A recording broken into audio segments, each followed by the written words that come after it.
Archlich finally turned the thriving kingdom into ruins. His army of undead didn't spare a single human in sight and shredded them to pieces. The only person left standing on humanity's side was the Empire's strongest swordsman, Eos, who already looked worse for wear and was on the brink of giving up. But this story isn't about that knight, nor is it about the Archlich. It's the story of Damien Haxon, working under Archlich's command as his Death Knight. He was just a normal human until Archlich cast dark magic and took control of him. But before Archlich could savor the crown he earned after countless deaths, my guy had already broken free from Archlich's control. He unleashed an attack that struck Archlich right in the chest, so hard even his demon generals couldn't shield him.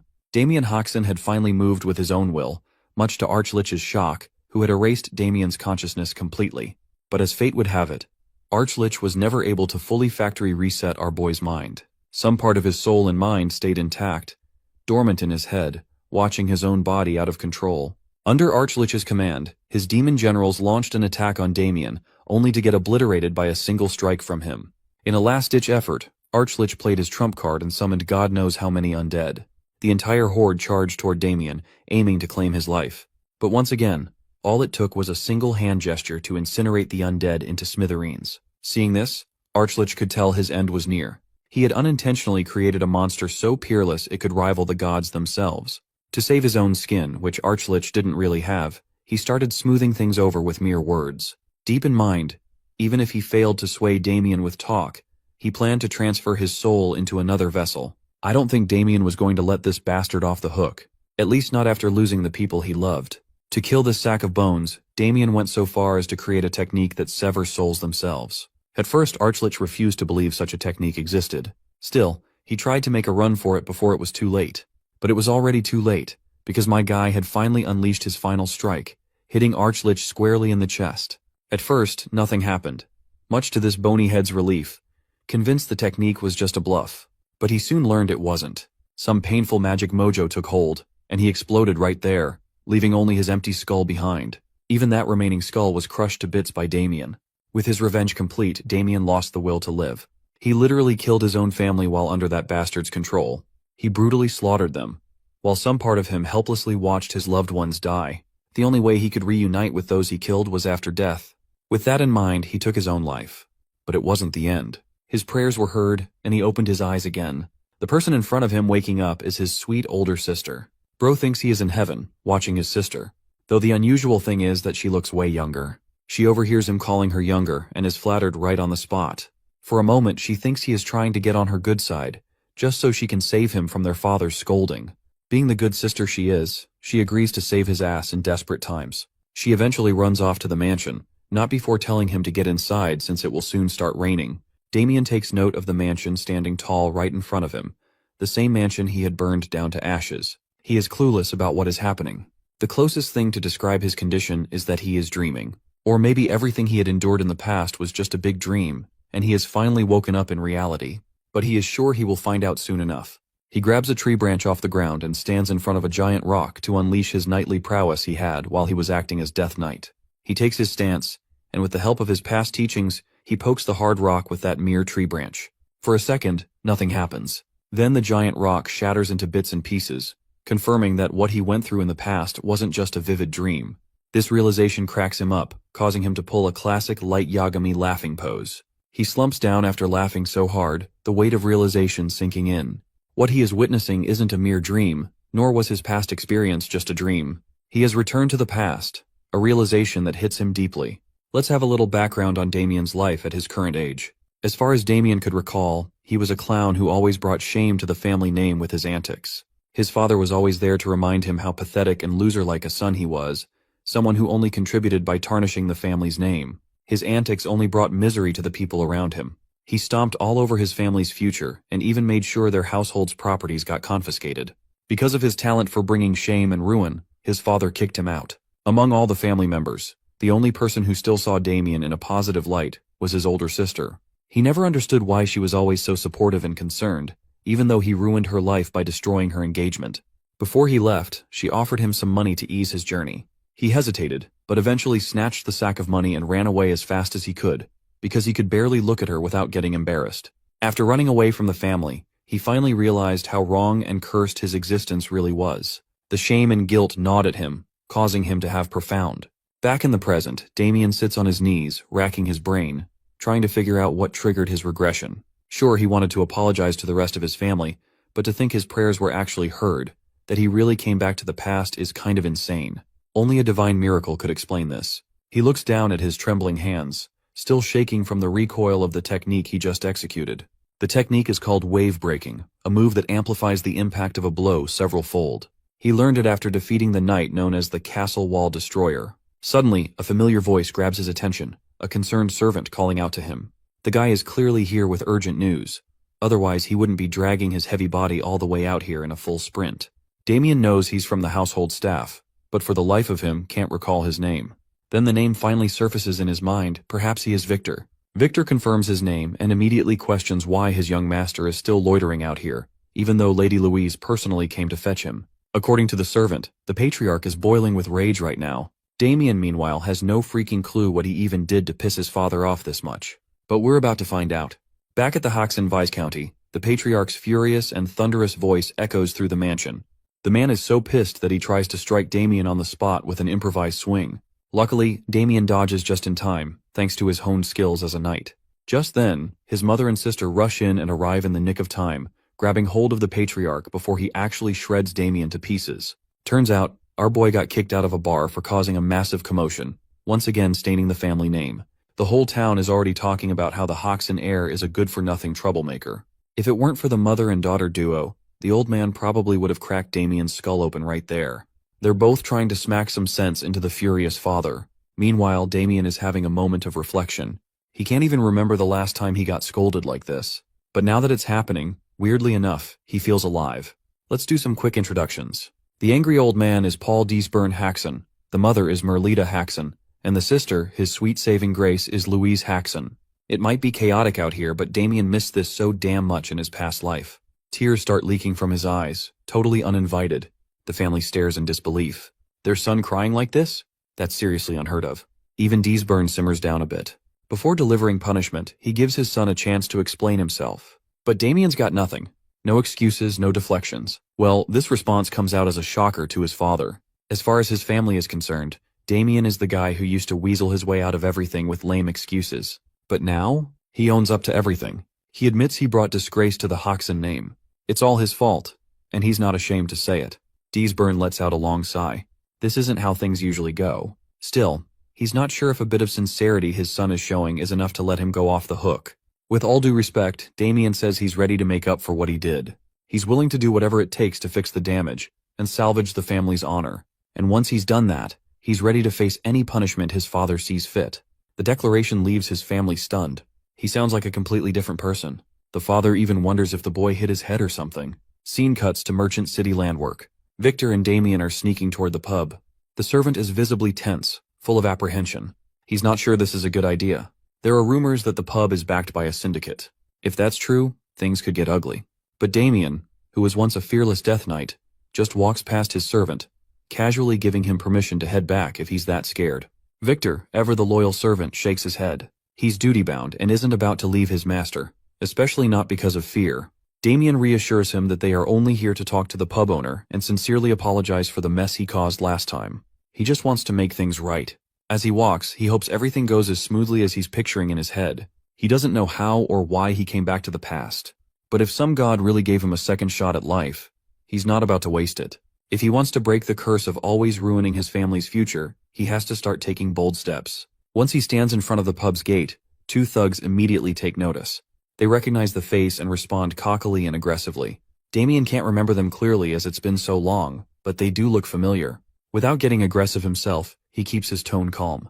He lets them know that he's only here to apologize for the chaos he caused during his last visit. The two thugs freeze for a second, unsure how to react. When his words finally sink in, they burst into laughter. To them, it's hilarious to see Damien, the so-called disgraceful heir, suddenly acting polite and respectful. They've always seen him as the shitty elder son of a shitty household. But now, they're forced to admit he doesn't seem that bad. Damien just stands there, silent, listening to them yap. Then they take it too far. They bring up his sister and start saying vile, disgusting things about her. They're willing to accept his apology, under the stipulation that he introduces them to his sister. Creepy bastards leave no doubt about how trashy they are. And just like that, it stops being about apologies. Damien swipes a dagger from one of them so fast that the guy doesn't even realize it's gone. Originally, Damien just wanted to say sorry and leave peacefully. But turns out, he doesn't have that much patience after all. With a clean, precise swing, he severs one of their hands completely. The guy drops to his knees, screaming in agonizing pain once his brain registers what just happened. The other one immediately draws his sword, though he's visibly flinching. Damien's killing instinct kicks in. The dormant Death Knight inside him begins to surface. And let's not forget Victor in the background, absolutely losing his mind. He's crying out, dreading what's about to go down. The screams of the injured thugs soon grab the attention of passers-by. One guy gets curious about the fight, while the other decides to keep walking before they get caught up in this mess. The thug who still has both hands tries to intimidate Damien with a few shallow threats. He brags about the gang he belongs to, the Black Snake. No one walks away unscathed after messing with Black Snake. Looks like these aren't just random street thugs after all. Even Damien has some memory of this faction. Black Snake is an organization expanding its influence in landwork around this time, and this pub is one of their spots.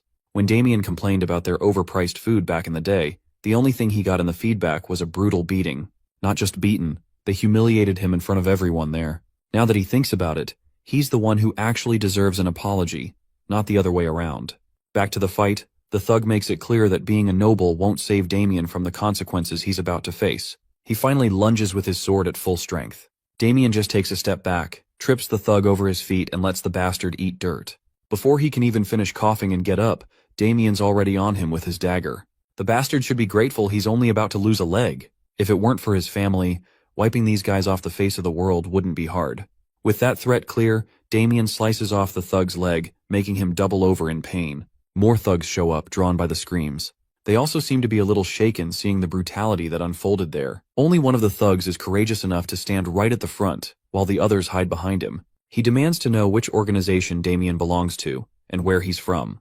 Obviously, Damien denies any ties to any gang. As for why he's here, he is here just to apologize.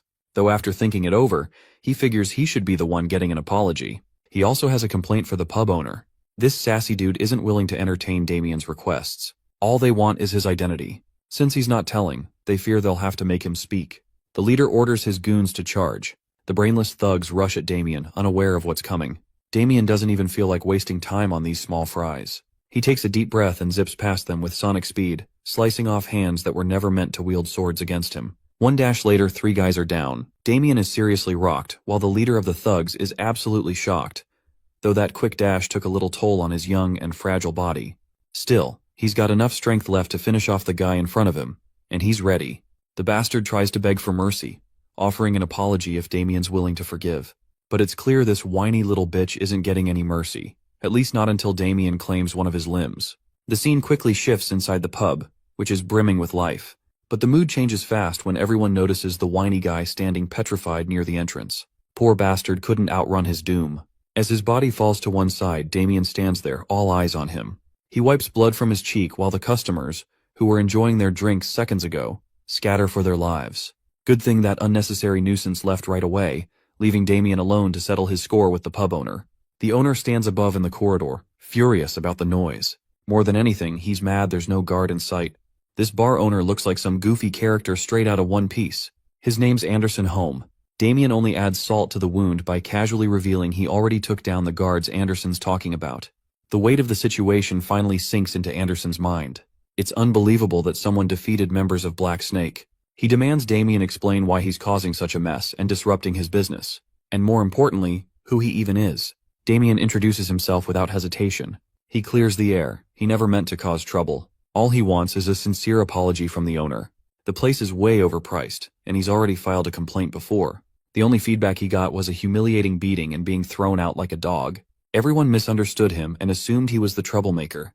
This misunderstanding hit his family's honor hard, causing some serious losses. Anderson, the big mustache dickhead, still hasn't realized what kind of situation he's in. Instead of feeling contrition, he mocks Damien and his family.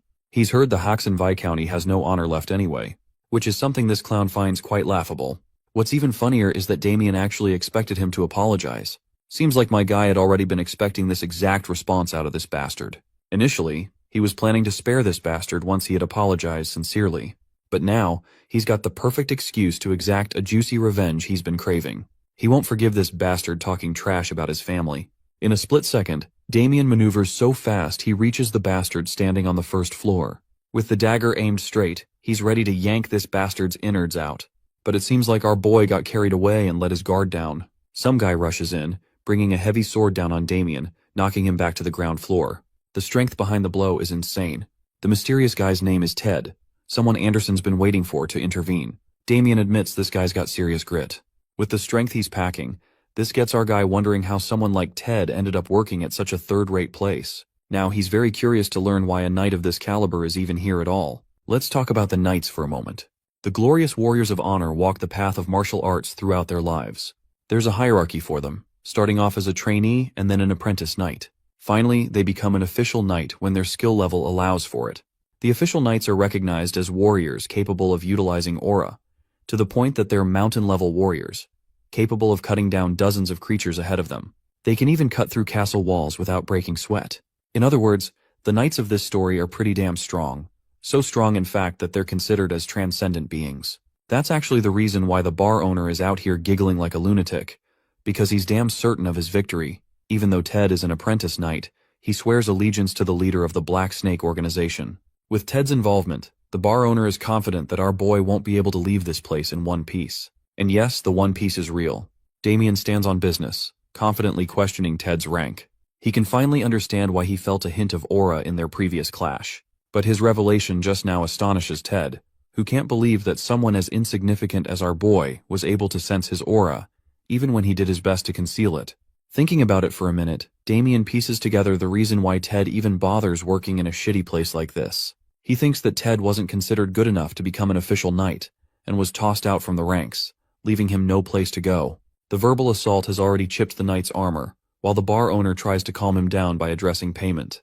Hearing the word apprentice attached to his rank, Ted's blood starts boiling.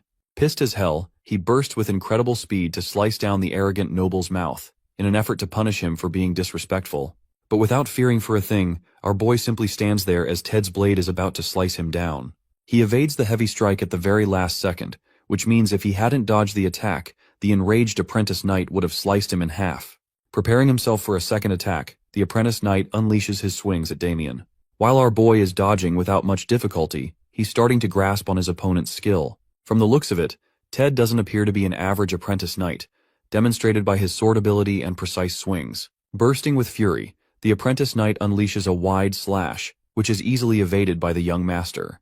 Despite possessing some of his combat ability from the future, Damien is having to struggle with his body's physical limitations. He can't make the best out of his current state, and it's a learning moment for him to prioritize managing his stamina. The apprentice knight is getting frustrated that none of his attacks are connecting. So this time, he goes batshit crazy and imbues his body with a glimmer of aura. Realizing what's coming his way, Damien predicts his opponent's secret technique. The apprentice knight launches a linear sword strike, coated with immense power. As the blade is about to pierce his body, Damien calms down, even in the face of imminent death. He wants to respond with a technique of his own, one that can counteract it successfully. Recalling his traumatizing days as the Death Knight, he remembers facing the legendary killer, the one known as the Blade of Death. This assassin was revered as a force of nature, so the Death Knight came to face him. The phantom assassin immediately pointed his blade at the monstrous-looking knight, stating that his intentions of killing him if he didn't run off. Realizing that the Death Knight wasn't going to comply, a sinister side evoked inside of the phantom assassin. The bloodthirsty beast was thrilled to find yet another target to kill. In fact, he wanted to use his secret technique to give a performance unlike any other. Thanks to his perceptive eyes, he was able to analyze the vital points of a human body, utilizing the water inside of it. And then he unleashed the ultimate Kit Kat technique, which he probably learned from Sukuna, slicing down on the Death Knight's body. The best part? He did all of that using a basic wooden sword, which shows the greatness of his technique even more.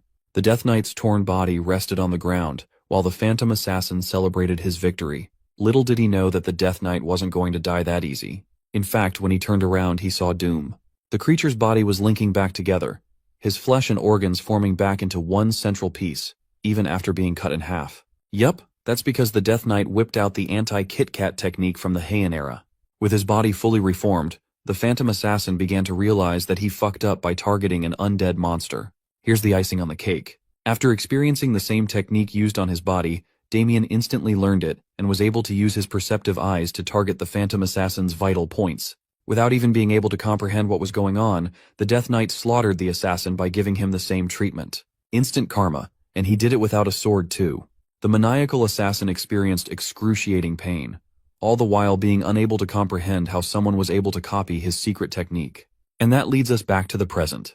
A similar expression is worn by Ted, one of despair and defeat. He's down on the ground, his body hasn't been severed in half in a gruesome manner, but it did experience a deep slash. Our glorious protagonist explains that every single one of his enemies didn't even know what hit them until they were groveling on the ground. All of his fights went like this. Why? It's because his one inherent ability as the Death Knight is to absorb his enemies' skills and use them as his own. Long story short, bro is out here giving Kakashi the copy ninja a run for his money. Seeing Ted go down the way he did causes the bar owner to become scared as shit. He's out here sweating bullets, thinking that he's next.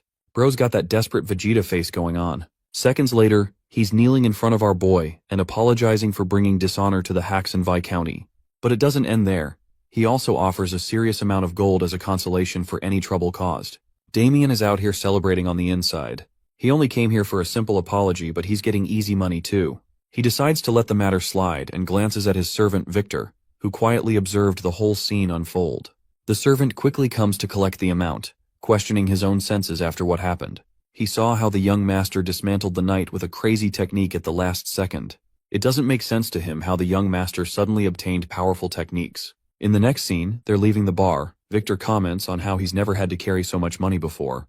But something tells me the bar owner isn't finished, because this scumbag intends to take his revenge in the future. His intention is to speak to the leader of the Black Snake organization. But as he's plotting his next revenge scheme, our boy comes back to humble him by slicing off his right ear. The bar owner screams in agony, while Damien reminds him that he couldn't leave without rendering an appropriate punishment. Oh, and he already anticipates the bar owner's next move, and he's more than happy to leave a message for the leader of the organization. Damien's only warning is that if the organization dares to mess with his family, he'll wipe them all out. Despite having his ear cut off firsthand, he still wants to take his revenge and intends to report to the organization. But that's for later, as our boy keeps on walking ahead. As he's heading out, he fully comes to terms with his own wrongdoings in his previous life. His past leaves a trail of blood, one of murder and only sinful acts. He doesn't intend to run from this past, but this time, he vows not to disappoint his family and always stay by their side. Damien declares that it's time for them to head home. The scene cuts to the Lion Bloom March, where a man addresses his brother regarding the phrase, "Pain always follows love." His brother doesn't know what this dude is going on about, and realizes that this guy's planning to head to another battle. Rejecting his brother's assumption, the dude clarifies that he's actually going on a quest to find love. I would believe his words if not for that ugly expression on his face. Coming back to the Haxen estate, our boy is glad to have gotten a good night's sleep after his adventurous run last night. The same can't be said for poor Victor, however, who was busy processing what happened before his eyes. The horror of it all kept him awake, thinking about what would happen next. Damien emphasizes that everything worked out well in their favor, so there's nothing to worry about. Even though they deviated from the original plan, they achieved their purpose all the same. Next up, our boy is waiting for the rumors to spread around, allowing people to realize not to fuck with the Viscount Haxen's eldest son. With this rumor flying around, no one will ever dare to mess with his family again. He's also happy that his reputation as the useless son will also experience a slight shift, and people will see him in a more respectful light. Even as his servant Victor can't fathom how the young master is suddenly so competent and self-aware. The servant is deathly afraid of what will happen regarding the situation with the Black Snake group, because what they did last night was provocative in every sense. Damien dog-walked their men and even annihilated an apprentice knight. Even with their threat looming around, Damien is confident that they would double-check before messing with a noble family.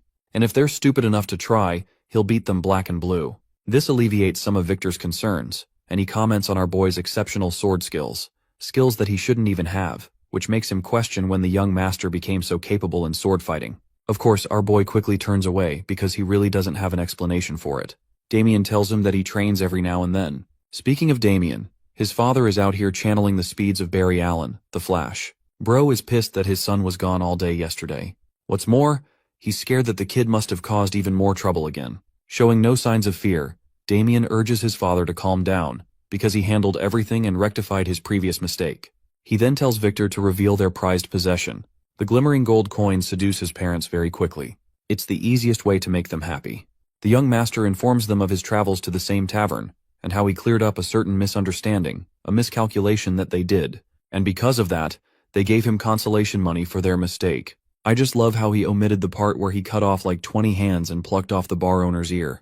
His parents are doubtful at first, but they're quickly persuaded because of the gold. The funny thing is that Damien even uses Victor to testify on his part, shoving him under the boss as well.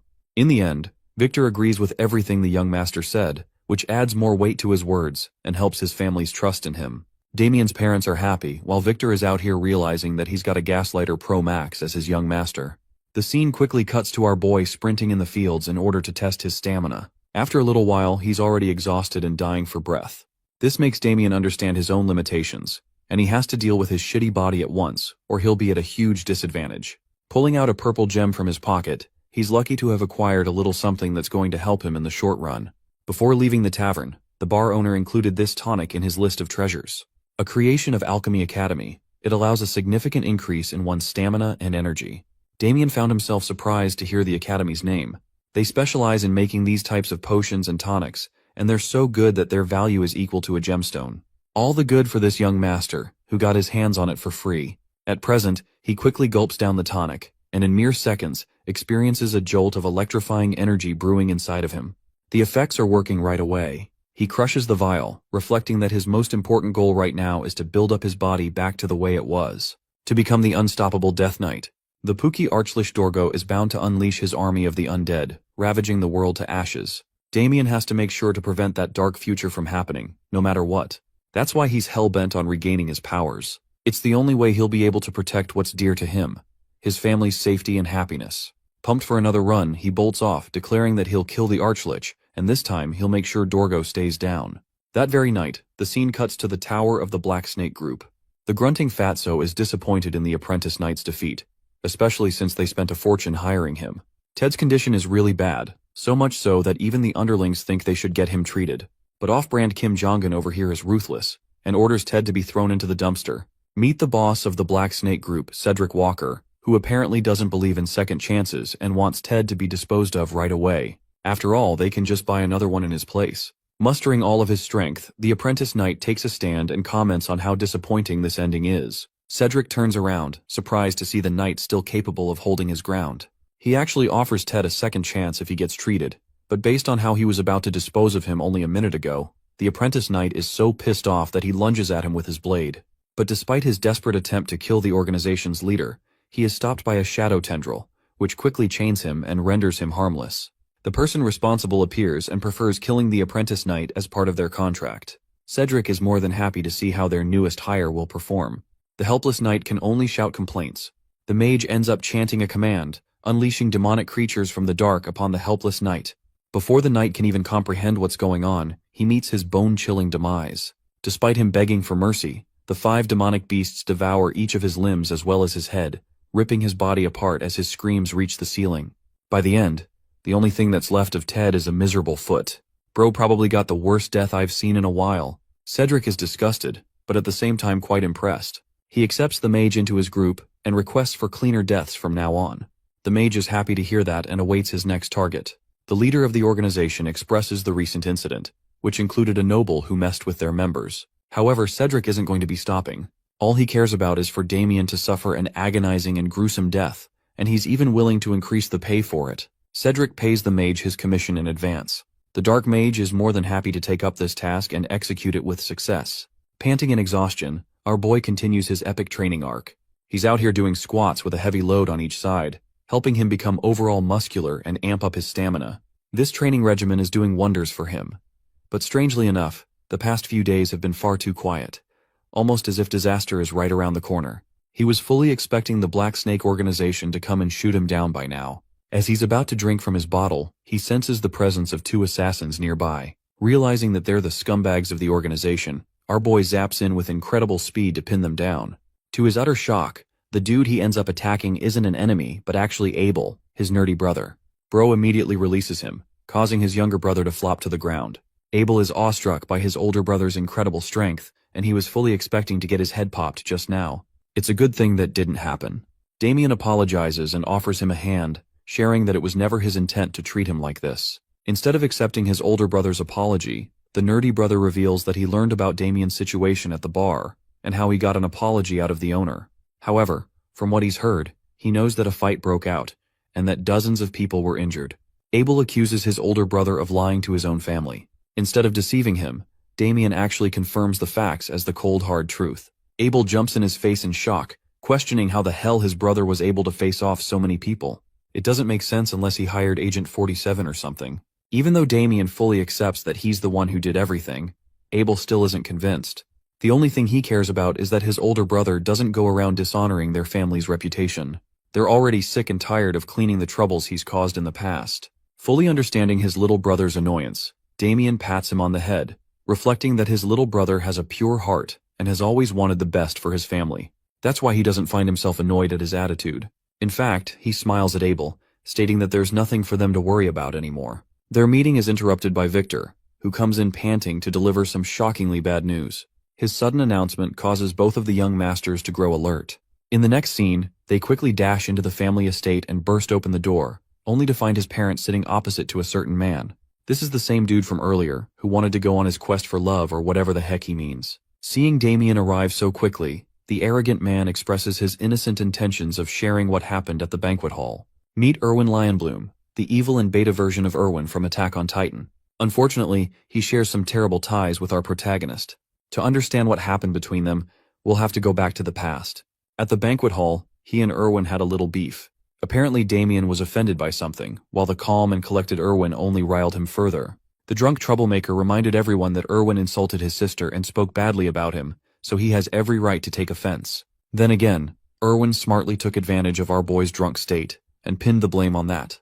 To make matters even worse, this bastard went right up in his face to call him a retard, and reminded him that even if he did say all of that, Damien couldn't do shit about it anyway. It came as a shock to our boy's system.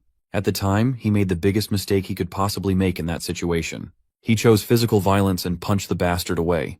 To be honest, that punch felt really satisfying, even if it was the wrong thing to do in the hall. Even after eating a clear hit to the face, the noble released a victorious smile, implying that he always wanted the situation to turn out this way. And that brings us to the present. Damien fully understands that Erwin deliberately chose to get hit, because he's actually pretty damn skilled, close enough to become a knight, so it would have been easy to dodge. As it turns out, the slimeball was waiting for this moment. In this family meeting, this man boldly tells our boy's parents that he shares admiration for Louise, their daughter. At first, the Viscount doesn't get what Erwin is trying to say. That's until Captain Douchebag over here boldly declares a marriage proposal between him and Damien's sister. The announcement rocks the Haxon family to their very senses. Damien internalizes his frustration, knowing that this is the exact sequence that took place in his previous life. The bastard took advantage of his family's poor circumstances. Erwin doubles down by saying that he'll forget what happened at the banquet hall, but only if they become a part of his family, therefore preventing any bad blood between the two houses. However, his father firmly denies such a proposal, like the gigachad he is. Erwin's frustration grows after discovering that Louise already has a fiancé set for marriage. But then comes the issue of his humiliation at the banquet hall. Erwin reminds the Haxon family that they won't be able to deal with the consequences that come with denying his proposal. It will end in a wrathful outcome. The scumbag offers them a final dilemma. It's either they choose him for their daughter, or they suffer the consequences. This is truly a difficult decision for the Viscount to consider, knowing that the Lionbloom family is tremendously powerful among the nobles. Even then, he knows just how shitty of a person Erwin truly is. His father's instincts just can't allow something so disgraceful to happen to his daughter. Suddenly, Louise herself makes her presence known, offering herself as the sacrifice and accepting the terms of marriage. Seeing their own daughter sacrifice herself like this causes the Viscount to break down. He tries to assure her that they'll find a way out of this, even though Abel is pissed off and admits that his sister doesn't have to deal with the trouble Damien caused. Seeing her take a stand for the sake of her family even causes Damien to feel sad, but the brave girl maintains her smile, promising to go with Erwin. The whole situation is a great reminder for our protagonist, a reflection of his past mistakes summarized in one scene. Because of the problems he caused, his sister had to bite the bullet. Now that the situation has wrapped up in his favor, an evil smile crosses over Erwin's face. He's glad that they made the correct choice. As he prepares to leave, he tells Louise that a formal request will be officially sent so they can discuss details. But as he's talking all that shit, the devil himself appears before his eyes, glaring down at him. I think anyone who has a sister would have the same expression as our boy after what happened. Mocking Damien openly, Erwin calls him his brother-in-law. Damien doesn't give a damn about him, but the fact that he ruined his sister's life in the original timeline is enough motivation for him to prevent the same from happening again. Louise can't believe that her brother has taken a stand for her. He mumbles something incomprehensible, something that the arrogant blonde noble doesn't even comprehend. What he does comprehend is a Mike Tyson uppercut that launches him to the damn sky. While it's true that Damien shouldn't have fallen for Erwin's provocation again, he just can't sit around waiting for this bastard to tear his family apart. The noble's body hits the ground, while our boy declares his stance strongly. He won't let Erwin do what he wants. To understand why he feels such disdain for this man, we'll have to take a peek into the original timeline of what happened the first time. After being sold off to the Lionbloom family, Damien couldn't see his sister for a long time. So one day, when he realized that they were coming to visit, he couldn't contain his excitement and ran with a smile on his face, excited to meet his sister. Things took a truly terrifying turn, because the moment he arrived, his body shuddered in despair. Before him was his beautiful sister. Her hair was pulled like she was some kind of animal. Erwin dragged her for always complaining about her shitty family. He was pissed that she even dared to threaten leaving him. Oh, but he didn't stop there. To truly educate her and make sure she never defied him again, Erwin prepared himself properly as the innocent girl shuddered in fear. Locking in a fist, he abused her brutally as the poor girl wailed in pain. Just watching that sight broke our boy from the inside. He couldn't even protect his sister, and he's the one who got her into such a state in the first place, all because of his actions at the banquet hall. From then on, a deep hatred took root inside of Damien's heart, a hatred designed specifically for the bastard known as Erwin Lionbloom. That brings us back to the present, where he's just finished uppercutting this man into a knockout. The entire family is shaken. The Lionbloom guards concerningly show up after hearing the sound of their young master moaning in pain.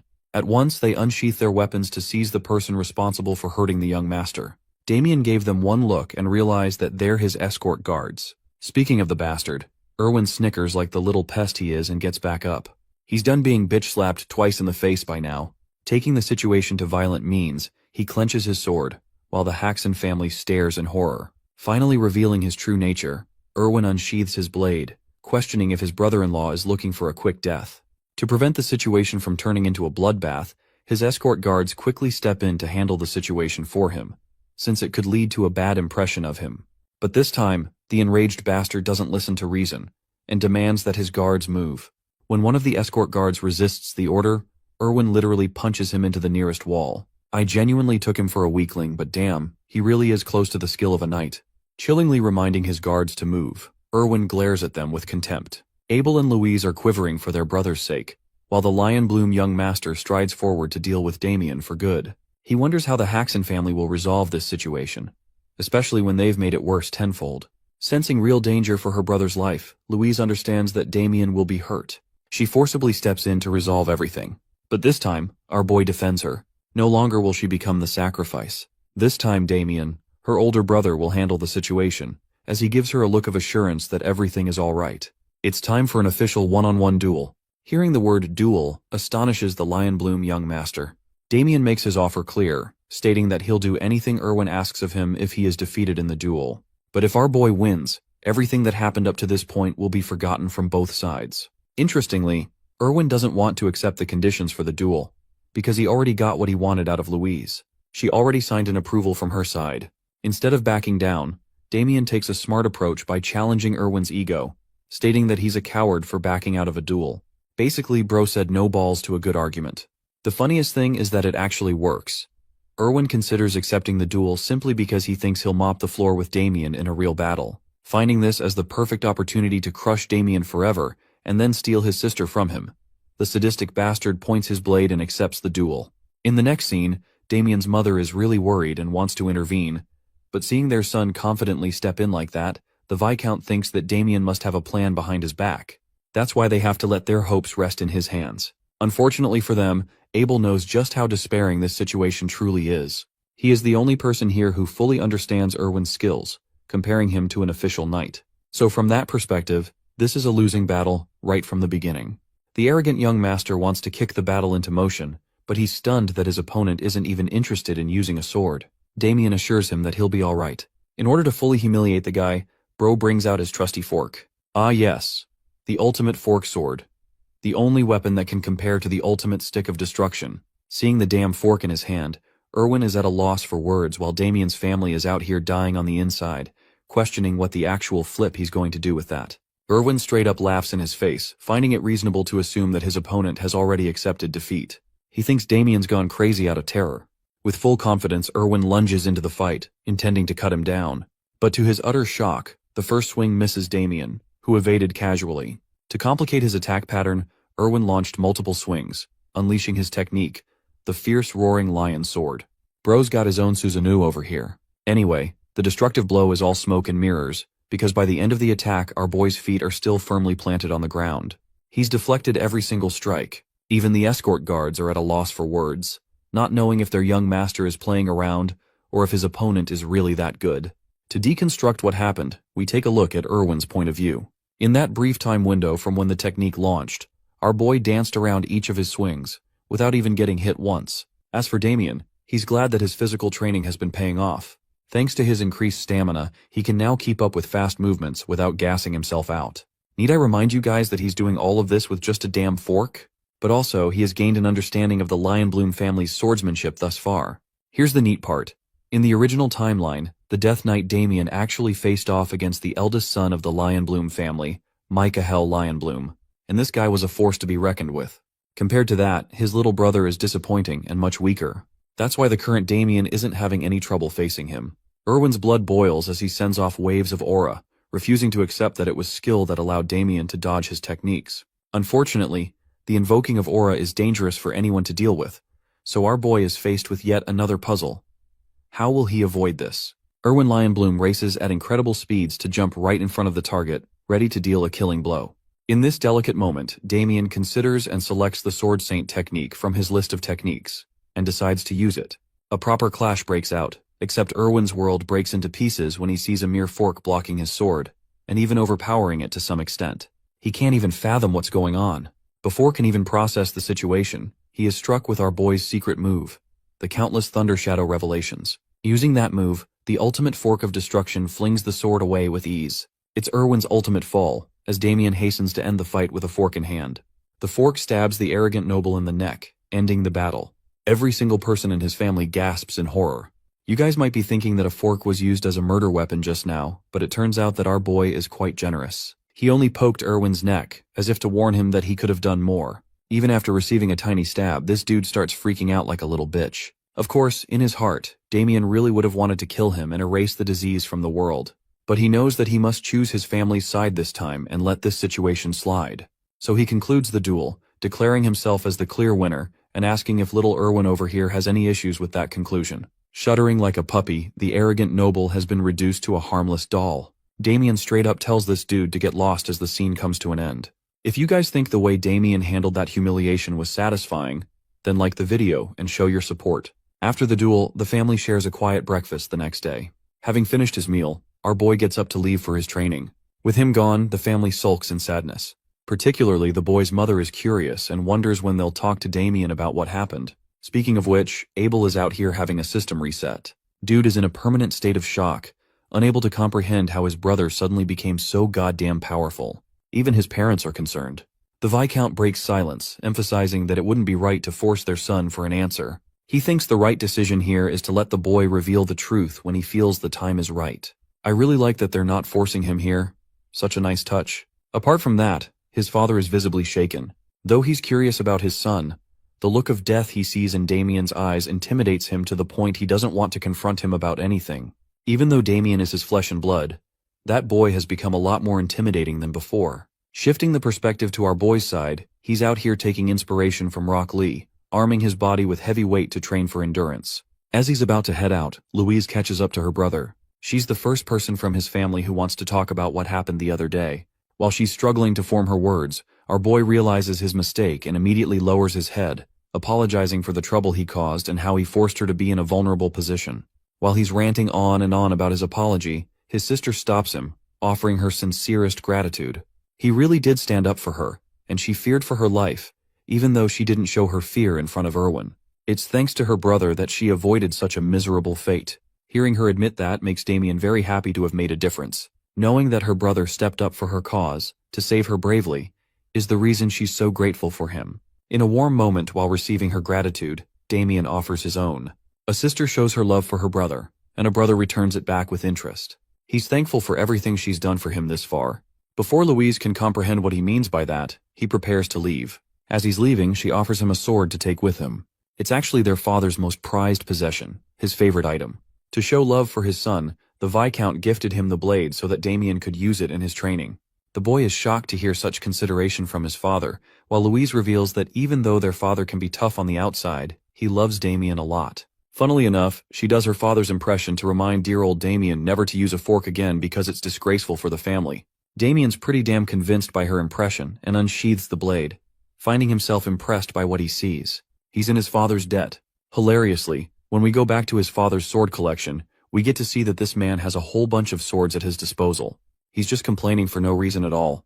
In the next scene, terror looms in the shadows. The evil mage and his dark magic has made its way to a certain estate. The night guards are out here yawning in exhaustion, and right when they're caught off guard, the shadows take over them, dismantling both of them in a mere instant. With the two of them down, this mysterious mage makes his way through the gate. In the few moments that followed, the mage slowly made his way inside the house. Abel and his parents are asleep. The mage quietly steps up to Louise's room, who is also dozing off, not knowing an evil man is hovering over her. This disgusting piece of filth is enjoying himself staring at her. Even though he came here on behalf of the Black Snake, he thinks he's found himself something fun to play with. The filthy mage finds himself startled when he discovers a voice from behind. It's our boy, who is aura farming at the door to look even more badass than he is. He gives the bastard a disgusting look and questions his actions. The call-out is real, as Damien goes on to express that he was able to sense strange energy lurking around their house, so he decided to check it out. The perspective of the dark mage is interesting. Even though he used a special type of magic to put everyone to sleep, it appears that Damien was unaffected by it. Not just that, the dark mage couldn't even detect his presence from behind until he spoke. These factors alone are enough to convince him that this guy is troublesome. So he quickly turns back and unleashes Vegeta's Gallic gun over here. Dodging the magic blast, our boy moves to a different position, all the while frustrating the dark mage as he fails to understand what's happening. Damien prepares his sword, throwing the same question back at him as he reminds the scumbag that he's the one who invaded their house. Suddenly, the mage realizes that he's actually speaking to his target, Damien of the Haxon house. Confirming his identity, our boy pulls his blade, locking a lethal glare at the mage, and demanding to know why the hell he stepped foot in his sister's room. The powerful magic attack shook the house and woke the rest of the family. The mage realizes that he's going to be in deep trouble if the servants have already awoken. Since he's supposed to execute his task cleanly as per his orders, the dark mage decides to retreat for now. As he's fading away into a shadow mist, Damien tries to stop him. Unfortunately, there's little you can do while fighting the damn air, so his enemy escapes through the window and out the house, disappearing into the distance. With the threat neutralized, Damien suddenly spots a shred of the mage's dark energy. It appears that he left some of it behind. In the next scene, we turn to the perspective of the servants.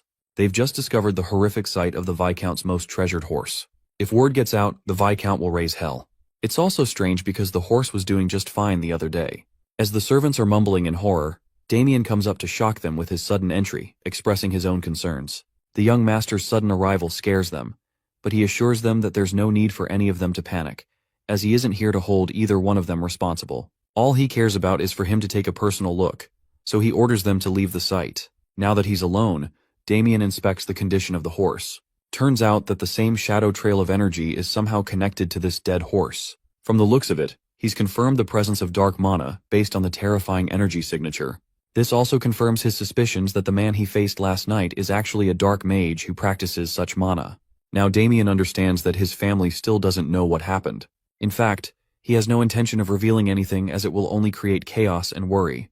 Instead, he glares back to the trail of dark energy, looming in the atmosphere and creating a path into the forest. A while later, we get to see the hideout of the dark mage. Apparently, he's holding his valuables here while snickering like a Walmart villain. It's actually because Cedric recently sent him all of the things he asked for. He lied to the Black Snake's leader, stating that it's a curse, but from how much inventory he received, the dark mage is glad that his experimentations will continue down the line. At the same time, he feels disappointed in his own talent. He's having to struggle with bottom-tier requests just to earn a bit of money. Then again, it's the only choice he has, especially when the Holy Church is already on the lookout for him. It's imperative for the guy to keep a low profile, or so he thought, because following the same trail of dark energy, our boy happily shows up. Think of it like returning a favor for invading his home. He calls out the disgusting stench. I bet it's comparable to that one stranger on the bus ripping one out and killing everyone with their mustard gas. The dark mage can't believe his eyes. The eldest son of the Viscount, the man he fought yesterday, has just showed up to his doorstep. It bothers him that Damien managed to discover his little hideout. I mean, it wasn't hard, I bet, considering the fact that his mana smells the same as the average gamer's room. The Dark Mage shares how he had heard about the rumors of the noble standing up to the members of the Black Snake, but now that he's seen the kid in person, he can tell that Damien is more powerful than people believe him to be. The young master is glad that he was sharp, knowing that the Dark Mage shares a connection with the evil organization. The Dark Mage confirms this, revealing that a part of their deal is to make sure Damien suffers an agonizing death. Hearing this makes him laugh, as he declares what's about to happen, pointing out that the mage will die for taking on such a request. Hearing such a ridiculous remark from him, the mage laughs, unveiling his sinister nature and finding joy in his victim's delusion. He's in the mood to make the perfect experimental pet out of Damien after capturing him. The swordsman prepares his sword, assuring the mage that it won't be the case, because in this life, he promised himself that he won't kill anyone unless absolutely necessary. However, the only exception to his rule are people as heinous as the Dark Mage, who are the definition of filth and disgust. Damien's more than happy to wipe them off the face of the planet. The Dark Mage is astonished yet again by the boy's knowledge, but he thinks it's all meaningless and blasts him multiple magic circle attacks. He's not going to let the Viscount's son escape at any cost. But lucky for him, our boy doesn't share that intention either. Looking cool as fuck, he sweeps right in with an incredible lunge and connects a clean upward slash, cutting his opponent in half. Diseases are hard to kill, and just like a bad disease, this guy is also hard to kill. Despite being split in half, he simply disintegrates into the shadows, reassembling his state. Damien internalizes that his opponent is using the same ability he used back at the estate, and that this guy is actually pretty damn strong, even if he took up a lower tier request to kill someone. Maniacal laughter releases from his mouth, as the Dark Mage assumes his victory, maintaining that he won't be cut by ordinary means. So in order to deal with a pest like him, Damien decides to go ballistic and renders numerous cuts to make sure nothing remains. Even though it's a good effort on his part, it still doesn't change the fact that his opponent's body can reassemble with ease. The Dark Mage thinks he's dealing with someone powerful, but he makes it known that the moment Damien walked inside his hideout, he sealed his own fate. Speaking of sealing his fate, the scumbag uses the same attack he used against Ted, restraining Damien in place and letting his little demons of death devour the rest. The thing is, the Dark Mage knew that the church was on his tail, so he doubled down on his preparations with advanced spells. From the looks of it, the situation is getting really tense. Even our boy is tensed up considering his circumstances. The mage grimaces in victory, laughing at the demise of his opponent, who will regret challenging an officer of the Yulin rank. With Damien restrained, he's moments away from being ultimately devoured by the creatures of the dark and meeting the same fate as the apprentice knight. The tendrils of dark mummify their victim. It's like watching a spider webbing up its prey and tangling it into place. The Dark Mage returns to his tangible form and calls Damien arrogant for being reckless with his approach. He also remembers Cedric's order to make his target suffer as much as possible, which is made successful by the fact that he'll torture him for a long time. This bastard is also out here celebrating that now he can feast on the beauty he saw at his house without any interruptions. That's until Damien drops a little surprising note for him. He breaks apart the decomposing curse spell that he just used. At a loss for words, the Dark Mage returns a look of despair, questioning how his prey is unaffected. It's impossible to dispel the curse unless someone knows about dark magic, which is exactly what our boy did. Here's the thing though, even Damien is taken aback by what he did. I guess his regression powers kicked in, because it appears he awakened an authority insignia on his body, even though he shouldn't have it at this point in the past. Let's talk about what an authority actually is.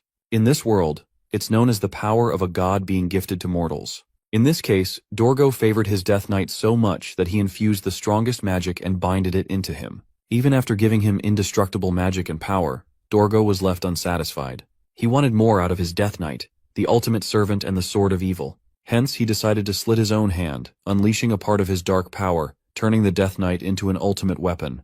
A column of dark mana pulsed upon the Death Knight.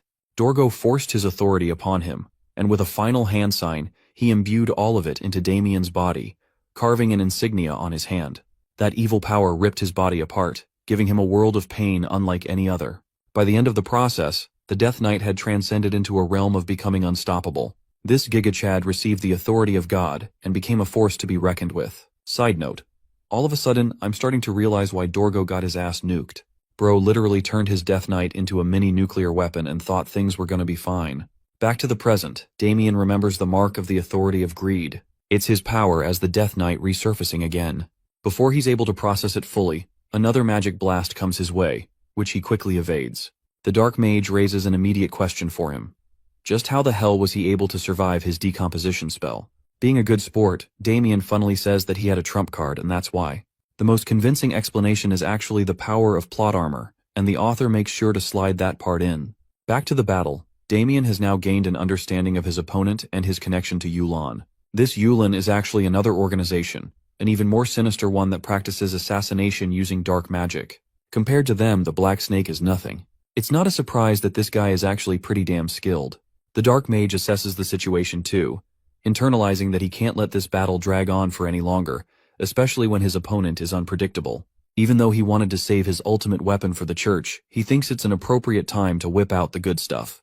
With his bracelet glowing a bright green, the mage unleashes a wave of mana, exuding from his body as he slowly loses control of himself. Even Damien notices that this guy is using a dangerous amount of dark mana. From his understanding, the bracelet appears to be some kind of artifact to store mana.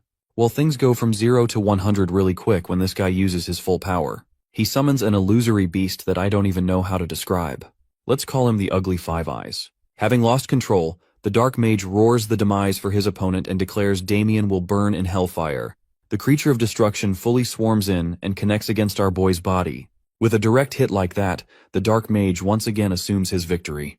How could anyone on Earth possibly survive such a hellfire after all? Hellfire is something that can't be expunged, even after one's death. Using the power of plot armor once again, Damien breezes through the green flames, pointing out the mage's miscalculation. The thing about the authority of greed is that it simply doesn't dispel magic. Damien stands unharmed as the same hellfire flames get absorbed into his body. He stands uncontested, having become more powerful than ever before, revealing that the function of his authority is to absorb all dark magic. The mage is at a loss for words, questioning how a Viscount's son could have the terrifying power of authority. It's time for this fight to end, as the young master readies his blade, commanding that he has nothing to explain to a dead man.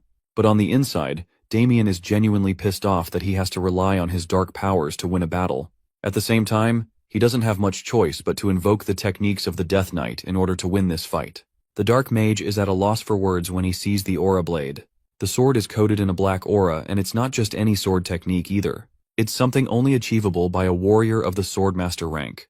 Before he yaps again about his confusion about Damien's abilities, our boy renders his ultimate technique, the soul-severing slash, slicing his opponent's body clean and leaving a massive gash in the cave.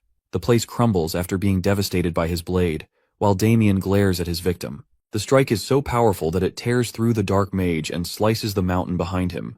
Without pause, Damien walks toward the fallen mage and pins him down with his sword, demanding the location of the Dark Snake hideout. The next morning, the boy heads toward the city of Landwork alongside Victor. The fatty questions the reason for their journey, but the boy quickly shuts him down for asking too many questions. Redirecting his curiosity, the Big Mac's attention shifts to a dark book Damien is reading. The boy claims it's a grimoire of dark magic he recently acquired, though in truth he knows it came from the Dark Mage he took down. Victor remains skeptical, knowing such grimoires are incredibly rare and difficult to acquire. But before he can say more, he's distracted by a strange foul smell coming from a sack Damien is carrying. Soon they arrive at the market, where the boy hands the sack to him, casually stating that it contains a person's head. Still refusing to believe him, he opens the sack himself, only to spot a lifeless eye staring back. With a panicked yelp, he hurls it away and begins breathing heavily, shaken. When he demands an explanation, the boy tells him to first deliver the head and the book. He'll explain everything afterward. Despite nearly pissing himself, Victor agrees. A while later, the boy arrives at the gates of the Dark Snake headquarters and confidently introduces himself. The guards dismiss the Haxan name at first, until they realize he's the one their boss warned them about. The boy catches on that they already know who he is and pressures them to let him through. To Fatty's shock, they agree. But just as they allow him to enter, one of the guards suddenly fires a flare into the sky. In seconds, the entire compound swarms with assassins and bounty hunters, surrounding Damien with weapons drawn. According to them, this is the welcome gift prepared by their boss. Yet despite being completely surrounded, the boy remains calm, certain they'll regret the choice they've made. Meanwhile, inside the headquarters, Cedric, the boss of the Dark Snake, hosts the Landwork governor and his drunken knight over lunch. The governor, clearly enjoying the meal and company, casually grants Cedric control over the city's red light district. Cedric lights up with excitement at the offer, though he worries the other might protest. But the governor quickly reassures him, claiming he holds the authority to silence any opposition. The knight, slouched and tipsy, tries to offer his help with something, but the fatty glazes him off, insisting the knight's already doing his part by protecting them. He tells him not to waste energy on trivial stuff. The comment flusters the knight, and both he and the governor appear ready to do whatever Cedric wants. Cedric plays along, keeping them wrapped around his finger. In truth, he entertains them only so he won't have to bow to their power later. His ambitions reach far beyond a district as he plans to claim the entire city. Just as they're enjoying the moment, one of their men barges in, urgently calling for Cedric. Though clearly annoyed, Cedric follows him out. When the man reveals that it's Damien, Cedric shouts his name so loud that even the governor hears it from the other room. He fumes with rage, realizing the dark mage he relied on turned out to be a disappointment. Still, he waves the man off, claiming there's no need to worry. In Cedric's mind, Damien has walked into his own death trap, and even if things don't go exactly as planned, he has someone who owes him a favor. Someone who will make sure the job gets done. Sensing something is wrong, the fatty steps out of the building to check, and is shocked to see his assassin lying defeated on the ground, while the boy stands there completely unharmed. The sight stuns him. He had always heard that Damien Haxon was nothing more than the useless son of a viscount, but this boy clearly has skill.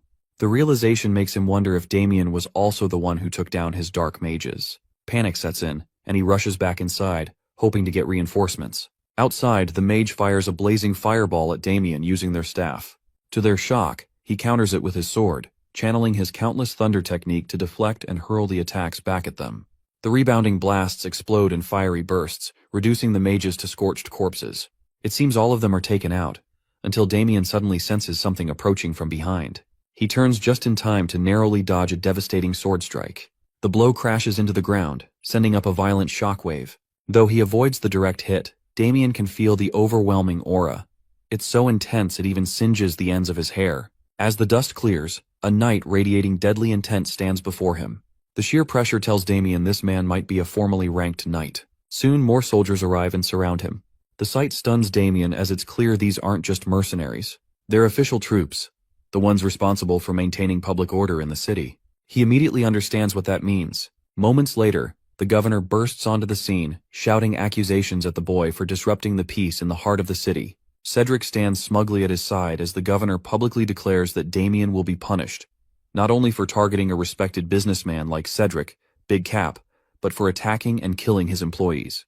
The townspeople look on, visibly confused as to why the governor is siding with someone like that fatso. Cedric, standing confidently next to the governor, believes the boy is finally in real trouble.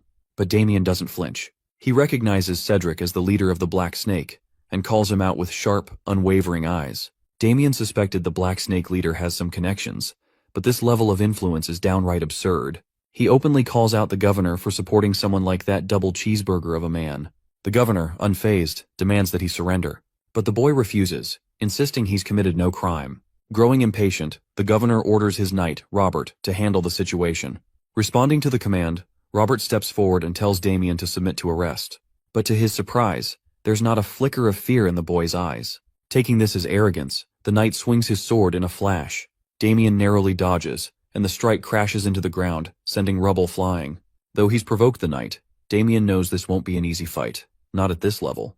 He braces himself, but Robert lands a powerful blow, sending him flying. The boy manages to land on his feet, though the hit rattles him despite his attempt to deflect it. As the fight continues, Damien silently waits for someone to arrive. But the knight gives him no breathing room, pressing in with relentless speed and swinging his massive axe with brutal force. Just as the weapon is about to hit, someone suddenly jumps between them and blocks the attack. The impact is so strong it sends the knight's axe flying. Stunned, the knight demands to know who it is. When the figure reveals herself, everyone stands in shock that it's a muscle mommy paladin. Damien exhales in relief. Their reinforcement has arrived, and Victor is the one who did that. Cedric realizes that a paladin's intervention means the church is now involved, and they might already know about the Dark Mage's connection to recent events. As it turns out, Damien had sent Victor to the church carrying the Dark Mage's head, and Victor followed through exactly as instructed, effectively saving him. A few hours earlier, Victor arrived at the church, drenched in fried oil sweat, carrying both the sack and the book that Damien gave him. He handed them over to a nun, claiming they were evidence of someone collaborating with dark mages. As she examined the book, she immediately sensed the dark energy emanating from it. Upon noticing the symbol inside, her expression shifted to shock. Without a word, she snatched the sack from Victor, and the moment she saw the severed head, she recognized it as the long-sought officer of Yulan. With no hesitation, she stripped off her nun attire, revealing a muscular mommy figure formed beneath it, and demanded to know who sent Victor with these items. Now, back in the present, she seems excited to finally meet Damien and assures everyone that the church will take over the matter from here. Damien respectfully agrees. It's exactly how he had hoped things would unfold. Paladins, devoted to serving their god, are known for their charity and compassion. But when it comes to dealing with demons and dark arts, they don't hesitate. They become relentless, almost fanatical. They are, after all, the vanguard of the church. And with this development, Damien knows he now has the church on his side. As he reflects on everything, the paladin steps forward and addresses the gathered citizens. She announces that due to evidence of someone within the city communicating with dark mages, the church will be launching a full investigation. Until then, they will assume control of the city. This doesn't sit well with the governor, as the city was granted self-governance by the kingdom. However, the paladin shuts him down, firmly stating that the church holds the authority to overrule even the kingdom, and besides, both he and his knight are prime suspects. Hearing this, they are stunned. But the real shock comes when she points directly at Cedric, accusing them of protecting the man who supported dark mages and hid among them. Cedric immediately denies the accusation when questioned, but the paladin presents the book as evidence. It contains detailed records of Cedric purchasing supplies for the dark mage. This revelation enrages Cedric, furious that the dark mage had documented everything. As the soldiers begin turning on Cedric, he and his men start pleading their innocence, but it's already too late.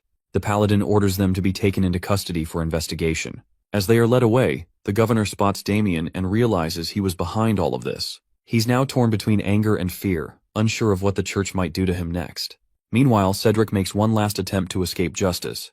He tries to provoke the governor's knight, urging him to act and not let a mere boy frame them.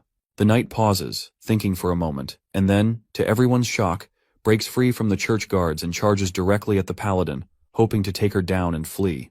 But his strike misses entirely. To his horror, the paladin counters instantly, delivering a devastating punch to his gut, so powerful it kills him on the spot. According to the paladin, anyone who stands in the way of God will be punished according to divine will. After witnessing the knight's fate, Cedric wastes no time and drops to his knees while the governor still resists. Meanwhile, the boys are simply enjoying the spectacle, watching the leader of the Black Snake Gang kneeling in front of the crowd. For that, the boy quietly thanks Victor. From his observation, the paladin is even stronger than he initially thought. Judging by her aura and presence, she's likely an Azure Flame apprentice. The Azure Flame is known as the strongest warrior in the church, famous for taking down numerous powerful enemies. As Damien gets lost in thought, the paladin calls him out by name and thanks him for eliminating the dark mage of Yulan. She assures him that the church will acknowledge his efforts and that he won't be charged with anything. She reveals that the church is aware Damien contacted them not just to report the dark mage, but also to use the situation to cover his assault on the Black Snake faction. Hearing this, Damien apologizes and explains that the dark mage had tried to harm his family. The paladin, moved by this, agrees to absolve him of any wrongdoing. She also confirms that the bounty for the dark mage's head, 1,000 gold coins, will be paid to him. While the amount is more than enough to purchase a small castle, Damien doesn't ask for the gold. Instead, he requests something else, one of the church's mana cultivation techniques. This request genuinely surprises the paladin that despite his apparent strength, he still desires advanced training. Yet Damien knows the truth. Although he managed to defeat the dark mage using his authority skill, he won't be able to survive the trials the future holds without further growth. For that, he definitely needs the advanced mana training technique, the very one used by paladins. He reveals that he has only learned the basic level of it so far, and now wishes to master the advanced stage. This shocks the paladin. Reaching such a level of power using only the basics is nearly unheard of. She can sense the tremendous aura flowing through his body, and the fact that he managed to defeat a dark mage only adds to her impression. Moved by his potential, the paladin offers something even greater than the training technique. She enthusiastically invites him to become a paladin himself. But to her dismay, the boy politely refuses. She struggles to understand why he would reject such an honorable position, one considered a great privilege, granted only to a few chosen to serve God. She insists it's incredibly difficult to earn that title. However, Damien isn't particularly religious, and more importantly, he has no desire to become the church's pawn. Of course, he can't say that out loud. Instead, he claims he's not worthy of such a title. For now, he lies that he simply wants to travel the world as a humble devotee in search of truth. To Victor's shock, the act worked perfectly. The paladin appears genuinely moved by Damien's humility. Impressed by his words, she agrees to grant him access to the mana technique and warmly invites him to visit the church any time. With that, she formally introduces herself as Agnes, the first apprentice of the Azure Flame. Damien respectfully acknowledges her name and then requests her permission to take care of one last matter. She's a bit puzzled, until she sees him walk over to Cedric and, without hesitation, punch the fat straight out of him. He follows up with a brutal kick that sends Cedric flying across the street. Only then does Damien finally feel satisfied. With that, he and Victor have accomplished exactly what they came for. Meanwhile, at the Lionbloom family estate, Erwin's father rushes to his son after hearing about the incident. Erwin, trembling in fear, claims that Damien tried to kill him with a fork. This enrages his father. He demands to know who dared lay a hand on his son. To his shock, the guards reveal it was Damien of House Haxon. This intensifies his fury. The idea that a so-called lowlife like Damien managed to beat his son, using what he considers cowardly tricks, drives him into a rage. He begins smashing furniture around the room, completely consumed by anger. In a fit of vengeful fury, he orders his men to drag Damien to him like a dog immediately. Meanwhile, at the Haxon household, Paladin Agnes arrives with her men and greets Damien's father. Upon seeing them, his father immediately grows angry, furious that his son not only caused trouble, but also brought what he calls a group of lunatics into their home. Agnes, remaining polite, informs him that their presence is related to the investigation of a heretic.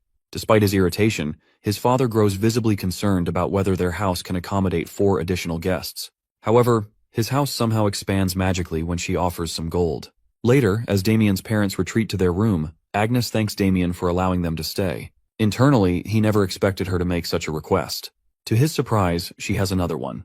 Even more unexpectedly, she wants to ask personal questions about him, apparently as part of spreading the gospel. His parents overhear the conversation and immediately begin misinterpreting it as something flirtatious, which only makes Damien more embarrassed.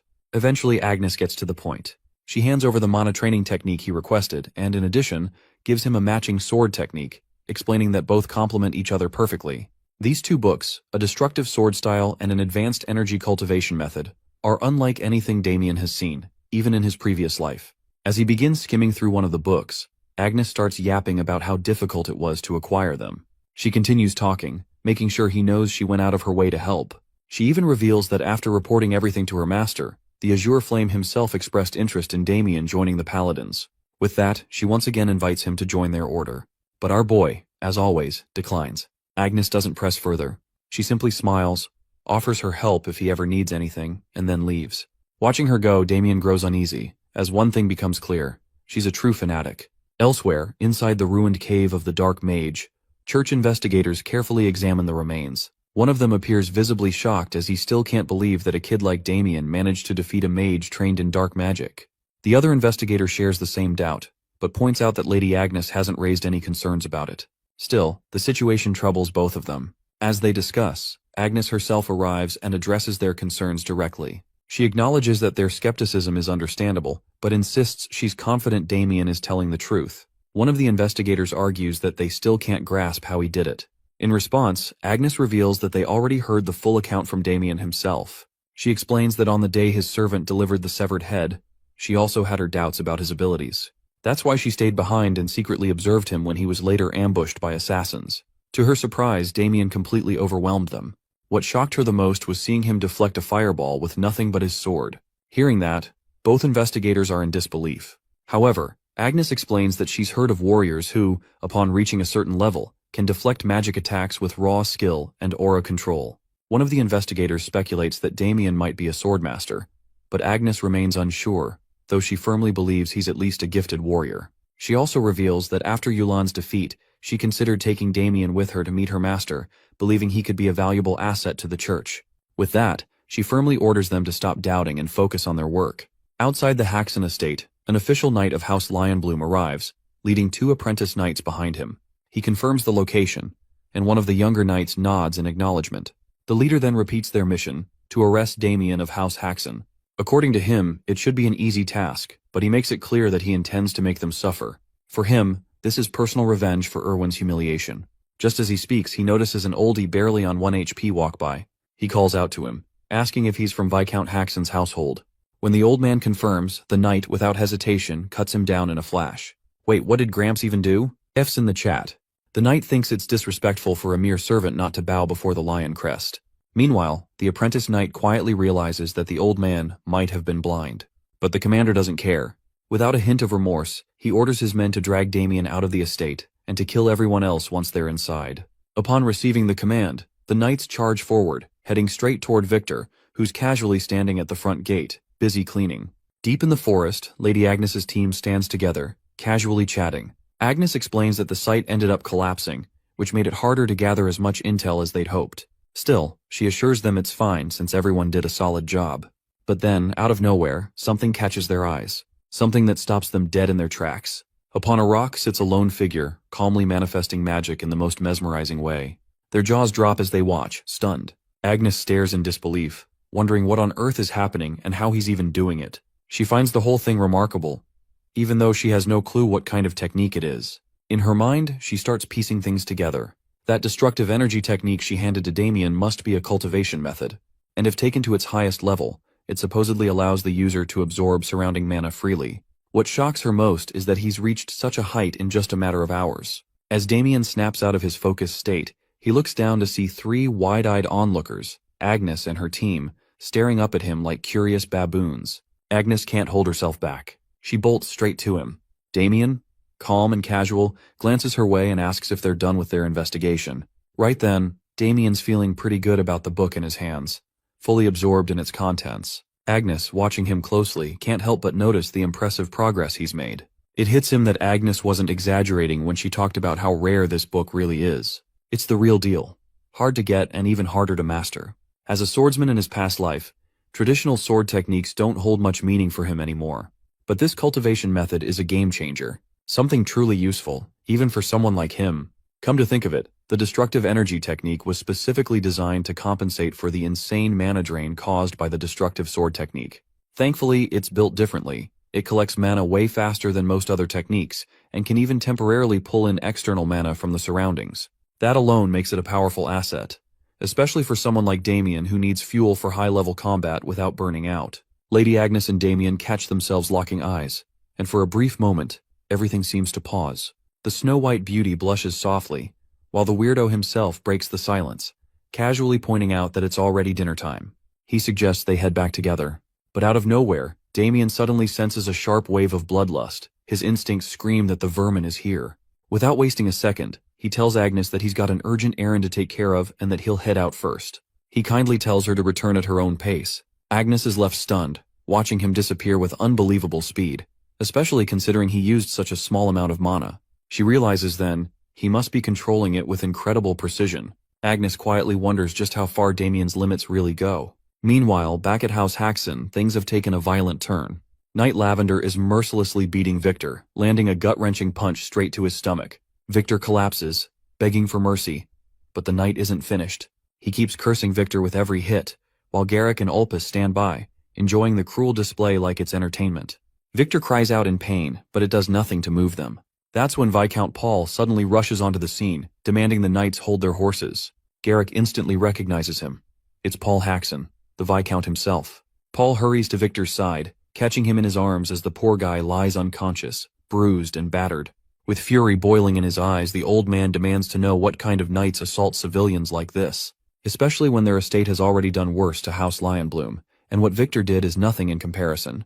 With that, Garrick steps forward and announces that the Marquis Lionbloom demands Damien Haxon. He coldly warns them to hand over the young master, or else the land of House Haxon will suffer dearly. The Viscount expected retaliation, but not on this scale. Still, Paul stands firm, calling it a bluff. He declares he won't hand over his son no matter what. In fact, he's certain that even if he did, Lionbloom would still reduce their estate to ashes. With a quiet yet defiant smile, the old man looks Garrick straight in the eye and makes it clear he refuses to give up his son. Garrick, gritting his teeth, says the fool will regret that decision. But it seems they've now left House Lionbloom's knights with no other choice. Garrick gives the order to his sidekicks to destroy everything until that jerk Damien shows himself. The Viscount shouts for them to stop, but a chilling voice suddenly cuts through the chaos, asking if the vermin have completely lost their minds. Everyone freezes as a dark, purplish, toxic aura seeps in from another direction. Garrick turns, sensing the pressure, but has no clue who the man behind that monstrous energy is. Meanwhile, Ulpus and Lavender are paralyzed on the spot. Damien's aura has them frozen stiff, unable to even lift a finger. With calm steps, Damien walks in and kneels beside Victor, checking if his loyal servant is still breathing. One glance is all it takes to stir his rage. His voice sharp but controlled, Damien tells the knights they're lucky Victor's built tough, because if he had died, Damien would have ended every last one of them right here without hesitation. Garrick stiffens at the sheer weight of that threat, and finally puts it together. This guy, This terrifying presence must be the infamous Damien Haxon, and clearly he's got the guts to defy the Marquis himself. Apparently, Garrick scoffs and confirms to himself that Damien's just some deranged madman who's too full of himself. Or maybe he thinks the kid's just gotten cocky after pulling off some cheap trick to beat a noble. Either way, the blonde gorilla has had enough. He snaps at his minions, ordering them to crush Damien's legs and make him kneel before him. Without hesitation, Ulpus and Lavender march forward in perfect sync, ready to carry out the command. But in a flash, Damien whips out his blade, meeting their attacks with flawless precision. Steel clashes and sparks fly. The ace isn't backing down. In fact, he's been looking forward to testing out the mana he's been gathering. With the destructive energy technique now coursing through him, Damien's just getting started. The hero doesn't waste a second. He grabs Lavender's arm and twists it with brutal force, making the knight scream in agony. Then comes a solid punch straight to his chest, launching him across the yard like discarded trash. Damien smirks, never expecting the guinea pigs to line up and come to him so willingly. Seeing his buddy wrecked, Ulpus rushes in to take a shot, but he gets met with a sharp kick to the chin that sends him flying like garbage.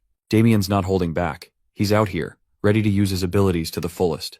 Garrick, the Lionbloom family's official knight, steps onto the scene, heading straight for Damien. He's shocked to see this guy not falling for Lord Irwin's cheap tricks. Still, it doesn't sit right with him how Damien practically crushed Ulpus. Those mad skills are not something Garrick ever expected him to have. Damien brushes it off, saying there's no need to go that deep. But Garrick suddenly shifts into this dramatic mode, like all the puzzle pieces just clicked for him. Damien's completely confused, and that's when this blonde gorilla of a knight claims that Damien isn't actually Damien Haxon, but an imposter. His father, Viscount Haxon, holding Victor, is completely stunned by such a wild accusation, thrown even deeper into confusion. Even Damien looks disgusted that this gorilla-brained knight could think he's dumb enough to pull a stunt like that. But the blonde gorilla keeps yelling, saying Damien must stop lying, that he's not the kind of guy who falls for traps, and that this is clearly a setup by the field dogs to stop the Lionblooms from rising. The man keeps going on, insisting that Damien isn't the real Damien Haxon. And honestly, the rant is starting to get boring for Damien. He calls him a fake poser, just some hired hand sent to take down Lord Irwin and drag the good name of House Lionbloom through the dirt. Garrick starts reaching for his sword, calling them all a bunch of lowly jerks for throwing mud at the Lionblooms and daring to mess with them. Damien can't believe this King Kong wannabe's got a brain the size of a pinball. Lavender's lying on the ground pretending to be knocked out just to stay out of the mess. Viscount Haxon calls out to his son, while Victor quietly prays for Lord Damien's victory against Garrick. That's when Garrick pulls out his sword and charges at Damien, probably aiming to chop his head clean off. No doubt he can tell this fake Damien's got skills, but he figures the guy's luck has finally run out. The old fool's got it all planned. Once Damien gets just half a step closer, the moment he's within his range in the blink of an eye, he's going to split him in two. With that thought, Garrick swings his blade right at Damien's neck, ready to slice it in half. But Damien dodges it fast, flashing a smirk. He knows the Lionblooms didn't send a clown this time. They sent a real knight. The gorilla can't believe this poser just parried his thrust, but brushes it off, thinking it's just a lucky fluke. The knight is furious seeing the poser deflect his attacks, so he charges at Damien again, this time unleashing a wave of fire with his strike. He shouts at the lad to try blocking this one, daring him to handle something with real heat. Damien stands there, cool as ever, blocking the attacks like they're nothing but a puff of air. He mocks the blonde gorilla for being too slow for such a big guy, and that pushes Garrick over the edge. But now it's Damien's turn. He whips out his sword and dashes forward at full speed, aiming straight for Garrick's forehead. Damien's so fast that Garrick can barely even see him, let alone his attacks. In a blink, Damien lands a solid kick to his face, sending him rolling across the ground like a piece of trash. The big guy's down, catching his breath, while Damien coolly says that kick was for Victor. Garrick pulls himself back up, using his bloodied arm for support and muttering curses under his breath. In no time he charges at Damien again, sword blazing with fire. But even his ultimate lion's mighty sword of speed doesn't shake Damien's confidence. The ace meets it head-on, letting the tip of his blade collide with Garrick's. The impact shatters Garrick's sword into a spray of metal shards, leaving his jaw hanging mid-run. And before he can react, Damien's sword drives straight into his shoulder, slicing it off in one go. Garrick's mind was losing it under pain, with his mouth coughing up blood. Dude drops to the ground. Viscount and Victor can't believe it's Damien's strength to beat an official knight. Garrick whines that it's hurting, but applies warm pressure to his wound. Right then, Damien slides his blade closer to this gorilla's face, threatening to chop it off. Pretty quickly, this old fool starts begging for his life, not knowing who he messed up with. Damien tells him outright that he is Damien Haxon, saying that he should have begged for his life much earlier. Now it's a little too late when he messed up with his family and made his ugly servant even uglier. Now this begging session won't work. Garrick begs for forgiveness for what happened earlier. Damien isn't impressed by the way he apologizes. Not his style. So the ace turns away and leaves the blonde fool to his father and Victor, who both look more than ready to beat the crap out of him. The official knight of the Lionbloom family, Garrick, along with his sidekicks Ulpus and Lavender, is walking out in pure shame. Their bodies are wrecked, all thanks to a guy named Damien Haxon, who even sliced off Garrick's hand. Turns out, Damien gave his not-so-pretty servant Victor full permission to beat them to a pulp. Victor still didn't feel fully satisfied and wondered if he could land a few more hits. But Damien told him that if he went any further, Garrick would definitely die. Victor casually suggested cutting off another limb or two instead, since Garrick looked close to crying. The old fool was dragging himself away like some horror-struck wreck, and Damien was honestly liking the idea of treating Garrick like their personal toy. Just then, Viscount Haxon stepped in and told Damien that it was enough. Right on cue, Garrick landed at the Viscount's feet, admitting he was totally in the wrong and apologizing for all the disrespect he had shown him. However, Paul isn't letting it slide that easily. The old man says that this gorilla's apology better be worth something after all the chaos he caused. He points out that if his son didn't have this level of strength, their entire territory could have been wiped out. On top of that, the Marquis family would have dragged them out by their limbs and made them suffer badly. Garrick slams his head to the ground, bowing and begging for forgiveness, pleading for mercy. But Viscount Haxon's anger isn't cooling down. With just a glance from Paul, Damien finally slides his blade back into its case, saying he wasn't actually planning to kill this trash. He knows that taking Garrick's life would mess up the relationship with House Lionbloom and tear their ties apart. Honestly, Damien admits that if it were just him, he wouldn't hesitate to take on the Marquis family alone, no matter the odds. But he can't afford to act solo when he's got his own family to think about first. And he's not that stupid either. He's well aware that if he sends these dumbnuts back like this, they'll definitely try to retaliate. Now it's just plain tiresome to figure out what to do with this troublesome trio. Then, out of nowhere, Lady Agnes comes running in, calling out to Damien and demanding to know what's going on. The ace is completely thrown off by her sudden appearance, but then it hits him. Lady Agnes might actually be useful right now. So he quickly fills her in on the whole mess, and she gets the picture. Once she understands Damien's concerns, this beauty's fully on board to back him up. Damien asks if she's got any clever ideas up her sleeve, and she pauses. Then thanks House Haxon for successfully taking down one of Yulin's executive officers for the first time ever. That's no small feat. With that win, Lady Agnes figures she can officially recognize House Haxon as an allied household, which honestly does ease Damien's mind a bit. Not to mention, Viscount Haxon and Victor exchange a knowing glance, both realizing that if this plan works out, their family might just dodge a major crisis. Meanwhile, Damien's pulling his best puppy-eyed look, trying to charm Lady Agnes into accepting his request, asking if she can really make it happen. The girl's clearly dazzled by him and is totally ready to grant the favor. Deep down, this wicked smooth talker had been aiming for something like this all along. Protection from the church. In the back, Paul and Victor watch their son's little flirt game work like magic on the noble lady. Lady Agnes agrees to Damien's request without a second thought. With that, Damien makes sure everyone hears him loud and clear, ordering that this matter be reported to House Lionbloom immediately. He tells the troublesome trio of knights to go back and inform their boss that House Haxon is now under the protection of the church. The ace straight up said that if they tried to force again, the church would hit them with everything they've got. Damien shoots a deathly glare at those scumbags, giving them one final warning without saying a word. Then he tells them to get the heck out. Right away, Garrick and his sidekicks, Ulpus and Lavender, dash toward the exit like their lives depend on it, thanking Damien for his mercy as they flee. The whole thing fires up Victor's spirits, and he mocks them, saying they got lucky today. He's clearly thrilled to see how Damien's strength made those brutes run off with their tails between their legs. Now they can finally catch their breath and relax a little. However, Paul's not so sure about that. He reminds them they still need to figure out what happens next. For now, he decides to hold a family meeting to discuss everything further. Later, once all the high officials are gathered, the meeting kicks off. Paul opens by briefly touching on the issue of how to handle their feud with House Lionbloom, which has definitely become a growing concern. Abel, fully suited up in the nerdiest way possible, turns to his father and asks why this meeting even matters if they're already secured by the church. He doesn't quite get the point of worrying about the feud at all, now that they've got the church watching their backs. That said, Louise steps in and points out that they're not really in a position to expect the church to fully protect them or step in when things get serious. Come to think of it, Paul agrees with his daughter. He explains that the church usually avoids getting too deeply involved in noble affairs, especially ones that could spark political backlash.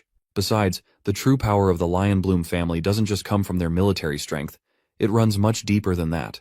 The Viscount is fully aware of the power struggle they're caught in against the Lionblooms, who could crush smaller noble families like theirs in countless ways if they really wanted to. Thinking about the wisest way to handle the situation, he figures the most realistic option is to pay them off, a decent sum to keep House Haxon out of further trouble. If that doesn't work, the second option would be to seek protection under a high-ranking noble who could shield them from the Lionbloom's reach. Lady Agnes listens to Paul's reasoning and understands that, realistically, entering the protection of another great house might be their safest move. Still, she speaks up, suggesting there could be one more option. Without missing a beat, she slides in her favorite idea, making Damien a paladin. She says that if he becomes one, it would solve all their problems at once. Damien's face says it all. He's had enough of this nonsense. He didn't expect this to be tossed into the middle of a serious meeting. But it's too late now. With everyone in the room staring at him, waiting for a response, Damien straight up rejects the idea. Paul doesn't try to force it either. He respects his son's decision and considers the option off the table. On the other hand, Abel is clearly flinching at the mention of it. Suddenly, the nerd slams the table, demanding his father's attention. When Paul turns to him, Abel questions why he accepted Damien's refusal so easily. He argues that if Damien became a paladin, all their problems would be over. But it's obvious. Abel's trying to sabotage his brother, pushing him into a path that would keep them from ever clashing again. Damien knows exactly what Abel's doing, running his mouth and stepping into things that don't concern him. Damien's completely disgusted by this punk. Abel catches the look on his face and snaps, asking what's with that nasty expression. The nerdo throws all the blame on Damien, saying the whole ruckus happened because of him, so he better take responsibility. Since it's all his fault, Abel demands that Damien become a paladin and fix it. But before he can go on, Paul shoots Abel a glare so sharp it shakes the whole room, reminding him there's a guest present and he better sit down and act with some manners. That shuts Abel up real quick. No doubt Paul agrees that Damien's actions sparked the feud with the Lionblooms, but he also knows it's not entirely his fault. Then Paul drops the real bomb. Lionbloom's second son had lustful intentions toward Louise. The old man knows that if Damien hadn't stepped in, that guy wouldn't have backed off easily. In short, their son protected Louise in place of a powerless father who couldn't act. Marilda and Louise quietly console Paul, seeing the weight he carries. Just then, the proud figure of Viscount Haxon rises, walks over, and pats Damien on the shoulder, telling him he did well today. The old man is genuinely proud of his son for saving the family's honor, standing tall against the insult to their house, and giving those loafers exactly what they deserved. That moment sparks a warm feeling in Damien's heart, something he never expected to feel. He quietly says it was just something he had to do. Paul decides to take matters into his own hands for now, asking everyone to let him act like their father for once. But just then, the butler walks in with news that someone from House Goldpixie has arrived. Paul has no idea what business they'd have with them now. Turns out, their young master Damien borrowed money using the family's wheat fields as collateral, and the repayment deadline has already passed. The real shock, they've already sold the fields off. Damien's caught completely off guard, not expecting his luck to crash this fast. Paul's face turns dark, rage building fast, and in a full-blown fury, he grabs Damien by the neck and starts choking him, cursing his very existence. One man lifts his hat for a moment to show respect to young Master Damien, wishing him a good day. Damien squints, vaguely recognizing the guy. It's Olin Demishi, the West Branch manager of Dash and Cash, standing beside his personal guard. It's been a while since they last met, but Olin's here on official business, showing up right on the repayment date they previously agreed upon. This wicked guy casually pulls out the contract that young Master Damien signed, reminding him that he agreed to use his family's land as collateral. He flashes a smug smile, saying that's how he could assure Damien he'd get the money in the first place. Then, with a smooth tone, he presents the paperwork to make it all official, calling it just a simple formality. He tells Damien there's no need to worry at all, like everything's perfectly under control. The old man snaps, saying that someone of such low birth could never take land from a noble like him. Meanwhile, Damien starts to piece things together, finally remembering that Olin is the one who manipulated him into handing over the land deed in the first place. He can't help but question what made him even agree to such a thing. Looking the man in the eye, Damien asks how much he actually owes him. Olin calmly replies that he borrowed 200 gold, and with interest, the total now comes to 300 gold. That amount sends shockwaves through Damien's brain, making his jaw practically hit the floor. He stares at Olin in disbelief, asking if the number is actually correct. Olin, with that same smug calmness, simply tells him to go ahead and read the contract. Damien struggles to even remember why he borrowed the money in the first place. It feels like it happened ages ago. But one thing he knows for sure is that their family doesn't have that kind of gold lying around. At this rate, he's convinced he's about to drag his entire household into poverty, left begging for coins like filthy, homeless barbarians. His family would be tossed into the streets with nothing to eat, and the thought crushes Damien. Olin then coldly declares that if the debt isn't paid by today, the land used as collateral will officially become the property of Dash and Cash. Damien fires back, reminding him that he said the collateral was just a formality. Olin, still calm and smug, admits he did say that, but things have changed. Duke Goldpixie has ordered them to collect on all outstanding debts, no exceptions. It doesn't matter if it's from nobles or commoners. He then advises Damien to gather the money and casually asks if he even has that kind of sum. Damien, stunned to his core, confesses he hasn't prepared anything for repayment. That's the exact answer Olin was hoping for. Deep inside, he's thrilled, though he keeps up a fake look of concern for the young master. With a lazy air, he drops onto the couch like he owns it, saying Damien should have thought twice before borrowing money in the first place. Then he snaps his fingers, and two towering gorilla-like bodyguards step forward, locking deadly stares on Damien. Olin insists on handling the situation his way now, fully aware that Damien can't repay the debt on his own. As much as he likes collecting money, what he truly enjoys are moments like this, watching arrogant nobles fall to their knees, groveling, humiliated, and licking his shoes. Now, Olin's practically buzzing with excitement just imagining what kind of face Damien will make next. The thought alone sends a chill down his spine. It's the kind of thrill he lives for. Meanwhile, in a totally different vibe, Marilda and Louise are casually sipping tea while the Viscount paces around like a madman, eaten up by stress. Abel's sulking on the sidelines, probably cursing his own existence at this point. Marilda gently offers the Viscount a seat, telling him to rest before he ends up carving a hole in the ground with all that frantic pacing. Even Louise tells her father to calm down a little. But the old man's at his limit, practically pulling his hair out in frustration, burdened by the disaster his sons dragged them into. Paul's on the verge of losing his mind, knowing full well they can't just sit around when their entire future is hanging by a thread. Marilda casually sips her tea, calm as ever, and tells them to trust Damien.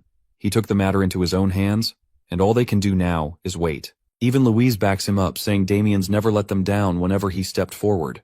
The Viscount knows that's true, but he also points out that it's only because his swordsmanship is top tier. Still, combat skills and negotiation skills are two completely different things. Just as he says that, in a flash, Damien proves himself again. He slams Olin's sidekick's face straight into the ground with brutal force, hard enough to crack the floor beneath them. Olin is totally stunned by what just happened, frozen with shock as chills run down his spine. After knocking out those two King Kongs, Damien knows full well his father's going to flip and start yelling again, especially since they just fixed that wall.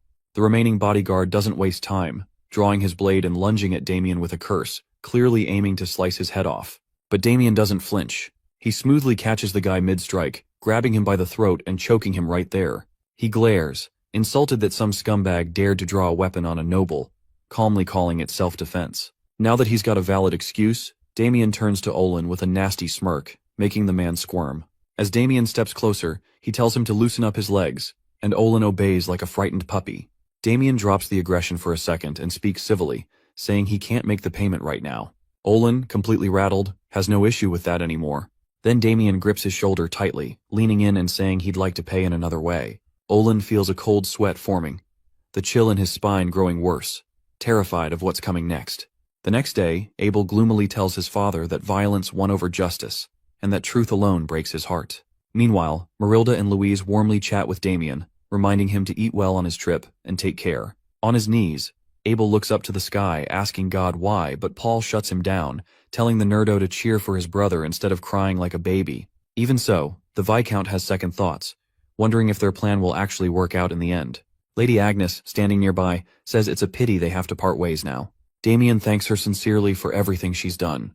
The White Beauty mentions that their investigation is nearly wrapped up, so they'll likely be returning home tomorrow. She wishes him a journey full of blessings, and Damien gives her a grateful nod. Then, she adds, just in case he changes his mind. But Damien already knows where she's going with that. He gives her a calm, firm look and assures her that nothing will change his mind about what she wants. Afterward, Victor finishes loading up Damien's luggage, and with all the goodbyes done, the dude climbs into the carriage. Surprisingly, Olin is accompanying him. Olin assures the ace that he'll make sure nothing disrupts the trip. Damien actually likes the sound of that and gives him a nod of approval for the change in attitude. He even throws in a casual request. He'd like a lobster for lunch if Olin's really bringing that kind of energy. Victor hops in as well, and with everything set, the carriage finally rolls out, heading straight for House Gold Pixie. The lavish carriage pulled over, and the three-man party could finally stretch their legs. In front of them was the luxurious ducal mansion. The Gold Pixie family, rumored to be the wealthiest in the kingdom, truly lives up to their name. Damien turned to his personal servant/loan shark and thanked him for the comfortable journey. He could tell that this Orlandimici guy was fuming due to how he was treated like a dog the whole time they were on the road.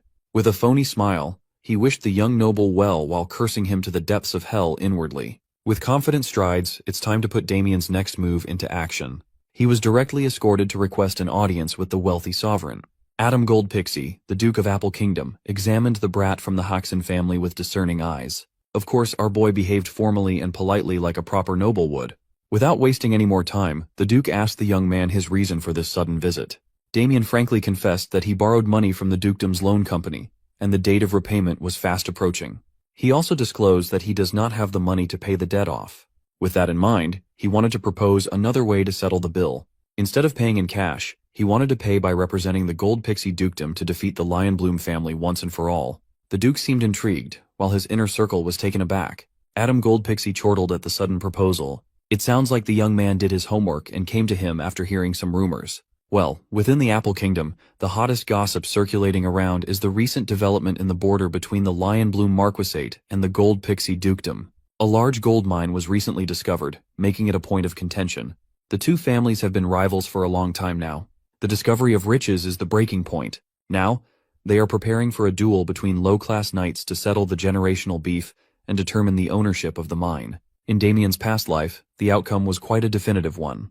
The duel would end in Lionbloom's complete and overwhelming victory at the hands of their rising star. Afterward, the Lionbloom Marquisate would leverage the wealth extracted from the gold mine to rapidly expand its power. In contrast, the Gold Pixie dukedom would slowly lose its influence. To sum it up, helping the Duke win this upcoming match would kill two birds with one stone. Not only can Damien pay his debt, but he can also keep those Lionbloom bastards in check. Adam Gold Pixie was drawn to the young man's boldness. He had also heard rumors about the Hoxton heir taking down the second son of the Lionbloom family and crushing a major crime enterprise in Landwalk City. Those accomplishments certainly boost his credibility, so there's no need to deny them. His arrival is just right on time. Currently, the Duke has been having a hard time finding a suitable knight for the duel anyway. Damien confidently declared that he was the perfect candidate, dubbing himself as the only low-class knight who can stand toe-to-toe against the Lionbloom heir. Saying that he can defeat Michael Lionbloom is quite a daring claim. He's known as a generational genius after all. While there is no denying that the kid is impressive, Damien is a whole other beast. But while he was selling himself as the rightful representative, one of the Duke's knights butted in to oppose his claims based on exaggerated rumors. Besides, Lady Chelsea Goldpixie is still on the road trying to find a suitable candidate. Middle-class knight Ernst Horwitz is not even hiding his disdain for Damien.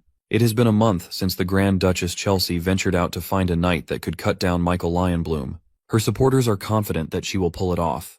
Horwitz continued trying to dissuade the Duke from disregarding his daughter's efforts, telling him to trust the process. Duke Adam listened to his knight and accepted the validity of his words. Damien suddenly felt an itch to strangle this skinny knight, spoiling his moment. He looks like a chewed-up bone that an orc spat out. He values the advice of his retainers, so he asked Damien to defend his proposal. For this scenario, he'll just have to show his qualifications through actions for maximum effect. So, he boldly blurted out that not picking him would be a massive mistake. If Gold Pixie wants to win the duel, Damien is the only right choice. Whoever the Grand Duchess brings won't even compare. To back up his claim, he challenged the skinny knight to a little contest. Boney should take up his blade, and Damien will block his strike. If he can block an attack from a mid-class knight, then that should be enough proof that he's the real deal. It was a successful rage bait. Horwitz wanted nothing more than to teach the brat a lesson if the Duke gave the permission to do so. Fascinated and excited, Adam gave them the green light for an exhibition match. A few moments later, the training ground was prepared to be the venue. The combatants mean-mugged each other while the Duke and his posse watched. Victor just arrived, only to find his young master mixed up with some bullshit again. He looked at his boss's opponent and felt the fire of rage burning inside the knight. This is what happens when rage-baiting goes too far. The dukedom's Guardian knight, J.L. Heinrich, stood beside the Duke and presided over the match. When given the go signal, Sir Horwitz stood ramrod straight like he had a stick up his ass and offered the arrogant young man a last chance to kneel and surrender. In response, Damien yawned and demanded that they hurry up this little test. Limited to only one decisive strike, the mid-class knight made sure to bring out every bit of mana he had, manipulating the flow to converge on his spear's tip. Sensing the dangerous amounts of power coalescing, Damien worries that he might have rage-baited the guy a little too far. With his face grimacing with rage, Sir Horwitz aimed his tip at the arrogant bumpkin with killing intent. As fast as lightning, he closed the gap while gathering absurd amounts of momentum. It was an impressive opening, but if Damien knows where the strike's path is, blocking it should not be hard. He raised his sword with a clear view of the spear's tip, ready to defend with perfect placement. At the last second, Horwitz's tip seemingly bent and snaked its way past his defense. It was a minuscule change in angle, but it left the young man's chest wide open. With perfect precision, his sword crumbled and shattered in half. Upon feeling the sensation of steel fragmenting under his strength, Horwitz knew that the fool fell for his dubious trap. Without a blade to bear the brunt of the attack, the spear tip continued roaring until it reached Damien's chest, drawing his blood. The Duke was taken aback, and Victor felt his stomach turn upside down at the sight of his young master's blood. Much to everyone's surprise, Damien regained his balance and did not fall. He looked like he was in pain, but he remained standing. Horwitz could not believe his eyes. A mere low-class knight should not be able to withstand his surprise attack. Breaking the silence in the training ground, the young man wiped his blood with a grin, and asked the Duke if this was enough proof to give him the representative position. Seeing his master safe and conscious, Victor ran onto the stage and rushed him with a concerned hug. It was definitely more painful than the knight's spear strike. Damien had to wrestle off his loyal attendant on account of his chest wound. The Duke immediately followed, pleased with the show he just put on. Withstanding Horwitz's strike is no easy feat. Frankly, Duke Adam was a little skeptical at first, but he just saw how capable the kid was. He's got a gem in his hands. So, he turned to his retainers and proudly announced that Damien Haxon, after proving his strength admirably, shall be appointed as the Gold Pixie family's representative. Horwitz tried to bitch about the outcome of the exhibition, but the Duke quickly shut him up with a sharp glare. Adam is in a good mood right now. If someone ruins it, who knows what might happen. Horwitz was in shambles. He recalled what happened in his head over and over. He was certain that the attack landed cleanly. There's a reason why he has mid in his title and whore in his name. Honestly, Damien, as he is right now, is already beyond the middle class of the knight hierarchy. Since only low-class knights are permitted to participate in the upcoming duel, he has to hold back and fake his level. He had to make sure that his performance was convincing enough to fool anyone. He had to resort to using a magic shield to defend himself and dampen the spear's force for a split second. If he got the timing wrong, he could have been in real danger. The Duke assessed his condition and saw signs of some light internal damage. Duke Adam can't let his new blade get damaged like this. He tapped his ring and opened his subspace storage. A magic item like that must be expensive as fuck. The wise Duke retrieved an ornate box from the subspace and offered its contents to Damien as a gift. Inside the box were 5 little golden balance pills. He had to pay a high price to get these things from the alchemy school. Knights usually take these precious pills during training, but it's also an excellent remedy for internal injuries. Damien graciously accepted the gift and extended his gratitude.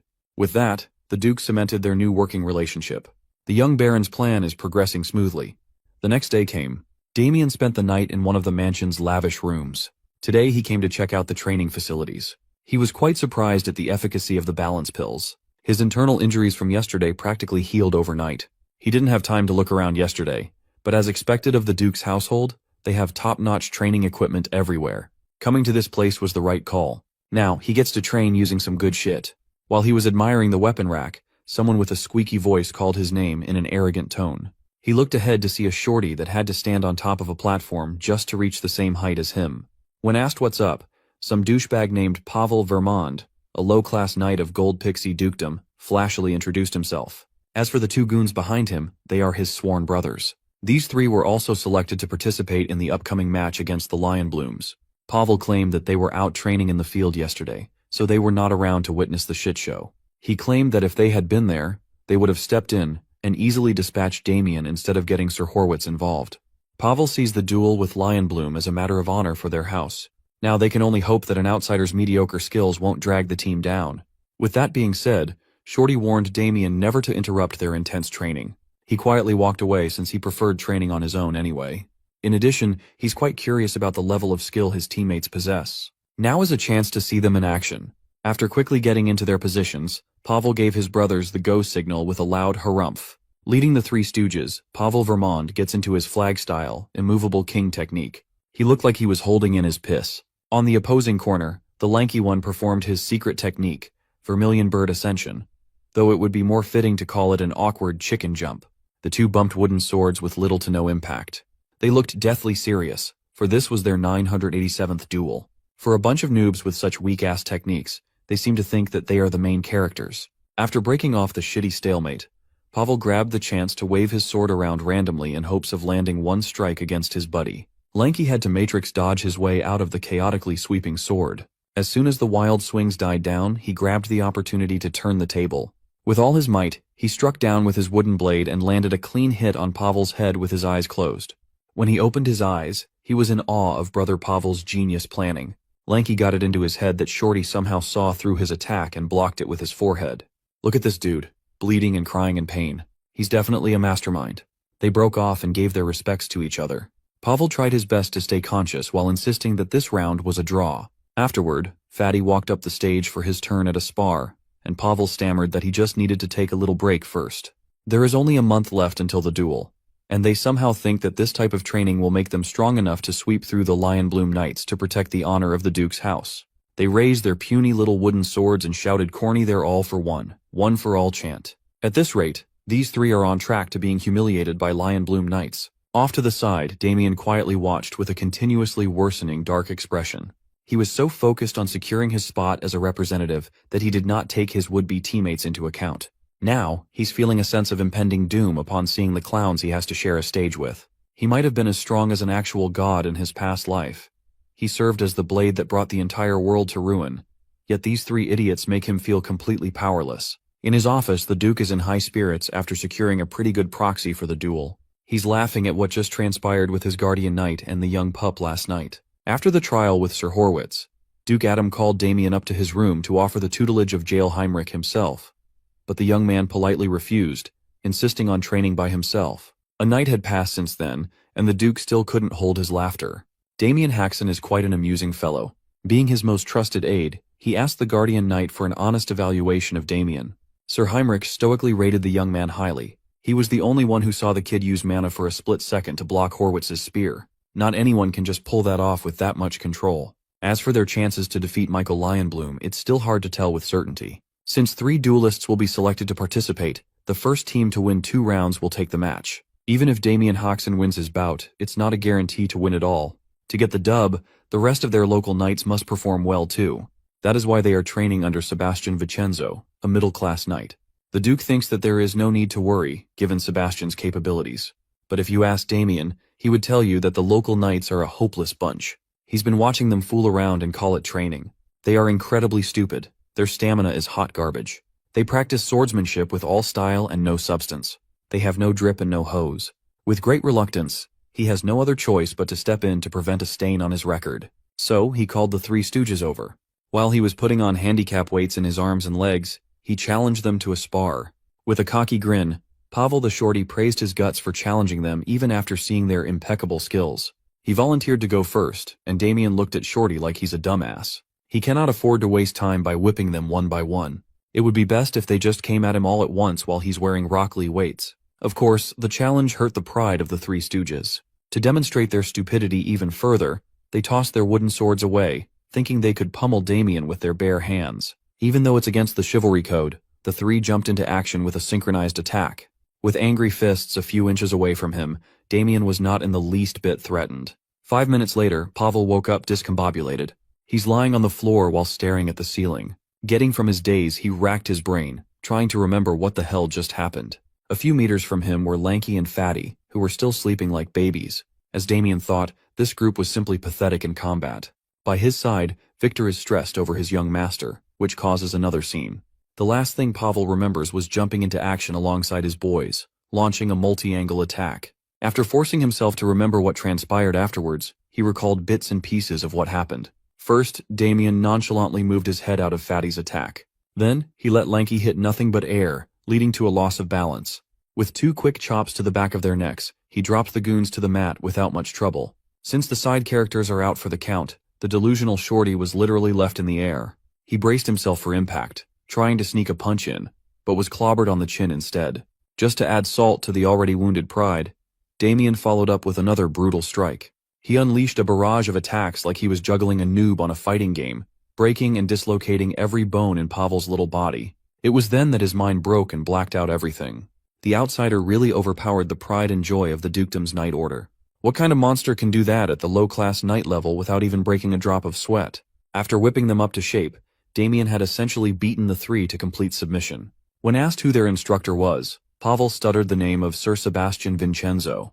Damien could not believe that someone at the middle-class level trained a bunch of kids to be so pathetic. Honestly, they would be better off ditching that lousy-ass teacher, but there's no need to start drama. So, to supplement their trashy education, Damien demanded that the three come to him to spar after formal training every day. Pavel worries that if Sir Vincenzo finds out about such an arrangement, the knight might take it the wrong way. Fortunately, Damien is so well versed in beating people up that he can do it without leaving a single mark or injury. Come to think of it, Shorty clearly felt his bones breaking and dislocating while he was getting thrashed. Yet he woke up without a scratch. You see, Damien learned how to beat people up in a very specific way back in his Death Knight days. Long ago, there was a man who traveled the continent making a living with criminal reformation. He was widely known as the character corrector. His method was very crude and simple. Inmates that misbehave get their asses handed to them. He would beat them up for an hour straight. If that did not work, he would double the beating time. Rumor has it that he once beat a criminal continuously for 512 hours straight. Over time, Character Corrector began to feel pity for the criminals he left bloodied and mangled. Instead of quitting his job, he devised a technique to beat someone up endlessly without endangering their lives.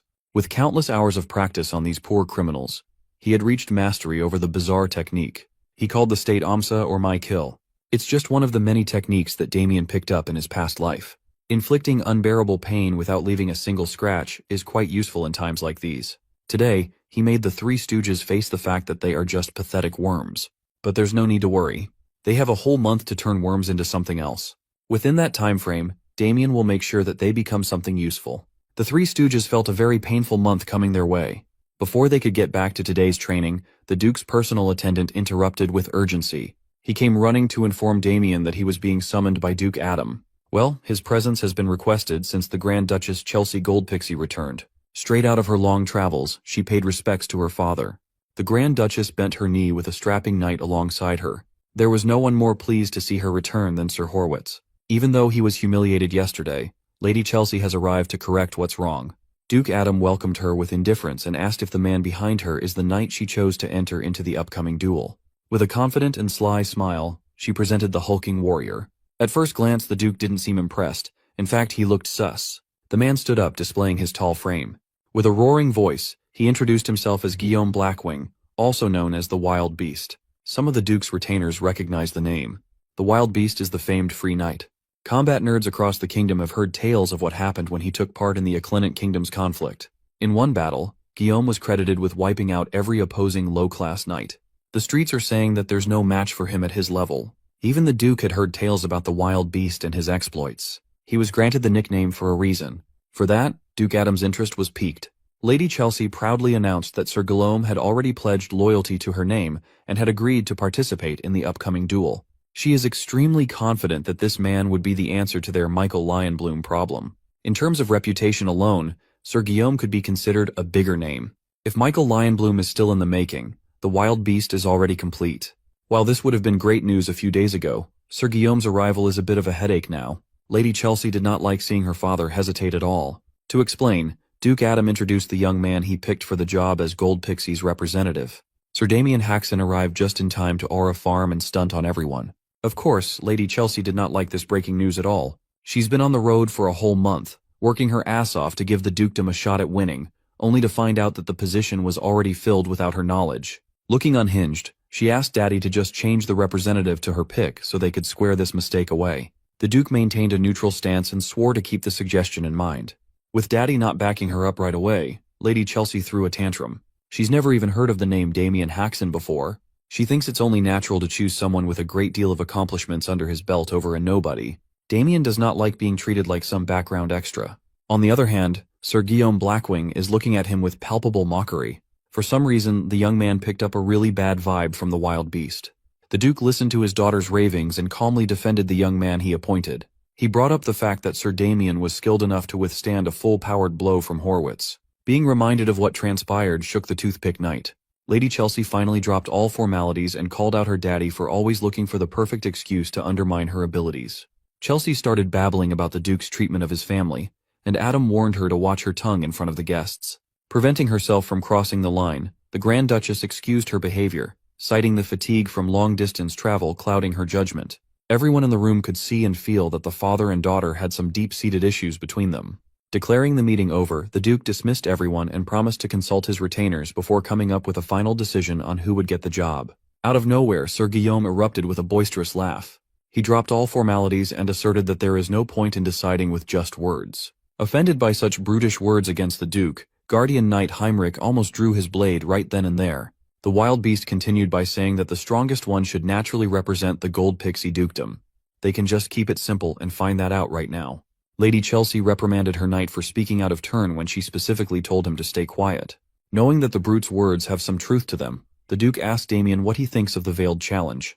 To be frank, all these tests are getting tiresome. Either way, he's also aware that the fastest way to resolve the situation is by showing a bit of force. So he agreed with Sir Guillaume's sentiment, but proposed that they settle this dispute without an actual fight. He extended his hand, wordlessly offering a simple contest of sheer strength. In addition, there is something he would like to confirm by touching hands. Once again, Sir Guillaume laughed his ass off and warned the young man about the dangers of losing an arm. Matching his threats, Damien announced that he would be nice and settle for just pulling the brute's shoulder out of its rightful place. Feeling offended by the trash talk, the wild beast pounced at the young man's arm like it owed him money. He moved as fast as he could and with as much intensity as he could muster. But in the end, his whole body got flipped upside down in front of everyone watching. Damien showed off his judo skills by taking down an opponent much bigger than he is. You know you just did something shocking when even old Heinrich here is at a loss for words. Sir Horwitz, on the other hand, felt his already sunken cheeks sink even deeper. Lady Chelsea was closer to the action than everyone else, but it happened so fast that she could not make sense of what transpired. Sir Heinrich inwardly praised the young man for such a remarkable show of skill and finesse. With his veteran vision, he clearly saw Guillaume go for Damien's hand first. But that young pup skillfully turned the giant's raw power against him, flinging him aside like a sack of shit. His physical ability is top-notch, but his technique is the aspect to watch out for. Instead of accepting his loss like a real knight, Sir Guillaume quickly collected himself while cursing the young man out for humiliating him in front of everyone. Damien had already expected this kind of reaction, so he decided to fan the flames even further and snidely remarked that he unfortunately failed to dislocate the brute's shoulder. His vision went dark with rage, and the wild beast motioned to draw his weapon as his dark mana circulated. With dual axes in hand, he assumed an offensive stance, ready to slice and dice the young man. Lady Chelsea tried to stop her champion, but her words were not reaching his ears anymore. He rushed towards Damien, eager to shred him to bits as painfully as possible and split his skull open. Before his mana could manifest itself into a full-blown attack, he was interrupted by a more dominant power. When his circulation stopped, Sir Guillaume immediately knew that someone had stepped in. Damien stood on business while the dukedom's guardian knight unleashed some of his energy, angered by the audacity of the outsider. Swinging a weapon so carelessly in front of the duke is a grave sin. The guardian knight imposed upon the wild beast and asked if he had a death wish. Guillaume felt all his animosity melt away as the old man's mana suppressed him.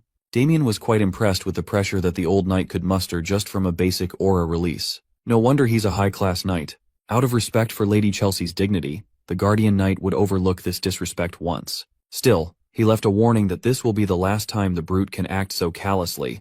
He doesn't believe in second chances. Feeling the cold embrace of the old man's aura leaving his body, Guillaume slumped down to the floor, huffing for air. With that settled, the Duke demanded everyone's attention. Judging by what he saw from this unruly commotion, it would be best for their house to keep Sir Damien as representative. Once again, Sir Horwitz protested that what transpired was not a fair match at all. He excused that Sir Guillaume Blackwing had yet to fully recover from his travels, giving Damien a clear advantage. The young man is starting to regret not slitting this toothpick's throat when he had the chance. In addition, he whined that Sir Guillaume is a knight versed in weaponry, and he should not be judged based on a brief hand-to-hand combat test. This time, Lady Chelsea backed his protest. She argued that they should not make decisions based on childish scuffles. An official duel must happen between the two. The Duke is starting to get irritated by the other camp moving their goalpost. Disappointed and angered by her daughter's demands, Adam struck his desk and yelled at her for being such an incompetent brat. Lady Chelsea was shaken to her core. After calming down, she stammered an apology for overstepping. The toothpick knight gritted his teeth and held his tongue on the sidelines. With an awkward silence hanging in the air, Damien raised his hand and addressed the Duke. Looking mischievous as ever, he asked if he could share something. Much to everyone's surprise, he accepted Lady Chelsea's proposal, a formal duel to determine who would represent the Duke. Since that is his wish, Duke Adam had no choice but to relent. Later that day, Victor is all over his young master, pestering him about accepting a needless duel when all he has to do is stay quiet instead of risking a loss. Ignoring Victor's nagging, they finally arrived at their destination, a workshop that the Duke personally recommended. Adam Goldpixie added a stipulation to the incoming duel. Since Damien's long sword was destroyed during the Horwitz fight, he ought to get a new weapon made at the Duke's smithy. In all honesty, he could probably beat Guillaume within an inch of his life with a training sword. But there's no reason to turn down the Duke's generosity. Free stuff is free stuff.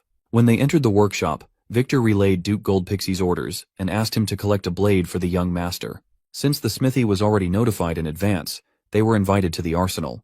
Inside was a lineup of high-quality blades in all shapes, forms, and sizes. Even someone like Damien, who had seen a fair share of legendary weapons, was quite pleased by the workshop's collection. Among all the glittering blades displayed in cases, only one firmly caught his attention. Seeing that he's interested in such a unique blade, the owner shared that it was commissioned by a valiant knight once employed under the Duke's family. Before the blade was finished, he had to leave for unknown reasons. The blade never reached the intended owner's hands. Interested, Damien asked if the knight provided some resonance steel for the forging process. He asked because the uniquely shaped sword resembles the signature blade of a swordmaster known as Sword Maestro. The thing looked like a tuning fork. The owner was quite shocked that the young man still picked the blade even after knowing that it was forged with something as finicky as resonance steel. Unlike other rare metals that amplify mana, resonance steel has a different property. It has the unique trait of repelling mana and generating waves. When asked for the blade's name, the owner tried his best to remember. The knight who commissioned the odd weapon dubbed it the Thousand League Sword.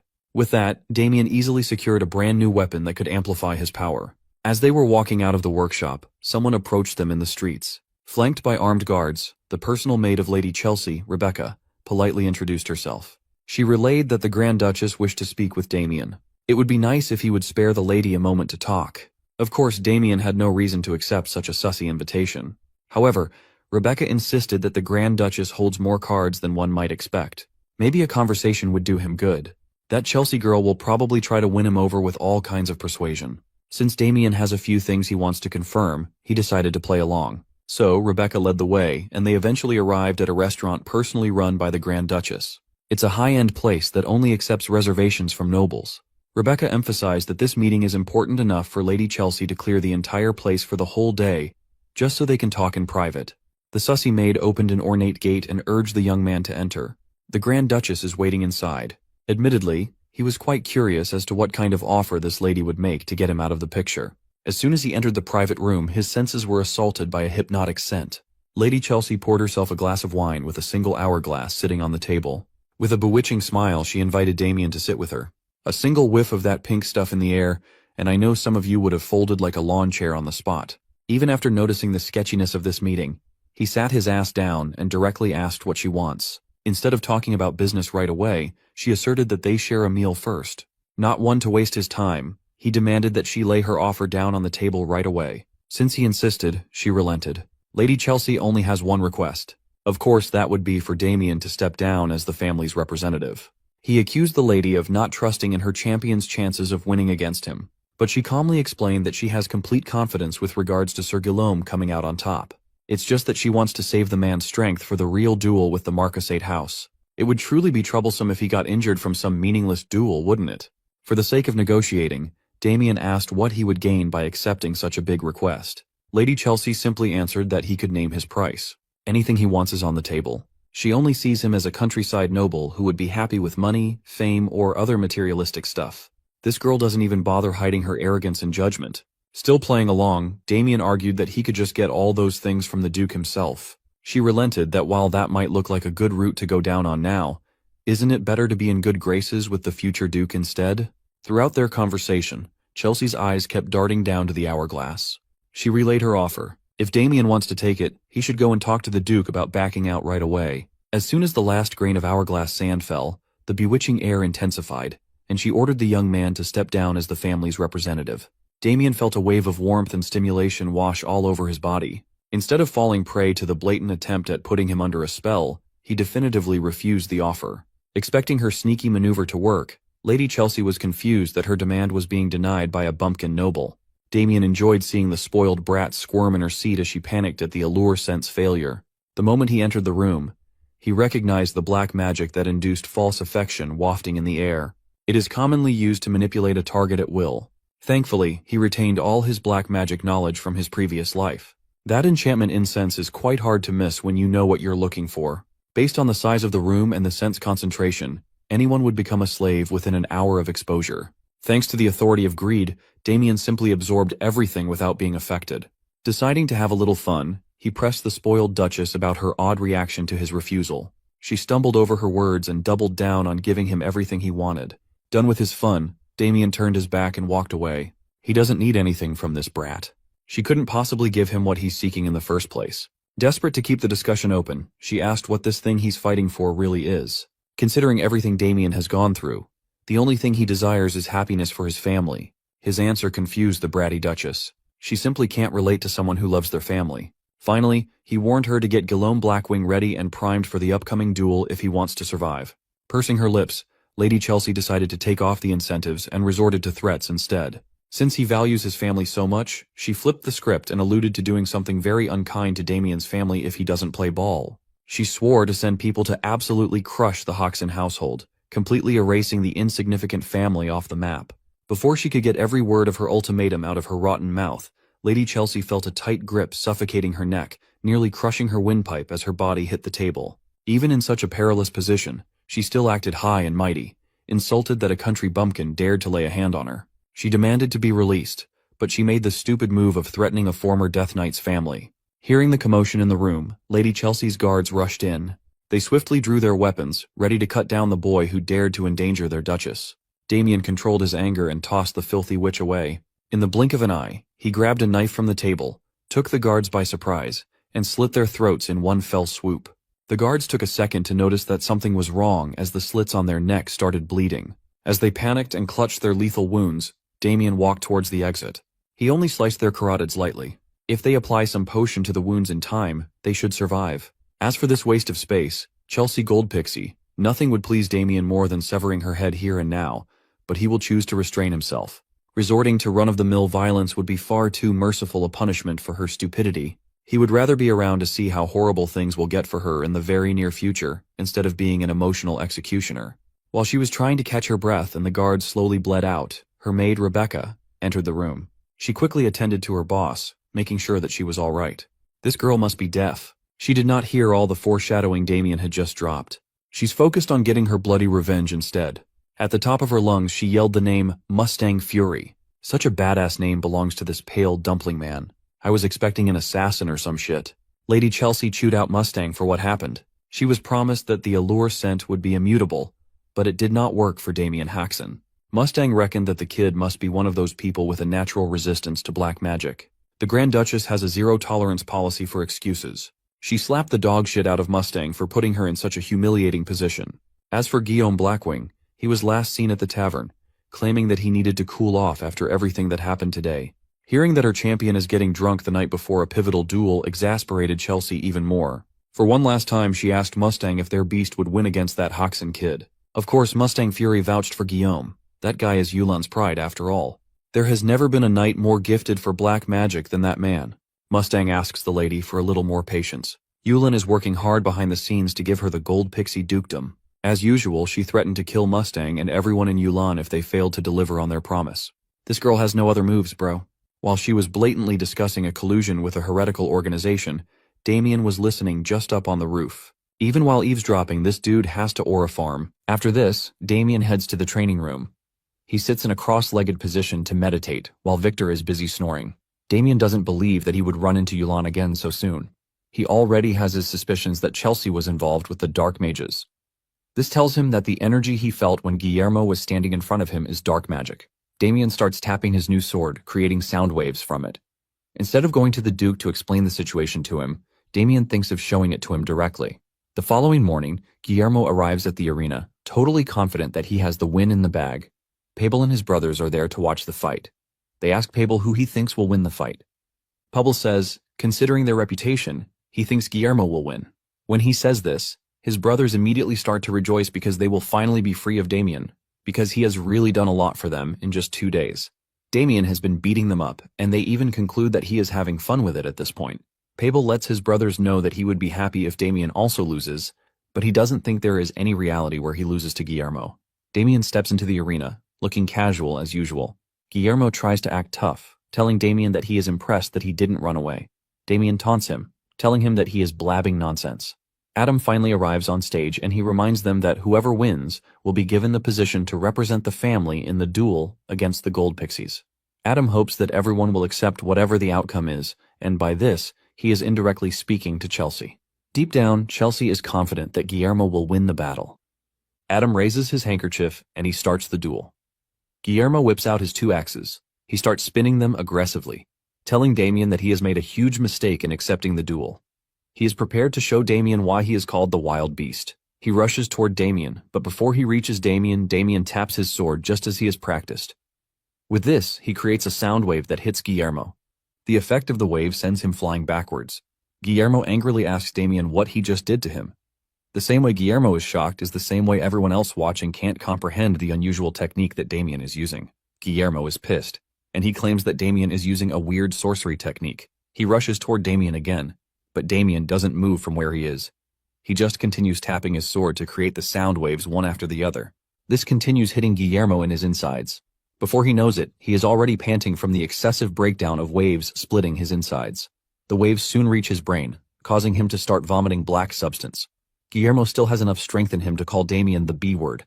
Damien then decides to finish everything at once. He unleashes a huge wave and hits Guillermo with it. This finally breaks through his armor and shatters whatever dark attribute that has been infused into him. This leaves everybody shocked. And right in their presence, Guillermo starts to vomit a large quantity of dark substance from his body. Adam is left confused as he asks Jael why Guillermo is acting all weird. It starts to dawn on Adam and Jael that it might be what they are actually thinking. At the same time, Chelsea realizes that she is screwed. Guillermo cannot control himself as he spills every dark substance stored in his body. He loses body fat while vomiting everything inside him. Damien walks up to him saying Guillermo's true nature has finally been exposed. Guillermo crashes to the ground, looking totally drained of life, and Damien calls him a fake knight. Adam is confused when he hears Damien call Guillermo a fake knight. Damien then proceeds to tell the Duke that Guillermo is a fake knight because he was enhancing his physical abilities with dark magic.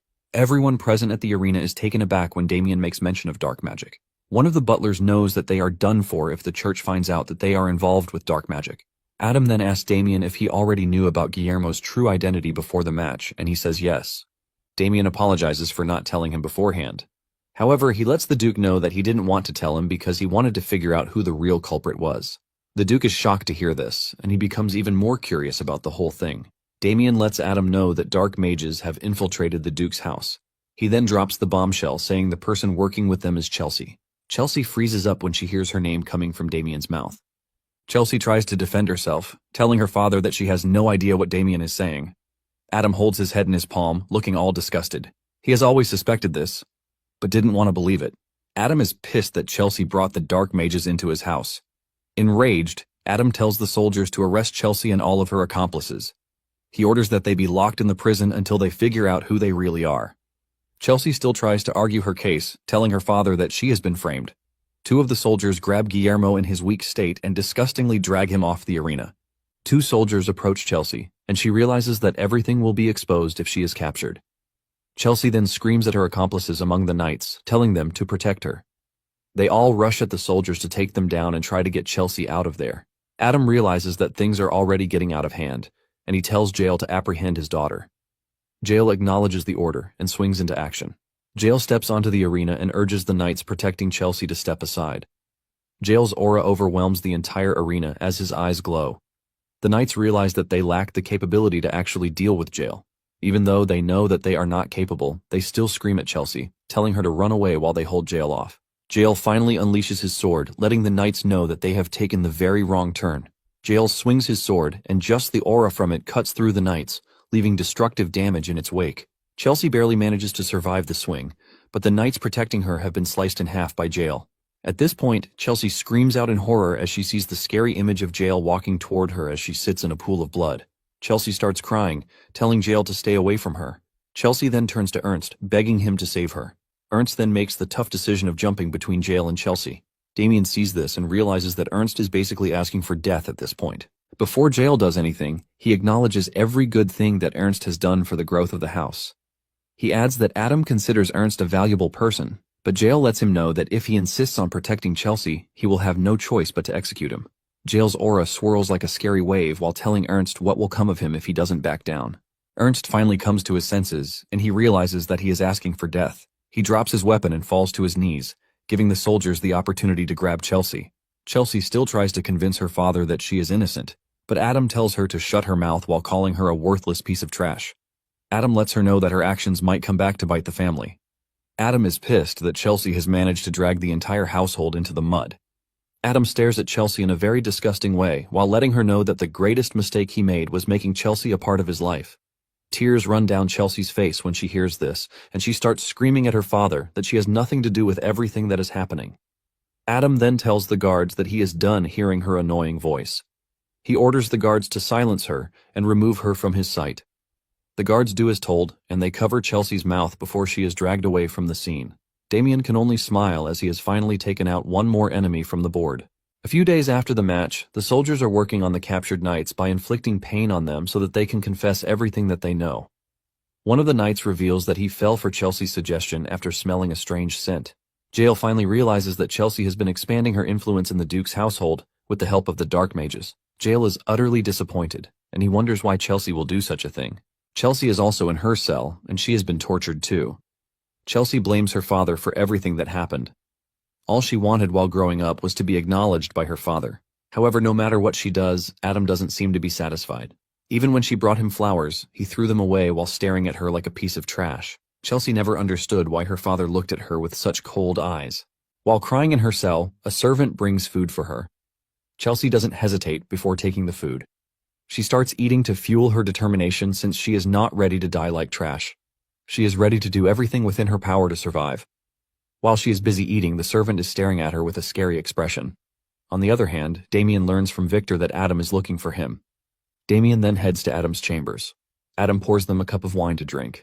After having a taste, Damien admits that the drink is good. Adam laughs, and he is impressed that Damien was able to notice. He tells Damien that the wine is not expensive, but it is his favorite wine. Adam gulps down the drink while Damien stares at him. Adam then brings out a plate of cheese that he claims is from the Blanco region. Adam assures Damien that the cheese goes very well with the wine. Damien thanks Adam as he tears into the cheese. Adam then reveals that he finally accepted help from the church concerning Chelsea's case. Damien is surprised to hear this since he was expecting Adam to investigate the whole thing by himself. Adam says this was his plan, but in the end all of the Dark Mages escaped their grasp. Damien is shocked to hear this, and Adam mentions that all of Chelsea's close associates were captured except the Dark Mages. Adam is telling Damien so he will know the current status of things since he helped with the entire case.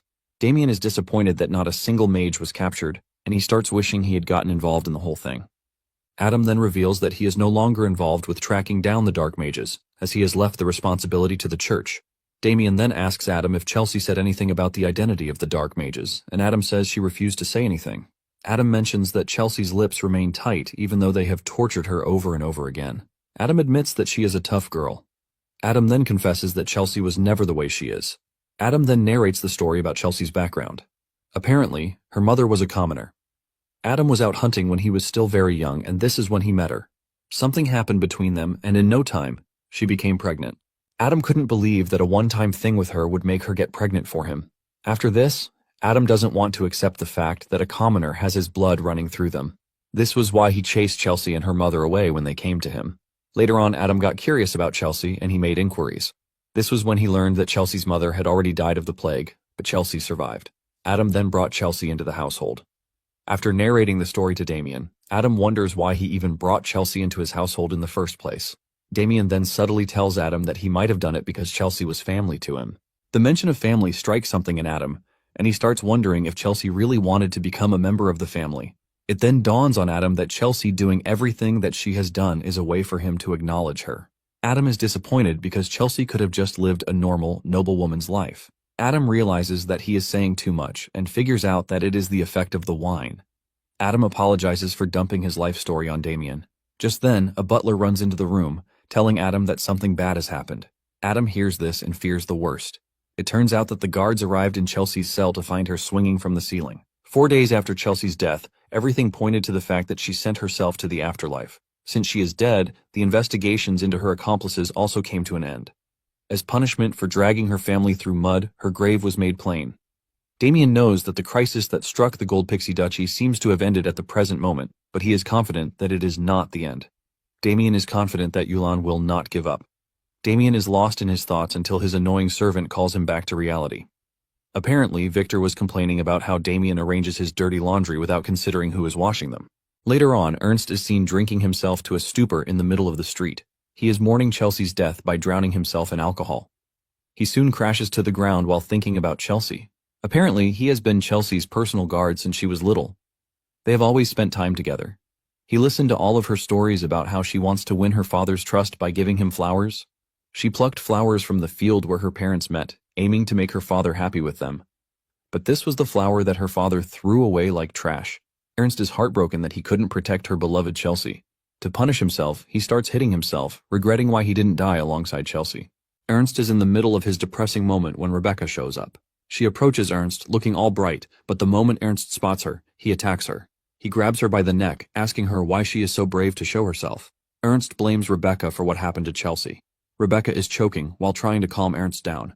Ernst is not ready to hear what she has to say as he prepares to snap Rebecca's neck. He finally calms down when Rebecca reveals that she is trying to get revenge for her late mistress. She tells Ernst that the house claimed that Chelsea sent herself to the afterlife, but this is not true. Rebecca says Chelsea died because she was not able to withstand the torture inflicted on her. Ernst is enraged when he hears this, and he asks Rebecca if he has any proof to support her claim.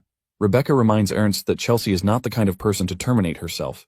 In addition to this, she claims that she heard from those who recovered Chelsea's body that there were torture marks all over her body. These are wounds that are so severe that no normal person would have endured them. Rebecca claims that the wounds are deep enough to cause death. Rebecca then finishes her argument by saying the duchy terminated Chelsea and covered it up by saying it was a self-termination. After hearing this, it dawns on Ernst that the Duke is actually capable of doing such. Rebecca then continues by saying she actually approached Chelsea because she had an ulterior motive, but she was treated like a human by Chelsea. Because of what she feels for Chelsea, Rebecca tells Ernst that she can't look over what happened to Chelsea. Rebecca reveals her determination to get revenge for her beloved master. Rebecca tells Ernst that if she is going to do this, she is going to need his help. While saying this, she holds Ernst's hand while releasing the charm fragrance. Since Ernst is in his weak state, the charm easily captures him. Since he is already under the influence, Ernst then asks Rebecca what she wants him to do. After she is done giving him instructions, Ernst walks away. Mustang Fury appears on the scene, commending Rebecca for a job well done. Mustang was initially worried that the spell might not work on Ernst since he is a middle-class knight. Rebecca grins like a maniac while revealing that no matter how strong someone is, they always have a weakness in their heart. If that weakness grows, it is much easier to get the said person under the influence. Rebecca knows that for Ernst, his weakness is Chelsea. She merely exploited this weakness. Rebecca laughs, saying Ernst is so dumb not to have figured out Chelsea's real killer. Rebecca knows that Ernst will basically lose his mind the moment he finds out who is behind Chelsea's mysterious death. Rebecca then asks Mustang if they have to go after Damien. Mustang replies that they can't just sit around while Damien runs wild. They also learned from their spy that it was Damien who killed Agito. In addition to this, Damien has interfered with the plan entrusted to them by their big boss. Just by doing this, Mustang lets Rebecca know that Damien is worthy of death. Mustang believes that Damien doesn't know who they are yet. Mustang concludes that they have the element of surprise since the duchy thinks they have run away. Mustang's prime aim is to make sure that they use their golden chance to kill Damien. In the training hall, Damien is meditating when some figures appear behind him to ambush him. 3 wooden swords come at him at the same time, but he easily parries all before dealing severe punishment to the 3. It turns out that these 3 dudes are Pabel and his blood brothers. Damien is disappointed at the trio because even though he gave them the chance to ambush him, they still could not land a hit on him. The trio falls to their knees, apologizing for being a total waste of semen. Pabel concludes that they are dead because they failed the mission. Surprisingly, Damien tells them that training is over.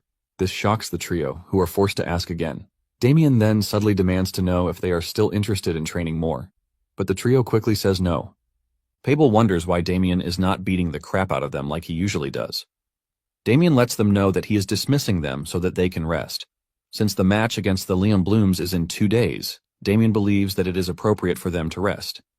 He then tells them to think carefully about everything that he has taught them. The trio is genuinely confused about this, since they can't recall learning anything other than getting battered every day. Damien is disappointed that none of them actually understood what he was doing for the past couple of weeks. Apparently, the reason he has been sparring with them is not something as simple as physical training. Damien has something else in store for them the entire time. but he is disappointed that not even one of them was able to grasp the idea. Just then, he notices that Pable is silent and thinking hard about something. Damien smiles because Pable seems to have gotten the hang of what he was teaching them. Damien takes off the sandbags on his body while looking forward to the duel. Soon afterward, Adam and his men arrive at the leafy plains where the duel is to take place. They can see House Leon Bloom in front, and Adam asks Damien how the house appears to him. Damien takes a closer look and reveals that they appear to be a very high-level army. Damien says their individual skills appear to be quite at the top, too. Adam laughs after hearing Damien's take, and he reveals that Leon Bloom takes pride in training his soldiers well. Just then, a messenger from the opposing side comes over to deliver a message. Apparently, Leon Bloom wants the representatives to meet before the duel begins. Adam then agrees to the suggestion since there is no reason not to. At Leon Bloom's camp, Holland walks into his son's tent to find him still sleeping. He kicks Michael on the bed, telling him that they need to meet Adam's men and he is busy sleeping. Michael rolls on the bed while telling his father that he is being too loud. Holland reminds Michael how important the duel against the duchy is. Michael returns to the bed, telling his father that he is not interested. When Holland realizes that he can't get Michael to stand up, he starts talking about facing Damien himself. This immediately catches Michael's attention, and he asks to confirm if Damien is in the Duke's group. Holland mentions that Damien was the one who was selected by the Duke to represent them. The moment Michael hears this, he goes into overdrive mode, and he finally shows interest in the battle. Not long after this, the two camps meet. Adam berates Holland for coming late to the meeting when he was the one who basically asked for it. Holland teases Adam, asking him if he is angry about something so minor. The two laugh at each other, but the tension between them is glaring. Jael then calls them back to the real reason why they are there by clearing his throat. Holland then greets Jael, since it's been a long time since they saw each other. Holland then urges Jael to join his household because the duchy's house must be boring him to death. Jael simply lets Holland know that he has no desire to join his household because he has pledged his allegiance to the Duke. Holland uses the opportunity to take a dig at Adam. Just then, Holland spots Damien behind Adam. A wave of rage takes over Holland because he would have personally preferred to beat Damien up himself for what he did to his knights and son. Damien can sense Holland's intentions, but he just stands there, smiling at him like he doesn't care. Just then, Holland feels something strange in him, and he realizes that this is because of Damien. He can't believe that a high-class knight like him is feeling tense in front of Damien, a low-class knight. Holland then wonders if he is getting the chills because of Damien's hidden potential.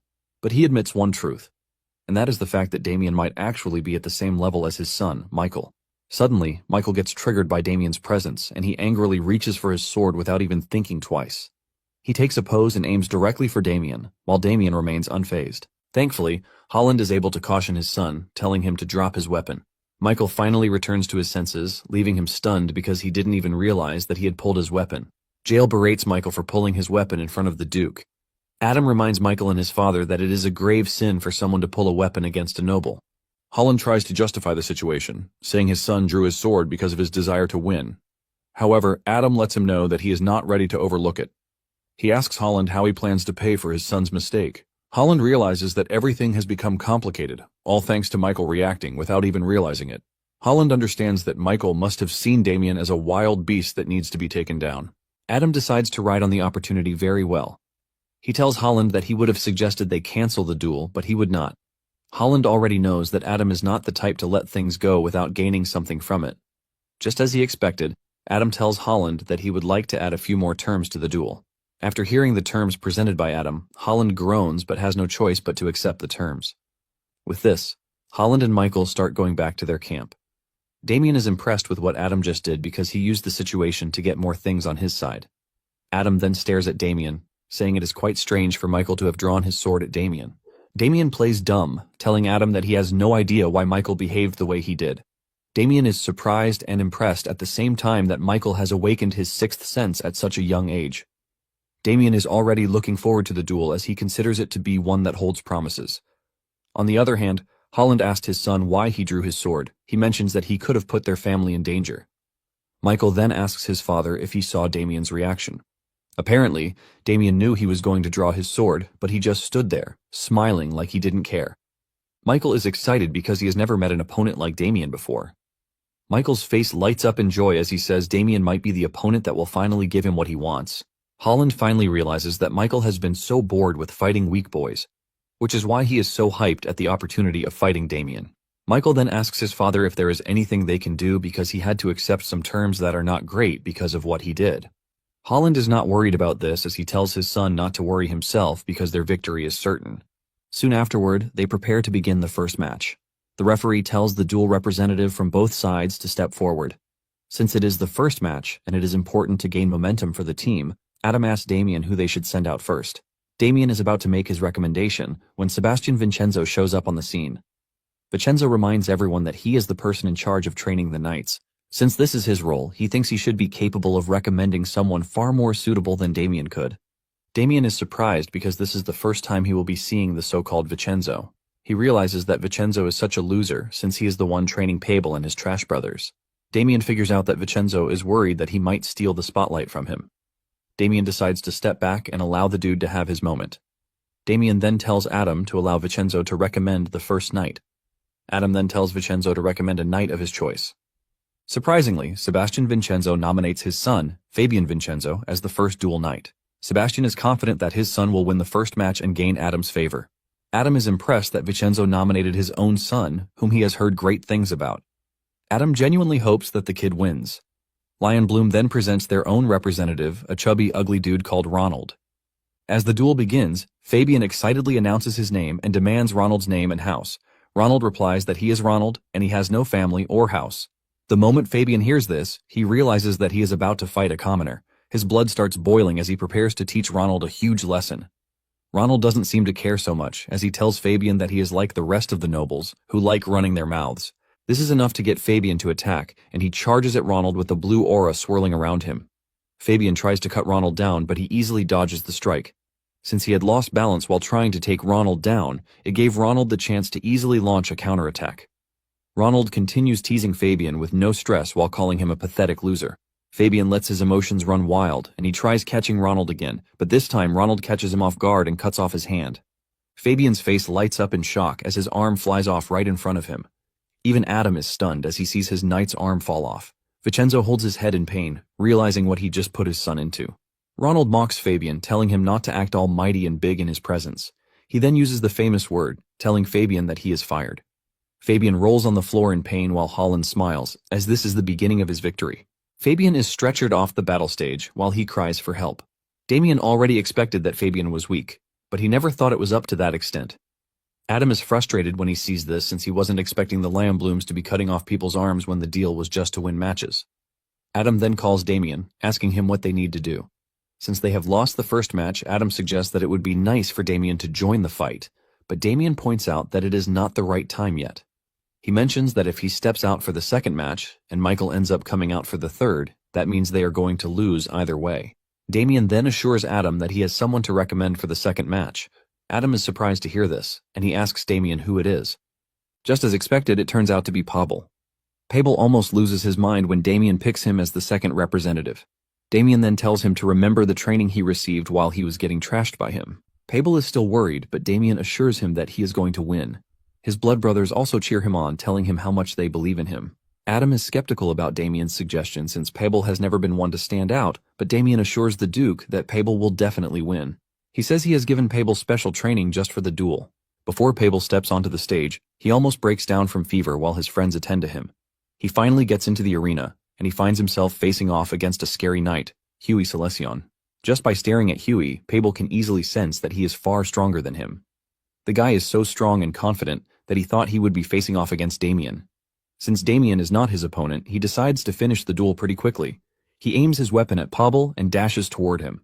Pablo is still caught up in his scaredy cat zone when Huey's attack catches up to him.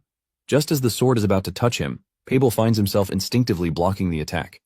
Pablo falls to the ground, but Huey is surprised that Pablo was actually able to block his attack. He admits that Pablo is better than he initially thought. Even Pablo is stunned that he was able to parry the attack, and he assumes that it is nothing but beginner's luck. Huey comes after him again, but Pablo is able to dodge the hit as he jumps backward. Pablo quickly pays attention to the resulting dust, and he is able to block a surprise attack from Huey. At this point, Huey starts to realize that something seems terribly off because Pablo was not supposed to be able to block his surprised attack. Before Pablo knows it, he is already standing his ground against Huey. Pablo doesn't believe that he is actually staying much better in the fight than he anticipated. He finally realizes why Damien was so confident that he was going to win the fight. Damien smiles while standing behind because it seems Pablo has finally figured out what is going on. Apparently, the swordsmanship that Damien was using to beat Pabel and his team is the signature style of House Lionbloom, the great lion sword art. After Pabel has been beaten countless times by the same style, his body has learned to instinctively block or dodge the attack. Damien is confident that Pabel is already used to the style, that he might even be able to block it with his eyes closed. Pabel figures out that Huey is using the same swordsmanship that Damien used on him, but it appears that his own is slower, pointing out that Damien is on an entirely different level. Pabel finally gets to appreciate what Damien has been doing for him. Pabel lets go of his fear and starts reacting to Huey's attack much better. Pabel pushes himself a step further, and he breaks through Huey's defense to reach him. Pabel has the chance to push his sword into Huey's neck, but he only cuts a side of his face.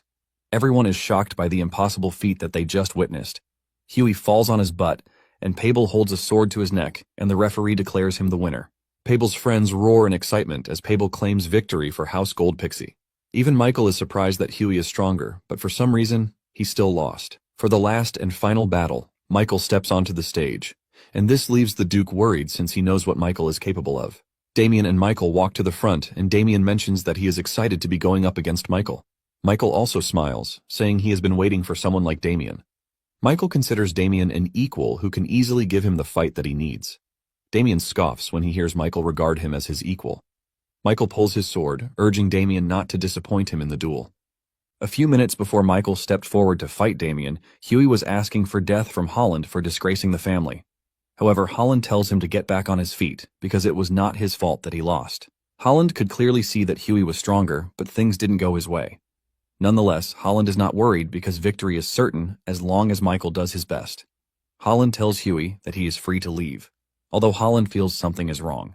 He knows Huey is far stronger than Pabel, but Pabel somehow anticipated all of his attacks. Holland knows that the Great Lion sword art is only passed down in their house, and there is no way it could have leaked to the outside world. While thinking about the possibilities, Michael excitedly tells his father that he is eager to fight Damien. Michael tells his father that he has finally found someone like him, and his father assures him that he is going to win. When Michael was a kid, he had always loved swordsmanship from the first day that he was introduced to it by his father. Because of this, Michael was filled with expectations that loads of powerful warriors would be in the world. However, this was not the case, as his expectations quickly faded away. Michael quickly dominated everyone that he came across, even those who were rumored to be pretty strong. Michael started winning pretty easily, and he considers this a normal thing. Tired of winning, he finally put down his sword. But this was when Damien finally showed up. Now that he has found someone whom he considers to be his equal, he hopes that he doesn't disappoint. Michael brandishes his sword and runs toward Damien, but our MC remains in one position and he easily dodges the strike. Michael suddenly finds himself getting hit with a blow from Damien. As if this was not enough, Damien followed through with a kick that sent him flying into the air. Michael managed to pull himself back together and he went after Damien again. This time around, he unleashes a powerful sword technique, but just like before, he couldn't reach Damien. Michael suddenly sees Damien standing beside him and he still hasn't removed his hand from his pocket. Michael then puts everything into his next attack as he uses an aerial attack against Damien. Michael lands his hit, leaving a loud explosion and resulting dust. When the dust clears up, Michael is shocked to see Damien standing unharmed. Michael berates Damien for dodging instead of fighting. He comes after Damien again, and Damien finally reaches for his sword since Michael is looking for an enjoyable fight. However, Michael is confident that his sword will definitely reach Damien before he can get the chance to pull out his sword. However, Michael suddenly sees his sword cut in half, and before he can process it, his head follows. Damien does all these while maintaining one hand in his pocket just to aura farm. Suddenly, everything becomes clear to Michael. The entire area still looks good as if there was no fight, and it turns out that there truly was no fight. Everyone is shocked to see Michael groveling in front of Damien, but none of them knows what Michael just witnessed. Michael basically saw himself dying while fighting Damien. When he looks up to look at Damien, Michael finally realizes that Damien is a huge figure that he can never reach. Everything that he witnessed was nothing but a mirage, or basically what would have happened if Damien had decided to fight him. With this in mind, Michael bows to Damien, admitting defeat. The third victory then goes to House Gold Pixie, basically making them the winners of the duel. After the battle, the Duke holds a banquet, hosting House Leon Bloom too. He urges them to drink and have fun. The Leon Bloom Knights want to thank Adam for his generosity, but they dare not because their master is staring at them like some rabid dog. Adam tells the Marquis to forget the beef and enjoy the moment. Adam even pours Holland a drink, since it is his duty as the victor. While getting the drink from Adam, Holland is busy thinking about what made Michael surrender. Holland assumes that he was struck with some sort of misfortune. In addition to this, Adam is hosting a party, which is basically a party to mock him for losing the battle. Elsewhere, Damien is staring at the fireplace, thinking about how he managed to achieve his original objective. He was able to bring victory to the Duke's household, and at the same time, he made sure to show the Lion Blooms not to mess with his family. However, he knows that he still has the Dark Mages to go after. Suddenly, Michael shows up, asking to sit beside Damien. Damien is surprised to see this, but he is more surprised when Michael starts to glaze him, telling him that he really respects him. Michael even pours Damien a drink, leaving him more confused. Michael admits that he never thought he would meet someone at his level or someone who surpasses him. However, he is happy to have met Damien. Michael considers them the same level but corrects this, saying Damien is far greater than he is. Damien is shocked that Michael is all nice to him, even though he beat Erwin up. Michael then confesses that he still doesn't understand what happened, but he could at least sense what would have happened if they actually crossed swords. Damien finally realizes that Michael doesn't know that he has awakened his super senses. Because he possessed this super sense, Michael was able to fight Damien in his mind. And this is when he realized that Damien is way above his league. For the first time, Michael felt true fear like King Meruem. Damien is happy that Michael has the super senses because this is what really saved his life. Damien knows that Michael would have lost not only his arm, but his life if he had tried to fight him. Michael looks into the sky and declares that the world is bigger than he thought. Damien then asks Michael if he would like a word of advice, and Michael says yes. Damien then points out that the world is vast, just like Michael has said. He lets him know that his talent may be rare, but it is not unique to him alone. Damien tells him that in the Empire alone, there are at least 3 people who are stronger than he is. Because of this, Damien advises Michael not to grow complacent. Damien admits that he once thought he was the best too.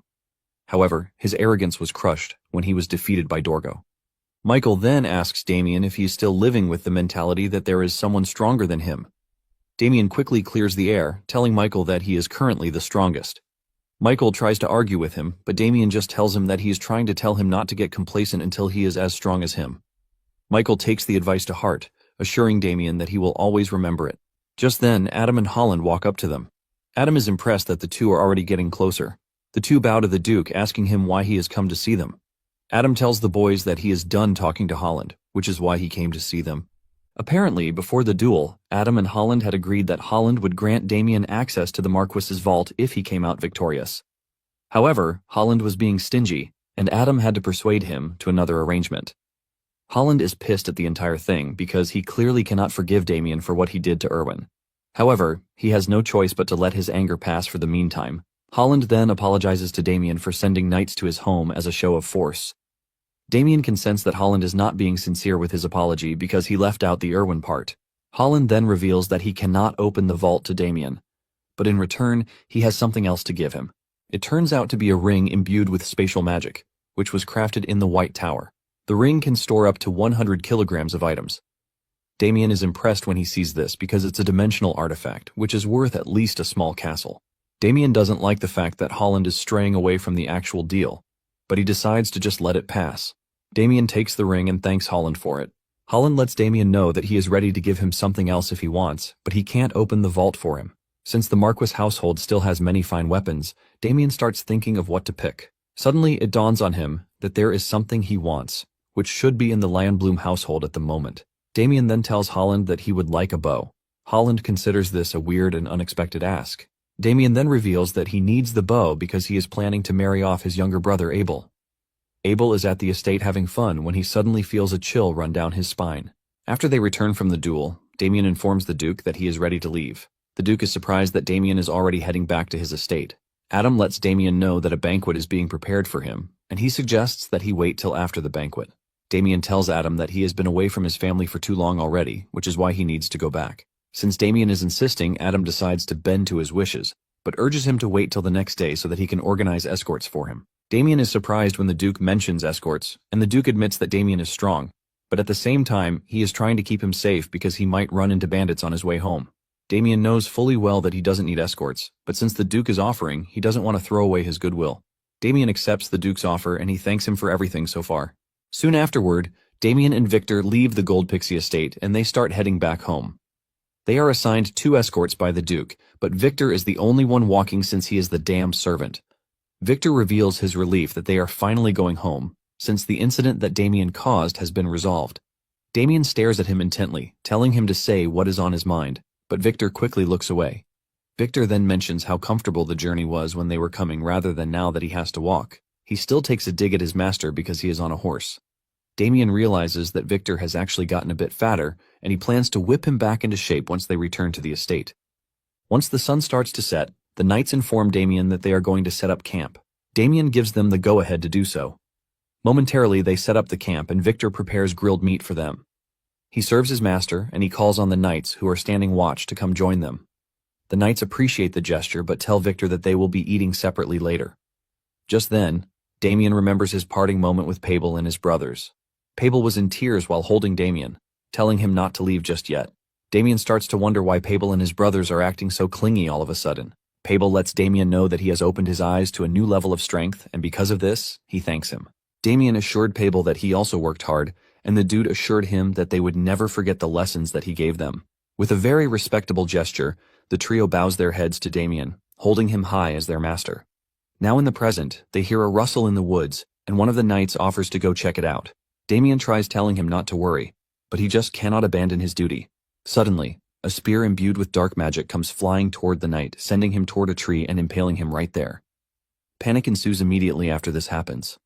A voice echoes from the woods talking about his surprise that the Duke assigned escorts for Damien. Nonetheless, he doesn't think the escorts are strong enough to stop him.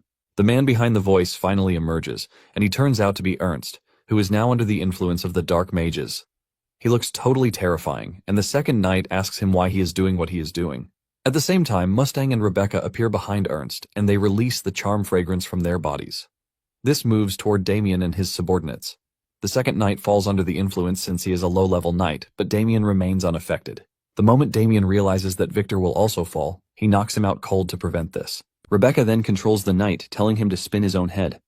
Damien tries to stop the knight, but the knight is far gone, and he eventually spins his own head off his neck. Once everyone is taken care of, Damien is left with the trio. Rebecca reveals that she is impressed that Damien wasn't affected by the bewitching scent, even though he is a low-level knight. She assumes that Damien has a strong constitution, which is what helped him. Because of this, the creepy Rebecca becomes more curious about Damien. She tells Mustang that they need to kill Damien and dissect him so they can learn more about him. Damien remains on guard as he prepares for an assault from the trio. Finally, Sir Howard speaks. His voice drips with venom as he says to Damien, "So we finally meet at last," calling his name aloud, Damien Haxon. He promises to rip Damien apart and offer him as a sacrifice at Lady Chelsea's grave. Immediately after the words leave his mouth, he stretches his hand forward, his sword aimed straight at Damien. Instinctively, Damien takes a battle-ready stance. However, a confident smile curves his lips. He tells Howitz with scorn that he is utterly laughable. For someone who once wet himself out of fear of Sir Jael, Howitz is quick to blame others for his failure to protect Lady Chelsea. The moment those words land, rage boils inside Sir Howitz, the veins on his face bulging, his muscles twitching with fury. Rebecca, one of the two dark mages, steps forward with a deceptively gentle smile. She holds Howitz's arm as though soothing him and, with mocking sweetness, addresses Damien. "Oh my, you're so cold-blooded, Sir Damien. How could you rub salt into a wounded man's heart?" Her tone quickly turns sharper as dark magic flares around the three of them. "Still, where are you getting that confidence from? Don't tell me you actually believe you can take on all three of us by yourself." His unwavering calm unsettles her, making her narrow her eyes.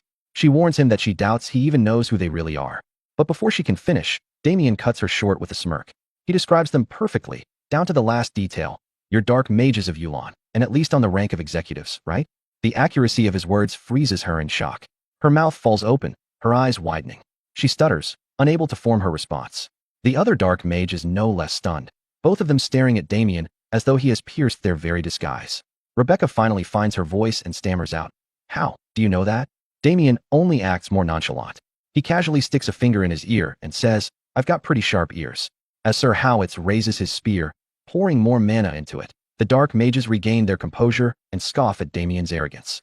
"Your bravado is pointless," they sneer. Sir Howitz points his weapon with killing intent, the dark mages promising that today will be his end, that he will die a truly painful death. Their screeching voices fill the clearing. Yet Damien remains calm. He hasn't even drawn his sword. Without hesitation, Howitz lunges forward, spear crackling with mana. Damien doesn't flinch. He only watches, his calm demeanor unshaken as the weapon hurtles toward him. Then, footsteps. Heavy, swift. Someone clad in full armor charges forward. In an instant, the clang of steel against steel echoes like thunder. A knight intercepts the attack, blocking Howitz's strike and shielding Damien completely. The sudden intervention shocks everyone. The dark mages and Sir Howitz stare, mouths slightly open, eyes wide in disbelief. Howitz retreats quickly, putting distance between himself and the knight, gauging the situation. Now standing beside Damien, the knight radiates overwhelming mana. Damien, regaining his cocky smile, tells the dark mages they are mistaken. He isn't alone either. The knight's presence fills the air like a storm. He is the middle-class knight of the ducal house of Goldfixie, Sebastian Vincenzo. Damien's mind drifts back to that day in the Duke's office. He remembers bowing low, thanking Duke Goldfixie for permitting his return home. "Understood, Your Grace," he had said with a genuine smile of gratitude. But before he could leave, the Duke had stopped him. Concern weighed in his tone as he said, "There's one more favor I must ask of you. It's about Ernst Howitz. He's gone missing." Damien had stiffened, already anticipating what the Duke meant. With sharp insight, he had replied, "I see." The Duke, serious and grim, explained that Howitz bore a grudge against both of them for Lady Chelsea's death. He warned Damien that Howitz might seek revenge, and that the dark mages whose plans Damien ruined would also come for him. Damien had listened intently, eyes locked on the Duke as he processed every word. Then the Duke, gesturing to his guard Sir Jael, admitted that while he had protection, Damien did not. So, he intended to assign one more skilled knight as Damien's guard. At that moment, the door opened. A silhouette entered, framed by light from the corridor. The figure stepped closer, a knight in full armor. Damien had recognized him at once. Sebastian Vincenzo. The Duke explained that the other middle-class knights were away on missions, leaving Sebastian as the only one available. He had turned to Sebastian and said firmly, "I entrust Damien's protection to you." With resolve, Sebastian had bowed deeply. "Understood, Your Grace. I shall guard Sir Damien with my life." Back in the present, Damien smiles inwardly. He knows the Duke gave Vincenzo secret orders to follow him from the shadows, to provide hidden protection. Because if Vincenzo stayed openly at his side, their enemies might never reveal themselves. Damien remembers the Duke's cunning smile, a glass of wine in his hand. So while it was phrased as guarding me, it was truly a stratagem to draw out the hidden dark mages. Truly, such a cunning noble.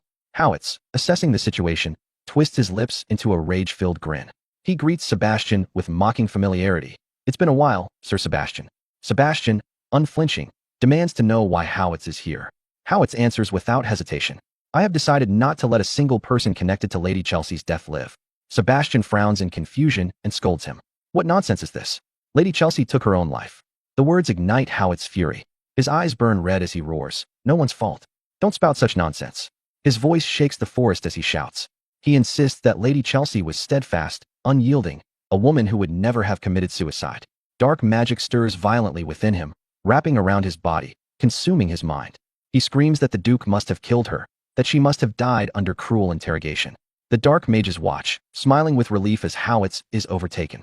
Now fully consumed, his body overflows with dark mana. His face twists with wrath as he declares he will not let Chelsea's death go unavenged. He will kill Damien Haxon. He will kill those who interrogated her. His eyes glow a deep, sickly purple. Steam hisses from his mouth as he spits his final vow. And lastly, "I will kill the Duke himself." Sebastian scoffs at his madness. "To think you'd speak of murdering his grace. You're truly out of your mind." Howitz only laughs and gives Sebastian one chance. "Leave Damien Haxon behind, and I'll spare your life." Sebastian's face hardens. Disappointment sharpens his tone as he calls Howitz arrogant. Then, with aura surging, Sebastian ignites his entire body and blade with overwhelming power. "A worm like you dares claim you'll spare me?" Damien, watching Sebastian's fury, smiles inwardly, as expected of a middle-class knight. But Howitz doesn't falter. He chuckles darkly and admits Sebastian is right. He used to be stronger than him. Not anymore. He tears away his clothes, revealing a body warped and enhanced by black magic. His grin stretches wide as he announces, "Not anymore." Sebastian's eyes widen in disbelief. He shouts at him, calling him a fool. "You've resorted to black magic." The dark mages beam with pride. With Howitz's eyes glowing bright purple, they declare that he has undergone the same enhancement as Guillermo Blackwing. In exchange for his life force, he has gained immense mana and strength. Howitz, sneering down at Sebastian, commands him to open his eyes wide and witness the power he has seized. With a serious stance, he lets loose an immense surge of dark mana. The air twists under its pressure, forcing Sebastian to grit his teeth just to remain standing. What overwhelming aura, Sebastian thinks, sweat beading on his brow. Could he already have surpassed middle-class level? Howitz sees his struggle and mocks him coldly. "What's wrong? Surprised?" Gathering dark mana into his spear, he prepares to strike. "I warned you. All you had to do was leave Damien Haxon behind, and I wouldn't have killed you." He unleashes the attack, a massive blast of compressed purple light. Damien and Sebastian both feel its intensity, the brightness burning their eyes. It tears through the forest with explosive force, carving a straight path of destruction and ending in a blinding detonation. When the smoke clears, Damien stands unscathed, having dodged. His sword is still sheathed, his calm intact. He studies the vast destruction carved into the forest with silent curiosity. Howitz stands where he struck, spear still raised. Damien turns back, eyes narrowing as he fixes on Howitz, deep thoughts swirling within him. Howitz's veins bulge, his grin twisting sinisterly. His glowing purple eyes burn with maniacal light. Steam escapes his lips with every breath, and his expression contorts with unhinged rage. As the smoke clears, Damien stands unscathed, having dodged the blast. His sword remains sheathed, his calm unshaken. He studies the vast destruction carved into the forest with silent curiosity, eyes narrowing as he turns back toward Howitz. Thoughts swirl in his mind, sharp and deliberate. Howitz's veins bulge, his grin twisting into something sinister. His glowing purple eyes burn with maniacal light, steam curling from his lips with every breath. Rage contorts his expression into something nearly inhuman. A voice cuts through the settling dust. That strength there is incredible, for sure, Sebastian Vincenzo says, his words carrying a sharp edge. Hearing him means the destructive attack failed to take him out. Shock flashes across Howitz's face, and on the faces of the two dark mages behind him. The smoke continues to thin until Sebastian stands clearly in view. With a confident smirk, he waves his hand to sweep away the last lingering haze. However, he says, I'm not as weak as you think. Such a simple attack wouldn't work on me. Inside, though, Sebastian admits to himself that he is only putting on a show. How much longer can I keep this up? First, I'll need to. He cuts off his own thought and calls out sharply, Sir Damien, please leave this place to me and head to the Duke's estate to request help. Damien blinks at him, confused by the sudden command. He stares at the enemies in silence, weighing his options. Finally, he comes to a decision. All right, he says evenly. Without wasting another second, he lifts Victor and hoists him onto his shoulder. He and Sebastian exchange a brief nod of confirmation. Then Damien moves, like a blur. The dark mages jolt in alarm as they spot him fleeing. You're not going anywhere, they shout, panic edging their voices. Instantly, they surge forward, dark magic propelling them through the forest in a desperate attempt to catch him. Howitz watches them go, worry flickering across his features. He gathers dark mana over his entire body, positioning himself for a throwing strike. Not so fast, Damien Haxon, he roars. But a sudden flash interrupts him. The sharp tip of a sword comes for his neck. Howitz barely notices in time, blocking at the last instant. It's Sebastian Vincenzo, blade aimed to kill. The unexpected attack stuns him. Their clash drives both men back, leaving a narrow gap between them. They stare at each other in taut silence. Sebastian floods his body with mana, his voice a furious roar. No chance, Howitz. We fight to the death here. Howitz answers in kind, dark mana spilling out in waves, his rage mixing with raw frustration. If that's what you want, he snarls, then I'll kill you. The forest erupts as their battle begins. Blinding flashes ignite with every strike, their violent clashes shaking the trees. Meanwhile, deeper in the forest, Damien speeds through the trees with Victor slung over his shoulder. A sudden prickle of dark energy makes him glance upward. Two shadowy forms streak above, descending to block his path. He halts, eyes narrowing as the figures solidify before him. From the darkness, Rebecca and her companion step forward, smiling with eerie delight. Peekaboo, one of them taunts.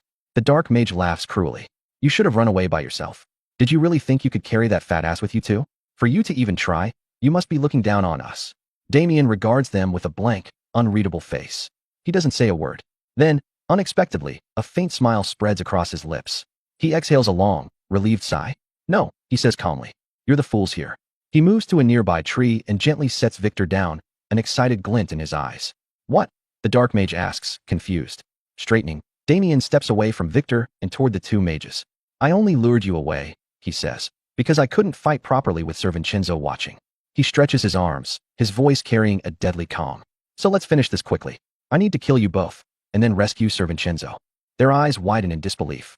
The male mage fights to contain his laughter but fails, a spit of amusement slipping out before he grins wide. You're planning to face us both on your own? He sneers. Spreading his arms, he lets out a low chuckle. Such arrogance.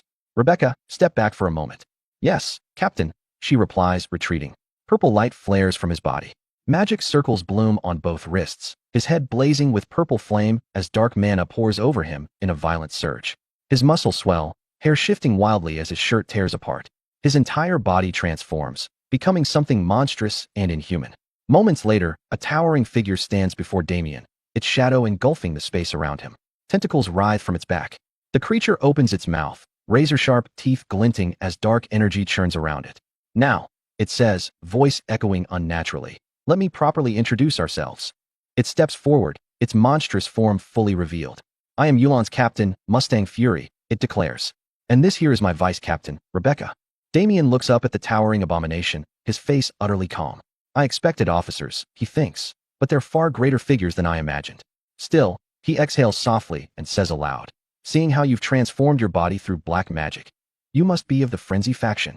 Mustang's grin widens with wicked delight. Oh, you know of us. Then you must also know just how strong we are. With a sudden burst of speed, he lunges. A massive fist swings toward Damien's back.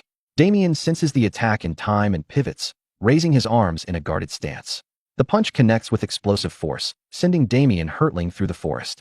He smashes through trees, each impact echoing in heavy thuds until he finally slams into a hard surface, the crash reverberating like thunder.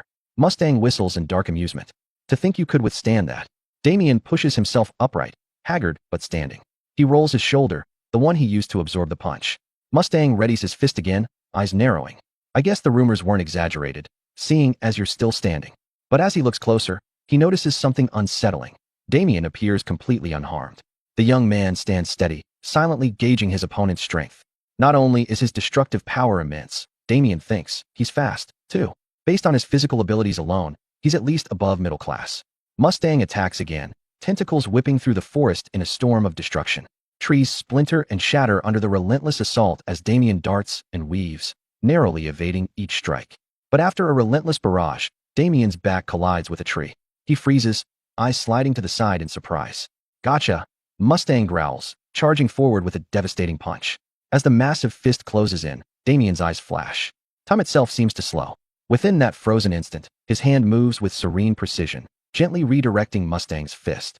He twists the blow with a special technique, Myriad Insight. Time snaps back to normal. Mustang's fist jerks violently off course, the force of the redirection wrenching his arm as pain shoots through his body. He stumbles back, coughing in shock. A faint smile of relief touches Damien's lips. He recalls a memory, sitting in the Duke's estate, munching on an elixir as Victor teased him. Lord Damien, is it so tasty you have to eat it every day? Myriad Insight, Damien thinks, perfected through countless elixirs bestowed by the Duke in relentless training. I've finally reached the level where I can wield it freely. Mustang roars in fury. Such cheap tricks. He launches another storm of tentacles, filling the forest with deadly strikes. This time Damien doesn't dodge. With one hand alone, he deflects every attack, Myriad Insight guiding his movements as he stands perfectly still. For the first time in the fight, he reaches for his sword. His fingers curl around the hilt.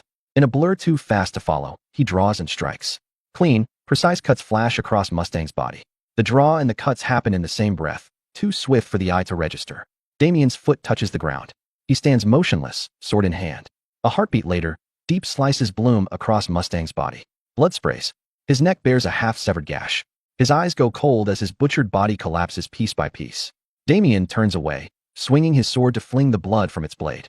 Mustang's eyes flicker back to life, disbelief etched across his monstrous face. You, he rasps. How could a mere low-class possess such strength? Don't tell me he's been hiding his power all along. Then his flesh begins to stretch and twist, dark energy knitting his body back together. Indeed, Mustang growls, voice low and dark. You're strong enough to have defeated Agito. But his limbs reattach, tentacles regrow, his neck seals shut. The monstrous body stands whole once more, pulsing with dark mana. Your tricks are useless against me. He finishes, laughing loudly. This astonishing regenerative power is the might of dark mana. Damien only sighs, a mocking edge to the sound. I was worried it would end too soon, he says softly. But this works out even better. Mustang's eyes narrow, confusion flickering behind his menace. Damien raises his sword, bringing the blunt edge to his own side. He flicks the blade with a single finger, releasing a faint, resonant note. A devious grin spreads across his face, eyes gleaming with excitement. Isn't it more fun, he says, when you can cut loose as much as you want? The fierce battle between Sir Howitz and Sir Vincenzo rages on, tearing the forest apart with every clash that detonates like thunder. In a close-up moment of their struggle, Sir Howitz drives his spear in a murderous arc, aiming to cut Sir Sebastian Vincenzo clean down. The knight dodges by a fraction, feeling the gust of death scrape past as the weapon carves into the earth with catastrophic force. Staggering back, Sebastian jerks away 3 desperate steps before Howitz can swing again, clawing for distance to breathe. Now rooted at a safe gap, he bends forward, chest heaving, lungs burning as his eyes lock on his relentless foe. Howitz notices his faltering breaths and lets a crooked smile spread across his face. His voice drips with mockery. You seem to be struggling badly, Sir Sebastian. He tilts his spear toward him, smirking. Still, you managed to last this long against me. That's worthy of respect. Sebastian's face twists with disgust. Respect, huh? His lips curl into a bitter snarl. This is humiliating. To think I'm losing to someone who clawed his way up through black magic. Howitz chuckles darkly, shaking his head. You still don't understand your place, do you? He raises his spear, its tip glinting with malice, and points it at Sebastian. No matter what you spit from your mouth, the outcome is inevitable. You'll fall. He plants his stance, spear drawn back, body primed to surge forward. Let's see how long you can endure. Sebastian steadies himself, shoulders trembling, breath still ragged. Inwardly, his thoughts churn. It's infuriating, but he's right. All I can do is hold on. His eyes drift toward the distant side of the forest, where Damien wages his own war. Please, Sir Damien, hurry. On the other side, Damien regards Mustang Fury's regenerating flesh with cruel amusement. This is great, he says, smiling faintly. I worried this would end too quickly. His taunt gnaws at Mustang Fury's mind. With a flick of his finger against the sword's edge, Damien sends a ripple humming down the blade. His grin widens. Even better. That means I can let loose. Mustang Fury scoffs, masking unease with a mocking sigh. You're even more arrogant than I thought. His monstrous maw yawns wide, throbbing with roiling shadows. Dark energy condenses in his throat, swelling with destructive promise. Let's see if you can dodge this. Damien's gaze sharpens. He watches the gathering storm of black mana, an impending dragon's breath waiting to engulf everything. Yet he doesn't move. He stands there, still as stone, letting the air quake around him as the mass of energy swells into a sphere of annihilation. At its peak, Mustang unleashes the beam. The explosion of darkness surges forward, a cataclysm roaring to erase Damien from existence. But Damien remains calm. His fingers twitch once. His sword rises. With a flick, the tip radiates concentric ripples of pure energy. They spread outward in a wave, dense as iron, colliding with the torrent. The explosion halts, swallowed and diminished by the rippling wall until it vanishes entirely. Mustang Fury's eyes bulge in horror. His jaw trembles. How did you block that? Damien answers with silence. He launches upward, sword blazing. With ruthless precision, he slashes down. Blades of light rain across the monster's body. One cleaves his eye, splitting his skull. Another hacks his writhing tentacles apart. Two more carve through his chest. Damien lands as Mustang Fury's form collapses, torrents of blood drowning the soil. But already the torn flesh writhes, knitting itself together. With a shaky grin, the monstrosity snarls. Even so, you won't be able to do that again. Damien still gives no reply. He charges again, so fast the air screams. His sword cuts the monster's body into ribbons in the blink of an eye. Mustang crashes down, face first, groaning. I need to regenerate fast. But nothing happens. Damien steps closer, shadow swallowing him. His eyes are lifeless, chilling. Mustang's expression curdles into panic. My regeneration. Damien's voice cuts like a blade. It's not working, is it? Regeneration depends on dark mana. And that is not infinite. Why, you bastard? Mustang snarls through gritted teeth. How do you know so much about us? Damien raises his sword, the tip hovering over his neck. His voice is low, certain. That doesn't matter. If I sever your head, you won't return again, will you? But suddenly, Mustang's lips twist into laughter, all his fear draining away in an instant. Damien halts mid-strike. You were so focused on me. Mustang sneers, eyes gleaming. You forgot, didn't you? His gaze snaps sideways. Now, Rebecca. Rebecca stands in the shadows, dark mana coiling violently around her hands. The circle of a spell turns like a burning wheel. With a guttural cry, she completes it. Purple mana surges, bursting outward. Her voice trembles with exhilaration. Seventh circle black magic, instant death. A towering reaper descends, its vast form materializing above Damien, scythe arcing for his neck. Mustang and Rebecca smile with cruel satisfaction. Inside, they whisper, got him. The scythe drops, slicing through the air, seconds away from decapitating Damien. But then, the tattoo on Damien's palm ignites, burning with the same purple hue. The light blazes, fierce enough to blind.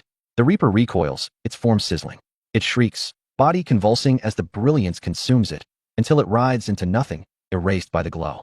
Within heartbeats, it is gone. Mustang and Rebecca stand frozen, mouths slack. Mustang's face drains of color. Impossible. How could this? Damien regards them with disdain, voice thick with scorn. That pathetic trick? Was that your last card? Mustang trembles with rage. Ranups. That spell was Yuan's masterpiece. It can kill even a high-class knight or mage under the right conditions. Damien bursts into laughter, manic and unrelenting, the sound clawing at their nerves. Abruptly, he stops. His gaze sharpens into frost. Disgusting vermin. You cling to black magic as if it were divine. But it's nothing but a parasite, feeding on stolen souls, fattening itself on corpses. Then his lips curl into a wicked grin. Still, perhaps I'll indulge. I'll take the very power you worship and use it to butcher you. The bracelet on his wrist erupts, vomiting black energy that climbs his arm, then consumes his entire form. The pressure blasts outward, so fierce it nearly hurls Rebecca into the trees. The darkness twists around him like a second skin. Rebecca screams, "Captain," while Mustang stammers, wide-eyed. That's black magic? Yes, Damien answers coldly. But you've never seen anything like this. Reality itself distorts. Space bends, and in an instant they are trapped inside a sealed void of darkness.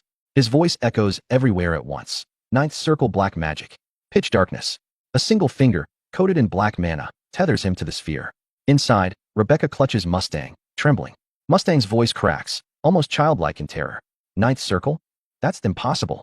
Outside, Damien lowers his finger. The sphere contracts. Slowly at first, then violently, the pressure mounting, crushing the two within. Screams tear from their throats as their eyes bulge, bones snap, bodies swell grotesquely under the force. The crushing intensifies until, a sickening pop, the sphere bursts apart, spraying shards of darkness across the trees. Nothing remains of them. Damien stands in the wreckage, his eyes narrow, and a vicious smile of satisfaction spreads across his face. With a downward sweep of his mana-imbued finger, which is tethered through the mana to the dark void sphere, the sphere where Mustang and Rebecca are trapped shrinks further.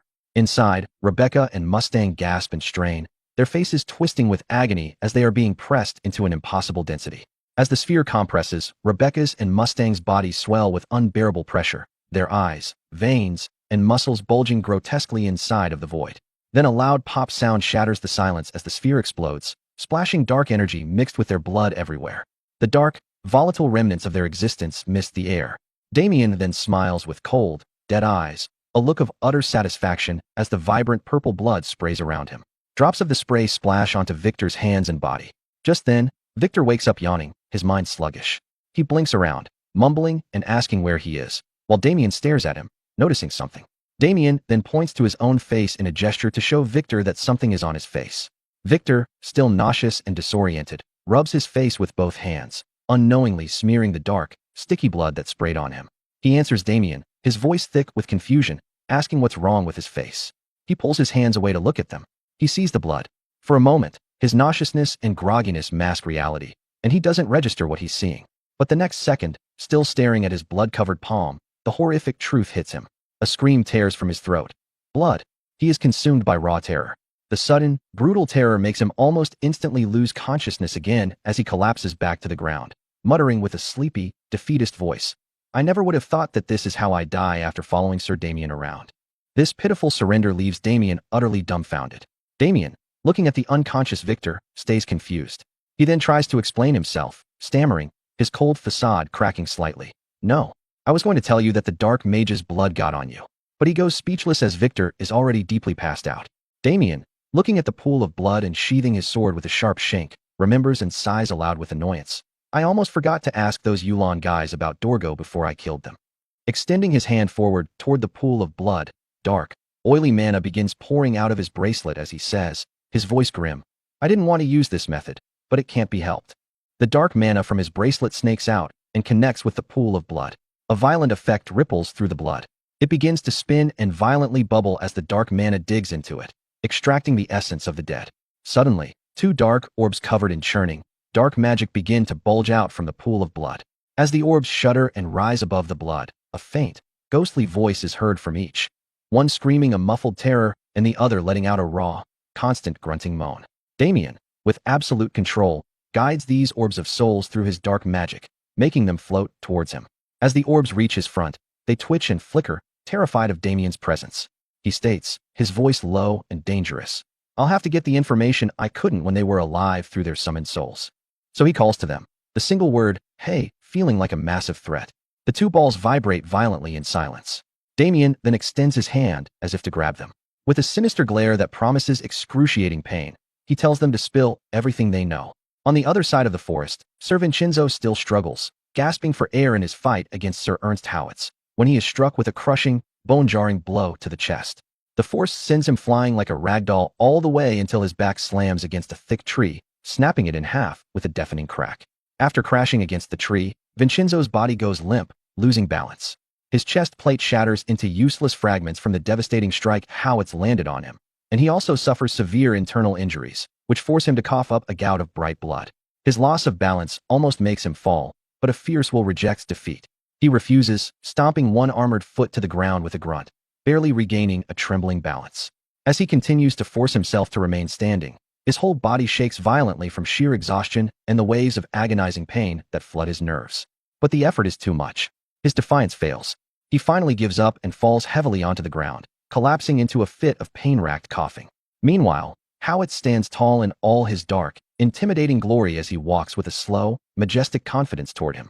Upon getting close enough, Howitz, with an excited smile of mockery, savors the moment.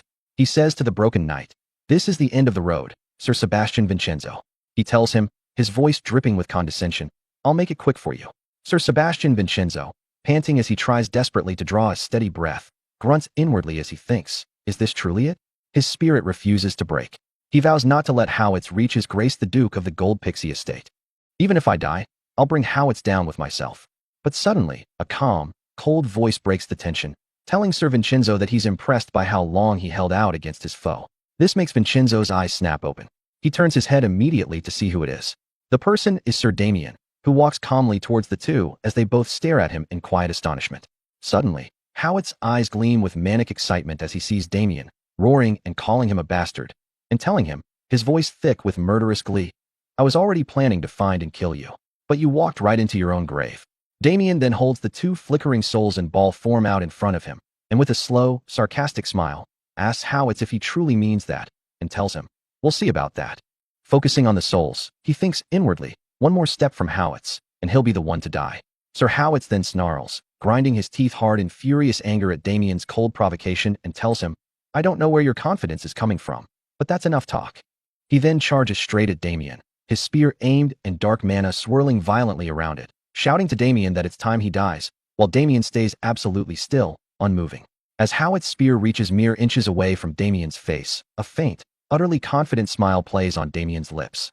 And in that very instant, he clenches his fist hard enough to brutally crush the souls of both Rebecca and Mustang under his palm. The souls extinguish with a soundless pop.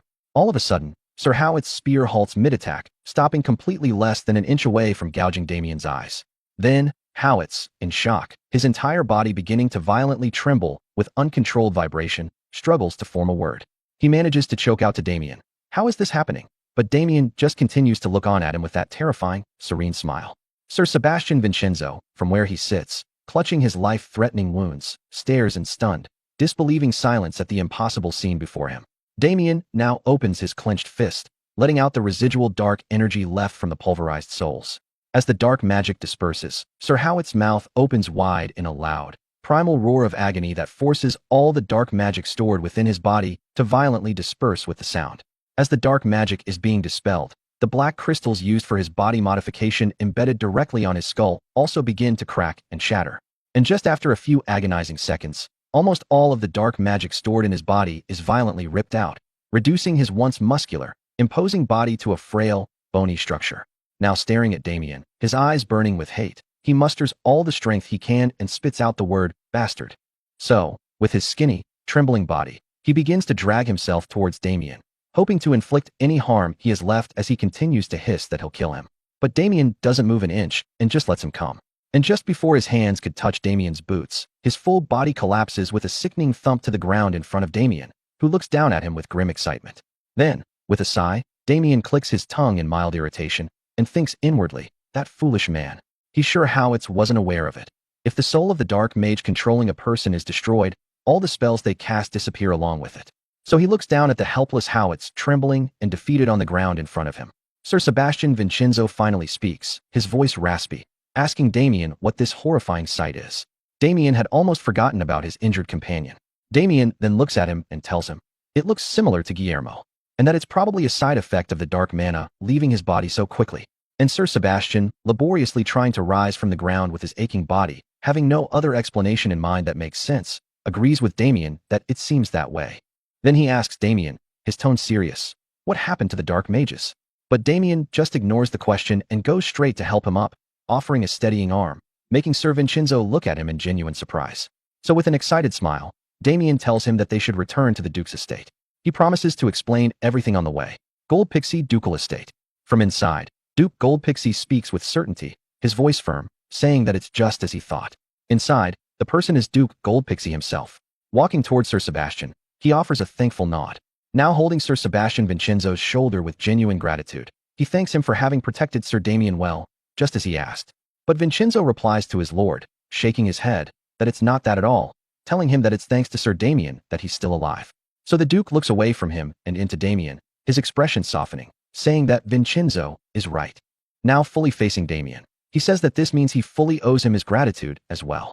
So with a heartfelt bow of gratitude, the Duke thanks Damien for taking care of those dark mages, and Damien, feeling deeply uncomfortable with the praise, tries to play it off as he tells the Duke that he merely did what was necessary. And that fortunately, the dark mage's skills weren't as great as he feared, so that was how he was able to eliminate them. But now, he tells Sir Vincenzo, changing the subject, that by killing them, he assumes the dark mana affecting Howitz has also dissipated. But Sir Vincenzo shakes his head. The answer is no. But before Damien can react, the Duke quickly turns back to Damien and tells him, no, but you shouldn't underestimate yourself, telling him sternly that there are far more who cannot do what he calls necessary. He adds, his voice full of solemn respect, that it's thanks to you, we've purged the monsters threatening this house. His tone suddenly dulls with a wave of sadness as he says that. With that, perhaps the souls of those who fell to them can finally rest. An image of his daughter, who was also a victim of the dark mages, flashes in his mind as those words leave his mouth. Damien notices his sudden, gloomy expression and stares in silent understanding. After giving the Duke his moment of grief, he finally speaks, telling the Duke that since the matter is settled as you wished, I'll be returning home now. In response, the Duke forces an uncomfortable smile and tells him, his voice apologetic, about that. I'm truly sorry, but could you stay a bit longer?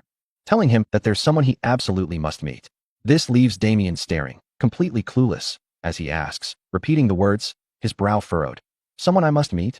And as if on cue, the person the Duke speaks of gently opens the door to enter the room where they all are. Damien's head snaps to look, and as his gaze meets the person's, his whole body jolts as a cold sweat breaks from his cheek. The person offers a soft greeting, telling him that it's been a long time. As she enters, her eyes gleam with excited pleasure as she calls his full name, Sir Damien. In the garden of the Gold Pixie estate, Damien and Agnes sit alone, drinking tea. But somewhere nearby, out of curiosity, Duke Gold Pixie and Victor hide to watch them. Watching the two, the Duke whispers to Victor that it's hard to believe this even though he's seeing it for himself. He asks if that tiny, frail-looking girl really is from the church. Victor whispers back that that's right and adds that she's acquainted with his young master, Damien. Sir Jael stands guard, watching in silence. The Duke comments that this is quite different from what he imagined, that now he can see appearances aren't everything, adding that she truly is a terrifying person. Taking his time to observe them closely, he says he's been feeling this since earlier. From the Duke's point of view, it looks like the two are having some kind of romantic conversation. He tells Victor he feels a strange tension in the air between them. But the real situation is that of Agnes intensely interrogating Damien, trying to know more about the incident with the dark mages. After a long explanation, Damien tells her that was how he cut down the heads of the dark mages. She replies that it all now makes sense, but adds that it's a pity she couldn't see it in person.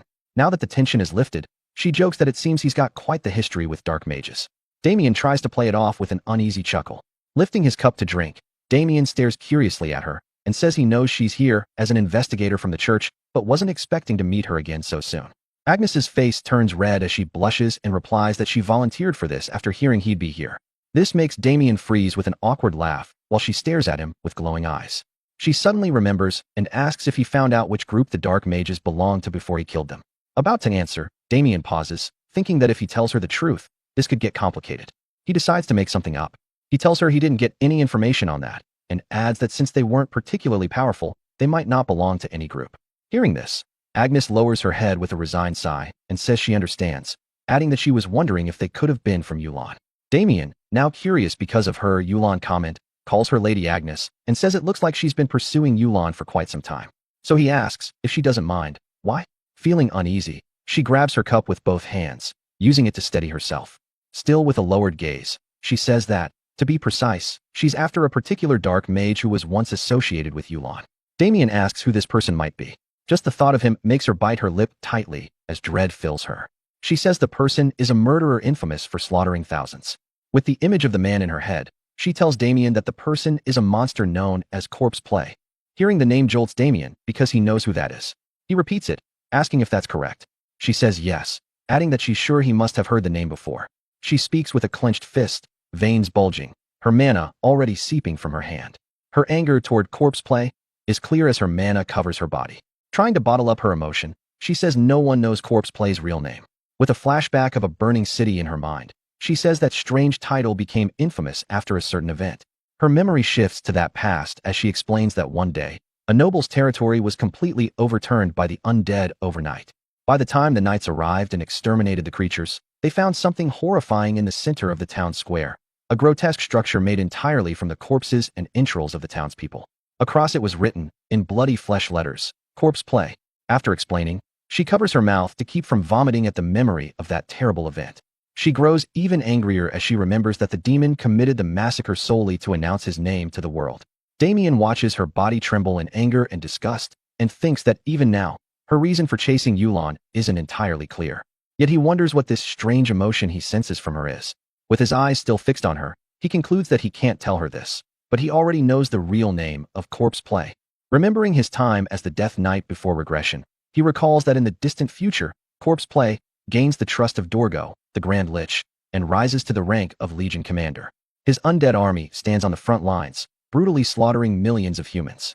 Lost in thought, Damien is jolted back when Agnes suddenly calls his name, momentarily stunning him. Having calmed herself, Agnes tells Damien that if he ever learns anything about Corpse Play, he should please tell her. He stays quiet for a moment, then with a resigned sigh lowers his head and says it's all right, that he will. He gets off his chair and tells Lady Agnes that that's all the testimony he can offer on the Dark Mages for now. So he asks if she's satisfied so they can end the interrogation here. With a calm smile, she tells him that of course it's all right and thanks him for cooperating. He replies that it's fine. Turning away from her, he looks toward the flowers where Duke, Gold Pixie, and Victor are hiding. He then speaks to his grace, saying the questioning is complete. This leaves both the Duke and Victor stunned because they didn't expect him to know they were there. Before the Duke can respond, Damien asks if he can now return to his original schedule. The Duke finally hides no more, stepping out when he sees that Damien has caught them. Dusting leaves from his clothes, with Victor smiling behind him, he accepts and tells Damien there's no longer any reason to hold him here. As Damien prepares to leave, the Duke wishes him good luck and tells him to be careful on his way back. Outside, at the Haxon estate, Damien Hayden's elder sister stands quietly outside when her attention is drawn by someone calling, asking if she's really outside again. Surprised, she sees it's Abel, their younger brother, and asks what brings him here. He replies, asking what she means, saying that she suddenly disappeared, so he came to find her. Looking slightly annoyed, he asks if she really thinks standing out here will make Damien come back faster, and advises that they just wait inside. But with a playful smile, she says it's all right, and that she'll go back in after a little while. Abel, having no more arguments, sighs and asks if she's really that worried about him. She replies straight away that yes. She tells Abel that Damien is such a gentle boy and that now he's gone alone to the Duke's estate. While she talks, Abel recalls the many times he's seen Damien being brutal and wonders if she's really calling that same Damien gentle. She continues, asking Abel what if the knights at the Duke's estate treat him poorly, how frightening that must be for Damien. But Abel, worried for her innocence, thinks that if anything, Damien would be the one intimidating them, not the other way around. Still, he says nothing and stands quietly beside her. After expressing all her worries, she prays with an anticipatory smile that Damien please come back safely.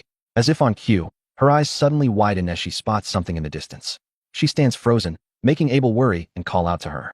But she doesn't answer and continues to stare straight ahead, her eyes locked on what she sees.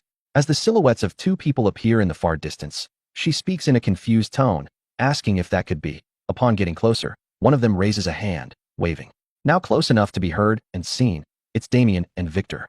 Damien calls out to his sister, saying he has returned.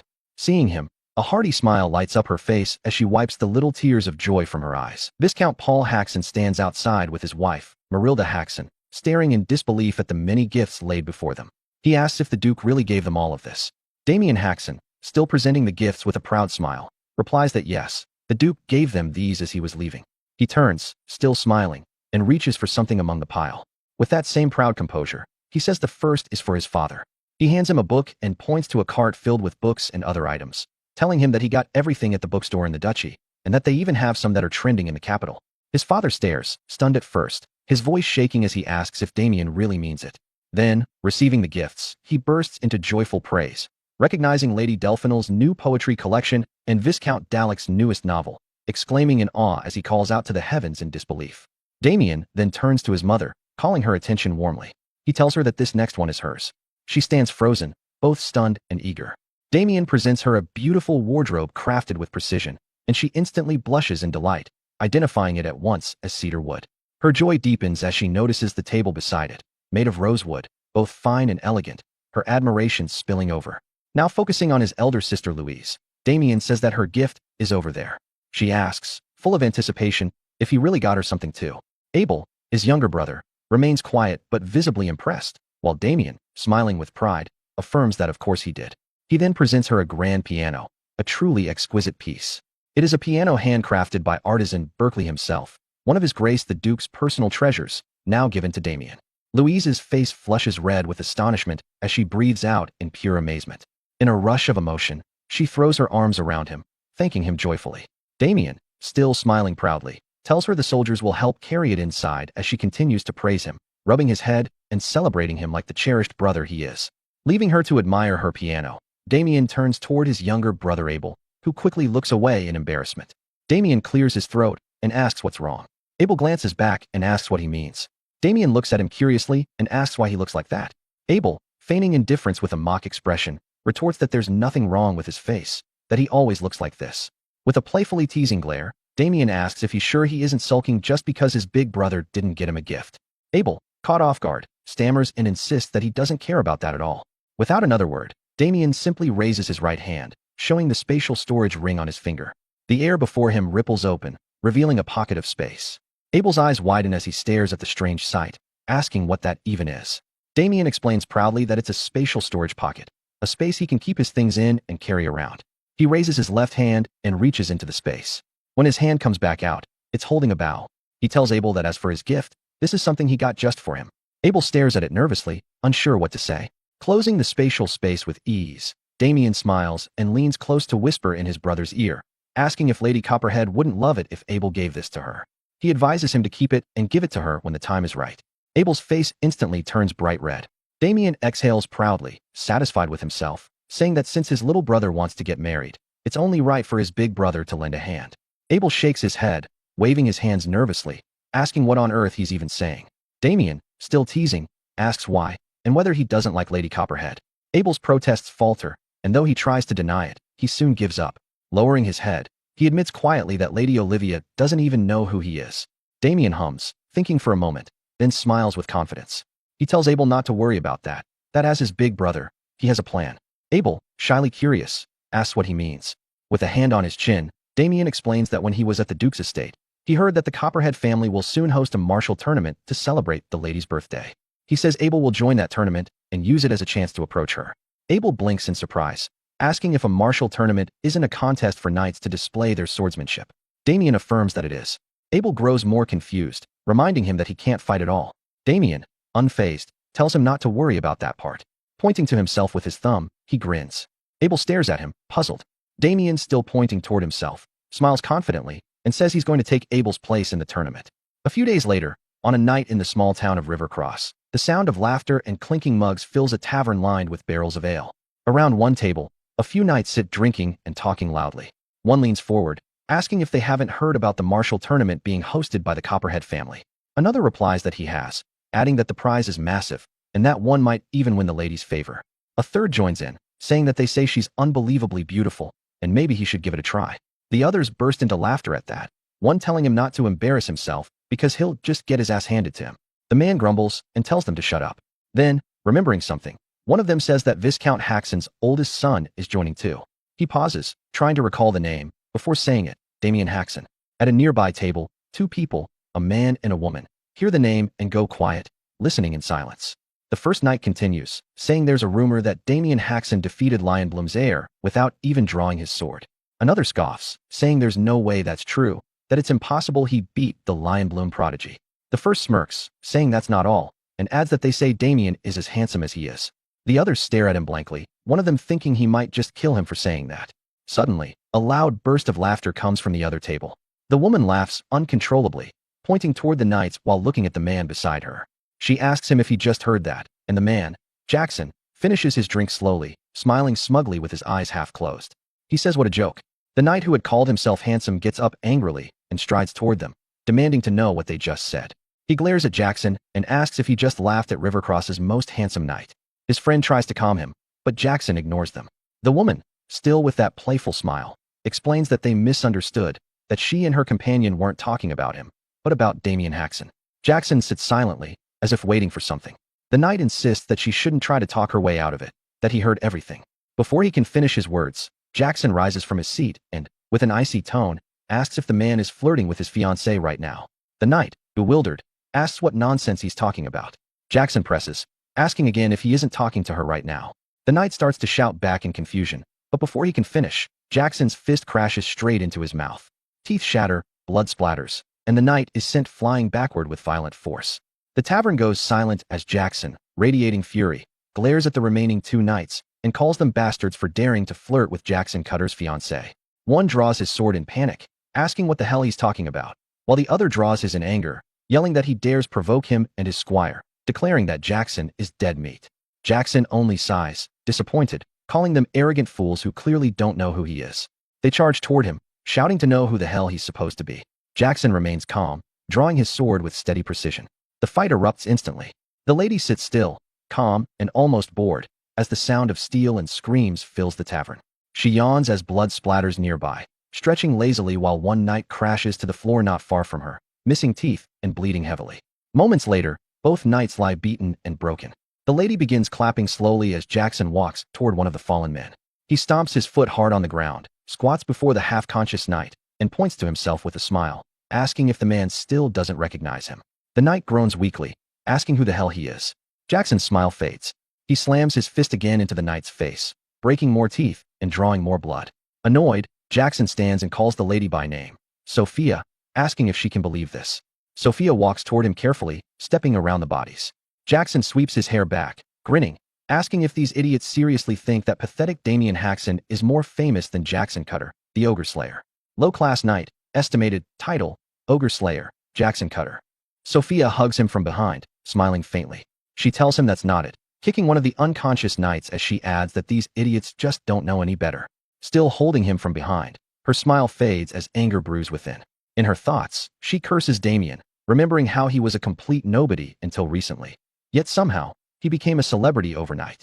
The image of his calm, indifferent face flashes in her mind, feeding her hatred. She wonders what kind of scam he pulled this time.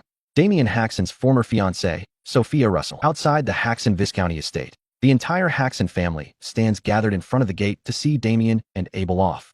A carriage waits before them. Damien's mother exhales a weary sigh, saying softly that it's only been a few days since her son came back, and that this departure feels too soon, too saddening. Louise calls out both their names, Damien, Abel, and waves with a bright but trembling smile, urging them to be careful out there. Damien gives her a warm grin, telling her not to worry, while Abel tries to nod through a face already scrunched with tears he can barely hold back. Then, their father steps forward slowly. His presence alone draws silence from everyone around. When he finally stops before his sons and says that he approved this journey because it's a fine opportunity for the Haxon name to shine. But even so, he admits he's still worried, since they're going somewhere far from home. Turning to Abel, Paul Haxon adds that he already heard from Damien, that if he had known Abel was interested in Copperhead's young lady, he would have arranged a formal proposal long ago. His tone softens slightly as he apologizes, saying he's sorry. Abel stammers, waving his hands in embarrassment, insisting that it's fine. But Paul continues as if he hadn't heard him, saying that although winning would certainly bring honor, what he truly wants is for them both to return safely. That must be your top priority. Understood. The brothers respond together, their voices firm. Yes, father. Then, Paul's expression hardens again. His gaze fixes on Abel as he tells him not to forget what he was told. That single line sends an odd silence through the air. Abel stiffens, glancing sideways at Damien, who looks back in mild confusion. Abel adjusts his glasses, forcing composure, and replies, "Yes, father. Don't worry about it." Damien tilts his head slightly, clearly lost on what that was about. After that, Paul pats both their shoulders and turns them toward the carriage, wishing them a safe trip. The coachman cracks the reins, and the wheels creak into motion. As the carriage rolls away, Damien leans halfway out the door, waving back at his family, and the family waves as the carriage pulls away until the estate disappears from view. Their journey stretches long across the countryside until they near a street in the vicinity of Copperhead County. Inside the moving carriage, the air feels stifling. Damien sits beside Victor, while Abel sits opposite them with a book held up before his face. The rhythmic clatter of the wheels only makes the silence louder. Victor shifts uneasily, glancing between the two young masters. It has been hours since anyone has spoken. He wonders to himself why they are so quiet, and how much longer he can endure the tension. Damien feels equally uneasy. He notes inwardly that this is the first time he and Abel have ever been alone together, and that he has no idea what to say. The silence feels like it could strangle him. Across from them, Abel hides deeper behind his book, pretending to read though his eyes haven't moved down a line in half an hour. Eventually, Victor resigns himself to breaking the quiet. He clears his throat and asks if he might pose a question to young Master Abel. Abel looks up from behind his book with a nervous twitch, asking what it is. Victor, forcing a smile, says that he only wishes to know how Abel came to fall for Lady Copperhead. Abel's face reddens instantly as he stammers in disbelief, asking why Victor would even ask such a thing. Victor laughs weakly and says that it is a long trip, and someone has to start a conversation. Damien, watching his brother's flustered reaction, thinks privately that he never actually knew how Abel's interest in her began in their previous life, and admits inwardly that he is curious too. Leaning back with mild amusement, he joins in, telling Abel that he should tell them the story since there is nothing else to do. Abel glances between them both, his voice breaking as he tries to deflect, but Damien insists that after all the trouble he went through to help him prepare for this trip, he deserves at least that much of an explanation. Realizing there is no escape, Abel sighs and mutters that this is all because of Damien's persistence. Then he begins. He says that it happened 4 years ago, at a social gathering of Western nobles that he attended with their father. The hall had been filled with the glow of chandeliers and the chatter of noble families. It was there that his eyes fell upon Lady Olivia Copperhead. Under the golden light of the hall, she stood at the center of every gaze, her green Alizé-style gown matching perfectly with the brown of her hair. Surrounded by the admiration of others, she had looked to him like something out of a painting. Remembering that moment, Abel's voice softens as he mutters that she was beautiful. In the carriage, that single word trails off into the air. Victor stares blankly at him for a long moment before shaking his head, and Damien, beside him, suppresses a sigh. Victor remarks dryly that it sounds as if Abel fell for her simply because she was pretty, and Damien wonders aloud if his brother is the type who goes purely for looks. Leaving Damien's thoughts to wander. Whatever connection Abel and Olivia had, it was certain that in their previous lives they had been lovers. But he remembers clearly how the Count of Copperhead had rejected Abel's marriage proposal, not merely refusing it, but insulting the Haxan name outright. After that day, Abel had lived quietly and alone until his death, unmarried, and killed by Damien himself, the corrupted knight of that past life. Looking now at his brother, sitting across from him with an embarrassed flush, Damien feels a dull ache of pity and regret. The memory weighs on him, and he silently vows that this time, things will be different, that he will make sure Abel does not walk the same miserable path again. When Abel notices the steady, burning stare from the other side of the carriage, he begins to fidget uneasily. 3 days later, they arrive at Copperhead County where the surrounding grounds are bright with decorations and people hurry about. Damien, Abel, and Victor stand before the grand entrance, where a massive happy birthday banner stretches across the gate, swaying gently with the breeze. Victor looks around in awe, remarking that the scale of the place is incredible. Damien, amused, says that the Copperheads must have spent quite a bit of money on it. Before they can move any further, a man steps out from the entrance and raises a hand for them to stop. His tone is firm as he asks who they are. Still caught up in the excitement, Victor steps forward and replies that they've come from the house of Viscount Haxan. The man checks the guest list in his hand, repeating the name aloud. Then, as his eyes lift to Damien, his expression shifts. After a brief pause, he asks if he could be Sir Damien Haxan. Damien places an arm around his younger brother's shoulder and nods. He confirms his identity, saying that he's come with his younger brother, Abel. At once, the man bows deeply, apologizing for the abrupt tone earlier. Introducing himself as Connor, the head butler of House Copperhead, he gestures respectfully for them to follow him. Anticipation written on their faces. Later, at a large tinted lodging within the venue, Connor shows them in, stating that this room will be theirs during their stay. Victor turns in place, eyes wide, commenting on how huge the space is. Connor, standing by the exit, bows once more and tells them that if they need anything, they shouldn't hesitate to call for him. With that, he steps out, the curtain falling closed behind him so smoothly, it's almost as if he was never there. Abel looks around and nods approvingly, saying it's quite fine lodging, and that the Count must be a generous man to host them in such comfort. Victor agrees, adding that even he has a separate room arranged for him. But Damien remains quiet, his gaze moving slowly across the room. The Count, he remembers, was never the type to be this courteous. A faint unease settles in his chest. He suspects that the Count might be trying to win his favor, now that his reputation has grown, and that thought alone doesn't sit right with him. He lifts the curtain aside and tells Abel and Victor to stay and rest, saying he'll go take a look around. Victor waves him off easily, but Abel stiffens. Abel suddenly calls out for him to wait, insisting that he'll come along. Damien turns, confused, asking why. He tells Abel to just stay and rest, but Abel shakes his head, saying he can't. He made a promise to their father. Damien pauses, asking what promise. Adjusting his glasses, Abel explains that their father told him if it ever seems like Damien is about to cause trouble, he must stop him. Damien lets out a quiet laugh and asks if Abel really thinks he's some reckless child. Still wearing that amused smile, he turns to leave again, but Abel refuses to back down. Out in the open, Damien finally sighs and tells him to do whatever he wants. Just as he turns fully, someone walks straight into him. The collision knocks the other person off balance, sending her to the ground. Damien looks down, caught off guard. From a distance, a man's voice calls out her name, Sophia, and comes running toward them. He reaches them quickly, grabs Damien by the collar, and shouts at him to watch where he's going. Damien doesn't react, standing still with that calm, detached look. The man's anger fades as he looks more closely, recognition dawning on him. His expression twists into a mocking grin as he says Damien's name aloud, Damien Haxon. The woman gets to her feet, brushing off her dress as embarrassment flushes her face. She mutters under her breath, wondering why it had to be him, and why here, of all places. Then, forcing composure, she greets him awkwardly with a quiet long time no see. Damien finally speaks, letting out a faint, weary sound before asking who they are, and whether they know him from somewhere. The words strike both of them silent.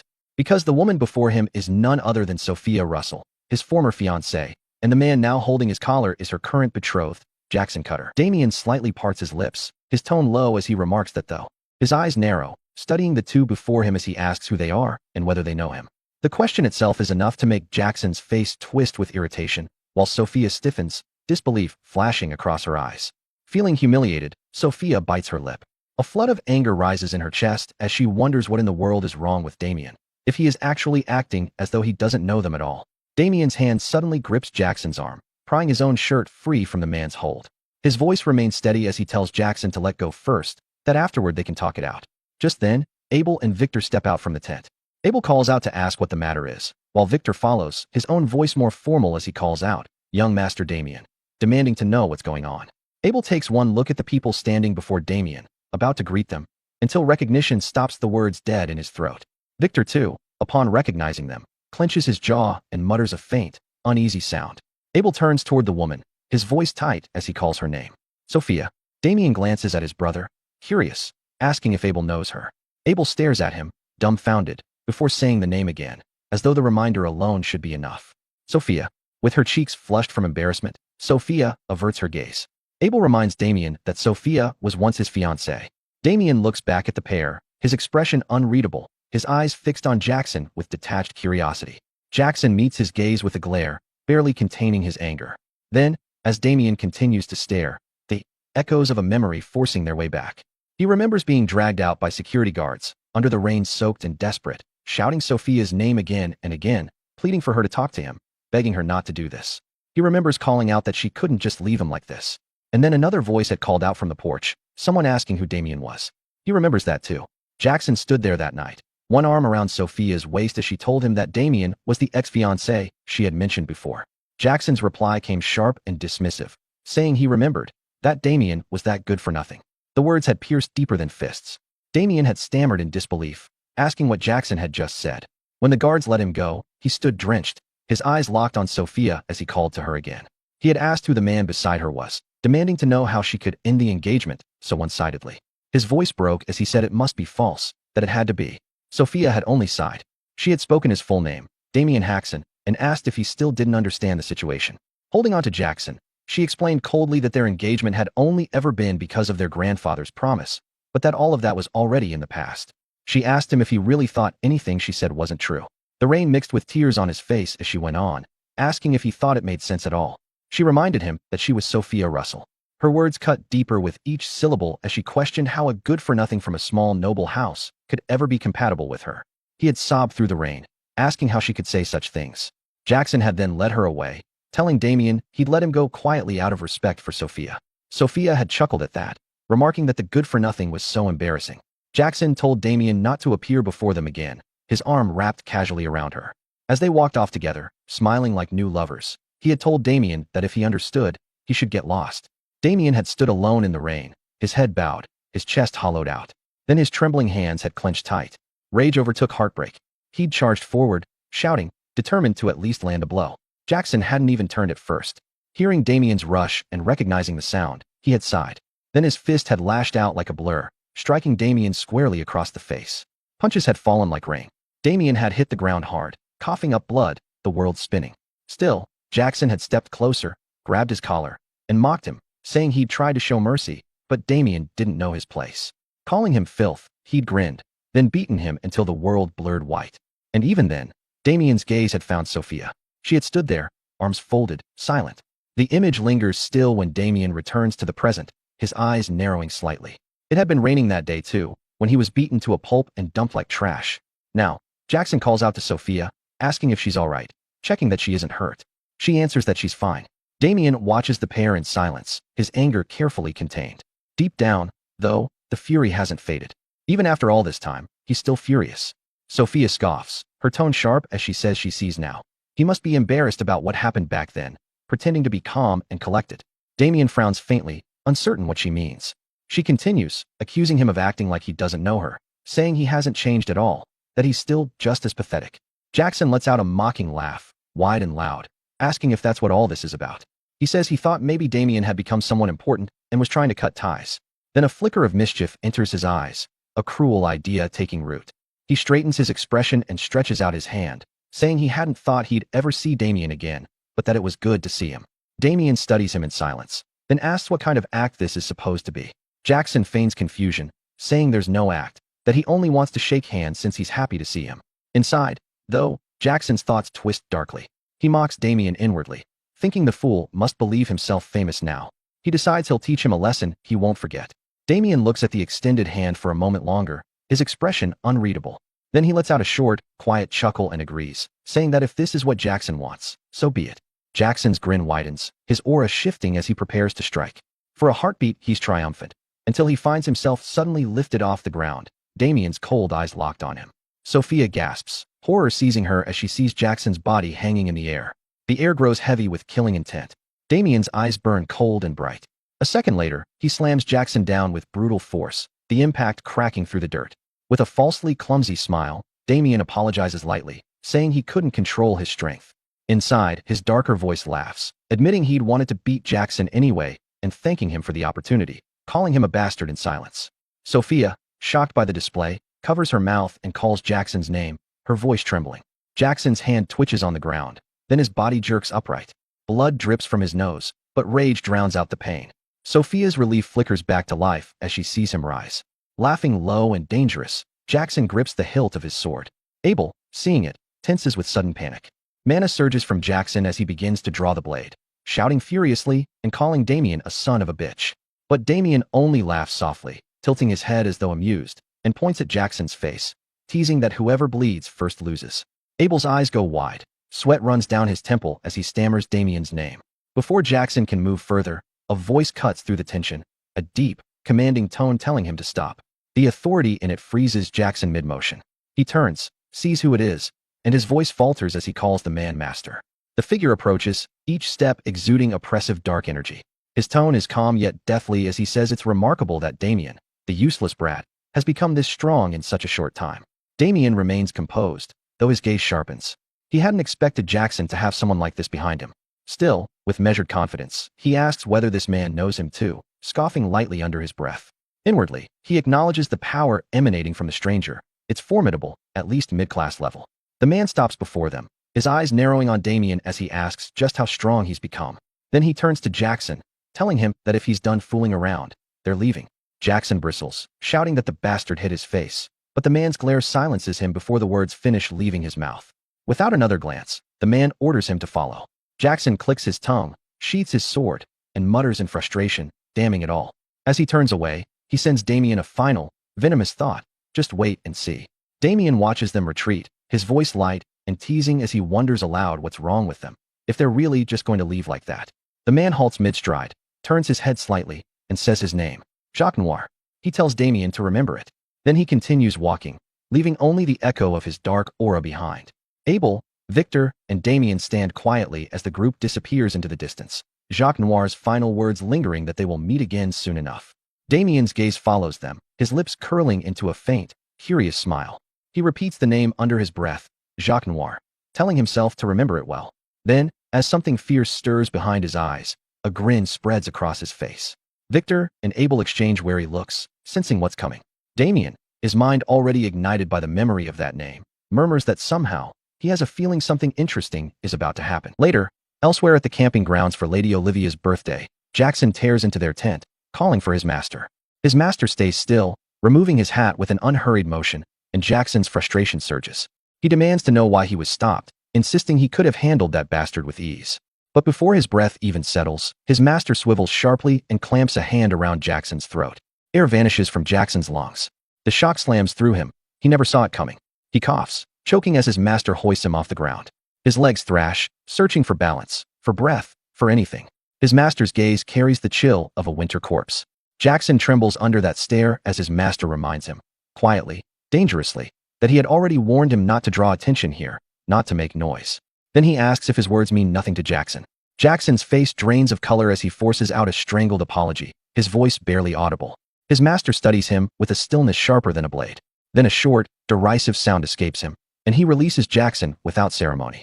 Jackson collapses onto the ground, hacking as his lungs finally drag in air. His master turns only his head, as if Jackson isn't worth a full glance, and calls him a fool. He states that had he not stepped in, Damian Haxon would have killed Jackson without effort. Still breathing unevenly, Jackson stares up at him with disbelief. He asks what he means, insisting such a thing is impossible. But his master, recalling Damian's image in his mind, replies calmly that it is the truth. Jackson has no idea what that boy has endured, he says, but his power has long surpassed Jackson's reach. Then, without looking at him, his master warns that if Jackson encounters Damian again, he must not provoke him. He asks if Jackson understands. Jackson hesitates, then forces out a quiet confirmation. His master finally turns fully, his gaze heavy with intent strong enough to crush bone. He tells Jackson to remember this precisely. Their only purpose here is to win the martial tournament. His focus must remain there, nowhere else. Jackson answers immediately, yet confusion presses at him, and he calls for his master's attention again. He asks why they are participating in this tournament at all, especially since his master told him to win Lady Olivia's favor, despite already being engaged to Sophia. His master's annoyance ignites. He turns toward Jackson with a violent shift of presence, and murderous pressure spills into the air. Jackson freezes under the weight of it. His master's voice cuts like steel as he reminds Jackson that he raised him all the way to the rank of a low-class knight, only for Jackson to question his orders over a woman. Jackson's body trembles, sweat gathering along his spine. He looks away and forces out a stuttered denial. His master reclaims his composure and states that winning the tournament and forming a connection with Lady Olivia are essential to achieving his wish. Jackson, confused, asks what he means. His master turns his back to him and answers plainly. Yes, he has a wish. He lifts a hand, mana gathering around his fingers. He clenches it into a fist as a wicked smile spreads across his face. He says his wish is simple, to ascend to the peak realm. Unease spreads across Jackson's features as he echoes the word under his breath. Peak?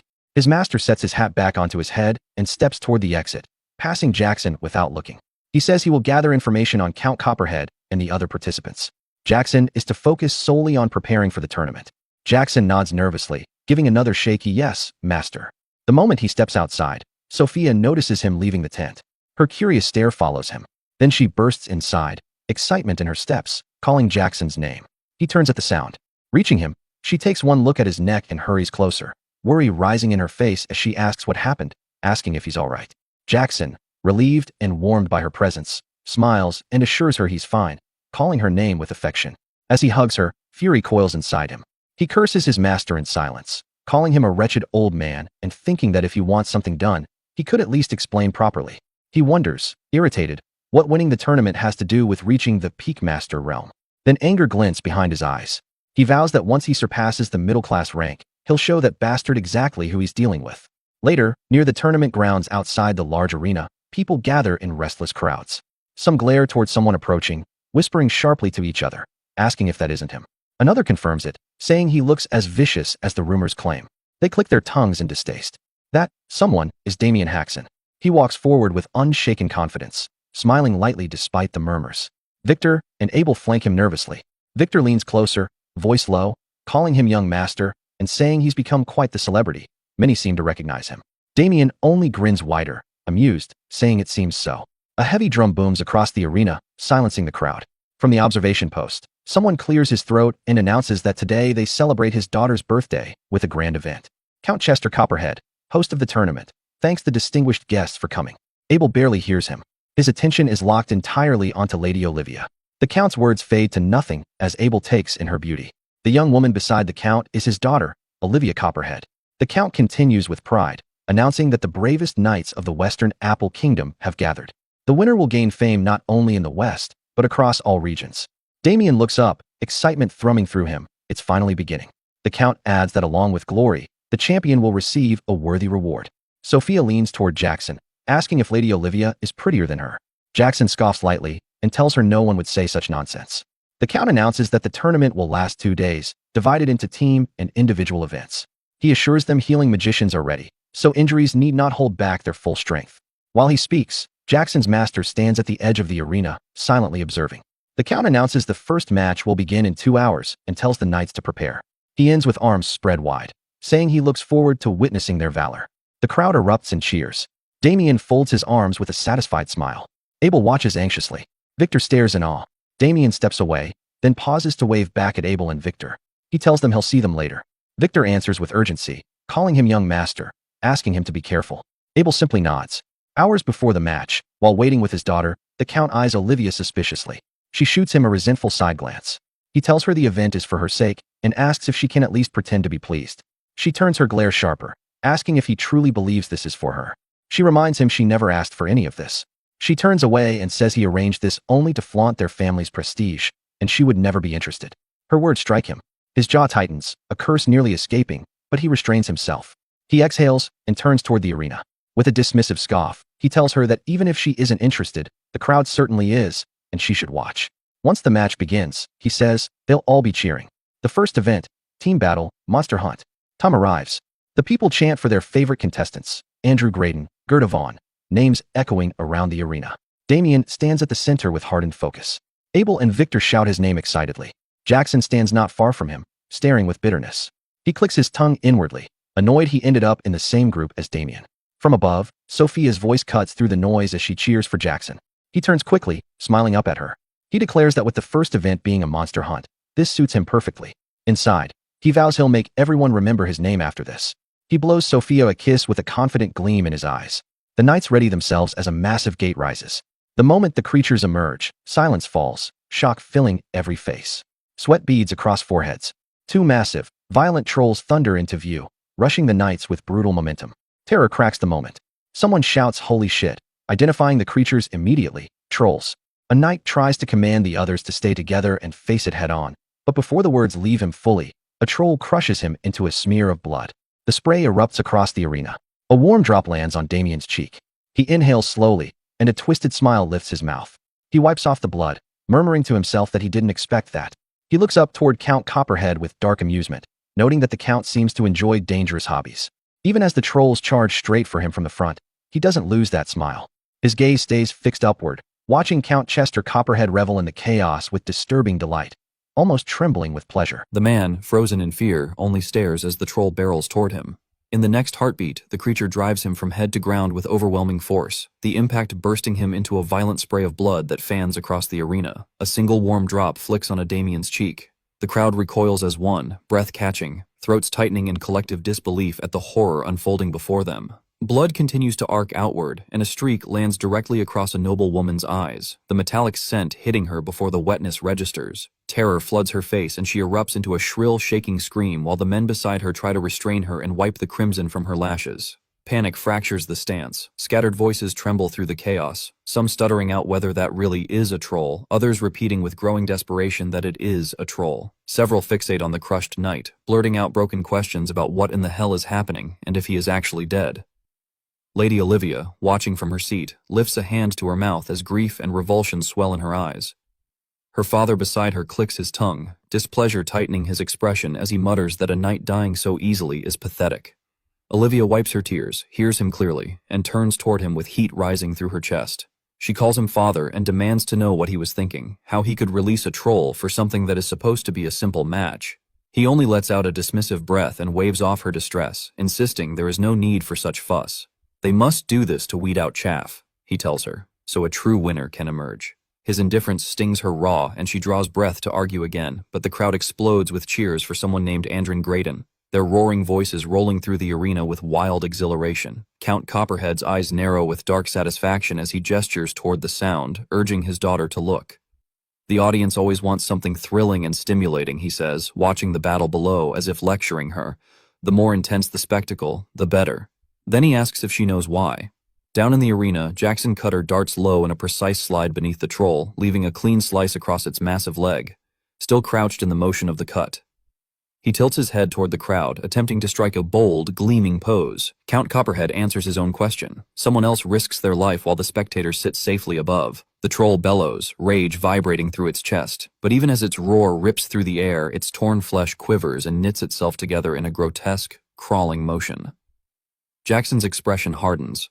He clicks his tongue and thinks that, as expected, the troll's regeneration is monstrous. An attack like that is nowhere near enough. A low curse grinds out between his teeth. Damien stands at the far rear of the battlefield, silent, watching the others clash with the creature.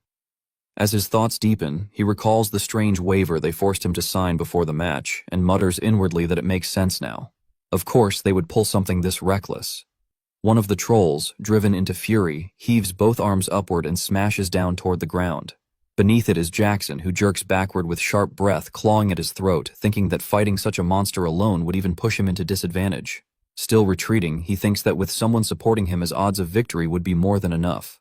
A female knight suddenly charges past him, her steps pounding into the soil as she closes in on the troll. She meets the creature head-on, unleashing rapid slicing strikes along its gigantic arm. Blood sprays upward, splashing into its eye, making it swing wildly without control. One of its blind swings slams into her. She blocks, but the force drives her backward until she drops into a crouch, skidding across the dirt. The troll locks its full attention onto her and lunges. Another knight uses the opening and charges from the side with a spear. He reaches the troll and carves deep, furious cuts into both of its legs, hacking until thick streams of blood burst outward and rain across his armor. The troll collapses forward onto both knees, groaning with a thick, guttural note of misery. The knight leaps upward above its head, body coiled for a finishing blow, thinking that it is time to end, but his thought never completes. The troll's enormous hands clap together around him mid-air, crushing him with a wet, suffocating crutch. His attempt to beg for a moment dies inside the fold of its palms as his body liquefies into a burst of blood that sprays out between its fingers. Jackson seizes the opening. Finsing, he pushes forward with a roar, surging into motion. At the end of his charge, his Manaladan blade sweeps once, clean and decisive. The troll's head severs in a single arc. The head lands with a heavy thud that echoes through the arena. A wave of arises from the crowd, shouts blasting out about the defeated troll and demands to know who that knight is. His fiancée, Sophia, gazes down at him with breathless admiration, murmuring his name with warmth. Jackson. Jackson stands tall before the fallen head, air burning in his chest as he catches his breath. A satisfied smile pulls at him as he thinks that it's done and asks himself with pride if the crowd saw it clearly. He lifts his sword high, exhilaration coursing through him, declaring in his mind that if they want to know who he is the man who will become the strongest knight. Jackson cut the thought fractures when a massive shadow swallows him. Another troll stands behind him, fist already descending. Reflex alone saves him. With no room to dodge, he snaps his mana-coated sword upward, letting the blunt of the blade absorb the strike. The blow hurls him across the ground, sending him tumbling and rolling with pain, tearing through his ribs. Sophia's voice breaks into a terrified scream as she calls his name, her eyes flooding instantly. The troll advances on Jackson, and he scrambles to rise on unstable limbs, cursing under his breath as he realizes he completely forgot there was another one. His body shakes as he tries to brace himself. Damon's voice cuts through the battlefield, calm and cool. He says it seems he has no choice. He steps forward for the first time since the fight began, hands still deep in his pockets as he passes Jackson. He thinks that even if watching something like this is a ridiculous hobby, he will at least play along convincingly. The troll charges with a vicious roar, eyes gleaming with raw murder, but Damon remains steady. Jackson watches from the ground, calling him an idiot in his mind, thinking that charging at a troll alone is suicidal. The trolls punch rockets toward Damon's face. Damon doesn't flinch. In the breath before impact, he invokes his secret art, Myriad Insight, letting the technique guide his motion as he slides the troll's fist aside with effortless precision. He leaps lightly onto the troll's shoulder, still keeping one hand in his pocket. Then he pushes off, drawing his sword mid-air behind the troll's neck, mana flowing into the blade as he prepares for the strike. The troll roars, fangs bared, beginning to turn. But Damon's blade carves straight down from skull to groin before it can complete the motion. His secret art, Blade of Death, splitting it cleanly. Blood erupts in a violent sheet. Some splashes across Jackson's face, leaving him frozen, breath stuck in his lungs as he stares at Damien in stunned dread. Damon stands behind the troll's falling body, eyes cold, posture still locked in the finishing stance as blood rains over him. Among the crowd, his brother Abel stares wide-eyed, whispers the name Haxon under his breath, then suddenly erupts, shouting Damon Haxon at full volume with a raised hand. People around him hesitate, confused, asking if that truly is Damien Haxon, if that is the knight's name, but the moment catches, and soon they all join Abel's chant. Damien, Damien, Damien. Count Copperhead claps rapidly, exhilarated, astonishment flickering in his gaze as he thinks that so this is Damien Haxon. Perhaps the rumors about him were not exaggerated after all.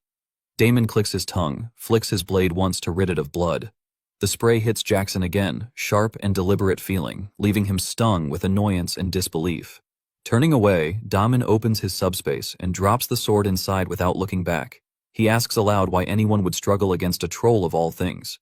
The crowd continues to chant his name while Jackson remains on the ground, fury boiling up his spine as Damon's name echoes through the arena. Jackson's trembling intensifies, jaw clenching so hard the sound grinds between his teeth.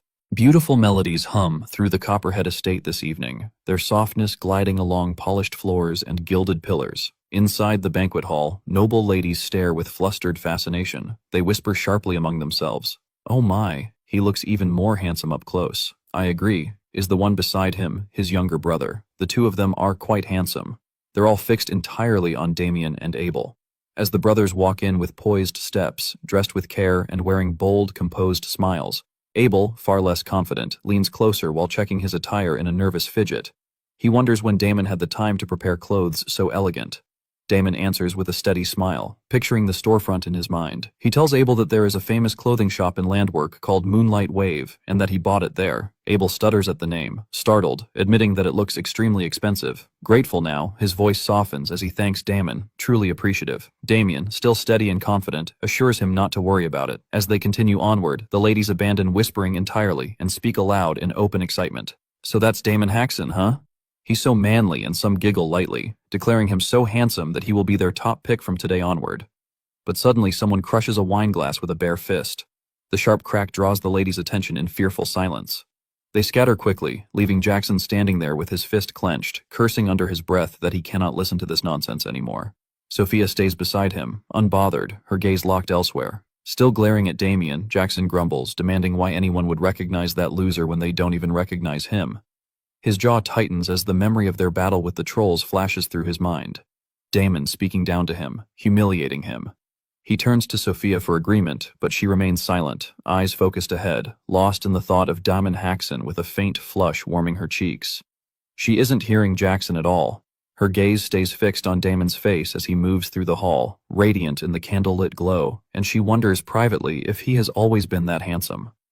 Her drifting thoughts shatter when someone announces that Count Copperhead is entering. The hall instantly composes itself. The doors open and the Count strides in with proud steps, his daughter Olivia moving quietly beside him. After he settles in his seat, a pot of fire is lit, filling the banquet hall with flickering warmth. The Count rises with open arms and addresses the guests, thanking the knights and esteemed attendees who have come to honor the martial tournament held in commemoration of his daughter Olivia's birthday. Sophia, Jackson, Damien, Abel, and everyone else keep their eyes fixed on him. He continues saying that after witnessing the bravery and fierce spirit of the young knights in the tournament, he feels deeply inspired for the first time in a long while. He expresses hope that tomorrow's final match will show the same excellence. Then he announces that he will reveal the prize that awaits the winner. He steps away from his seat and approaches the fiery pot as guests whisper, "What could it be? Who knows? Whatever it is must be tremendously valuable." The Count plunges his fist into the flame. Damon watches intensely, mind racing, while Abel recoils in horror. Murmurs ripple through the hall, some shocked, some speechless. The Count simply laughs and tells them not to be startled. He lifts his fist from the fire and shows them his unharmed hand. Someone asks how such a thing is possible. The Count opens his hand, revealing a glowing ball pulsing like a living ember. He explains that it is thanks to the power of this treasure. Damien's eyes widen. Wait, isn't that the recognition strikes him hard across the hall? Jackson's master leans against a wall, silent and watchful. His eyes gleam in wicked satisfaction as he smiles inwardly. Just as I suspected, it really was here. Only he and Damon recognize its true worth. Both silently name it, the Spirit Heart. The Count explains that the treasure protects its owner from flames and maintains body temperature, something even mages cannot replicate. His face reflects faintly in the smooth, glowing surface as he states that it is undeniably of immeasurable value. He raises it high to incite excitement, announcing that this will be the prize awarded to the winner.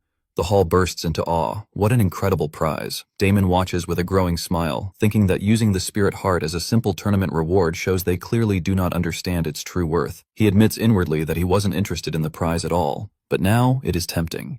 Count Copperhead concludes his announcement, hoping everyone enjoys the banquet to their heart's content. He snaps his fingers and the musicians resume playing, their melodies warm and lively. A giant birthday cake is revealed as the music swells. Soon after, a young man approaches with practiced politeness before the seated Count Copperhead.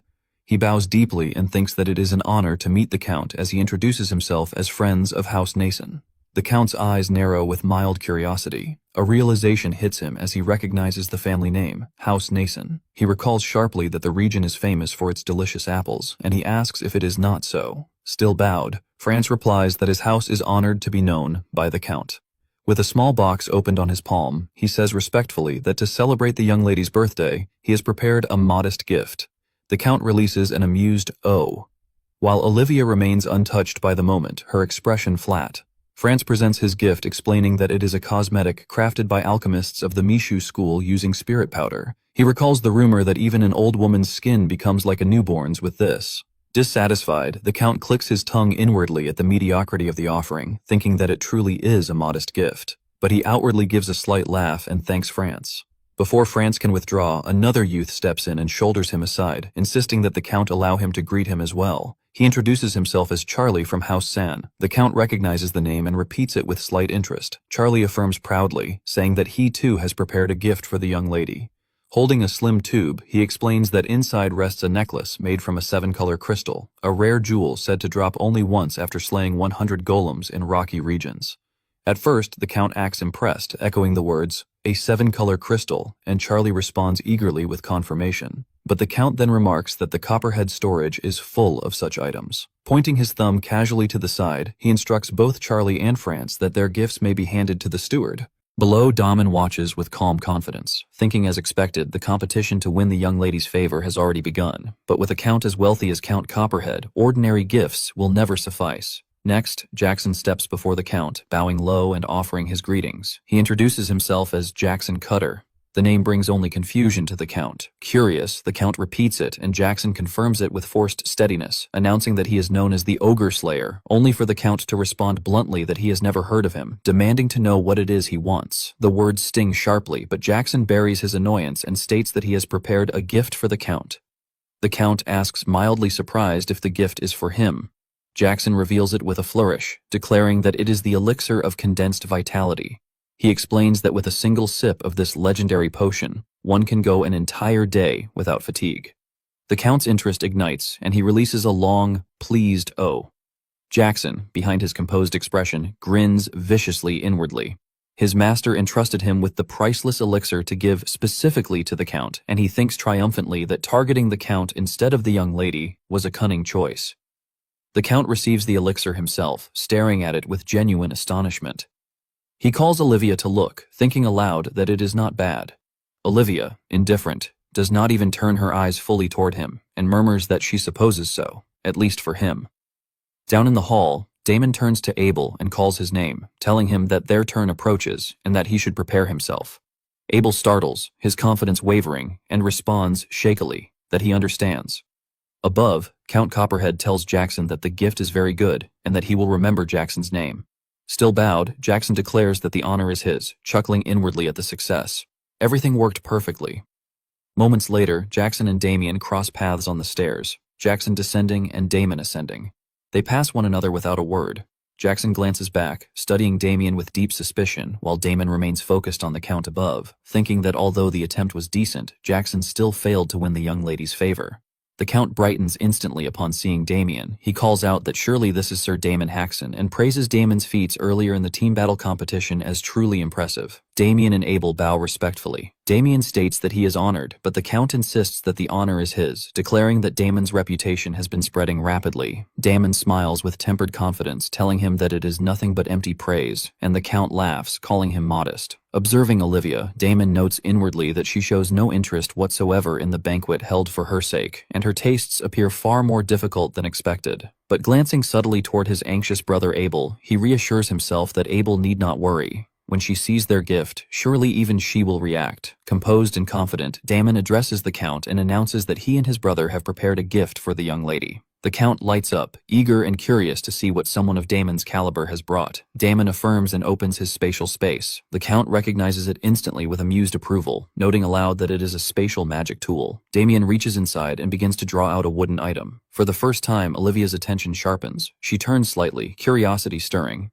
Damon pulls out a wooden bow and lifts it, declaring at the present he and his brother prepared. The Count's expression shifts uncertainly as he studies it, only for Olivia to react at once, her eyes widening, her mouth parting as she leans forward in open astonishment. One guest leans toward another in uneasy confusion and whispers that they don't understand what it is, that it looks like an ordinary bow. Another smirks and mutters that it looks cheap, as if Damon picked it up from some street vendor. The Count's expression deflates. He sighs, thinking that Damon is giving them something that looks utterly unimpressive, that there's no way his daughter would appreciate it. Yet, Olivia suddenly shoots up from her chair in a burst of excitement, calling it an amazing bow, leaving her father in stunned silence. Her face flushes with a rising heat as she asks if she may touch it. Seeing how deeply she's already invested, Damon lets pride curl into his smile and thinks that it succeeds just as he expected. He grants permission at once and tells Abel not to just stand there, but to bring the bow to her. Later that same evening in the Copperhead estate inside the banquet hall, Olivia drags the string with all her strength. Sweat beads along her brow as her hands tremble under its fierce elasticity. Damon, still carrying that satisfied smile, watches her test it and thinks that he now sees the truth. Information about her hunting hobby was real. He concludes that to win someone over, one must understand their needs. After enough testing, she lowers the bow and stares at it with breathless delight, declaring that its elasticity is truly formidable. She turns to Damien and asks if it is made from the horn of a manure. He answers yes and admits he knew she would recognize it. He then explains further that this bow was crafted from the horn of a minotaur that led an entire group. Jackson freezes at that, frowning as he wonders if they're truly referring to the monster a middle-class warrior would struggle to fight alone. Olivia peers into the inside of the bow, sees an inscription, and stutters as she reads the artisan's name, August. She clutches the bow to her chest and asks if this is really made by the blacksmith known as August. Her father snaps upright at the name, shouting in shock. Damien, warm and calm, confirms it. The Count rises fast, snatching the bow from Olivia's hands. He inspects it in a near-reverent daze, asking if this equipment is truly made by August. He recalls aloud that August is the finest blacksmith in the entire Apple Kingdom, and that a shield crafted by him once sold at an astonishing price at auction. He practically declares this moment a windfall, clutching the bow close and staring with an overwhelmed joy, thinking that never in his life did he expect to receive something so precious. Olivia immediately yanks it back from him, calling him father and insisting that it's hers. Reclaiming the bow, she turns glowing with gratitude toward Damien, calling him Sir Damien and thanking him for such a priceless gift. Damien redirects the praise, telling her that he is not the one who procured it. She blinks, confused, and asks who did. He gestures toward Abel and tells her it was his brother, that Abel went through great lengths to obtain it for her. She fixes her eyes on Abel and asks if that's true, if he did all that for her. While Abel trembles with nerves, Damon answers for him that yes, that is correct. Olivia looks at Abel with rising admiration and says she is genuinely curious how he managed to acquire something so valuable. Damon nudges his brother forward, asking Olivia if she would like to hear the story from Abel himself. She answers eagerly, gaze locked onto Abel. Damien then turns to the Count and asks if that arrangement will be acceptable. The Count replies with enthusiasm, saying, "Of course," adding that he himself is curious but will hear the story from his daughter later. Damon faces Abel again with a coaxing smile and calls his name. Abel startles, stammers, then forces out an answer. Blushing and drenched in nervous sweat, he tries to gather the courage to approach Olivia. He takes a shaky first step, and Damien watches with patient pride, thinking that this is right, that Abel must seize this opportunity with his own hands. Abel finally reaches her, and in a trembling but earnest voice addresses her as Lady Olivia, and says it is an honor to meet her. Seeing him up close, Olivia lets out a soft, astonished, "Oh my." Damon watches internally with absolute satisfaction, declaring silently that tonight's protagonist is Ale. Abel takes Olivia's hand, lifts it, and moves to kiss it as the atmosphere around them warms into something subtly romantic. From the corner, Jackson's master finally steps forward. Reaching Jackson, he mutters that it seems their plan has hit a snag. Jackson jolts in disbelief at the sight of his master. The master thinks over the name Damon Haxon. He admits inwardly that he expected Damon to be strong, but he did not expect him to be this competent. He sees clearly that Damen has managed to win over both the Count and his daughter. Frustration twists through him. He clenches his teeth while thinking that at this rate the Haxon brothers will take both the tournament victory and the Count's daughter. He turns away already deciding he cannot allow things to continue this way, that he'll have to make a move himself. He tells Jackson to follow. Jackson responds in confusion, then falls into step before leaving. Jackson turns to Sophia and tells her to wait here, and she smiles agreeing. As they slip away, the music continues to fill the banquet hall. Damien, back turned to them, stands as though unaware, but a second later he glances over his shoulder with a knowing, mischievous smile. Morning arrives at the Copperhead estate. Damien, Abel, and Victor walk together toward the arena when Abel notices Damon glaring oddly at him. He demands to know why Damon is looking at him that way, remembering the sight of Abel speaking so freely with Olivia last night. Damien replies that he was just thinking Abel was unusually fluent yesterday, that the atmosphere between Abel and Lady Olivia seemed quite good. Abel freezes at that. His face ignites red as he stutters his response, trying to sound confident as he insists that, of course, even he can do it as long as he puts his mind to it. Damon and Victor, already ahead, laugh. Damon tells him good, adding that he looks forward to hearing good news from him soon. Victor sends a distant fist bump and tells Abel he can do this. Then he wishes Damon addressed his young master Haxon the best of luck in today's match. Damon replies with a simple thanks. Abel lingers behind, then speaks in a flustered tone thanking Damon. Damien turns sharply at that. Suspicion knits his expression as he pauses. Abel clarifies that he means thank you for creating such an opportunity. Damien doesn't by the sudden gratitude. He immediately pulls out a great sword as if in threat and demands to know who he is and where the rail ale went. Abel jumps in panic and tells him not to tease him, insisting he truly means it. Damien answers that this much is expected. He turns away and tells Abel it's natural for a brother to look after his brother, so Abel should focus on doing his best to get along with Lady Olivia. Abel stands still with a quiet smile spreading across his face. A heartbeat later, he begins sprinting after Damien and Victor, yelling for them to wait. The second one-on-one tournament match begins in the arena with Damien's flying fist. With an unbothered expression, he swings once, his punch shattering his opponent's sword before slamming full force into their face. The impact launches the opponent across the arena until they crash into the surrounding wall with a thunderous crack. They fall unconscious. Damien remains exactly where he stands, fist humming with mana.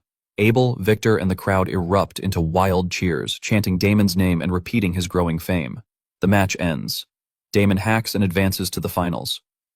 Damien stands smiling, asking if the next match is the last. Abel and Victor shout his name with the others while in the crowd. An unknown hooded figure watches him closely. The figure approaches and calls Abel by name, asking if he's there. Abel looks up in confusion. The stranger shifts their hood, revealing their identity. Olivia Abel stutters her name in shock and asks what she's doing here. She speaks with breathless urgency, telling him, "Sir Damien." She tries again, eyes tight with worry, and tells him that his brother is in danger. A night before the match at the Gold Pixie estate, Olivia walks joyfully alone through the hallway, humming a soft, melodious tune that rises and falls with her light steps. She pauses abruptly, her face brightening as she smiles to herself while thinking of Abel, admitting inwardly that their conversation truly was enjoyable. She calls his name in her thoughts. "Abel, I really would like to meet you again and talk some more." A maid approaches and calls for her, announcing that the Count is asking for her, and Olivia turns with a curious lift of her brows. She straightens, asking in surprise if her father is really calling for her at this hour. Later, she rises abruptly from her seat in the dining room, her voice flaring as she demands what her father is saying all of a sudden. But the Count remains composed, asking if she did not hear him and telling her he means exactly what he said. He repeats it with finality. "You will marry Sir Jackson Cutter." With Jackson, Count Copperhead, Jackson's master, and Olivia seated at the table, Olivia refuses to sit. She tells her father he should not speak such ridiculous things, insisting she has never even had a proper conversation with that man and he is already talking about marriage. Across from her, Jackson stiffens with irritation, grumbling inwardly that his master is a damned old geyser. He recalls how Jacques suddenly told him to follow, so he rushed over without hesitation, only to hear this nonsense, noting that they never even discussed any of this beforehand. He wonders what all of this is supposed to be. Olivia continues pressing her father, demanding how he could make such a decision without discussing it with her even once. Her father listens in a hard, contemplative silence. Count Copperhead lowers his wine glass to the table, turns toward her with a dominating glare, and calls her by name.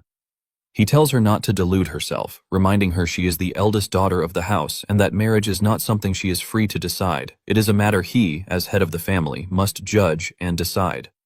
Olivia's brows tighten as she demands on what basis he is making that judgment. He looks straight into her eyes and answers without hesitation. Naturally, on the profit their house can gain from her marriage. He explains that Sir Jacques, a middle class, has promised that the moment the marriage is formalized, he will lend his strength to the Copperhead house.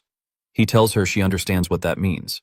He adds that among the great nobles of the West, only 2 houses possess a middle class in their core forces, Gold Pixie and Lion Bloom, and only those 2. Focusing on Sir Jacques, he explains that if the marriage goes through, the Copperhead house will obtain a mighty fighting force like those 2 houses.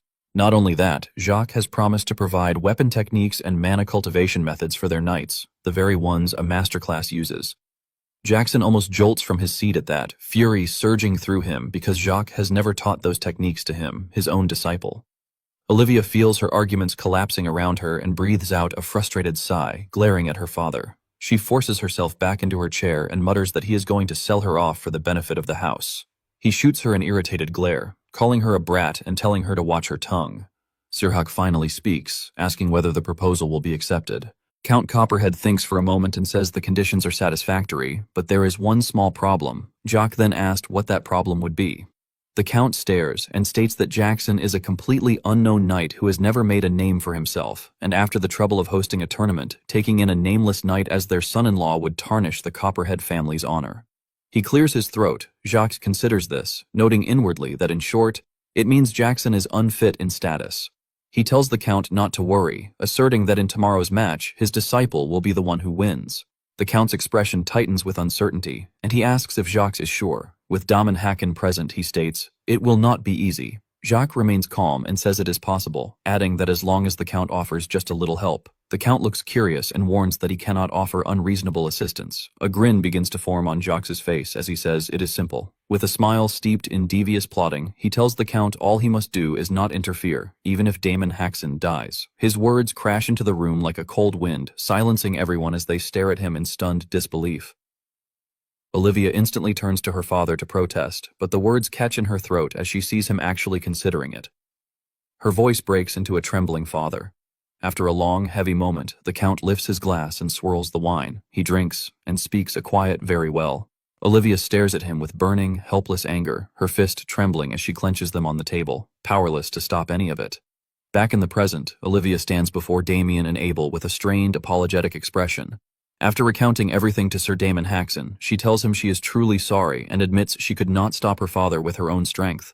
Damien remains calm, fingers thoughtfully resting on his chin as he considers her words and says that, so that is what happened. Abel trembles beside Victor, fear tightening his voice as he says they have to run away, that who knows what Sir Jacques might do. Victor, just as frightened, agrees with Abel while addressing Damien as young master. But Damon stays composed, thinking of Jacques Noir and noting inwardly that he had assumed Jacques simply gave off a bad impression. He did not expect Jacques to pull a stunt like this, and when he considers Count Copperhead, he sees too clearly that the Count is acting no differently from Damien's previous life. Count Copperhead will do anything if it benefits his house. He finally speaks, saying no, that he will not run away. Abel jolts in disbelief and demands what he means. Fear returns to Abel's trembling voice as he insists that Jacques Noir is middle class, far too powerful even for Damien, and Victor shakes just as violently at his side. Still, Damien smiles and tells them not to worry, assuring them he has a plan. He turns toward the arena and says that for now, they should simply finish the match. Moments later, Damon walks with unhurried composure into the fighting grounds, his hands tucked in his pockets and his steps carrying quiet force. Inside, he finds the other fighters gathered together in one tight formation. As he closes the distance, they all shift their heads in unison, staring at him with wary, sharpened eyes. A heartbeat later, someone above strikes a drum to signal the beginning. The drummer continues beating until the Count stretches out his hand to stop him. The Count looks back at Olivia's empty chair and grumbles inwardly. Irritated that the finals are about to begin and wondering where on earth Olivia is, he sets the thought aside and lifts his face with a bright expression to begin his speech. He announces to the honored guests that the final match of the martial tournament will begin shortly, congratulating the knights who have reached the finals. He explains that there will be only one winner and that the last person standing will be the champion of the tournament. With a graceful bow and an extended hand, he states that there are no other rules and tells them to fight as they please. His head remains lowered as his eyes sharpen with hidden mischief, and inwardly he tells Damon not to hold this against him, deciding that for Jackson's victory, this is the only way. The drummer resumes beating the drum, each strike echoing across the arena. The audience erupts and whispers, calling it a death match and sounding excited by the danger. Victor, pale with worry, asks Abel if the young master will be all right. Abel answers that he believes so because Damon said he had a plan, so they should simply watch for now. Damien stands unbothered in the center of the grounds, noting inwardly the real meaning behind the counts. No rules. It reeks of something dirty around him. Swords are drawn and pointed together in the same direction. Before he can blink, he is completely surrounded. Someone in the crowd shouts in disbelief, questioning what kind of development this is. Hidden among the spectators above, Jacques watches with a satisfied smile as the crowd cheers wildly. Jackson, standing just outside the tightening circle around Damien, slowly draws his sword with clear frustration etched across his face. He curses under his breath, admitting inwardly that he hates it, but can't help it. Everyone else is clearly thinking the same thing. He hardens his resolve and finally unsheathes his sword fully, pointing it at a head as he reminds himself that to survive a match like this, the basic rule is to take out the strongest guy first. He steps forward and launches into the air along with the others, all charging toward Damien with blades ready. But Damien, watching them advance, does not move and simply smiles as they rush in. The night before, outside a tent near the Copperhead estate, Jackson bursts into the tent in fury, shouting for his master and demanding to know why he is doing this.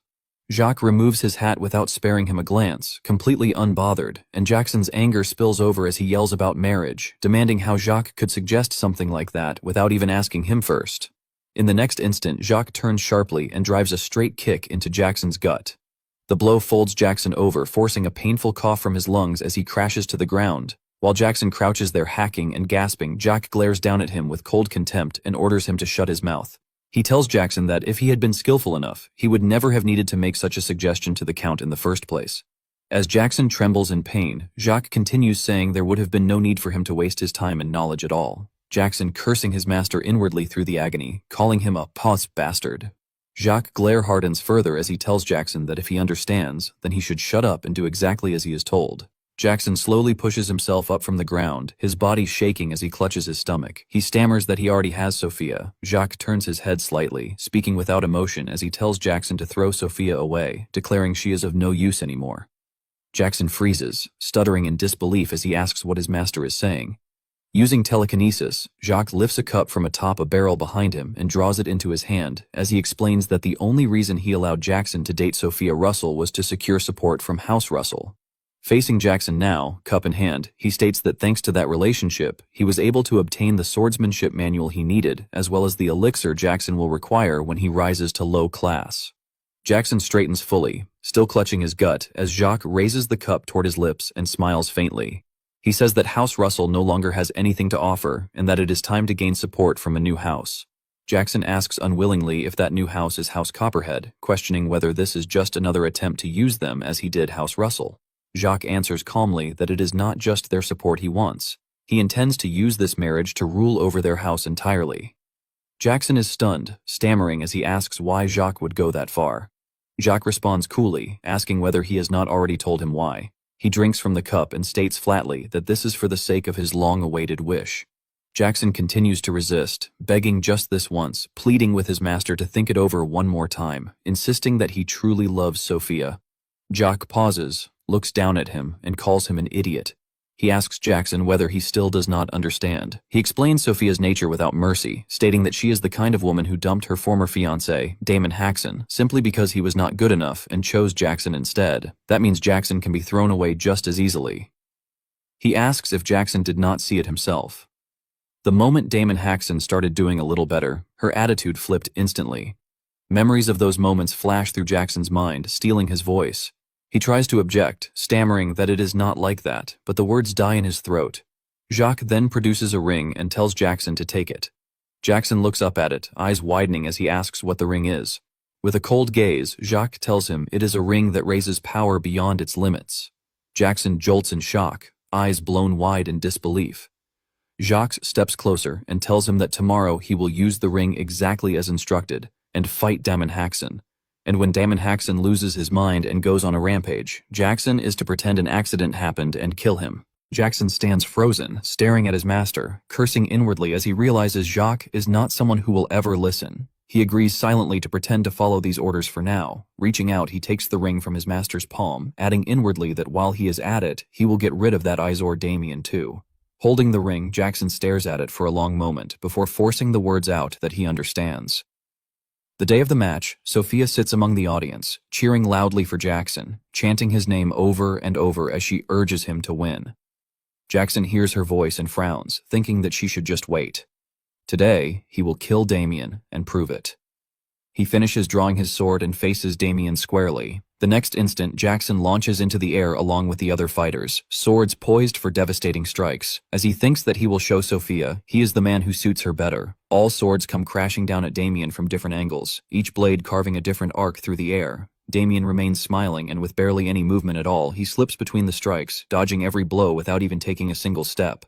Then another knight charges from behind, blade thrusting straight toward Damien's back. At the last instant, Damien jumps, evading the stab and landing lightly on the knight's head. Using it as a foothold, he launches himself higher into the air, twisting his body mid-flight and aligning himself perfectly for the descent. He comes down with a crushing elbow strike that smashes directly into the knight's head, shattering the helmet. The knight collapses face first into the ground, blood pouring from his nose, while Damien lands smoothly beside him, still frozen in his striking posture. The audience erupts. Cheers explode across the arena as Abel and Victor shout Damon's name with wild excitement. Amid the roar, Damien lets out a short chuckle and addresses the remaining knights, remarking that it looks like they thought sheer numbers would let them force their way through and somehow make it work. He lifts one hand casually, beckoning them forward, asking what they are waiting for, and telling them to come at him. Jackson scowls, disbelief, twisting his face as he wonders how Damien can fight several low-class knights without even drawing his sword. Behind him, another knight mutters that Damon is a monstrous bastard. In that moment, a chilling realization dawned on Jackson. Could it be that Damien has already surpassed low class? His eyes sharpen at the thought.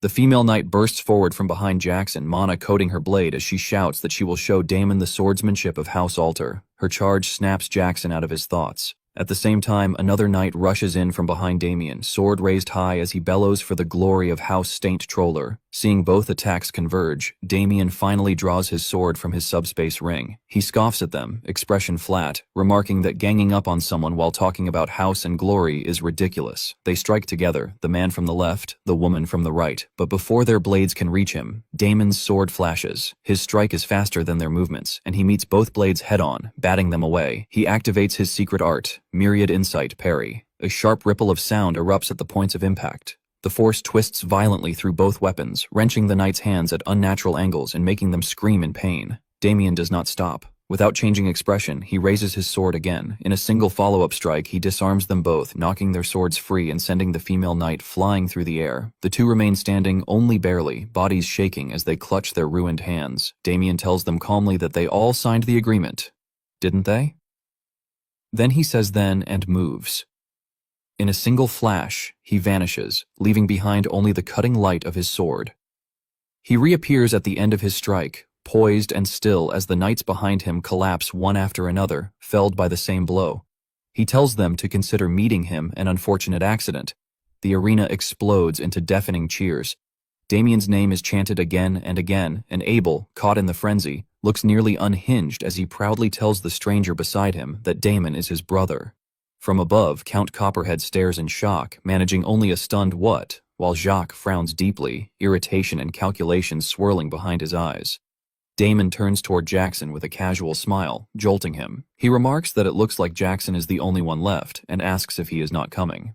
Jackson lowers his head, teeth grinding as curses build in his throat. Then he suddenly straightens and bursts into manic laughter, making Damon stare at him in confusion. The laughter stops. Jackson raises his hand and plucks a pill from the ring, sneering as he tells Damon that he has shown off enough. His fingers tremble as he holds the pill for a moment, hesitation flickering through him. Then, without another thought, he pops it into his mouth. Damon watches and asks what he is suddenly eating. The pill takes effect immediately. Jackson's heart begins to pound violently, pain ripping through his chest as he grits his teeth and forces back groans. Damon's eyes narrow as he traces an unfamiliar mana pattern spreading outward from Jackson and crawling along the ground behind him like branching veins.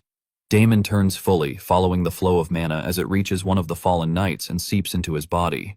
The knight suddenly screams in unbearable agony as the strange energy invades him.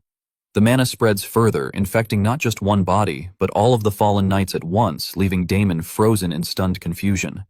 Jackson smiles now, mischief glittering in his eyes as he faces Damien. The same aura begins rising from Jackson himself as though he is being fueled by it. Damon senses something wrong and turns again toward the fallen knights. What he sees makes his breath catch, their bodies grotesquely dissolving, consumed by the mana as it devours them from within. Damon stares in horror and demands to know what the hell that thing is.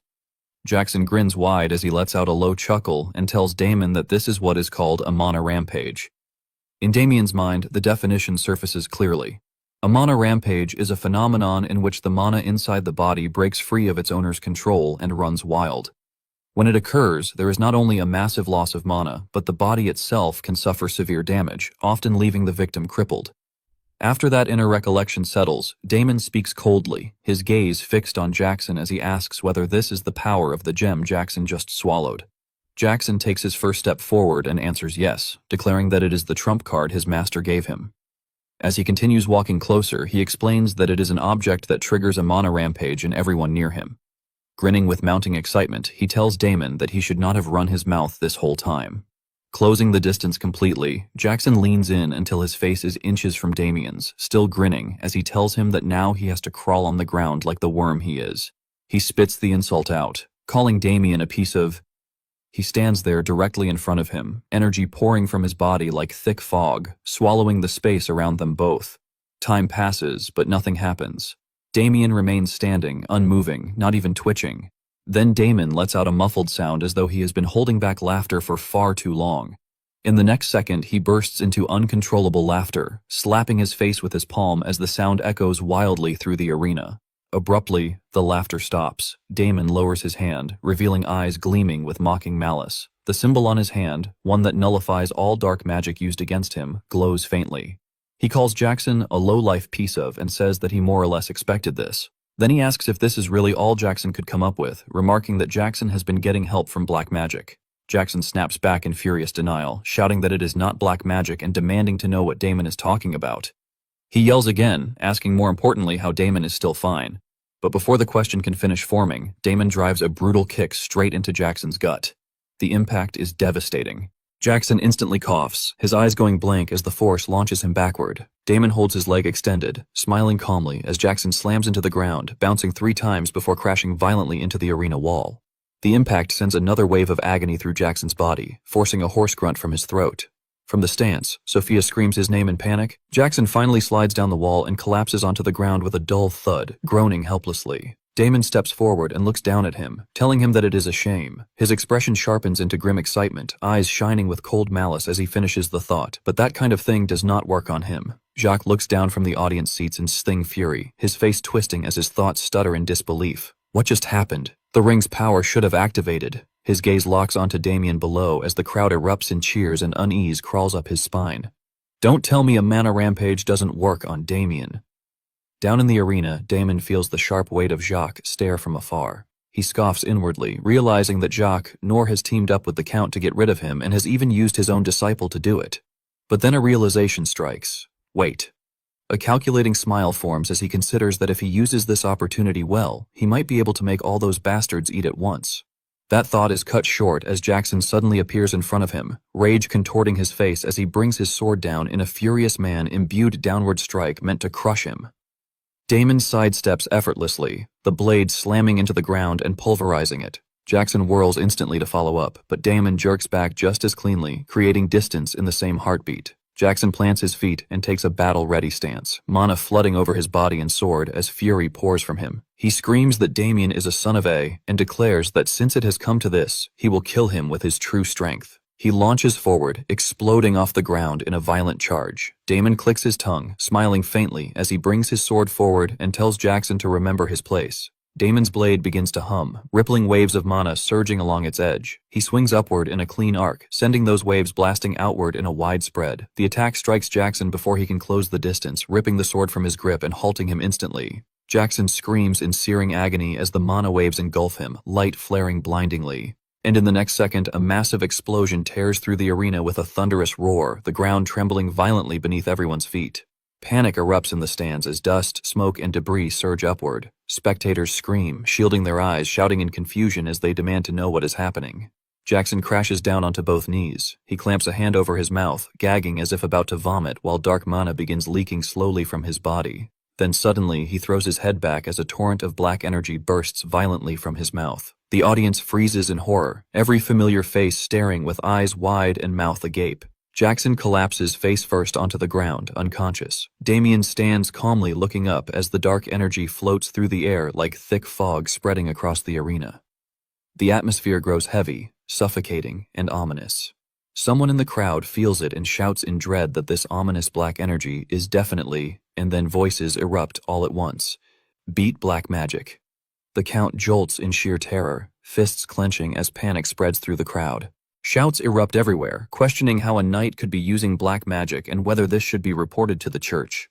The Count trembles, teeth grinding as sweat pours down his face. Damn it, why did this have to happen in my domain? He turns sharply as his butler rushes toward him in panic, shouting his title and demanding to know what they should do, warning that the crowd is becoming restless and that at this rate, word will reach the church soon. The Count's mind races. Then he suddenly strides forward and orders the butler to stop the match immediately and silence everyone before this spreads any further. Meanwhile, Damien calmly opens his subspace and returns his sword, thinking that for now everything is going according to plan. A flicker of suspicion rises, and he tilts his gaze toward where the Count should be, only to find the seat empty. He scoffs aloud, calling him a rat bastard and accusing him of trying to run already. Elsewhere, the Count rushes through the grounds with guard knights, moving in haste toward his prepared carriage. Frustration boils over as he curses Jacques Noir, calling him a crazy bastard and snarling that he trusted him, only for Jacques to smear all over him. As he reaches the carriage, he clings to hope, convincing himself there is no proof of his involvement. If he plays dumb, everything will be fine. Just as he moves to enter, Damon's voice cuts through the air, asking where he thinks he is rushing off to. The Count jolts violently. He and the guard spin around to see Damien standing there, hands in his pockets, wearing an easy smile. The Count forces himself to calm down and stutters out Damon's name, asking what the matter is. Damon tilts his head and asks why he is pretending not to know, stating plainly that the Count must have something to say to him. Panic explodes inside the Count's chest. No way. Does he already know? He denies it internally, insisting it cannot be possible. Still trying to maintain composure, he stammers that he does not know what Damon is talking about and hurriedly claims he is busy, suggesting they talk later. Damon hums thoughtfully and asks if that means he is going to play dumb. Then he says that in that case, he will not have a choice either. Fear cracks through the Count's voice as he demands to know what Damien is doing, ordering him not to come any closer. The guards tighten their grips on their swords, raising their free hands to stop him. Damien's fists crash into their faces before they can react, blood spraying as they drop instantly. In the same blink of an eye, Damon's fist punches through the carriage door right beside the Count's head, splintering wood and making the Count shriek in terror. Damien stands beside him now, his carefree smile intact, and asks in a dark, almost playful tone what he thinks. His eyes sharpen as his voice turns grim, and he asks whether the Count remembers what he needs to say now. The Count nods without hesitation, trembling as his thoughts collapse into panic. Inside the room, an enraged voice suddenly rang out, demanding to know whether Olivia had been responsible for what had happened. Startled by the outburst, the maids hurriedly withdrew while whispering among themselves that the situation had turned into complete chaos. With her arms crossed, Olivia hesitated briefly before admitting to her father that she had indeed been the one who informed Sir Damien. Seeing her response, Chester ground his teeth in fury. He pointed at her and shouted that she had truly gone mad, accusing her of betrayal after all the years he had fed her and given her shelter, and demanding to know how she dared to turn against him. At that instant, Damien forcefully stomped his heel onto the table. Startled by the sudden action, Chester immediately recoiled, lowering his hand and falling silent.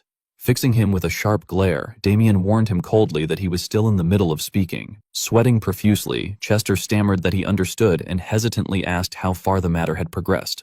Damien sighed and explained that the cult would soon dispatch investigators. Casting a mocking glance at Chester, he added that they would inevitably discover that Chester had attempted to have him assassinated by striking a deal with Jacques Noir.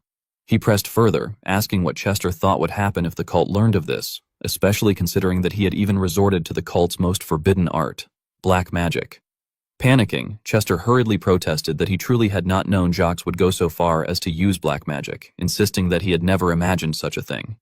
Damien scoffed at the excuse and questioned whether Chester genuinely believed such explanations would work on the cult.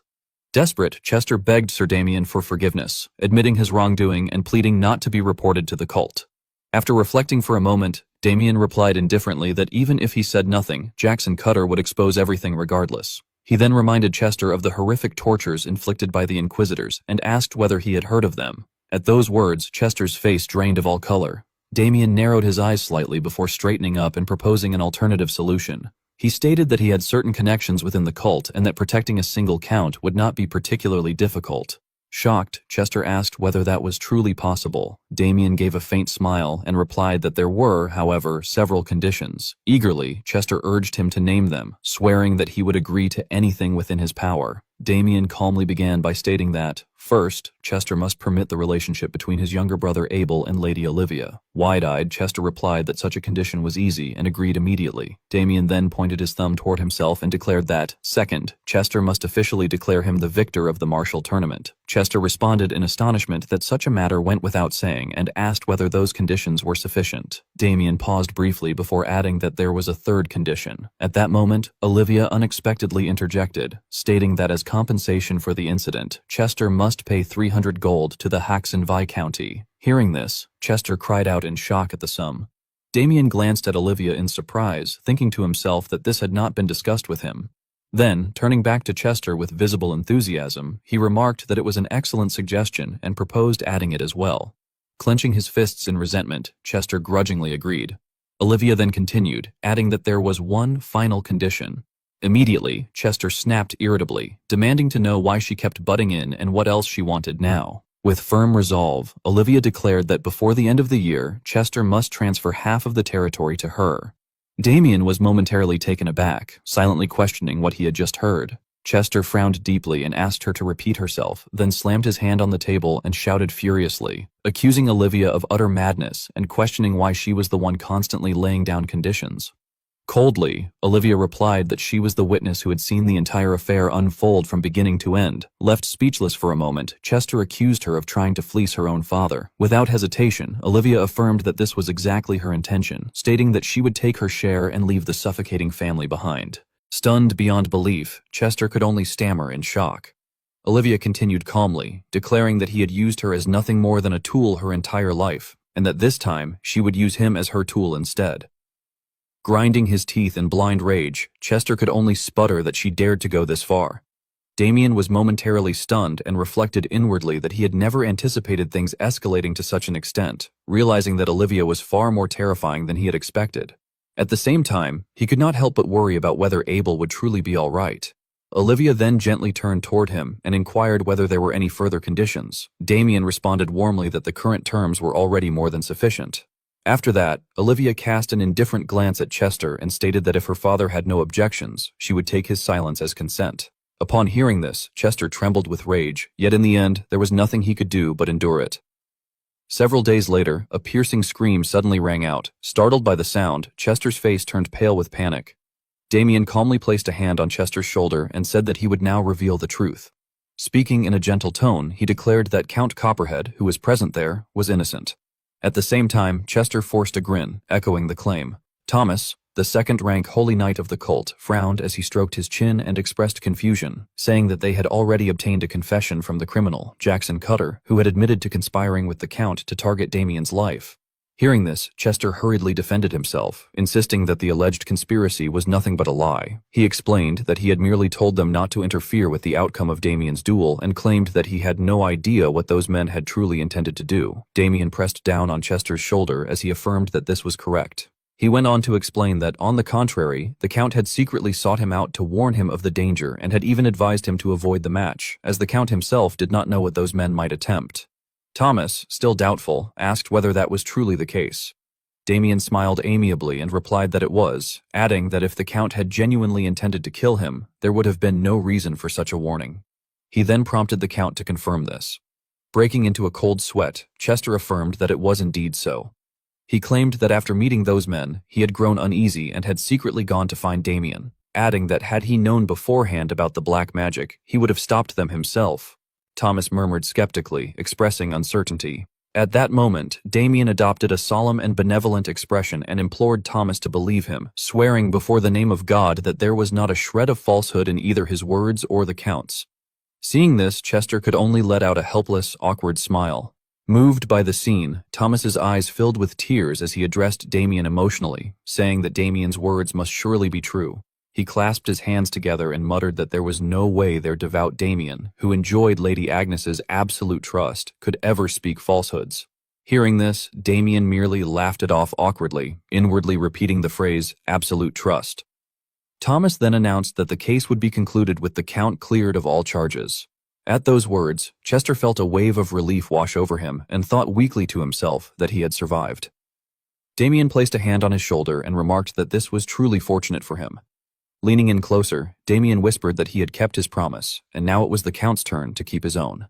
Upon hearing this, a chill ran through Chester's entire body. Damien simply smiled in satisfaction. 1 week later, Victor drove a carriage through the forest. Inside, voices filled the carriage with astonishment, remarking that they had never imagined they would be heading to the Haxon Viscounty so soon. Another voice agreed, adding that it was hard to believe he would be introducing Lady Olivia to his parents so quickly. He then asked how long Damien intended to continue speaking so formally and suggested that Damien speak more comfortably with him instead. Damien responded awkwardly, asking whether that would truly be all right. Listening to this exchange, Damien thought to himself that although he had pushed the two of them together in the hope that things would work out, the situation was turning out quite differently than expected. Across from him, the atmosphere between Olivia and Abel was filled with sweetness. Olivia enthusiastically expressed how much she loved it and insisted that from now on, Abel should continue addressing her in that familiar manner. Abel shyly called her name in response. Witnessing this overt display of affection, Damien could only think with weary resignation that it was rather hard on the eyes. Folding his arms, he reflected that, all things considered, although there had been several hurdles along the way, the original objective had ultimately been achieved. After a week had passed, the cult's investigation finally concluded. The cult determined that there were no other suspects besides Jackson Cutter and Jacques Noir, and a wanted order was issued for the fugitive Jacques Noir. The Count was officially cleared of all charges, yet by that point, Olivia had already fallen into deep conflict with him. As he looked at the two of them, Damien reflected inwardly that Olivia had chosen to leave with Abel rather than remain in the Count's household. He acknowledged that Abel had finally obtained Olivia's love, just as he had long wished, while he himself had gained something else. With that thought, he took out a red-colored orb. Abel, filled with suspicion, asked whether that item was not the prize awarded to the winner of the tournament. Damien replied calmly that it was indeed the prize. He explained that the situation at the time had been awkward, so there had been no formal award ceremony, but he had claimed it regardless. Damien curled his lips slightly as he focused his thoughts, noting to himself that the Count had been unaware of the item's true value, whereas he fully understood what it was. He recognized it as a spirit heart, a substance that could form with an infinitesimal probability when a high-ranking spirit perished, leaving behind a condensed mass of power. He reasoned that if this mass were melted down and absorbed, it would not only grant immense mana, but also confer the power of a spirit itself, making it a priceless treasure. Clenching the orb tightly, Damien felt a surge of excitement as he realized that it was a heart imbued with the abilities of a fire spirit. He noted that this was his first time seeing such an item in person, and concluded that absorbing it alone would greatly accelerate his return to the realm he had reached in his previous life. Damien, holding the orb, was reflected through the window of the carriage as it moved along. High on a tree branch, Jacques silently watched the carriage travel farther and farther away. His face was icy cold, and a violent killing intent radiated from him. As night deepened, the surroundings grew utterly silent. Outside by the campfire, Abel and Victor slept soundly in their sleeping bags, while inside the carriage, Olivia lay fast asleep beneath her blanket. Suddenly, not far away, a figure landed lightly on the ground. His face brimmed with killing intent as he quietly drew his sword. At that moment, Damien, who had been sitting casually atop a tree, remarked that he had thought his neck would snap from waiting for so long. The instant he finished speaking, the branch beneath him was abruptly severed. Damien dropped down enthusiastically, commenting with amusement that this must be what they called middle class, since his opponent's reactions were indeed quick. Jacques questioned whether Damien had known he was tailing him. Damien raised a red orb and responded with a faint smile that he had known all along, and that he was also aware Jacques had come specifically for that item. Upon seeing this, Jacques, who had been holding his sword, froze. He stated coldly that, as expected, the spirit heart had indeed been in Damien's possession. Damien replied with interest that it was only natural, as he was the victor of the tournament. Jacques frowned irritably and asked how Damien had known he was after it. Damien pointed to his own head with a look of disdain and explained that it had been simple to deduce. He elaborated that if Jacques' sole objective had truly been to arrange the marriage between Jackson Cutter and Lady Olivia, then he would not have been so obsessed with forcing the foolish Jackson into victory, nor would he have resorted to something as dangerous as black magic. Hearing this, Jacques' expression twisted with discomfort. Damien then pointed at him scornfully and added that Jacques' true objective had always been the prize bestowed upon the winner, remarking mockingly that such a defunct promise was chilling. Jacques raised his sword gloomily and declared that, in that case, things worked out nicely. He added that with the cult crawling everywhere, he had thought sneaking back in would be difficult, but following Damien just in case had proven to be the right decision, since he could simply kill him and take the prize. Damien sneered and responded that if Jacques truly believed he could do that, then he should try. He drew his sword as well, openly challenging him to take it. Jacques immediately swung his blade, unleashing a twisting slash. Damien reacted swiftly, raising his sword to block the incoming attacks from multiple angles. Suddenly, Jacques' sword thrust directly toward Damien's eye. Damien hurriedly lifted his blade into a circular guard, and the collision forced him back a short distance. Noticing the tear in his sleeve, Damien silently assessed his opponent, thinking that even among the middle class, Jacques was top tier, with no wasted force in his movements and razor-sharp strikes. Jacques expressed surprise, remarking that it was astonishing for a mere low-class fighter to withstand his attacks to such an extent, but declared that this was as far as Damien would go. Immediately afterward, a mysterious purple energy enveloped Jacques' body. He stepped forward, prompting Damien to narrow his eyes in shock as he realized that it was the return sword technique. On the opposite side, the energy manifested several floating shadows identical to Jacques himself. The clones spoke in unison, asking whether Damien found it astonishing, and explained that this sword art was a swordmaster's technique Jacques had restored over the course of his entire life. They twisted their sword tips and added that all of their swords were both false and real, and that with Damien's senses, he would not be able to distinguish which one was the original. Finally, they declared that within Damien Hoxon's ignorance, he would die there. Immediately afterward, the entire group surged forward at once, launching a coordinated assault while simultaneously unleashing techniques known as the Return Sword and the False True Mirage Sword. On the opposing side, Damien lightly tapped the body of his sword and silently infused it with energy. Soon after, an overwhelming power began spreading outward from the sword's tip. Using the blade as the focal point, the surge swept away every single one of Jacques' clones. Witnessing this scene, Jacques stared in stunned disbelief. As the dust and smoke dispersed, only Damien and Jacques remained, standing face to face. Overcome with terror, Jacques cried out in shock, insisting that what he had just seen was impossible.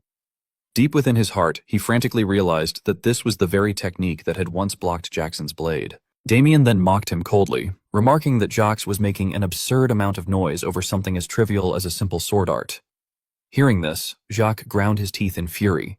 He angrily retorted, unable to accept that his technique had been dismissed as trivial. In response, Damien gave a light, disdainful smile and casually questioned whether that was truly how the technique was meant to be used. Afterward, Damien calmly stepped forward. At that sight, Jacques' eyes widened in horror. From the opposite side, several silhouettes began to appear, and moments later, thousands of Damien's clones manifested proudly before him. Trembling, Jacques pointed forward and demanded to know how Damien had managed to use the false true mirage sword. Damien replied with complete ease, explaining that he had merely tried copying Jacques, and to his surprise, it had worked. Jacques felt his scalp prickle as he shouted in disbelief, questioning whether Damien was truly claiming that he had simply copied it. At that moment, memories began flooding Jacques' mind. He recalled how, since childhood, he had believed himself to be a genius, until the instant he encountered a true genius, at which point that delusion had been shattered in a single blow.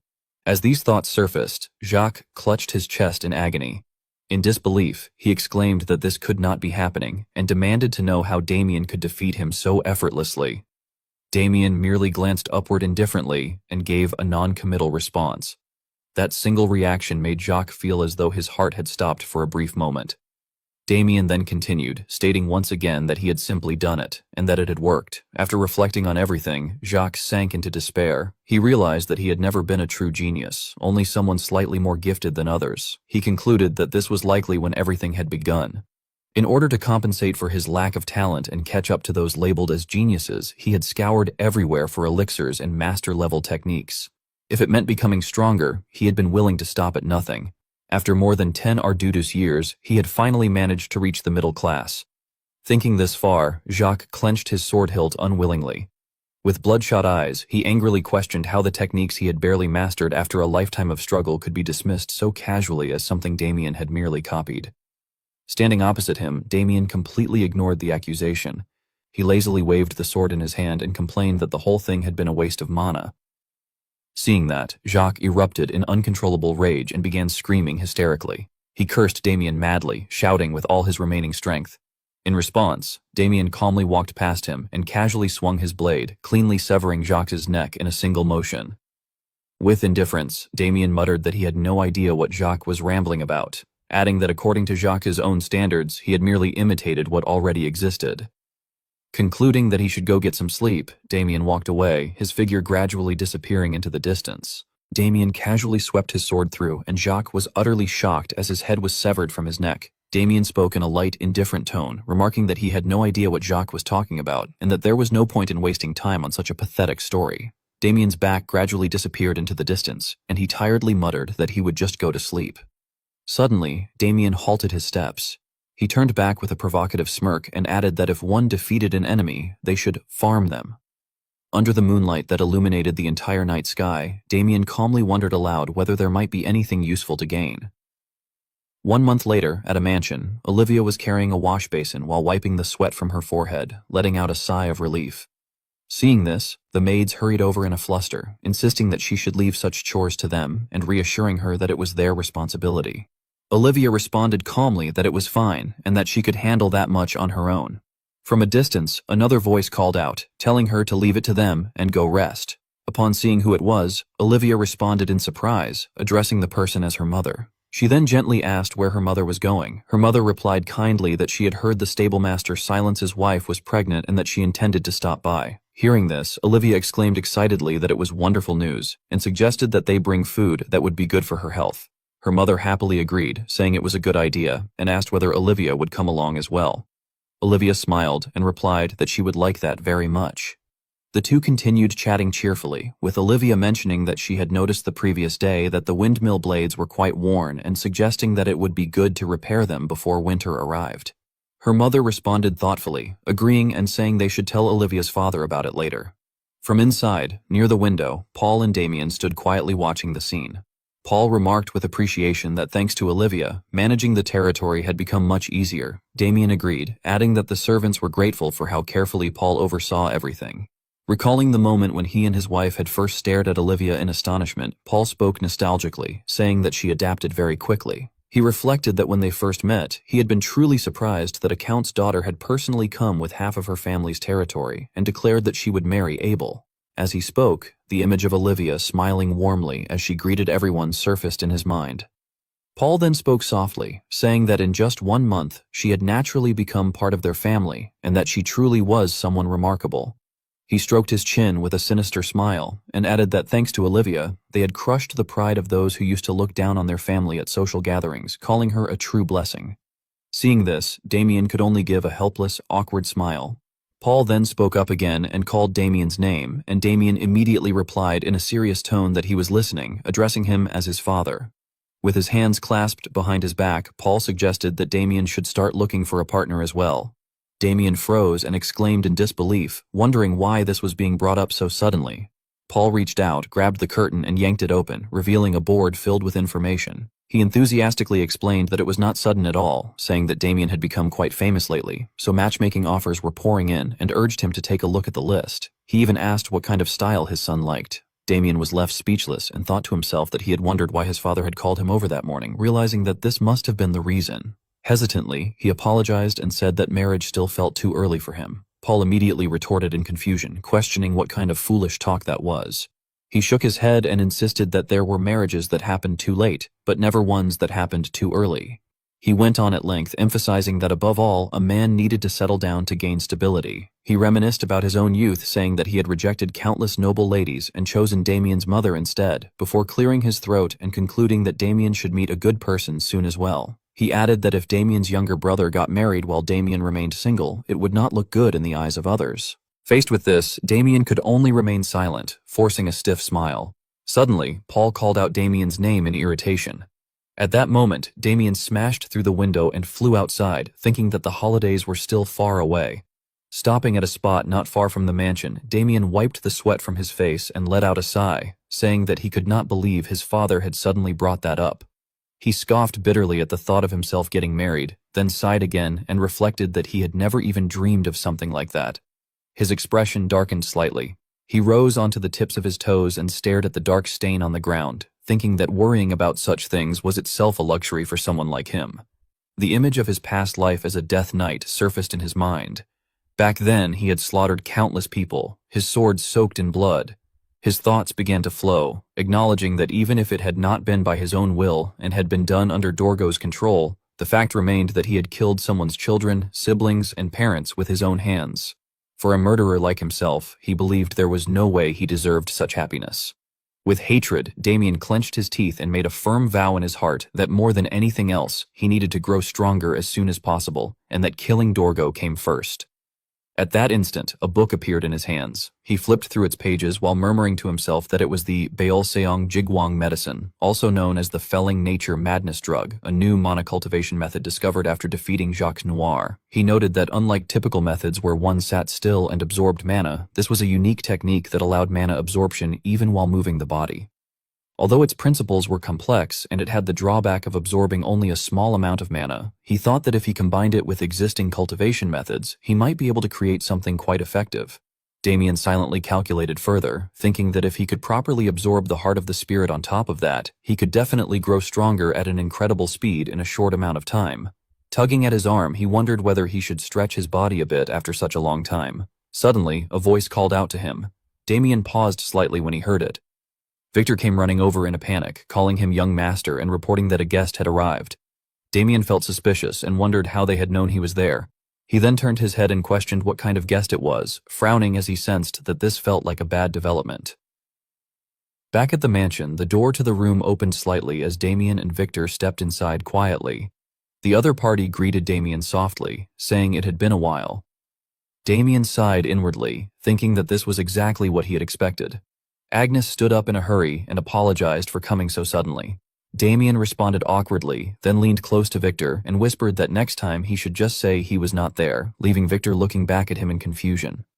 Damien then seriously asked what had brought her here so suddenly, while inwardly noting that the atmosphere felt unusual. Agnes hesitated before saying that she needed to ask him a difficult favor. Damien echoed her words in surprise, questioning what kind of difficult favor it was. Lowering her gaze, Agnes explained that they had finally identified the location of the dungeon belonging to the man known as Corpse Play. Damien frowned and repeated the name in disbelief, carefully concluding that they had continued chasing him and had finally found him. Agnes grabbed Damien's hand tightly and earnestly said that this was why she was asking him. Damien responded in confusion, prompting her to look at him with a pleading voice and beg him. She went on to implore him to lend them his strength in order to subdue their archenemy, Corpse Play. The window was half open. Damien crouched and landed lightly on the ground, his eyes darting around as he cautiously scanned his surroundings. Suddenly, a voice called out and addressed him as the young master, causing him to widen his eyes in shock. Not far away, Victor stood gripping a broom with an intimidating aura, staring at him intently as he demanded to know where Damien was going so early in the morning.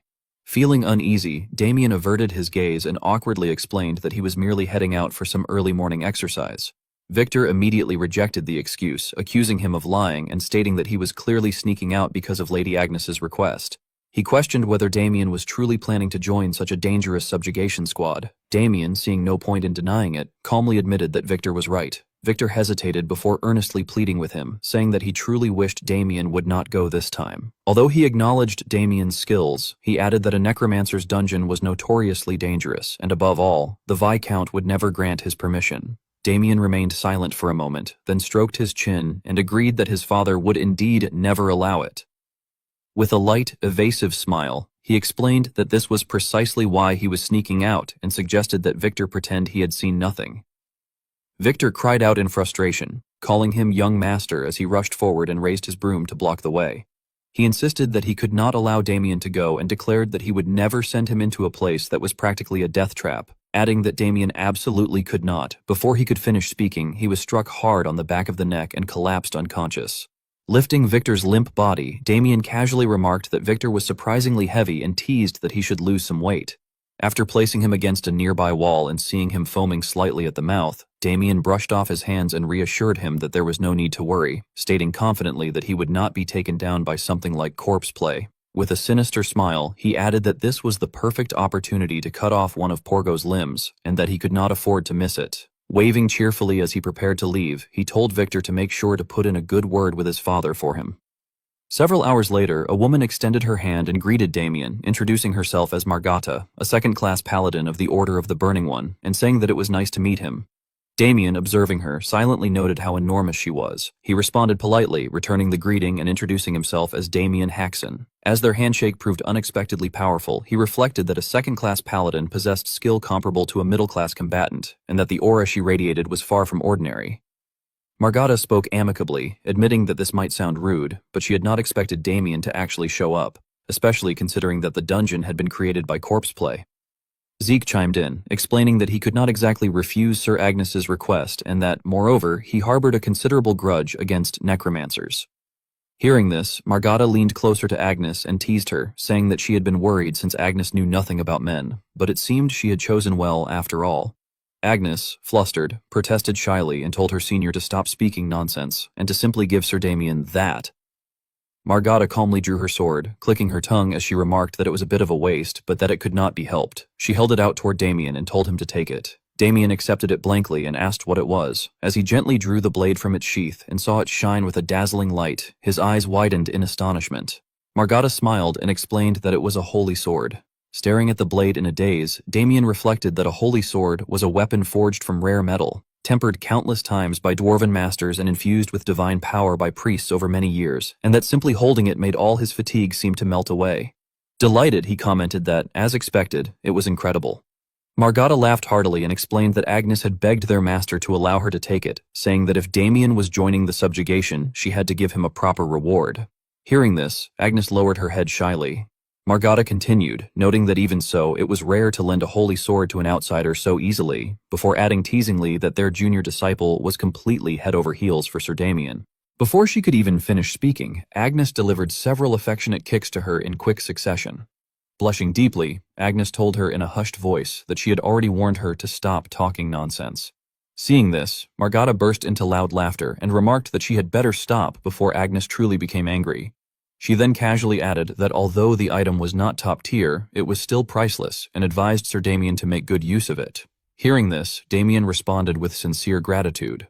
Agnes, feeling shy, softly addressed him as Sir Damien and added that she was once again thankful for his willingness to accept their request. Damien replied calmly that it was nothing, then asked if she could explain the current situation in detail. Agnes answered seriously that she would explain everything while they were inside the carriage. After that, the group climbed into the carriage. As it began to move, Agnes started recalling the events from a few weeks earlier in the No-Free Mountains. She described how several knights had been walking along a forest path, chatting as they went, noting with unease that it was already the third person to have gone missing and wondering aloud what on earth was happening in such a quiet countryside village. One of them admitted that he had no idea and lamented the situation. Suddenly, the dog leading the way became agitated and retreated backward. Seeing it tremble uncontrollably, the two knights cried out in alarm, asking what was wrong with it all of a sudden. At that moment, the agonized voice of someone echoed through the forest, repeating that it hurt. One of the knights frowned and asked whether the other had heard it as well, remarking that it had sounded like a human voice.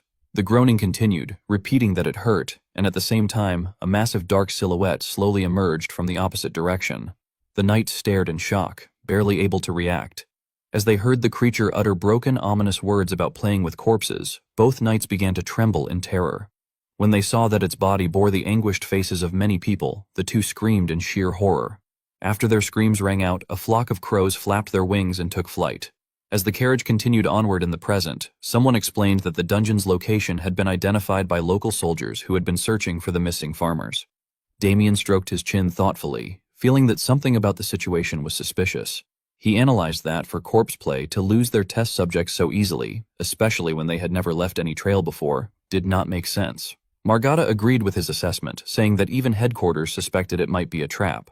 Damien then asked curiously whether they were still sending a subjugation squad regardless. She replied decisively that they were, but emphasized that headquarters was not acting recklessly. She explained that, assuming it was a trap, they had gathered elite members from 3 different orders. Damien questioned this further, pointing out that the elites of 3 orders constituted enough power to topple an entire nation, and asked why they had still sought his help as well. Agnes hesitated before admitting that it was because of her. Hearing this, Damien turned to her with suspicion. Lowering her gaze, Agnes explained that her master had originally opposed sending them on the mission, judging it to be far too dangerous, but she had pleaded with him, insisting that she absolutely had to participate. Damien remained silent as he listened. Margata then added that because the decision had been made at the last minute, only she and Agnes were able to come from their order. She explained that their master had suggested allowing them to go if they could bolster their forces, even if that meant bringing in an outsider, and stated plainly that if Damien had not accepted the offer, she would not have allowed Agnes to join either. Hearing all this, Damien finally expressed that he understood. He glanced at Agnes and, in his thoughts, admitted that although he could not tell anyone, he already knew how this subjugation would end. He recalled that in his past life, a massive subjugation squad had been mobilized in the same way, and the result had been total annihilation. As he reflected further, he remembered that through the words left behind by a single paladin who had barely survived, the true reason for that outcome had eventually become known. Looking out at the scenery beyond the carriage window, Damien pondered what that paladin had said. As images of each squad member surfaced in his mind, he reached a grim conclusion. Among the members of the subjugation squad, there had been a traitor. Thin clouds drifted high above as distant mountains faded into the mist, while deep green forests enveloped the entire area. Upon arriving, Margata excitedly announced that they had reached their destination and confirmed that this was the place. At the subjugation force camp, Damien quietly cast his gaze over the knights bustling about ahead.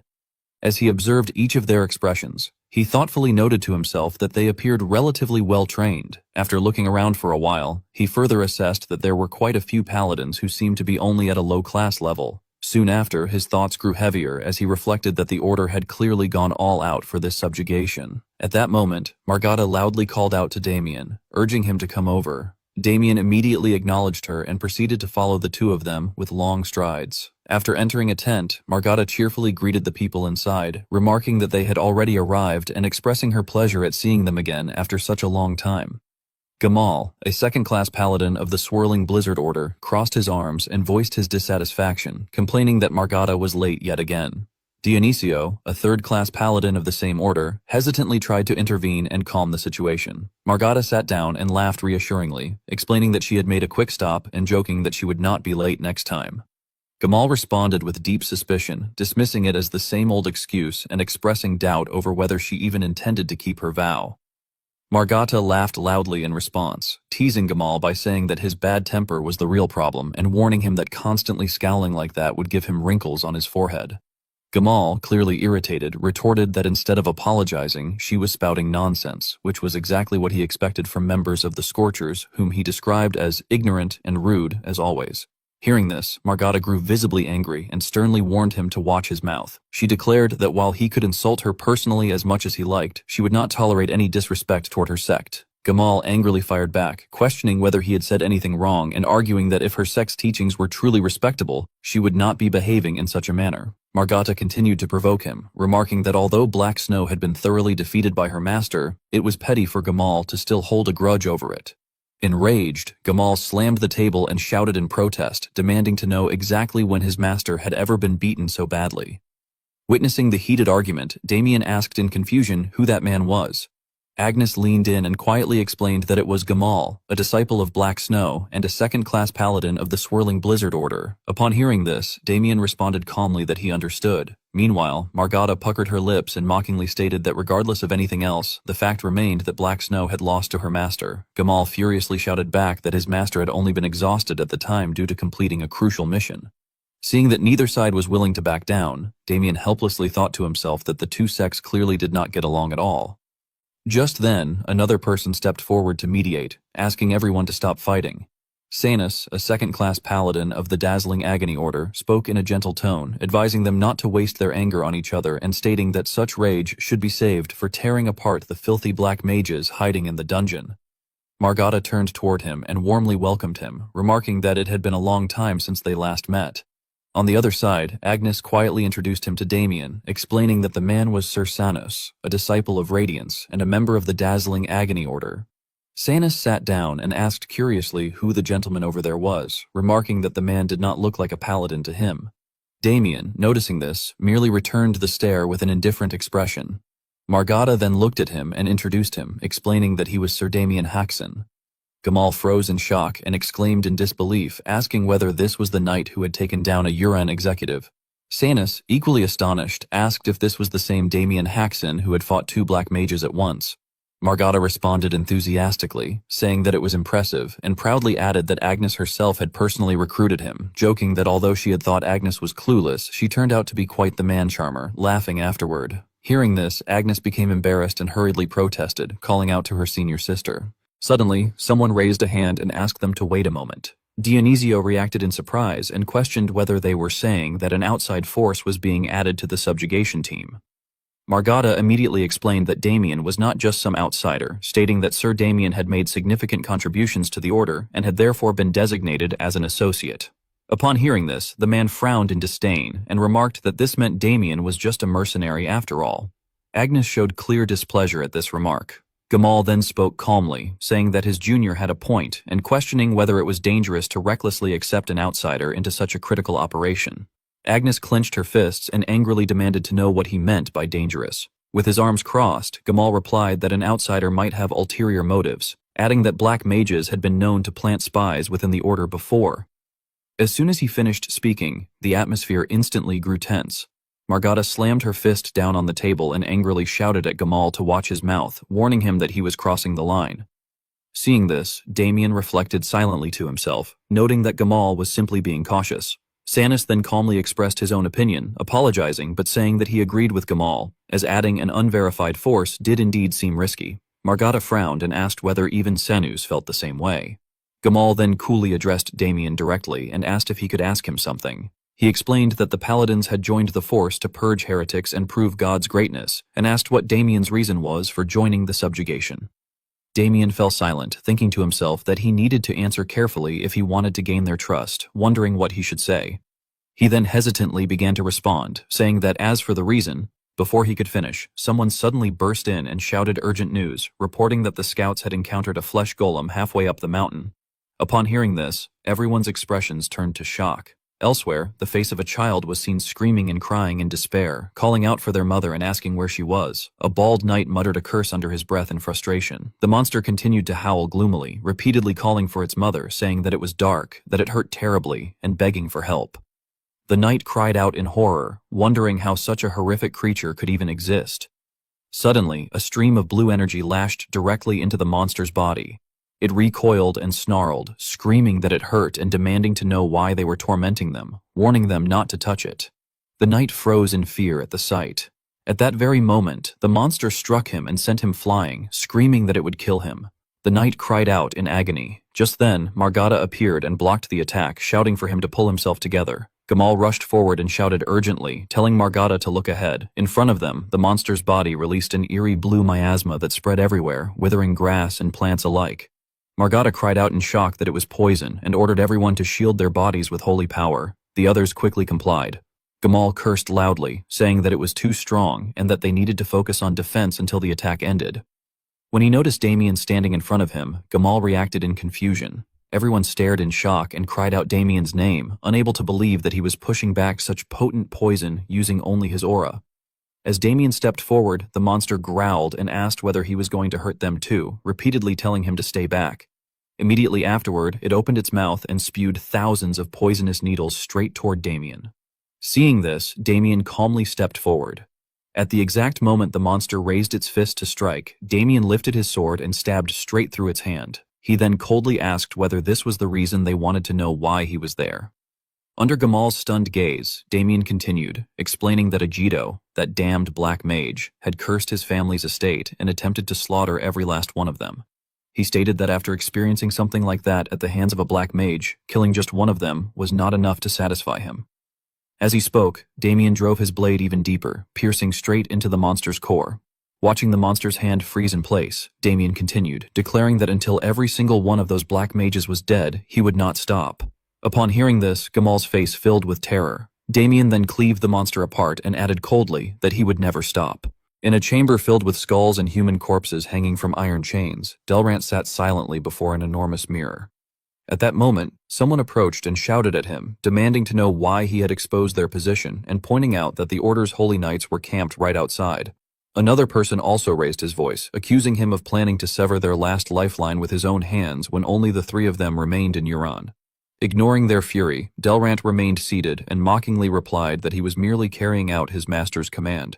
He explained that, as his master had decreed to shake the kingdom, wiping out the Order's military strength first was only natural.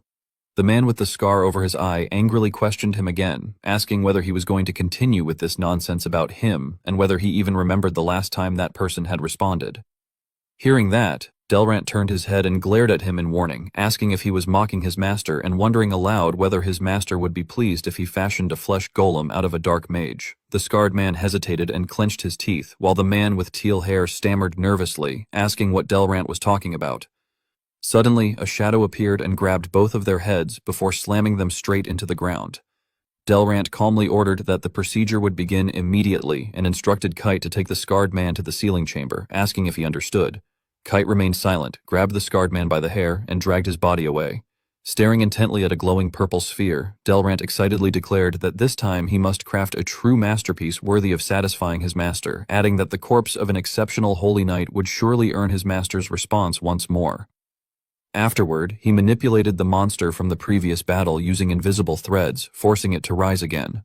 Suddenly, Delrant widened his eyes slightly in surprise. Upon seeing Damien emitting a blue aura while standing opposite the monster, he muttered in astonishment that there was someone among them who was not a holy knight.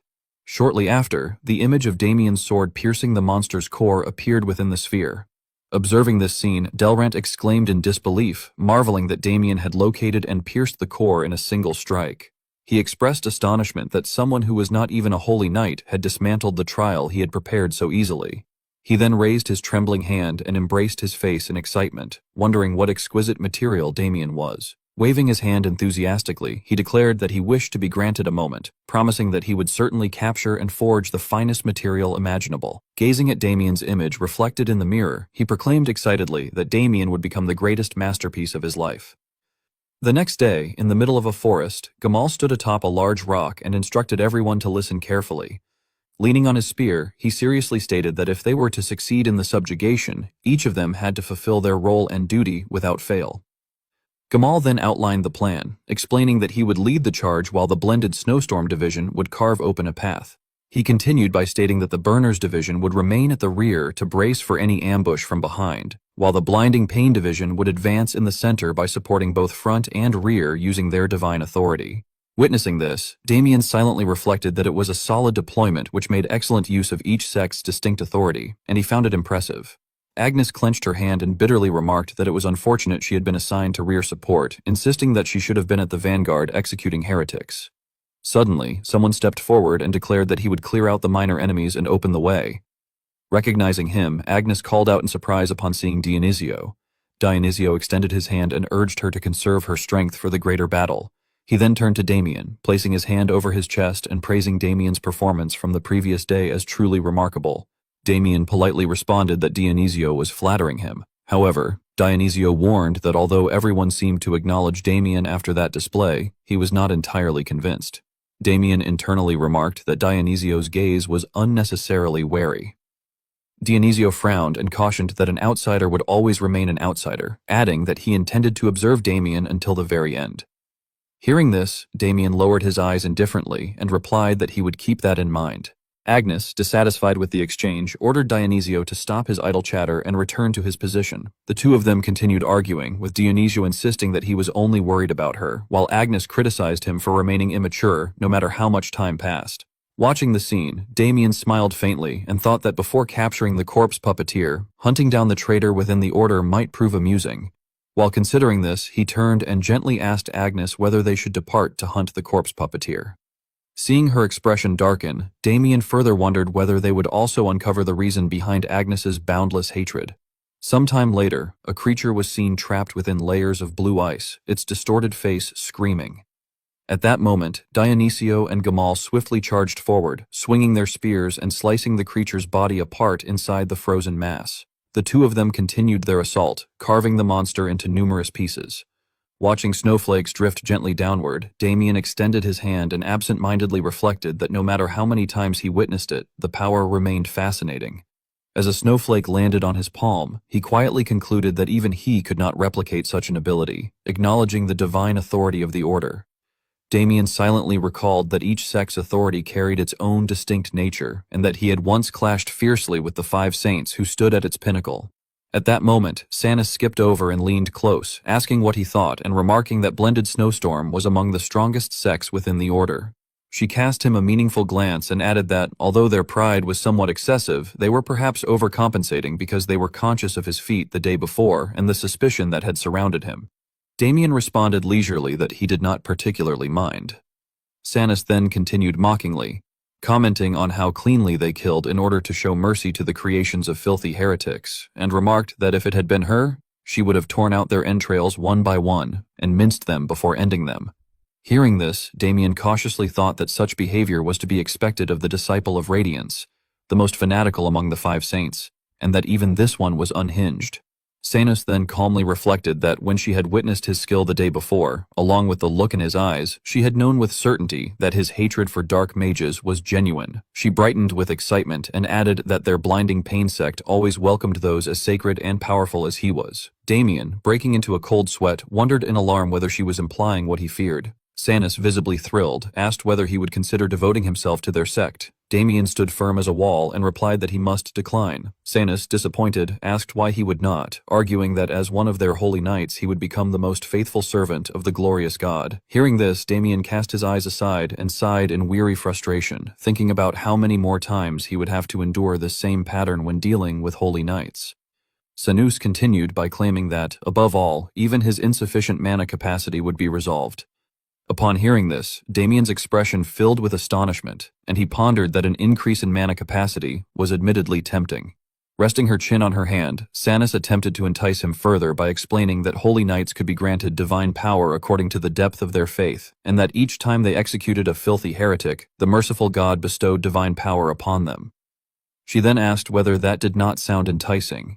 Damien, maintaining his composure, thought that there was still a problem, and then stated with satisfaction that he was fine as he was and that he was not yet worthy to act as the vessel of divine wrath. As he spoke, he silently calculated that his lack of mana capacity would be remedied once he completed the mana circulation method and fully absorbed the spirit's heart, and that he would not become the Order's hound for such a trivial reason. Afterward, he walked alongside them and explained that, for the time being, he wandered the world in pursuit of the footsteps of God. Seeing this, Sanus covered her face in admiration and exclaimed that he possessed such a noble heart and spirit. Ahead of them, Margada turned around and teasingly told Agnes to look, suggesting that at this rate they might lose Damien to them. Agnes stammered in response, insisting that she had merely been preaching and that it had just been ordinary preaching, nervously asking if that was not correct. Suddenly, Sanus spoke sweetly, remarking that Sir Damien was becoming more and more desirable. Hearing this, Damien felt utterly horrified. Sanus then coyly added that failing to possess what she desired was simply not to her taste, and suggested that later they might slip away together. As she spoke, she slightly parted her clothing. Damien, witnessing this, remained silent. He quietly raised his hand and summoned his sword, then lunged forward and cut straight through Sanus's body in a single strike. Seeing this scene, Agnes and Margada immediately froze in shock. Witnessing the scene, Damien rushed forward and slashed through Sanus. Agnes and Margada were stunned and turned to look. At that moment, Sanus froze as the cold, blazing soul energy of Damien surged forth, cutting through the chest of an invisible monster standing behind Sanus. After being struck, the creature shrieked in agony. Sanus turned back in astonishment and wondered aloud whether there was a golem capable of concealing its form. Damien, holding his sword at the ready and frowning, remarked that its armor was remarkably resilient and that he would dispose of it. Before he could finish, Sanus immediately waved the book in her hand. Instantly, a violent surge of energy erupted from the monster's body. Maintaining her friendly posture, she stated that she was in the middle of proselytizing and politely requested that he refrain from interrupting. Seeing this, Damien pondered in astonishment that she possessed enough authority to incapacitate a high-tier flash golem with a single book. At that moment, Agnes and Margada rushed over, each shouting in turn that there was an enemy raid from the rear and that they would respond, while also calling for Sanus to return to her position.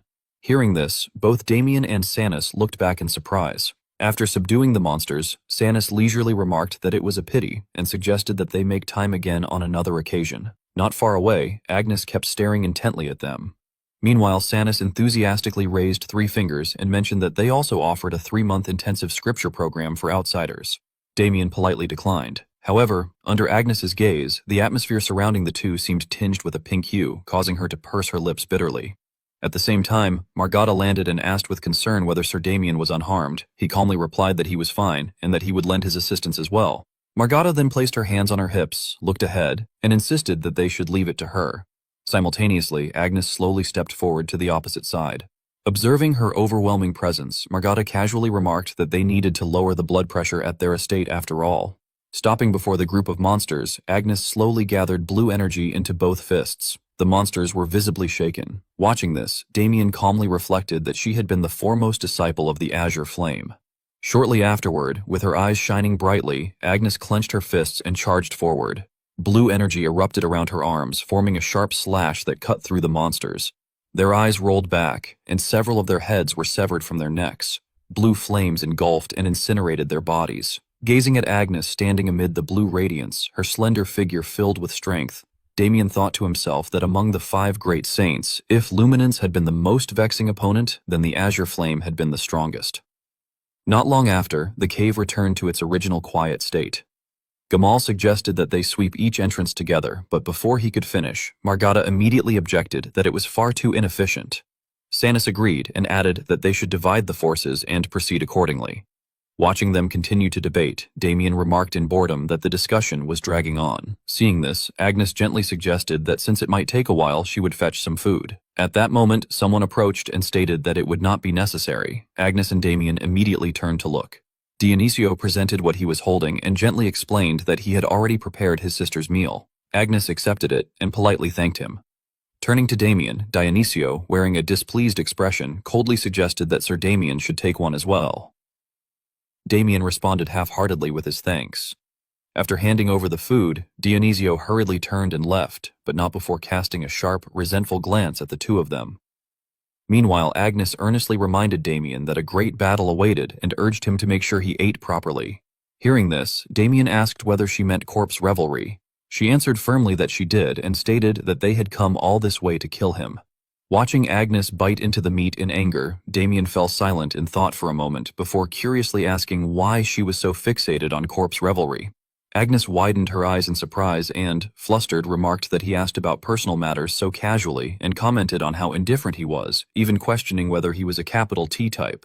Inside the cave, their conversation continued as one of them stated that she need not tell him, while the other responded that he had come at her request and that it would be discourteous of her to conceal it.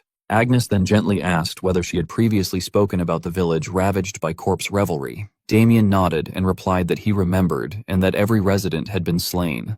Agnes then sadly revealed that she had been one of the survivors from that day. Hearing this, Damien was utterly shocked and could hardly believe it. Agnes bitterly recounted that on that day, her elder brother, a holy knight, had come home on leave. She explained that whenever he returned, she would stay up all night listening to tales of the order, but on that day, they had been unable to do so. At that time, Agnes's older brother stood inside the house and slightly opened the door to observe the outside. The area beyond was swarming with undead roaming throughout the neighborhood, moving back and forth without leaving. Inside, Agnes's brother placed his hand gently on her head and urgently told her to hide there and not to come out under any circumstance, asking if she understood. Agnes, feeling anxious, stammered as she called out to her brother. He further emphasized that until someone opened it for her, she must not step outside and must not make any sound, again asking if she understood. Agnes then recounted that this had been the last time she saw him. By the time the Order's subjugation squad rescued her, both the villagers' corpses and the undead had already been reduced to ashes. After learning from the Order that the culprit behind that day's incident had been corpse revelry, she explained that she had decided to become a holy knight. As she said this, her past and present selves seemed to overlap. Hearing this, Damien bitterly reflected that she carried such a painful past. At that moment, Margada cheerfully approached and interrupted the conversation, asking whether they had been waiting long and informing them that the meeting had just concluded. Damien responded sympathetically, remarking that it must have been a delicate matter. Margada calmly gestured behind her and explained that they had needed to decide whether to inspect the 5 entrances together one by one or to split the subjugation force into separate units for entry. Curious, Damien asked which option had been chosen, and she excitedly replied that it had naturally been the latter. Recalling the earlier discussion, Margada complained that Gamal had insisted on moving as one, but both she and Sanus had opposed him. She added that the stubborn man had continued to stand his ground, causing the meeting to drag on, and commented that he had always been overly cautious. Damien, appearing thoughtful, remarked that it seemed they had known each other for quite some time. Margata responded with a grin, saying it was something like that, and laughed. Not far away, Gamal stood staring intently in their direction. He then covered his mouth and gave a light cough before raising his voice and ordering the units to assemble, announcing that from that moment onward, the subjugation force would divide into 5 squads and advance. Hearing the commotion, the 3 of them quickly turned to look, while Dionisio and Sanus also turned their heads to listen.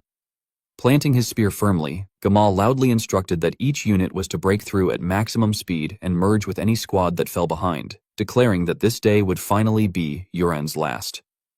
Suddenly, the cloak behind him flared upward. Sensing the overwhelming aura, Damien slightly furrowed his brow. The one casting the dark sorcery bared a chilling grin, and the ground beneath them cracked apart and shattered. As a result, everyone lost their footing and plunged straight down into the abyss. As the ground split apart, Damien calmly slipped his hands into his pockets and lightly kicked off the falling rocks to gain momentum. Looking straight down into the abyss, he thought that it was incredibly deep and vast. Glancing to the side and seeing someone screaming in panic, he silently observed that the gale unleashed by the sudden detonation was scattering everyone. Watching them fall freely, he mockingly reflected that the Holy Knights were as tenacious as cockroaches and had probably managed their own landings. He then pondered more seriously that hollowing out an entire mountain as a trap explained why the dungeon entrance had been halfway up the slope. A sinister smile formed on his lips as he coldly mused that Corpse Play had prepared quite a grand grave for himself. Upon landing, Damien noticed Dionisio meditating ahead of him and felt a flicker of confusion. He called out in doubt, addressing him as Dionisio. Startled, Dionisio turned around and exclaimed in shock that it was Damien Haxon. A moment later, Dionisio closed his eyes and concentrated, channeling divine power to envelop his body. Observing this, Damien cast a disdainful glance and thought that this was why he called him cockroach-like. Self-regeneration through divine power. Meanwhile, Dionisio trembled and cursed under his breath, angrily remarking that of all people to fall with him, it had to be Damien Haxon. Damien coolly noted that now that only the 2 of them were there, Dionisio had dropped the honorifics. He then indifferently suggested that if Dionisio hated it so much, he could go his own way, as he himself intended to head ahead. With that, he waved a hand and turned to leave. Seeing this, Dionisio panicked and hurriedly grasped his spear. His blue eyes flashed beneath his sharp lashes as his gaze narrowed with resolve. In an instant, he dashed forward at lightning speed, thrusting the radiant blue spear through the air. Not at Damien, but at an invisible monster floating before him. He warned Damien not to lower his guard, reminding him that they were inside a dark mage's dungeon and that acting alone was dangerous, so they should move together.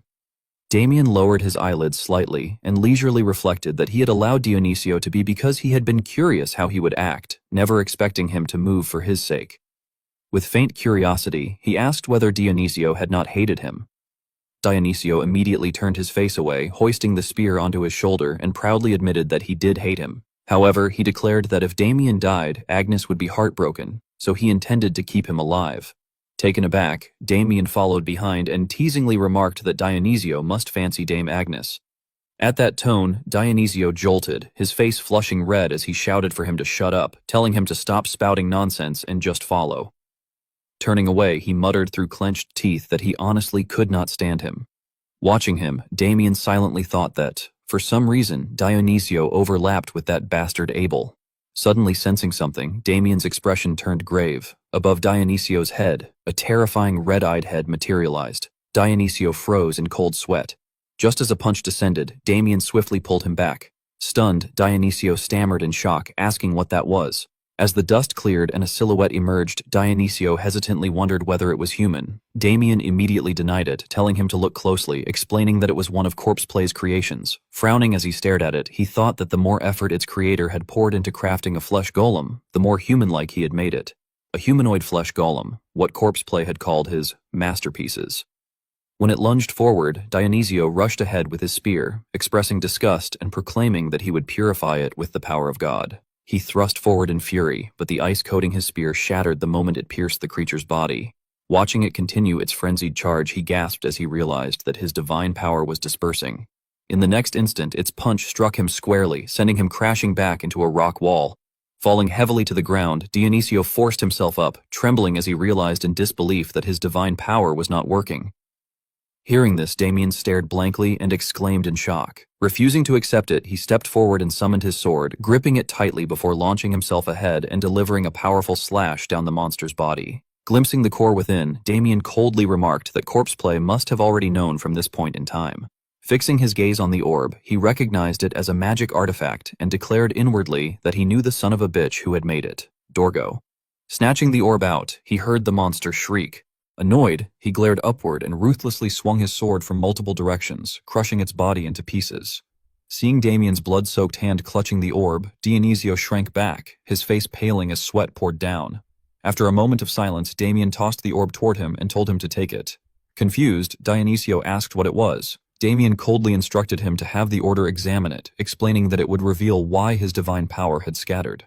Recalling his previous life, Damien reflected that the order had discovered the countermeasure far too late and the damage had been catastrophic, but this time he had struck first, so they would uncover a solution much sooner. Curling his lips faintly, he calculated with satisfaction that such a splendid chance to utterly ruin that bastard falling into his lap was truly delightful. Looking at Dionisio, he asked whether he could move. Startled, Dionisio immediately stood upright and affirmed that he could. Their voices echoed through the cavern as Damien questioned the sudden politeness, and Dionisio awkwardly replied that it had simply felt like he should. As they walked deeper, Dionisio asked how vast the place was, addressing him as Sir Damien, and remarking that it seemed like a massive cavern. Damien thoughtfully replied that if it had been carved out from inside the mountain, it must be enormous.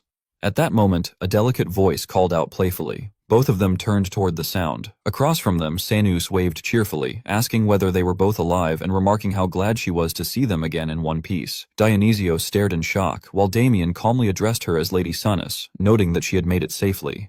However, he coldly inquired about the object she was holding in her hand and asked exactly what it was. Gamal, whose neck was tightly gripped by Sanus, gasped painfully. Seeing this, Dionisio cried out in alarm for Brother Gamal. Fixing Sanus with a frigid stare, Damien demanded that she explain herself. Elsewhere, Agnes gently touched the badge on her chest and activated her divine power to envelop her body. From ahead, Margada turned back and anxiously asked whether Agnes had fully recovered. Agnes replied wearily that she had, addressing her as senior, and then asked about the others. Margada could only shake her head. Looking helplessly toward the corpses among the rubble, she said that it was no use and that the regular holy knights were all dead. Suddenly, a sinister voice rang out, asking whether the materials were already there. Hearing this, the two women immediately turned around in vigilance. From the opposite side, Delrant approached and mockingly remarked that they had fallen right where he was and that they both had terrible luck. He smirked and asked whether the other man had landed somewhere else. Margada frowned and shouted, demanding to know who he was and telling him to show himself.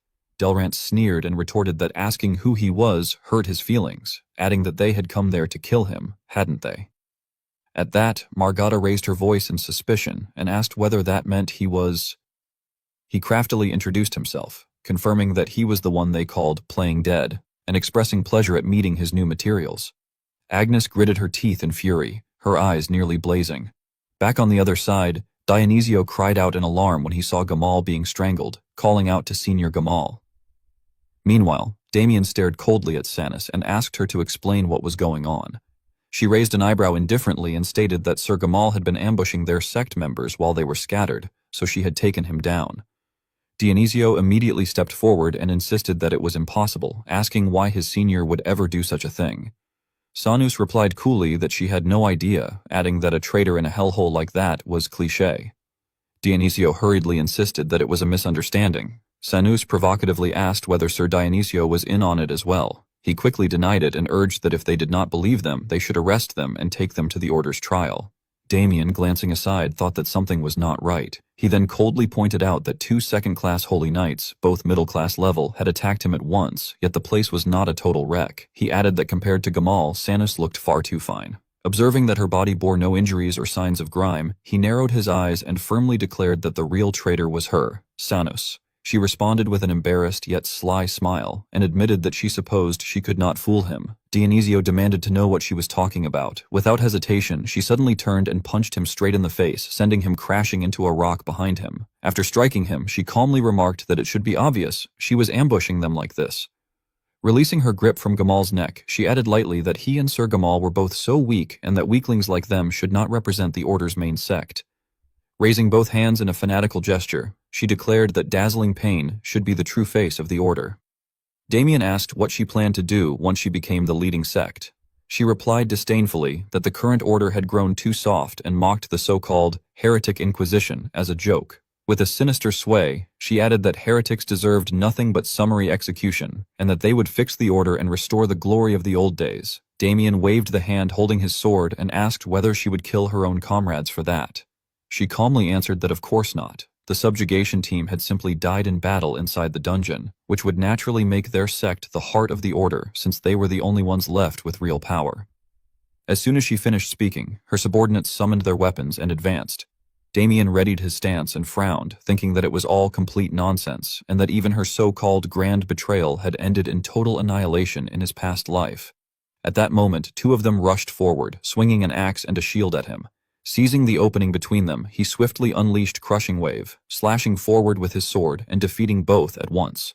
Sanus watched in shock, thinking that he had taken down paladins reinforced by authority in a single strike. In an instant, Damien dashed forward and appeared right before her eyes. He pressed the tip of his sword against Sanus's throat and unleashed Sword of Calamity. However, Damien suddenly became utterly horrified when his sword tip only grazed Sanus's neck. Sanus calmly asked whether he was really going to try her. At the same time, the ring in her hand abruptly began to glow.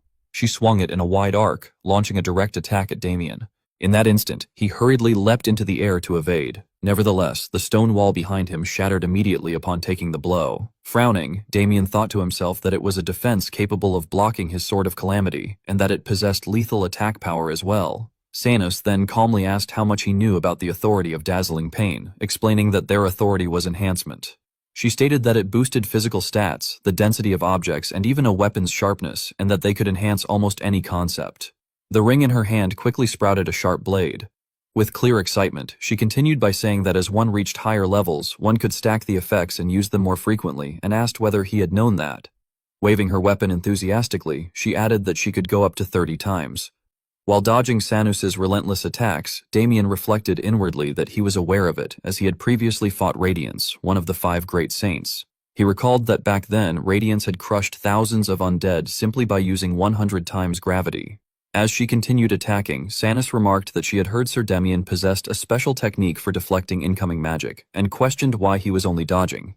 Hearing that, Damien sidestepped and mockingly replied that although she was reinforced, her attacks were far too predictable. At the same time, he calculated inwardly that Insight of all flows consumed more mana depending on the strength of the attack, and that with his current mana levels, it was becoming difficult to keep up. Suddenly, Sanus withdrew her weapon and took a step forward. In the next moment, she stomped violently on the ground, shattering the earth and sending Damien flying backward. Seeing him driven against the stone wall, she mockingly declared that she was done dodging now. At that moment, Damien cautiously thought that it was time to gamble a little. Immediately afterward, he gripped his chest tightly with all 5 fingers. Sanus could not understand what he was doing. At the same time, his hand clenched around his own heart inside his chest. As a crimson surge of energy radiated from Damien's body, Sanus was stunned and wondered whether it was aura, then realized his mana levels were changing. Staring at his chest, she angrily concluded that he had pulled some kind of trick. Sanus then decisively poured energy into her weapon, thinking frantically that she did not know what he had done, but she would finish him before things became dangerous.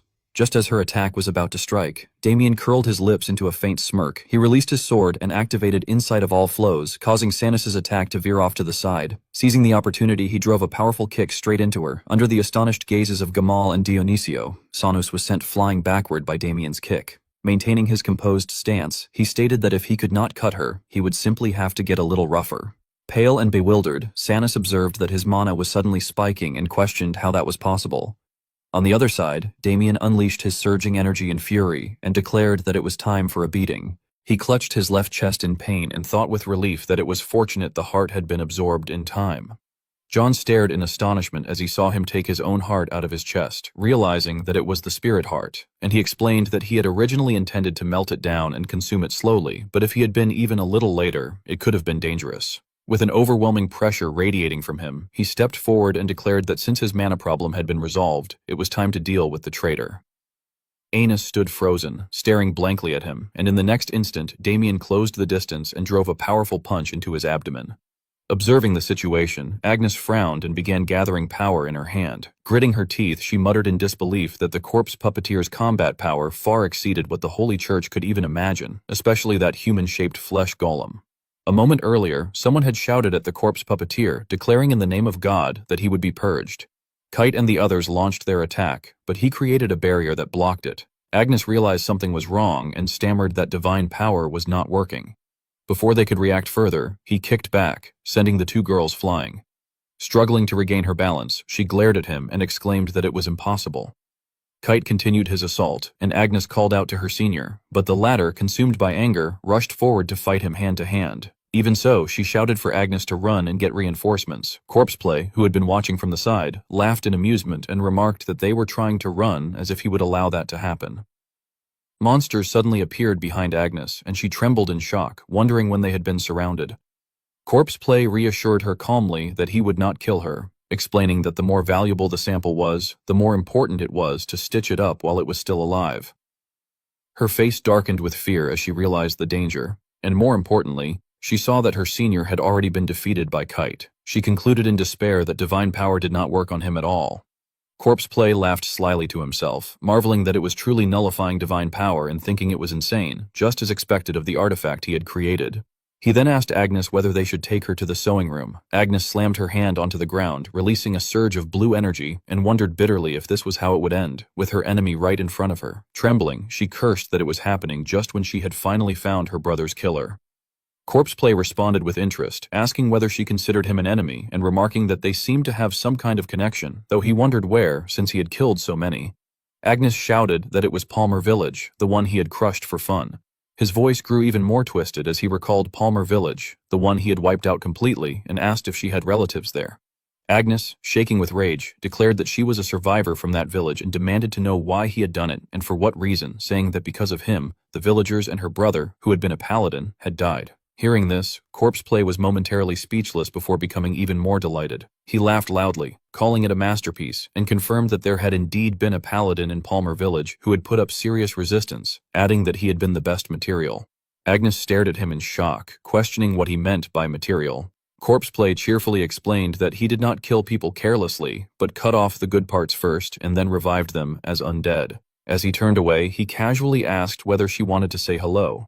Confused, she asked what he was talking about. He then revealed that her brother was right there and asked if she had missed him. Tears welled up in her eyes as Kite pulled down his mask. The sight before her was unbelievable, and she could only gasp in denial. The innocent face and bright smile of her younger brother flashed through her mind, and now Kite's face was clearly revealed as that very brother. She collapsed to her knees and screamed, while Corpseplay threw his head back in laughter, declaring how wonderful it was to hear.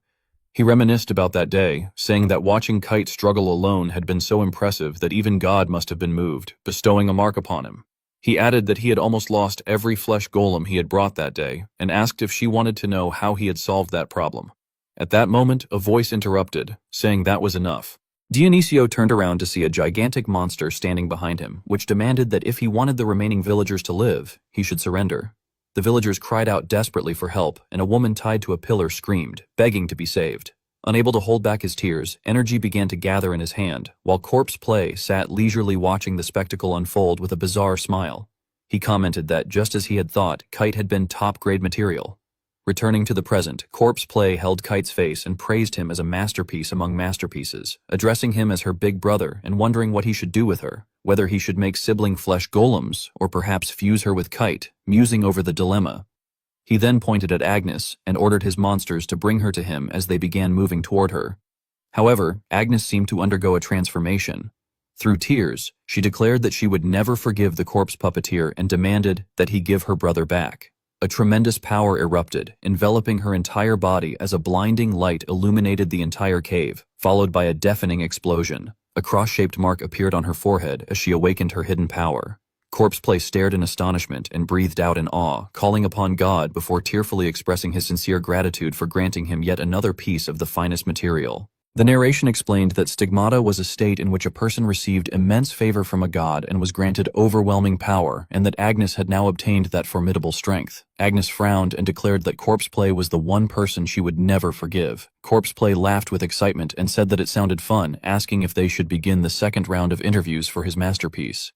He then ordered the monsters to attack her. Streams of light flashed as Agnes smashed them apart, her punches so powerful that they produced dazzling streaks of light. Corpseplay watched with great amusement and exclaimed that the power of the stigmata was incredible, adding that even the stigmata itself was divine power. Margata was kicked toward Agnes, and she quickly caught her. Kite rushed toward them, declaring that they were facing a power granted by him. Agnes carried Margada to safety and then charged forward, striking Kite with a powerful punch. Corpse Play was surprised and remarked that the divine power was not dissipating, wondering if the power of a magic tool was useless against the stigmata. He speculated that those who possessed the stigmata were rare, so the creator probably had not gathered much data on them, before wondering if any pests were still alive. Suddenly, the cave began to shake violently and rocks started falling. Corpse Play quickly used his power to shatter the stones that were about to fall on his head, stammering in confusion as he asked what was happening. From above, Damien looked down and asked in confusion what was going on. Grabbing Sanis by the collar, her body covered in blood, he asked whether everyone was there. Agnes, puzzled, asked Sir Damien why he was with Sir Sanis. Damien threw Sanis to the ground and explained that he had dealt with him because he had committed an act of betrayal in blinding agony. Agnes and Margada were both shocked to hear this. Damien then noticed Agnes's appearance and called her name. Seeing that she had unlocked a new power, he asked if she had opened her stigmata. Dionisio loudly confirmed that it was correct, addressing her as sister. Gamal, astonished, called out to Sir Agnes and remarked that her appearance was... Damien smiled and asked Sir Gamal whether he would like to escape first together with Sir Agnes, saying that he would handle Corpse Play himself. Gamal's voice trembled as he replied that it was impossible. Damien frowned and asked what Gamal could possibly do there right now, thinking to himself that they needed to leave so he could interrogate Dorgo for information. Unable to argue, Gamal was supported by Dionisio, who said that Sir Damien was right. After saying this, the two of them carried Sanis away, apologizing and saying they would leave it to him. Corpse Play smirked and asked who had given them permission to take his subject away. His body began to transform as he called out to Kite. Kite turned into a monster, and Corpse Play ordered him to release his power and bring them all back. Everyone stared in shock at the scene. Sweating, Gamal said there was no way, remarking that the aura was comparable to that of a high-class being. Realizing the danger, he shouted a warning. Agnes stepped forward and struck Kite with a powerful punch, the impact cracking the surrounding ground. She told everyone to do as Sir Damien said and get out of there. As she struggled to hold back Kite's fist, Damien smiled and said that, just as he had thought, there was no need for him to step in. Agnes then called out to him and asked Sir Damien to please leave this one to her. Damien wondered about the golem and asked if there was a reason. Tears streamed down Agnes's face as she replied that it was because he was her brother. Damien froze in shock upon hearing this and repeated the word brother, realizing that her brother was being used inside that golem. He muttered that Corpse Play was still just as trashy as ever. Meanwhile, Corpse Play was greatly entertained and ordered Kite that, if possible, he should bring them all back alive. Gamal shouted that now was their chance and told Dionisio that they were useless there, urging his sister to leave quickly.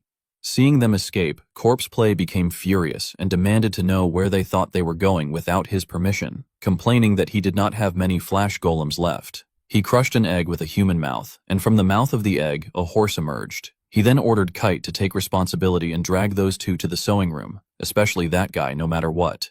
Damien stared in confusion, wondering what was happening. When he tried to chase after them, Kite blocked his path. Agnes rushed forward and kicked Kite straight in the head, the force driving his head into the ground. She urged Sir Damien to go. After a moment of silence, Damien said he understood and that he would see her later. He then immediately dashed past Kite. The monster screamed angrily as Agnes gritted her teeth and threw punches to hold him back. Kite still tried to run forward, but she dug her feet into the ground to steady herself and used her body to block him. Straining with all her strength, Agnes pressed her feet down harder and apologized to her brother. She shut her eyes tightly, grinding her teeth as she said she had arrived too late, hadn't she? Meanwhile, Corpse Play was nearly catching up with Gamal's group, laughing loudly and telling them not to run away. Damien leapt across the rock walls and soon caught up with him. With a single slash, he severed the horse's legs, sending Corpse Play crashing to the ground. Damien walked up to him and stomped hard on his chest, declaring that now that they were finally alone, he had something to say to him. With a sword pressed against his throat, Corpse Play showed great excitement and remarked that Damien had actually bypassed Kite, his ultimate doll, laughing as he said that Damien truly was the best. Damien paused briefly before demanding that his opponent answer his question, his hand clenching tightly as he angrily asked who had given him that magic tool. Releasing a killing intent, he pressed further, questioning who had provided it. Even as he finished speaking, the monstrous spider behind attacked him, but he swiftly dodged and continued to demand where all those flesh golems had come from. Corpse Play responded with a sinister smile, asking if the undead had startled him, then provocatively questioned whether Damien had ever considered how he had managed to move all the undead there without leaving a trace. He then revealed the truth, raising the item in his hand and gleefully explaining that it was all thanks to a subspace magic tool. As numerous monsters began to appear behind him, he boasted that although they were not on Kite's level, he still had plenty left. Damien silently observed and realized it was a subspace pouch, his eyes filled with determination as he resolved that he would simply kill his opponent and take it. Corpse Play, brimming with pride, remarked that Damien was still not as refined as Kite, but added with a sinister grin that he was certain Damien would become a masterpiece surpassing him. He then commanded the beasts to charge, ordering them to capture the child alive. Damien took a fighting stance, noting that his mana had increased and that he should now be able to do it. As he channeled mana into his sword, he reflected that all this time he had only been using the 1,000-mile sword art at a superficial level, but now he could finally bring out its true power. Fixing his target on the incoming monsters, he unleashed his ultimate technique, releasing a devastating strike that swept them all away with a mountain-crushing roar. The sight left Corpse Play stunned, and he exclaimed in disbelief over his prized puppets. Damien casually flicked his hand, startling him, and mockingly asked if that was the end of the little surprise show he had prepared, adding with a pleased smile that they should continue their Q&A, with Corpse Play only needing to answer while he asked the questions. At this point, fear was evident on Corpse Play's face as he realized the situation was bad and that Damien's combat power far exceeded his expectations. Clenching his hand anxiously, he thought that it was not yet fully stabilized, but he had no choice. Damien, sounding bored, remarked that it seemed his opponent still had another puppet left to bring out. However, he was taken aback by what followed, as Corpse Play declared that he had never thought he would have to use this method in his lifetime. Transforming into a monstrous beast with a much larger body, he lamented that he had to stoop to such a level. Elsewhere, Agnes was engaged in battle against the transformed Corpse Play. She raised her shield to block his claws, but the force of the attack still sent her flying into the wall behind her. Despite being at a disadvantage, she refused to give up and charged forward again with weapons in both hands as they prepared to clash once more. This time, Corpse Play's attack missed as she swiftly dashed ahead, and her mana-coated fist struck directly into his thick hide. She unleashed a powerful blow, blue light filling the surroundings as he was slammed into the wall, debris scattering everywhere. Corpse Play cried out in pain while Agnes appeared to be running out of strength. Suddenly he began to call out her name, his broken voice uttering, "Agnes," causing her to freeze. As he continued calling her, she seemed to realize something and questioned in shock whether he was her brother. His image flickered as he pleaded for help, begging her to kill him. Agnes hesitated, her face filled with anguish as she called out to her brother. After a moment, she closed her eyes, as if making a firm decision, and delivered a direct strike to end him. Though she acted, her heart was filled with sorrow as she understood that the words spoken by humans turned into flesh golems were the final lingering thoughts they had while still alive. As Corpse Play collapsed, he continued calling her name, and Agnes reached out, assuring him that she was there. He pleaded once more for her to kill him, and she understood the pain he must have suffered, trapped in a body that could not die and crying out for rest. With tears streaming down her face, she acknowledged how hard it must have been for him. As his strength faded, he slumped against her shoulder and thanked her, calling her his little sister. Agnes's expression faltered upon hearing that, as he gently apologized and urged her to keep living bravely from now on. Sobbing, she promised that she would live well. As he softly caressed her head, she tearfully called him brother.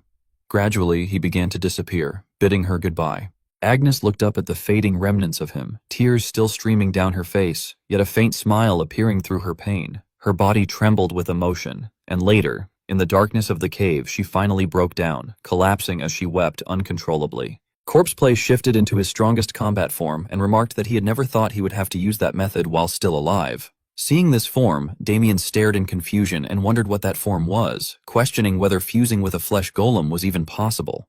He reflected that it was a form he had never seen in his previous life, reasoning that since he had been on the front lines, that shut-in creator had never had a reason to become like that. Corpse Play then created a sphere of magic and declared that Damien was the first to make him use his trump card, adding that he must have him. Streams of magic shot straight toward Damien, who swiftly leaped aside to evade the attack. Observing the technique, Damien remarked that it was magic of the School of Ruin and speculated that Corpse Play had turned other dark mages into flesh golems as well.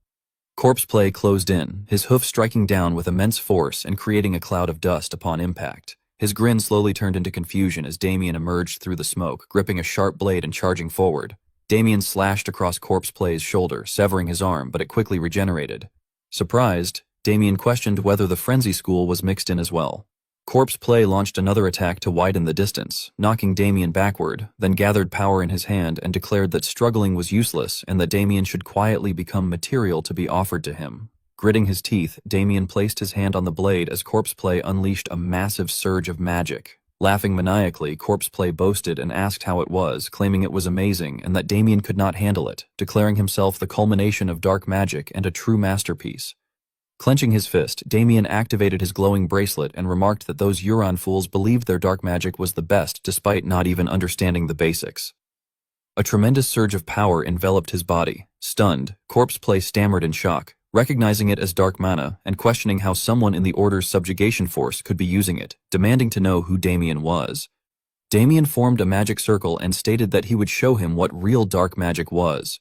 Corpse Play stared at the formation in disbelief, admitting he had never seen such dark magic before and that he could feel ominous energy throughout his body. Sweating and gritting his teeth, he panicked and unleashed another attack, shouting that it was dangerous and insisting that, whatever it was, it had to be high-tier dark magic and that they had to kill Damien before he finished the incantation. However, his attack was blocked by an invisible barrier. Alarmed, Corpse Play exclaimed that the dark mana was dispersing and questioned whether Damien also possessed something like his artifact, before rejecting the idea and demanding to know what he really was. Meanwhile, Damien continued chanting as countless chains emerged from the magic circle, shooting out and binding Corpse Play's body. Forcing a strained smile, Corpse Play dismissed it as merely binding chains, claiming he could easily break free, but internally realized in shock that his body would not move at all. As Damien slowly approached, he stated that not only his body, but also his mana could not be used. Trembling, Corpse Play demanded to know who Damien was to wield such dark magic. With a slight motion of his finger, Damien forced Corpse Play's body to slam face first into the ground. Maintaining a stern expression, he said it did not matter and demanded to know where Dorgo was. Hearing the name, Corpse Play was utterly shocked and questioned how Damien knew it, wondering if he too was Dorgo's contractor. Damien's gaze sharpened as he raised his finger again and told him to simply answer. Struggling, Corpse Play laughed and replied that he did not know how or why a contractor would betray, and asked whether Damien really thought he would reveal anything just because of this. Damien responded that he could kill him and question his soul directly. Provoked, Corpse Play acknowledged that such a method was typical of a dark mage but sneered that it was a shame, as his soul was already under a restriction. Hearing this, Damien frowned and questioned what he meant. Corpse Play loudly explained that he had placed a restriction on himself so that he could not speak about Dorgo, and that the moment he was questioned, his soul would be destroyed.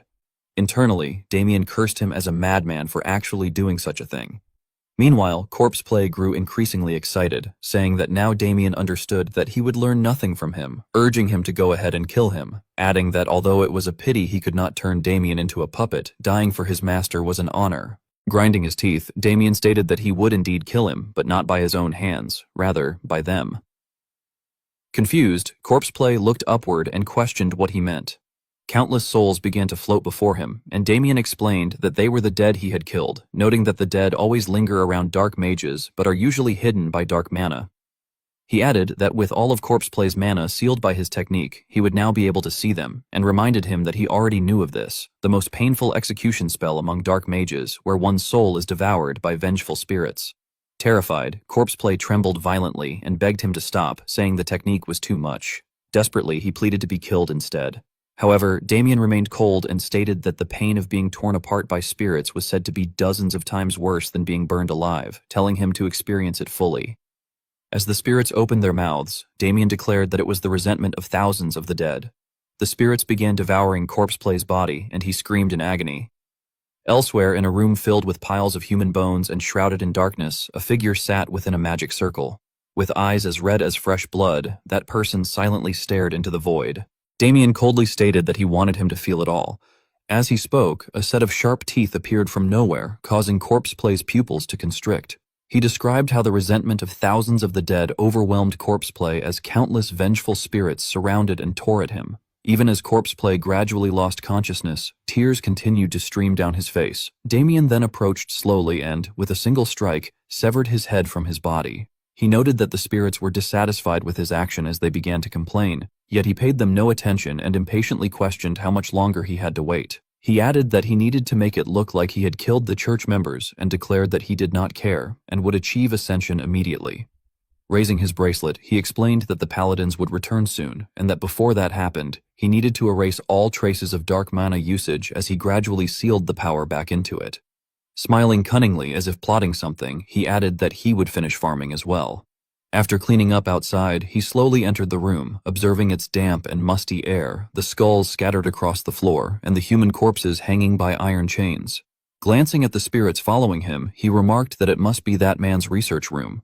He wondered why the spirits had not achieved ascension and why they were merely following him, adding that if his memory served him right, the mirror in the center of the room had been connected to Dorgo as a magical tool. As he reached out to touch it, he considered that if communication with that man was possible, he might be able to estimate Dorgo's location. However, after making contact and sensing no response, he concluded that communication had likely been cut off for a long time and questioned why.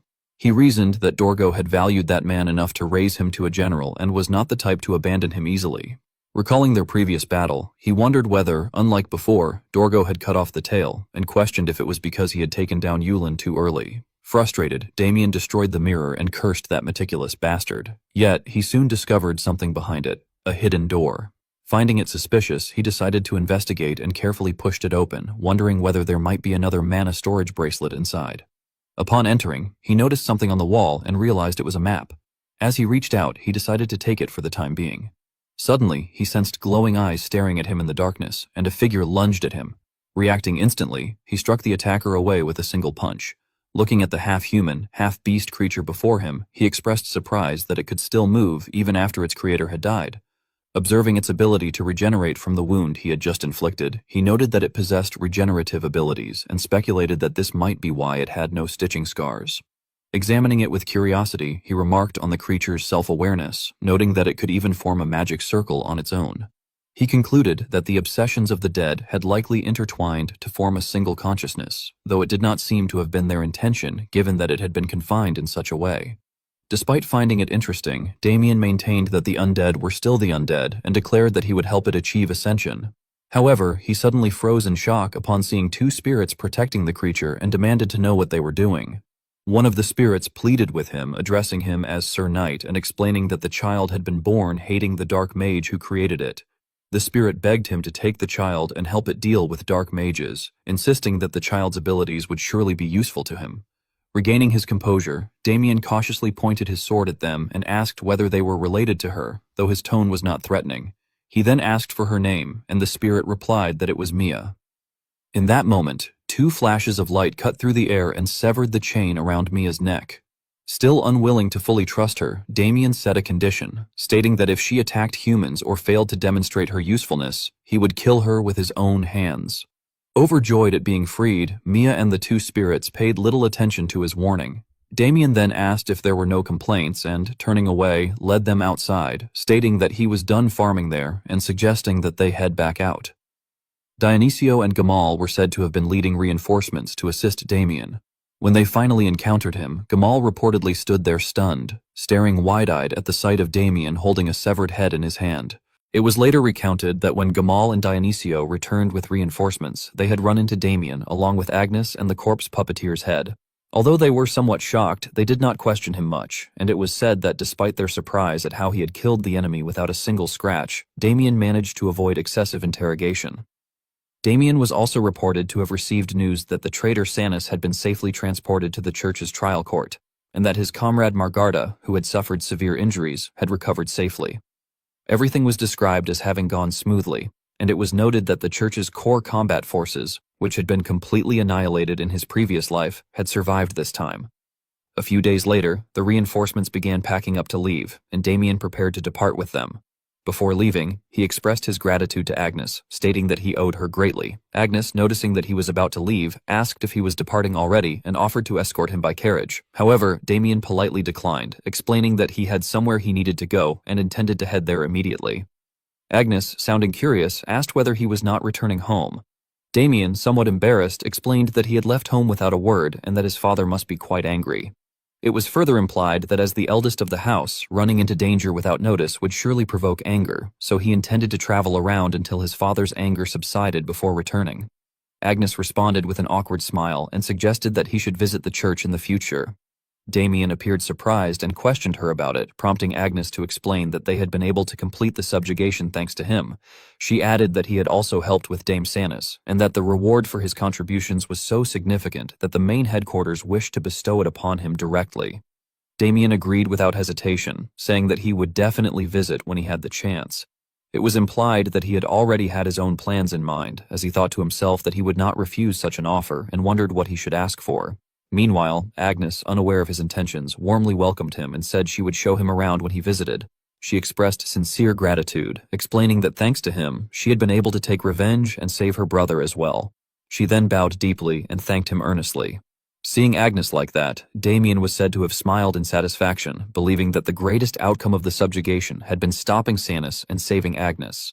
He was described as looking forward to what would happen next, thinking that with her stigmata awakened, Agnes would become a major force in the impending Lapocalypse war that Dorgo would soon trigger.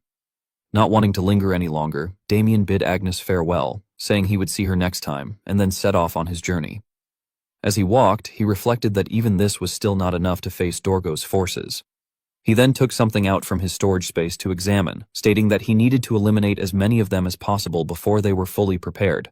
The object was revealed to be a map he had obtained earlier. Damien decided to begin from a dark and ominous mountain, suggesting that they should start there, specifically at the Ronguist Mountains Yulin headquarters. Inside a castle hidden deep within the mountains, a group of black-cloaked figures was said to be holding an internal meeting. They were heard discussing that the church had eliminated the corpse puppeteer, cursing their misfortune and lamenting that all the executives were dead, leaving only them behind. Suddenly, the door behind them exploded, and through the smoke, a voice was heard asking what dark mages and rats had in common. The group panicked and shouted in fear, demanding to know who it was and how their location had been discovered. Damien then appeared, holding a grotesque, mouth-like object in his hand, continuously compressing it as it absorbed dark energy. He declared that both dark mages and rats hid in the darkness and spread plague, questioning how he could possibly leave them alone. It was noted that Damien had brought Mia with him. One of the cloaked figures recognized her in shock, identifying her as the Nine that the corpse puppeteer had been creating. Mia was described as glaring at them with intense hatred, as if she wanted to devour them alive. Damien, wearing a cruel smile, called out to her and commanded that it was time to clean up those rat bastards, signaling the start of the battle. The people in the tavern were said to be excitedly gossiping, asking if others had heard about the dark mage who had recently been active around the Empire. Someone replied that they knew and clarified that it was the dark mage who only hunted other dark mages. Another confirmed that it was indeed him, adding that rumors said he had lost his family to dark magic and had become a dark mage himself. Someone else remarked that they now understood and commented that he sounded like a tragic hero. However, another scoffed and argued that calling him a hero was ridiculous, insisting that he was still just a dark mage. This prompted someone to warn them to watch their mouth, while another questioned what dark mana really was, answering that it was energy gained by tormenting souls. They concluded that, in the end, he was no different, though someone speculated that perhaps he obtained such power from the souls of other dark mages. The discussion then shifted to his name, with someone recalling that he was called that because he chopped dark mages like firewood, and they referred to him as Wood-Chopping Victor. At that moment, Victor was described as entering the tavern, drawing everyone's attention. He introduced himself by saying that Victor was his name and that he had come to pick up luggage left under it. He then looked around suspiciously. The people present were said to have panicked, screaming in fear, insisting they had said nothing, and urging each other to run away while calling for the order. In an instant, the tavern became empty, leaving Victor alone.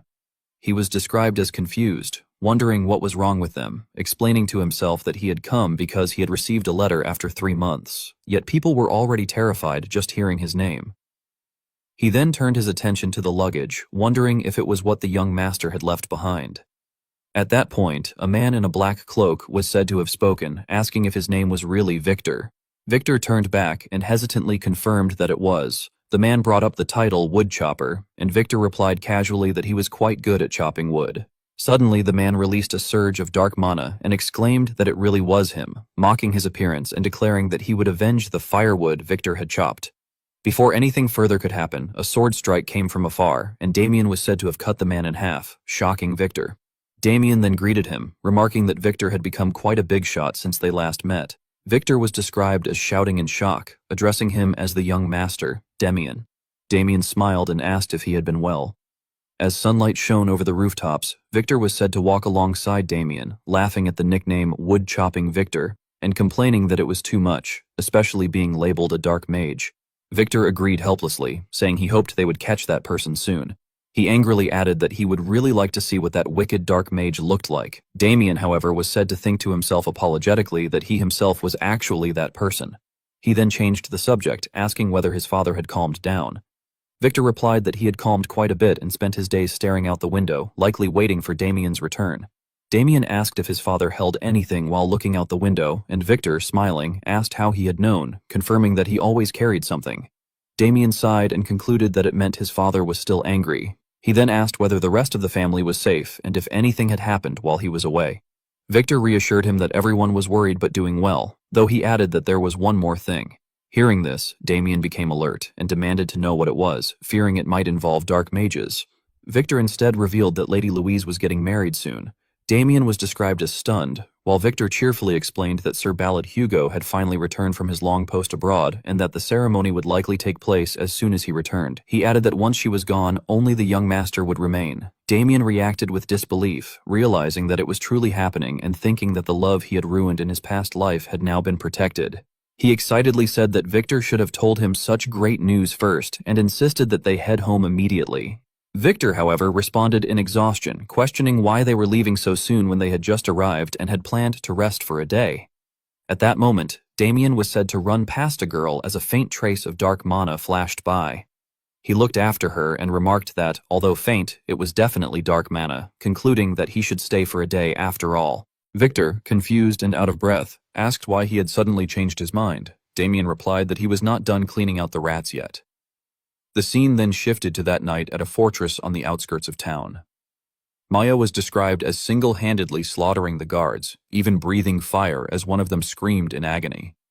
Damien approached calmly with his hands in his pockets, praising her work and stating that he had heard the items those men had moved earlier were stored there, noting how well guarded they were. He wondered what they were hiding until he noticed a warning label indicating it was the property of his name and should be handled with care. He questioned what his name referred to and speculated that it might be the figure dark mages spoke of, realizing it was Dorgo. He declared that he had finally found it, explaining that he had been chasing him for 3 months and had at last discovered a trace. He then cut open the box and was shocked to find what was inside, realizing it was his former weapon from his time as a Death Knight, the demonic sword Erebus.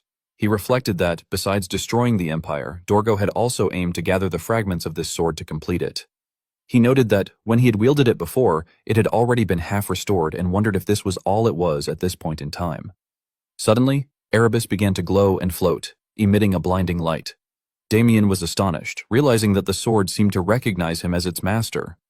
He recalled that even as a Death Knight, it had taken him half a year to gain its recognition, and he questioned whether it actually remembered him, though he quickly dismissed the idea as impossible. At that moment, a beastman appeared behind him and threatened him, saying he had dared to touch the property of his name and would have to be killed. The beastman also identified him as the dark mage who had been attacking them with a strange undead and accused him of going too far, mockingly addressing him as wood-chopping Victor. Damien clenched his teeth, recognizing the face from his past life, and warned Mia to stop, saying the opponent was not someone she could handle. The woman seemed surprised that he knew her and asked if he did. Damien replied that he knew her more or less and identified her as Slay, an executive of Pandemonium, the continent's largest group of black magicians. Unnoticed by them, it was mentioned that someone was still asleep inside the box. Sla appeared amused and remarked that he had certainly done his research, adding that he must also know what she was capable of. As she summoned 2 figures, Damien realized she was an archmage. She released a powerful surge of dark mana and challenged whether he thought he could match her. Damien thought to himself that she was as strong as a master-class knight, while he himself was only at the upper high-class level, making it too early for him to face such an opponent. He considered whether to use dark mana again or Erebus, but concluded that the space was too cramped to use the sword's full power. At that moment, a loud yawn was heard behind them, startling both Damien and Slaw. A man's lazy voice was said to complain about the noise and wonder when he had fallen asleep. Damien reacted with unease, while the man casually asked where he was this time. Damien, confused, wondered why that man was there. Carl lazily scratched his belly and let out a long yawn, wondering why it was so noisy and questioning where he was and why that person was there. Hearing his voice, Damien turned in confusion and wondered if the shock of the battle had woken him up. Carl then lifted Mia's chin and questioned what kind of cat it was. adding that if he was not mistaken, the lizard over there was Slaw. Slaw, extremely startled, stepped back and questioned how it was possible, thinking that she had barely managed to put him to sleep after a month of poisoning him with sleep incense, while realizing what he had tried to do to her. Carl suddenly sprang up, while Damien thought to himself that if his memory was correct, then in an instant Carl had already appeared in front of Slaw with killing intent in his eyes, asking if she wanted to die and identifying himself as the mercenary king, Carl Hopper. Damien internally noted that Carl was an opponent he, even as a Death Knight, had barely defeated after fighting for a whole week, the leader of the strongest mercenary group on the continent and a half-dragon superhuman. Slaw quickly flew around Carl, forming a binding trap that tightly restrained him. Carl cursed in irritation and, filled with anger, broke free almost immediately before diving straight toward Slaw's head, calling her an annoying brat. At that moment, a powerful bolt of lightning descended from the sky, piercing through the clouds and lighting up the night. Slaw was completely defeated. Witnessing this, Damien thought to himself that crushing a masterclass opponent was like breaking a worn-out toy, just as expected. Carl stepped on Slaw and remarked that he had played along because she looked pretty, yet now she was acting arrogantly.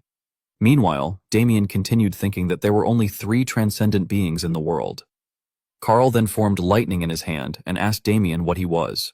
Carl soon realized who Damien was and cheerfully remarked that he was Damien Haxon, the Order's honorary knight. Damien smiled and explained that he had happened to be passing by while chasing a black mage, and that the situation had escalated into what it was now. Carl, still smiling, remarked that he had almost killed his lifesaver without realizing it, introducing himself as Carl Hopper, aged 72, a Grand Master and the commander of the Fafnir Mercenary Corps. Damien, puzzled, asked how someone of Carl's level had ended up in such a place. Carl explained that when Slaw approached him, he had already known she was a black mage, but upon seeing her beauty, he thought he would have a little fun, only for it to end like this. Damien outwardly smiled, but inwardly judged Carl as an impossible old man, recalling rumors that he had 100 wives even in his past life, and remarked to himself that the situation had been truly dangerous. He also wondered why Dogro had tried to kidnap the mercenary king, and why even Erebus was involved, thinking that he wanted to search through that man's soul memories but could not because Carl was watching. At that moment, people in cloaks appeared in the distance, calling out to their commander and to their father, asking if he had been there. Carl looked up and remarked that they only showed up after seeing his lightning. Damien then brought up the matter of cleanup, but Carl refused, saying he could not have his lifesaver do such work, and that he should reward him instead by opening his treasury and sending the contents to Damien's house. Elsewhere, Dogro gleefully remarked that this was all it took and that something so simple had brought inspiration ringing in his head. Log approached and reported that Slaw had failed to capture the mercenary king and had died. Dogro responded that it was a shame, as she would have made a good base for a Death Knight, and concluded that he would find someone else. Log then added that the demonic sword Erebus, which had been in transport, had disappeared. Hearing this, Dogro suddenly froze, his eyes turning sharp as he questioned what had happened. A few days later, on the outskirts of the Apple Kingdom, Damien lazily stretched and remarked that they had finally arrived. Victor excitedly said it would only take half a day to get home.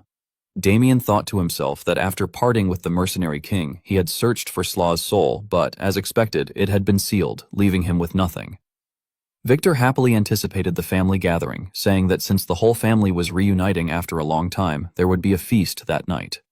Damien questioned whether that would really happen, thinking that their father would not let things slide and angrily calling Victor a brat in his thoughts. Victor explained that their father had been angrier than ever when Damien had gone on the church mission, but that it was probably out of worry, and added that Damien was bringing plenty of gifts. Damien stroked his chin and thought that trivial items would not be enough to calm their father's anger, and that something greater, something that would raise the family's honor, was needed. At that moment, nearby citizens began discussing whether it was the year the Hylian tournament was being held. Damien noticed the information board where people had gathered, hearing them remark that even if it was happening, there was little point since the high-class fighters in the country were too old to participate, while others argued that there were still many low- and middle-class fighters. Damien then thought about the Hylian tournament, realizing it was a competition held in the Helios Empire, guarded by the Empire's greatest swordsmen and held once every 4 years, gathering knights from across the continent to test their skills. The winner would gain immense wealth and bring great honor to themselves and their nation. Each division had age limits, and the Apple Kingdom's high-class fighters had already exceeded them, though that division offered the best rewards. Suddenly, Damien stopped and realized he had found the key to calming his father's anger. He told Victor that they needed to prepare an even better gift. Victor, confused, asked what could be better than him getting married.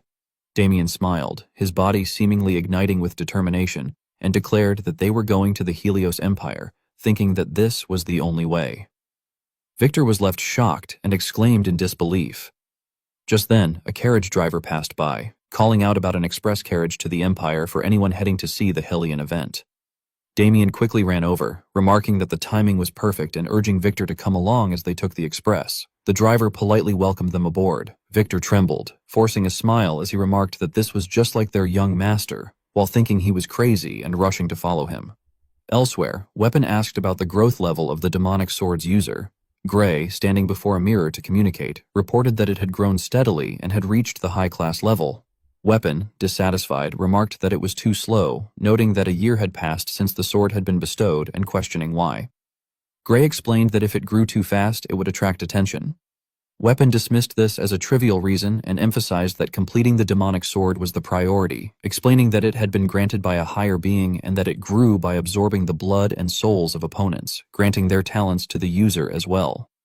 He described it as a growth-type demonic sword where both blade and user became stronger together, noting that Gray's son, who had no talent, had reached high class because of it. Gray bowed and expressed his gratitude. Weapon then stated that Gray's wish to meet that being had been set as the reward for the next mission. Upon hearing this, Gray became agitated and eagerly declared that he would complete the mission even at the cost of his life, asking for orders.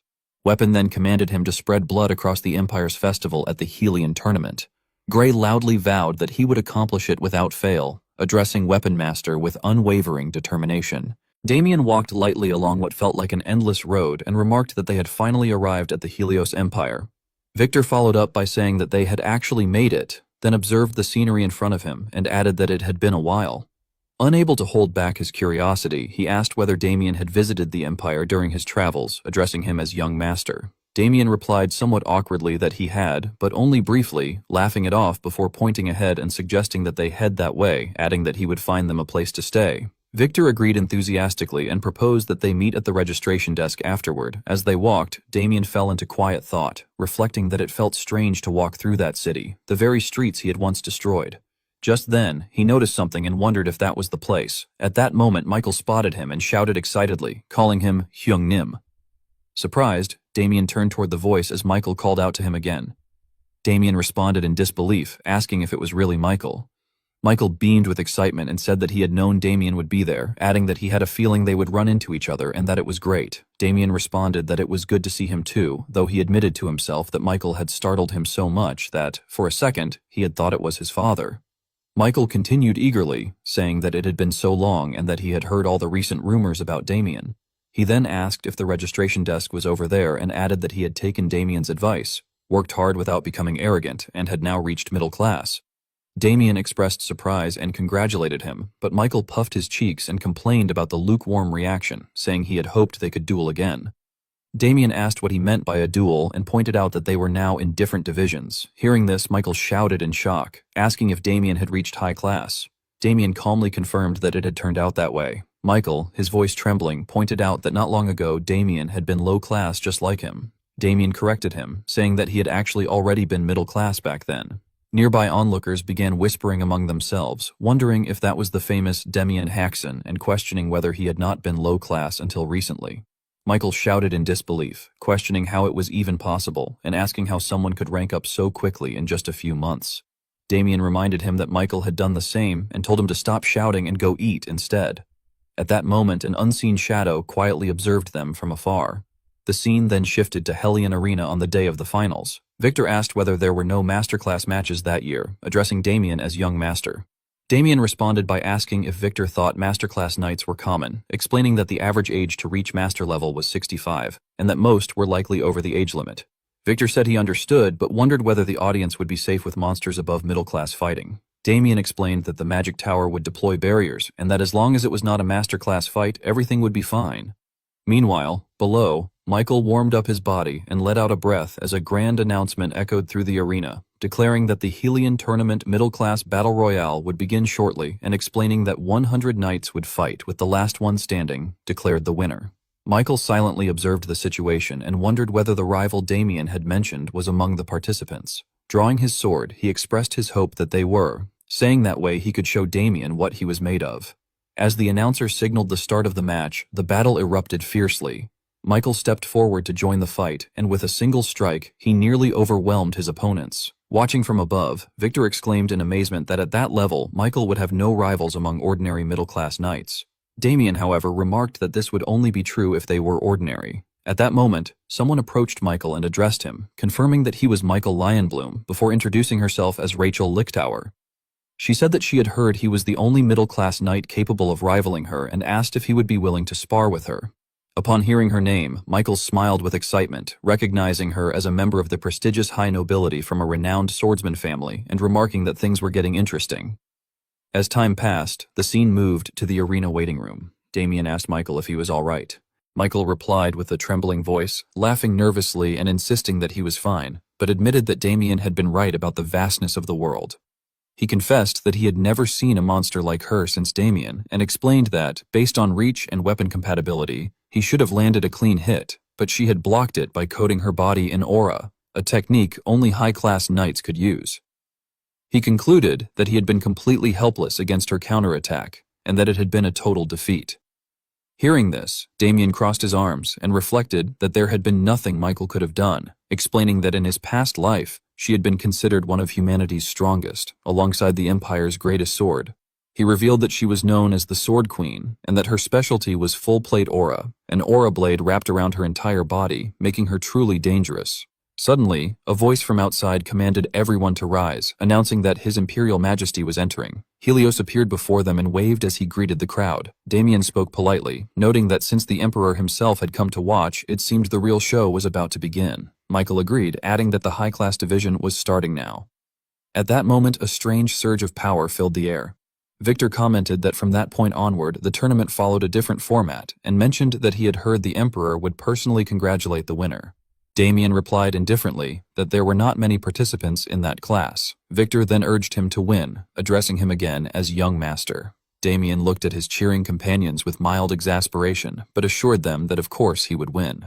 Nearby, another participant bit his finger nervously and admitted that he had only entered because his father had told him to, but everyone there looked so strong, including several famous individuals, and he questioned how his father expected him to win. At that moment, another voice responded firmly, insisting that he had to succeed, for his father and for someone else. His voice then turned eerie as he declared that he would do it for him. The narration described the Helios Empire Helian Tournament as a prestigious event where high classes from every nation gathered to prove their strength, noting that a few standout powerhouses were quickly dominating the competition and that the round of 16 had ended swiftly, leading directly into the quarterfinals. The announcer excitedly declared that student Damien was unstoppable and had advanced to the semifinals, before announcing the next match. Michael, filled with excitement, remarked that he had known it and praised his older brother as amazing, while a boy beside him shouted in admiration that the young master had done a great job. As a sudden noise on the arena drew their attention, Michael observed that someone had also finished his match in a single blow. The announcer then proclaimed that Joshua had achieved another swift victory and had advanced to the semifinals. Hearing this, Damien wondered to himself whether that person had also made it to the semifinals, finding it strange that despite seeming to lack combat sense, he was still a high-class participant. At that moment, someone approached hesitantly and greeted Damien, saying it had been a while and asking if he had been well. Michael, noticing her, asked whether it was Sengra and whether his brother knew her. Damien replied that he did not know anyone by that name. The girl then shyly revealed that she was actually Agnes. As Damien began to say her name, she quickly covered his mouth and urged him to stay quiet, explaining that her presence there was a secret. Confused, Damien asked what exactly she was doing and why she had revealed herself if it was meant to be a secret. Agnes awkwardly explained that she was on a secret training mission and wanted to test herself against various experts, so she had taken a leave of absence and entered the tournament in disguise, adding that the Order would be furious if they found out and asking him to keep it a secret. Michael, curious, wondered who she was, while the boy beside him speculated to himself whether this was some kind of opportunity, and asked if it was acceptable for her to reveal her identity to him as well. Agnes hesitated, unsure how to respond. Damien then remarked that, come to think of it, he had intended to visit the Order but had not yet had the chance, suggesting that they should go together after the tournament since he needed to collect his reward.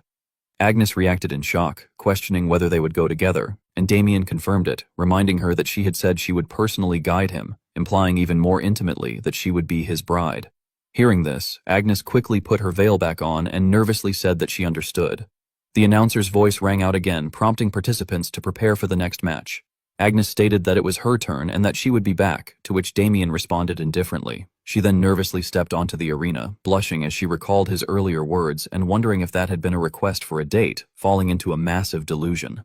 The announcer declared the final quarterfinal match as a clash between two queens, Sengra and Athene. On the arena, Athene commented that covering one's face like that must be stuffy, but Agnes remained silent. Athene then remarked that she was boringly quiet and deducted points. Meanwhile, Agnes was internally distracted, thinking that Sir Damien had just asked her on a date, but quickly tried to refocus, telling herself that she could not let him see her in a pathetic state and that she had to at least reach the semifinals.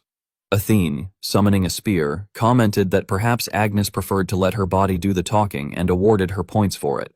From afar, Damien observed that she had changed her combat style to focus on kicks to conceal her identity, noting that even he had not recognized her at first.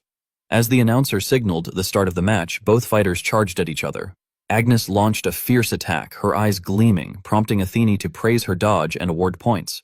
As Agnes continued attacking, Athene kept evading and casually awarding more points while counterattacking, warning that failure to block would result in a deduction. Watching from a distance, Damien reflected that her need to limit her divine power due to her identity was holding her back. Athene then expressed disappointment, stating that the only one worth watching might be Damien Haxon. At that moment, Agnes's fist began to glow, and she struck toward Athene, damaging her hair. Realizing something, Athene remarked that Agnes seemed to possess a unique mana affinity and awarded her additional points. Irritated, Agnes snapped at her to be quiet.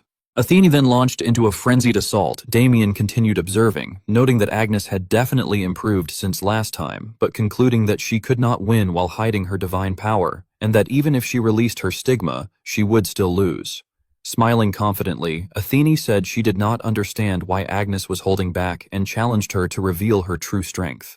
Agnes, now exhausted, silently endured the attacks. As Athene's pressure intensified and she pointed her weapon at Agnes, she declared that Agnes could not defeat her like this. Struggling to block, Agnes admitted inwardly that her opponent was incredibly strong, but feared that if it were discovered that a member of the Order had entered the tournament for personal gain, her master would either excommunicate her or beat her to death. Determined, she resolved to win, using only the basics, and launched a powerful kick. Athene, noticing this, questioned whether Agnes had no intention of getting serious and declared that she would end the match. Immediately, a powerful bolt of lightning struck Agnes as Athene coldly deducted points. Agnes took the full force of the attack, her body stiffening and her eyes going blank. Damien, slightly surprised, remarked to himself that he had expected the match to end this way. On the arena, Athene proudly announced her total score and, seeing Agnes motionless, declared her a failure. The announcer then proclaimed Athene as the winner who would advance to the semifinals. She looked toward Damien, smiling as she stated that they would finally get to fight and addressed him by name. Meeting her gaze, Damien responded only with a cold smile. Athene, smiling brightly, remarked that he was the man her father had mentioned and wondered aloud how he would score when they faced each other. At the arena, the announcer presented the first match of the high-class semifinals and introduced Jelizua Haribo as the Sword Emperor of Herculean strength. Jelizua silently evaluated his opponent, thinking that Javier Joshua was the knight who had finished every match in a single blow. As the announcer introduced Javier Joshua of the one-hit kill Swift Sword, Jelizua observed Javier's sword and thought that although the Swift Sword was incredibly fast, his eyes had gradually grown accustomed to it after watching the previous matches, so he would not allow himself to be defeated in a single strike like the others. The announcer then declared the start of the match. However, the moment the announcement ended, Javier's blade was already pressed against Jelizua's neck. Shocked, Jelizua wondered what had happened and realized that compared to the last match, Javier had become even faster. In the very next instant, Jelizua's head was severed. Javier frowned inwardly and thought that it was still not enough and that he only needed a little more blood for the Empire, or rather, to satisfy that person. He resolved that during the winner's ceremony, he would take that person's head as well, believing that only one more step remained. On the scoreboard, the list of winners from the previous round appeared as the announcer declared that only one match remained before the high-class tournament finals. Damien's friends loudly cheered for him, shouting about victory and love while claiming that the Viscount loved him and urging him to avenge their future sister-in-law. Damien, utterly speechless, wondered what they were even talking about. The announcer then introduced Damien Haxon as the invincible knight who had not drawn a weapon even once. Athene immediately scolded Damien for stepping onto the stage later than her and jokingly deducted 10 points from him. Confused, Damien asked what she meant by -10 points. Athene casually explained that it was simply something she liked to say before asking whether Damien's friends had actually been telling the truth. Damien questioned what she meant, and Athene clarified that she was referring to Sengra supposedly being their sister-in-law. Damien frowned and pointed out that she avoided answering other people's questions while expecting answers herself. Athene responded by noting that he was not denying it. Damien simply told her to think whatever she wanted. Athene then summoned her spear and remarked that none of that would affect Damien's score anyway, because what truly mattered was his skill. Damien scoffed and sarcastically asked whether the daughter of the mercenary king was evaluating him. Smiling, Athene admitted that he had figured it out and stated that, although she did not know how he had discovered her identity, she intended to keep things light by using only 20% of her power. Athene immediately launched herself forward and unleashed Dragon Tail as lightning wrapped around her spear. Damien silently observed her attack while a powerful bolt of lightning struck the ground, causing the audience to erupt with excitement as they commented that lightning was appearing right from the start and that the match would surely be interesting. Damien calmly stepped back and effortlessly dodged the attack. Athene questioned whether he still had no intention of drawing his weapon against her and awarded him another 10 points for his spirit before declaring that she would increase her power to 40%, then 60 points total. Damien gracefully avoided her attacks and thanked her for the generous score while effortlessly closing the distance between them. He then coldly informed her that she was not strong enough to evaluate him. The sudden closeness startled Athene, causing her to panic and recklessly swing her spear. Since the attack was full of openings, Damien easily evaded it, delighting the audience as they remarked that Damien Haxon was still toying with Athene without even using a weapon. Meanwhile, Javier watched the match from a corner and concluded that regardless of who won, both finalists were monsters. At one point, Damien's collar was struck by lightning. Smiling confidently, Athene declared that she would now give him 80 points and show him something worthy of such a high score. Lightning engulfed her body as she activated Dragon Thunder. Damien inwardly admitted that the technique looked rather dangerous. With lightning surrounding her spear, Athene explained that she had wanted to meet Damien ever since her father had spoken so highly of him, and that she was the type of person who only believed what she saw with her own eyes. Declaring this to be the final grading, she challenged Damien to withstand the attack barehanded as well. Sengra widened her eyes in shock, realizing that this lightning was incomparable to the attack she herself had suffered before. Suddenly, a dragon appeared in the sky and unleashed an overwhelmingly powerful lightning breath attack called Thunder Dragon's Extinguishing Breath. Javier narrowed his eyes, momentarily unable to say anything, while Damien's companions stared in complete astonishment at the terrifying technique. Damien finally spoke, saying that since Athene was attacking him with such intensity, he would show her something as well, his own mana cultivation technique, the Limitless Harmony art. The ground beneath his feet cracked apart as he activated the first ring. Athene's eyes widened in visible shock. In an instant, Damien rushed in front of her with overwhelming speed and calmly asked how many points that deserved. Damien then slammed Athene against the wall with such force that a deep crater formed behind her. With her eyes nearly rolling back, Athene weakly gave him a score of 100. Completely exhausted, she collapsed to the ground and admitted that it was a perfect score before conceding defeat. As the battle ended, the announcer declared Damien Haxon the winner and announced that the long-awaited final match would begin after a 10-minute break.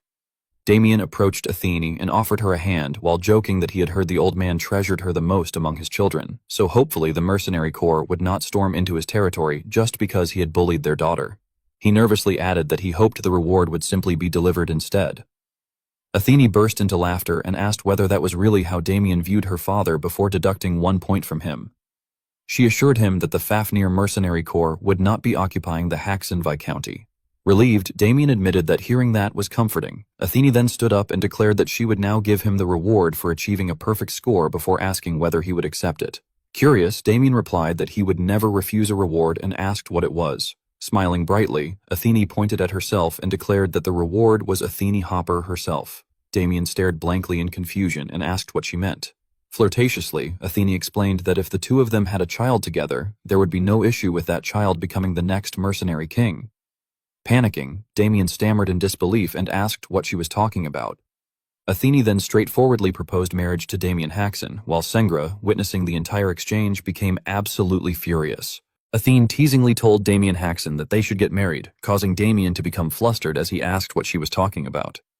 Michael looked at Sengra with anger and a hint of fear as he stammered that his sister-in-law had been hiding her strength. Damien then made a disgusted expression and declared that he refused such a bizarre proposal, grumbling that becoming the son-in-law of that lecherous old man was unbearable. Shocked by the rejection, Athene cried out that Damien Haxon was rejecting her and angrily deducted 50 points from him. Damien merely shrugged and remarked that they should not see each other again because there was not a single normal person in that family. The announcer then informed everyone that the finals would take place tomorrow at the same time for the contestants who had competed that day. Somewhere within the arena's inner passage, Michael wondered what on earth had happened over the last 3 months. Damien casually explained that he had taken requests, found and consumed elixirs, and collected mana cultivation techniques. Hidden within a corner, Javier silently observed Damien and thought to himself that he had finally arrived. Javier resolved that he had to defeat Damien in order to achieve his goal, and for that reason, he needed to witness Damien's true strength from up close. As Damien walked past him, Javier suddenly sensed something abnormal. His body stiffened instantly as he trembled in disbelief, wondering what that pressure was. The aura Damien emitted reminded him of his father, Silva Javier, the pinnacle of the Deltine Kingdom's military power and a master-class warrior. Javier bitterly reflected that compared to his father, he had possessed no talent and had only been a stain on his father's reputation until he had received that person's grace. To repay that favor, he had made winning the tournament his highest priority. However, realizing that his opponent in the finals resembled a monster made him understand that victory would not come easily. Clenching the sword in his hand tightly, Javier desperately thought that he needed to find a way. As night fell, a voice echoed from within a house, praising Damien for completing his own mana cultivation technique. Inside Damien's lodging that night, Damien calmly explained that the method reduced the burden on the body by using an external independent organ for the mana flow instead. Hearing this, Michael became incredibly excited and admitted that he truly could not wrap his head around it. Damien then looked toward the young boy and assured him that with his talent, he would learn it in no time and that he could teach him later. Michael's eyes sparkled brightly as he excitedly begged Damien to teach him. Damien chuckled softly to himself and internally vowed that he would make Michael even stronger than he had been in his previous life so that he could continue fighting once the Apocalypse War broke out.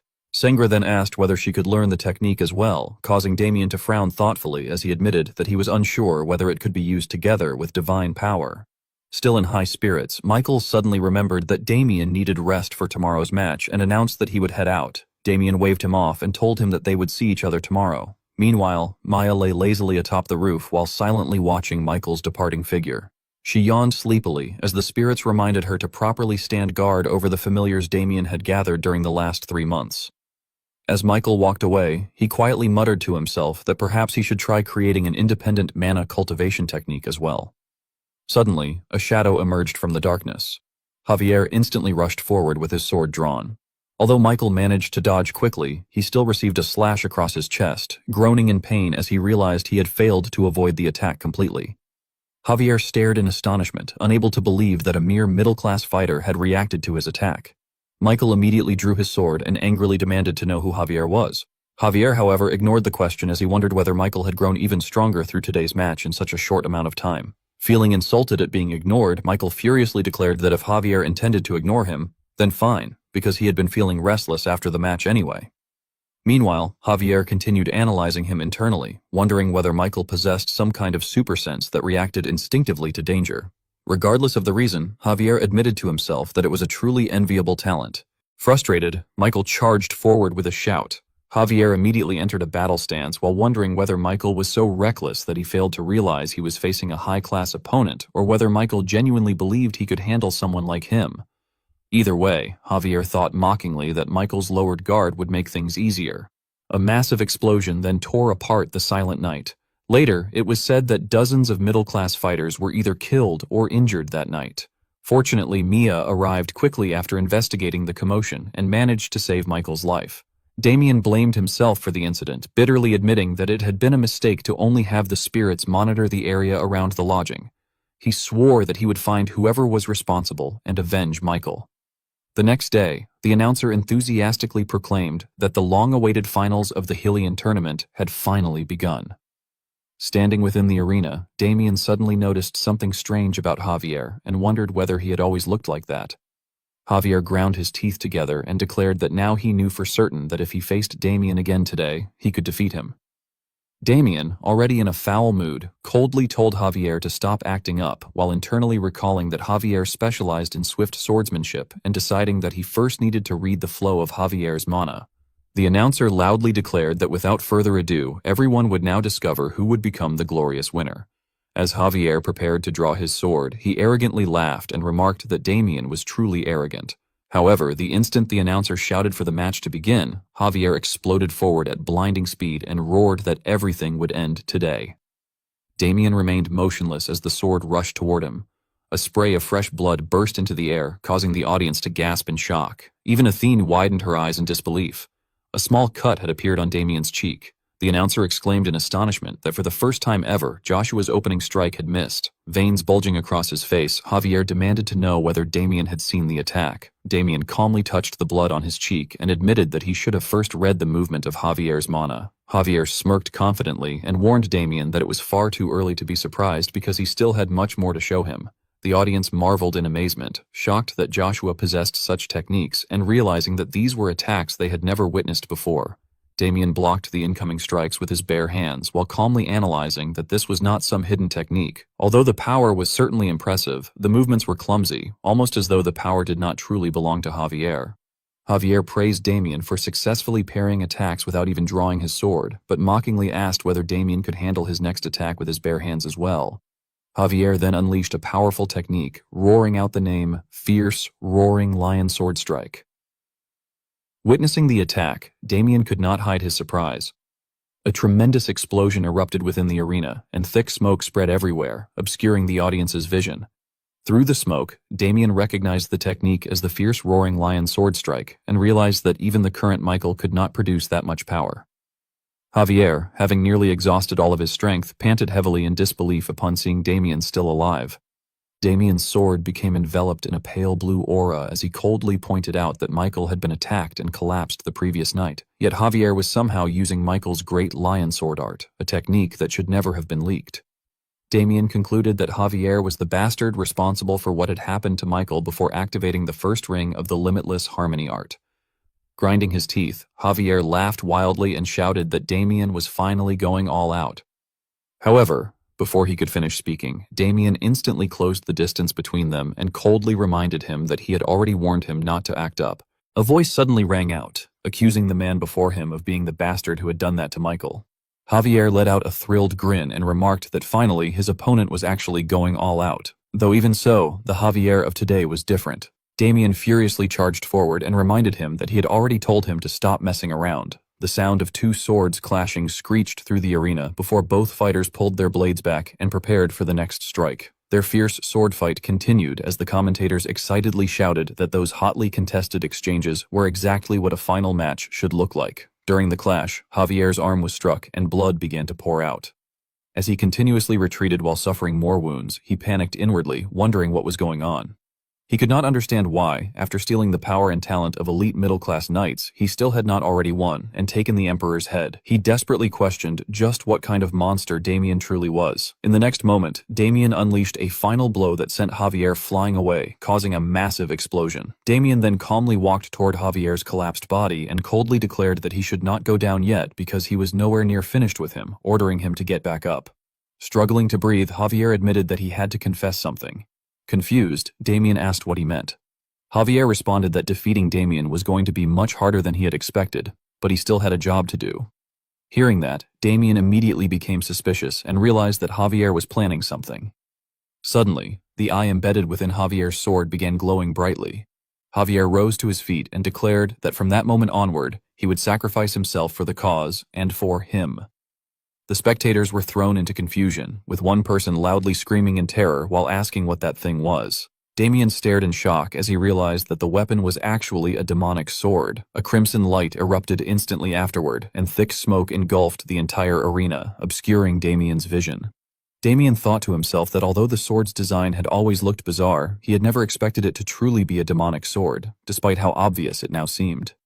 At that moment, Javier tightly gripped the blade and roared out Damien Haxon's name alongside the Empire's, declaring that the world which had looked down on him should remember him as Javier, a dark knight of pandemonium, and a loyal knight of the Great One. The entire arena descended into chaos upon hearing the name of Pandemonium. Terrified spectators screamed that a knight from a black magic organization had infiltrated them, and desperately urged everyone to run away. Damien calmly analyzed the situation in his mind, concluding that there were only two possibilities regarding where the sword had come from. He wondered whether Javier had already been completely consumed by it, though regardless of the answer, Damien realized the root cause remained the same. Immediately afterward, Javier charged forward at incredible speed, his body twisted grotesquely while he let out an inhuman roar. Damien froze in shock for a split second because of Javier's overwhelming speed, but in the next instant Javier had already appeared right before him. Javier swung his sword, and although Damien narrowly managed to dodge, the blade still grazed his arm, causing blood to gush out. Javier, seemingly having lost all reason, continued roaring as his arm grotesquely transformed into something resembling a monster's limb.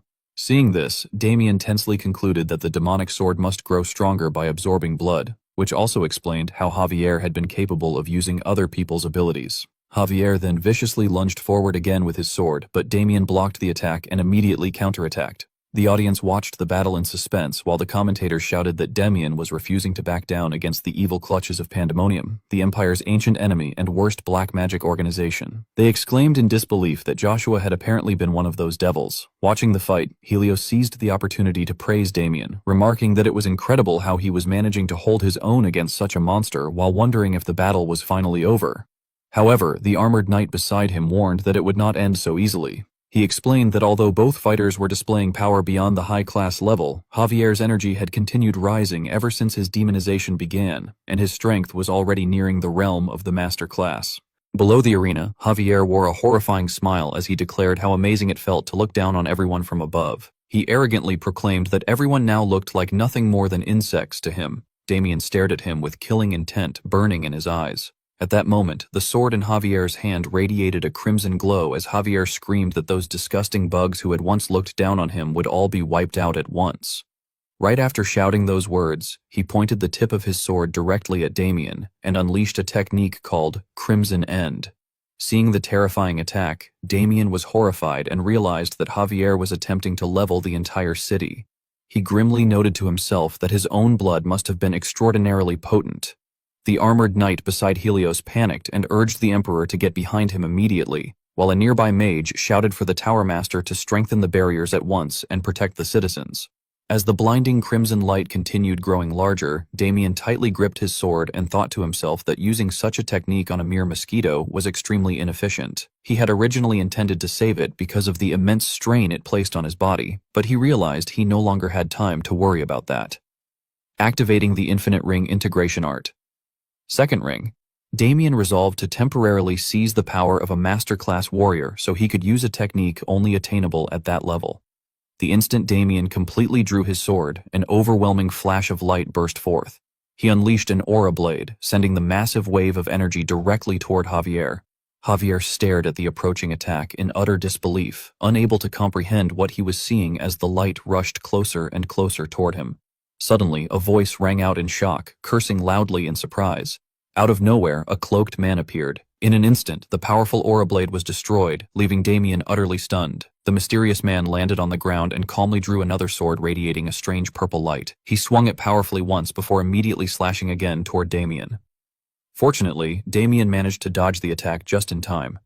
Realizing the terrifying truth, Damien thought to himself that the newcomer's aura blade was even stronger than his own, meaning that man had undoubtedly reached the master class. Furious, Damien shouted that Imperial security was a complete joke. However, before he could react further, a slash suddenly cut straight across his body, sending blood spraying everywhere. Gray coldly watched Damien collapse to the ground. Damien stared blankly in disbelief, unable to comprehend what had happened as blood poured from his throat. In his fading consciousness, he continuously questioned what exactly had cut him.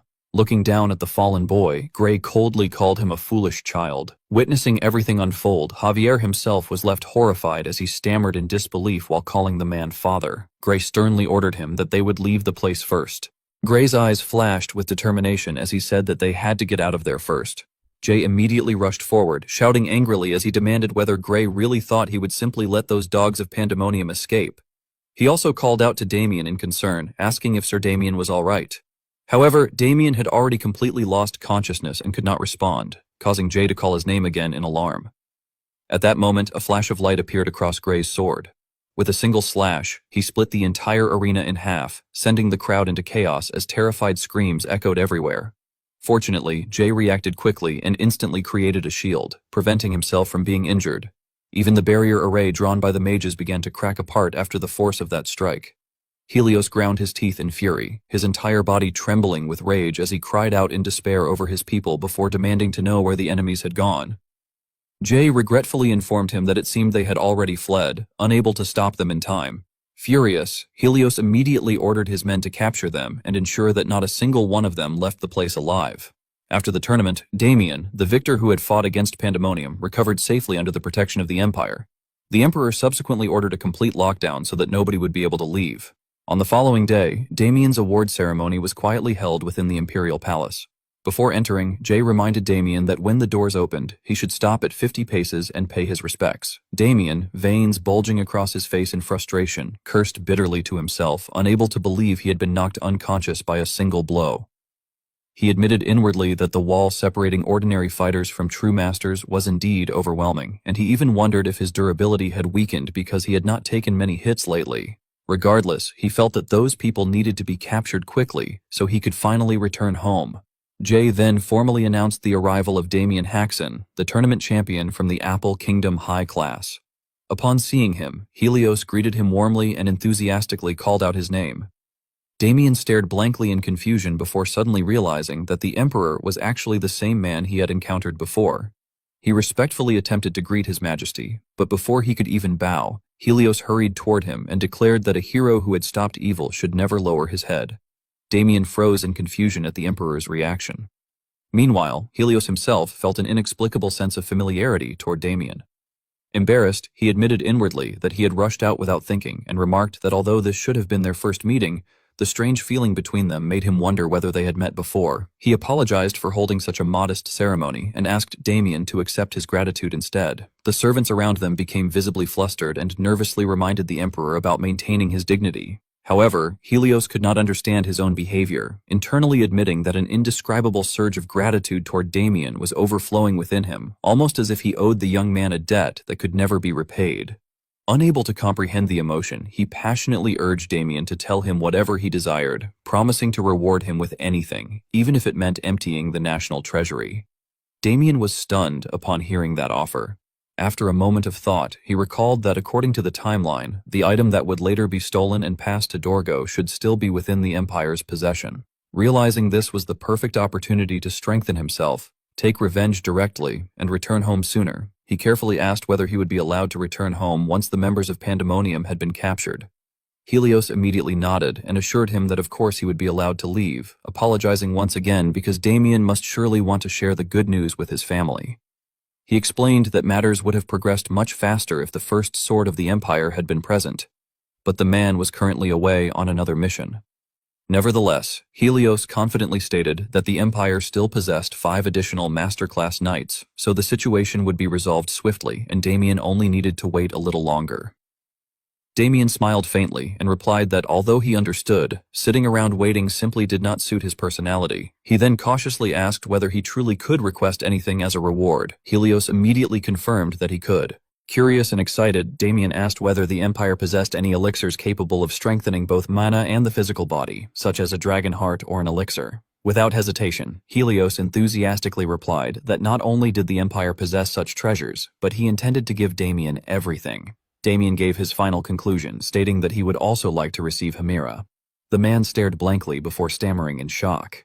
At the central district of the kingdom, Damien happily looked over the rewards he had just received, thinking that he was more or less prepared now thanks to the Emperor's incredible generosity, while also wondering why the Emperor had been so kind to him. He reflected that Pandemonium was ultimately a syndicate created by Dorgo to bring down the Empire, and since he had lived closely with Dorgo, he could predict their behavioral patterns to some extent. He reasoned that they could not have gone far and were likely hiding somewhere, waiting for another opportunity or searching for a way to escape. He also thought that the spirits he had gathered were especially useful at times like this, and if he managed to find their base first. At that moment, Victor announced his arrival. Athene was already sitting in the living room and sarcastically asked whether he had really made the person he summoned wait, deducting 10 points from him. Damien quickly entered and explained that it had been his first time at the Imperial Palace, so it had taken him a while before apologizing. Athene smiled and praised his quick admission and apology, immediately adding 10 points back. Damien admitted that he had been surprised when someone arrived from the Imperial Palace because he had assumed the wedding would be held there instead. Agnes showed a disgusted expression and told them to stop that scoring game, pointing out that Athene herself had only just arrived. Athene laughed and mockingly asked whether a weakling was really talking back to her, deducting another 20 points. Agnes angrily demanded to know who Athene was calling weak, while Athene teasingly replied by asking who else she could possibly mean. Damien silently analyzed the situation, realizing that his opponents were all master-class fighters, meaning he would also need to prepare himself completely. He believed he would grow stronger with the items he had received from the Emperor, though he knew that alone would not be enough. He reflected that Agnes was a first-class paladin who had awakened her stigmata, and things would have been different if they had fought properly before. Athene smiled and suggested that they should fight again sometime. Damien then considered Athene Hopper as well, the future mercenary king and daughter of the Grand Master Mercenary King, concluding that even a master-class opponent would struggle against a team like theirs. Elsewhere, Javier screamed in agony while calling out for his father. The demon within him continued raging, demanding his body while laughing maniacally. The surrounding mages struggled desperately to maintain the magic formation, warning that the demonization had progressed too far and that if it continued any further, everything would collapse. Others shouted at them to suppress it immediately, otherwise everyone there would die. Gray silently observed everything from the corner of the room. The mirror beside him suddenly began reacting, and Weapon soon appeared within it. Weapon calmly stated that, as expected, assassinating the Emperor had been an impossible task. Since he had not expected much in the first place, he claimed he was not disappointed. Trembling, Gray fell to his knees and begged Weapon Master to save his son because the demonization would not stop.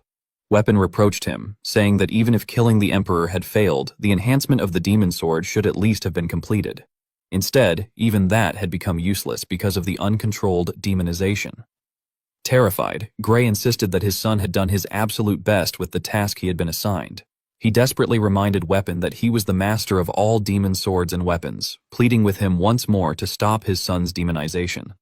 Weapon coldly replied that it was impossible because his authority only extended over armaments, whereas the thing Javier had become was now the incarnation of a demon itself, something beyond his control. Hearing his son referred to as that thing, Gray went pale and shakily questioned whether his son was truly no longer human, before wondering if that person might still be capable of saving him.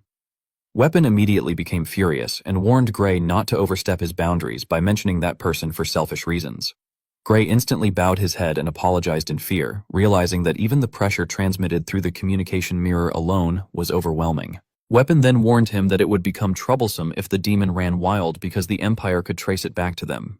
Therefore, before Javier completely transformed into a demon, he ordered Gray to dispose of him and remain hidden until contacted again. With that, Weapon's image gradually disappeared from the mirror. Gray tightly embraced his son in disbelief, unable to process what he had just heard, before finally releasing a furious and grief-stricken scream. The roar unleashed violent gusts of wind, causing the terrified mages nearby to cower in fear while wondering how a mere shout could emit such terrifying pressure. Gray then ordered them to return his son to being human by any means necessary. One of the mages stared at him in shock and protested that such a thing was impossible, but Gray glared at them threateningly and declared that failure meant death. He insisted that they could not simply be abandoned like this and admitted they could not suppress the demonization much longer either. Still, he believed that if they sought out that person, there would surely be a solution. Gray convinced himself that if he personally offered the Emperor's head, that person would undoubtedly grant his wish. Holding his son tightly, he urged Javier to endure just a little longer because his father would solve everything somehow.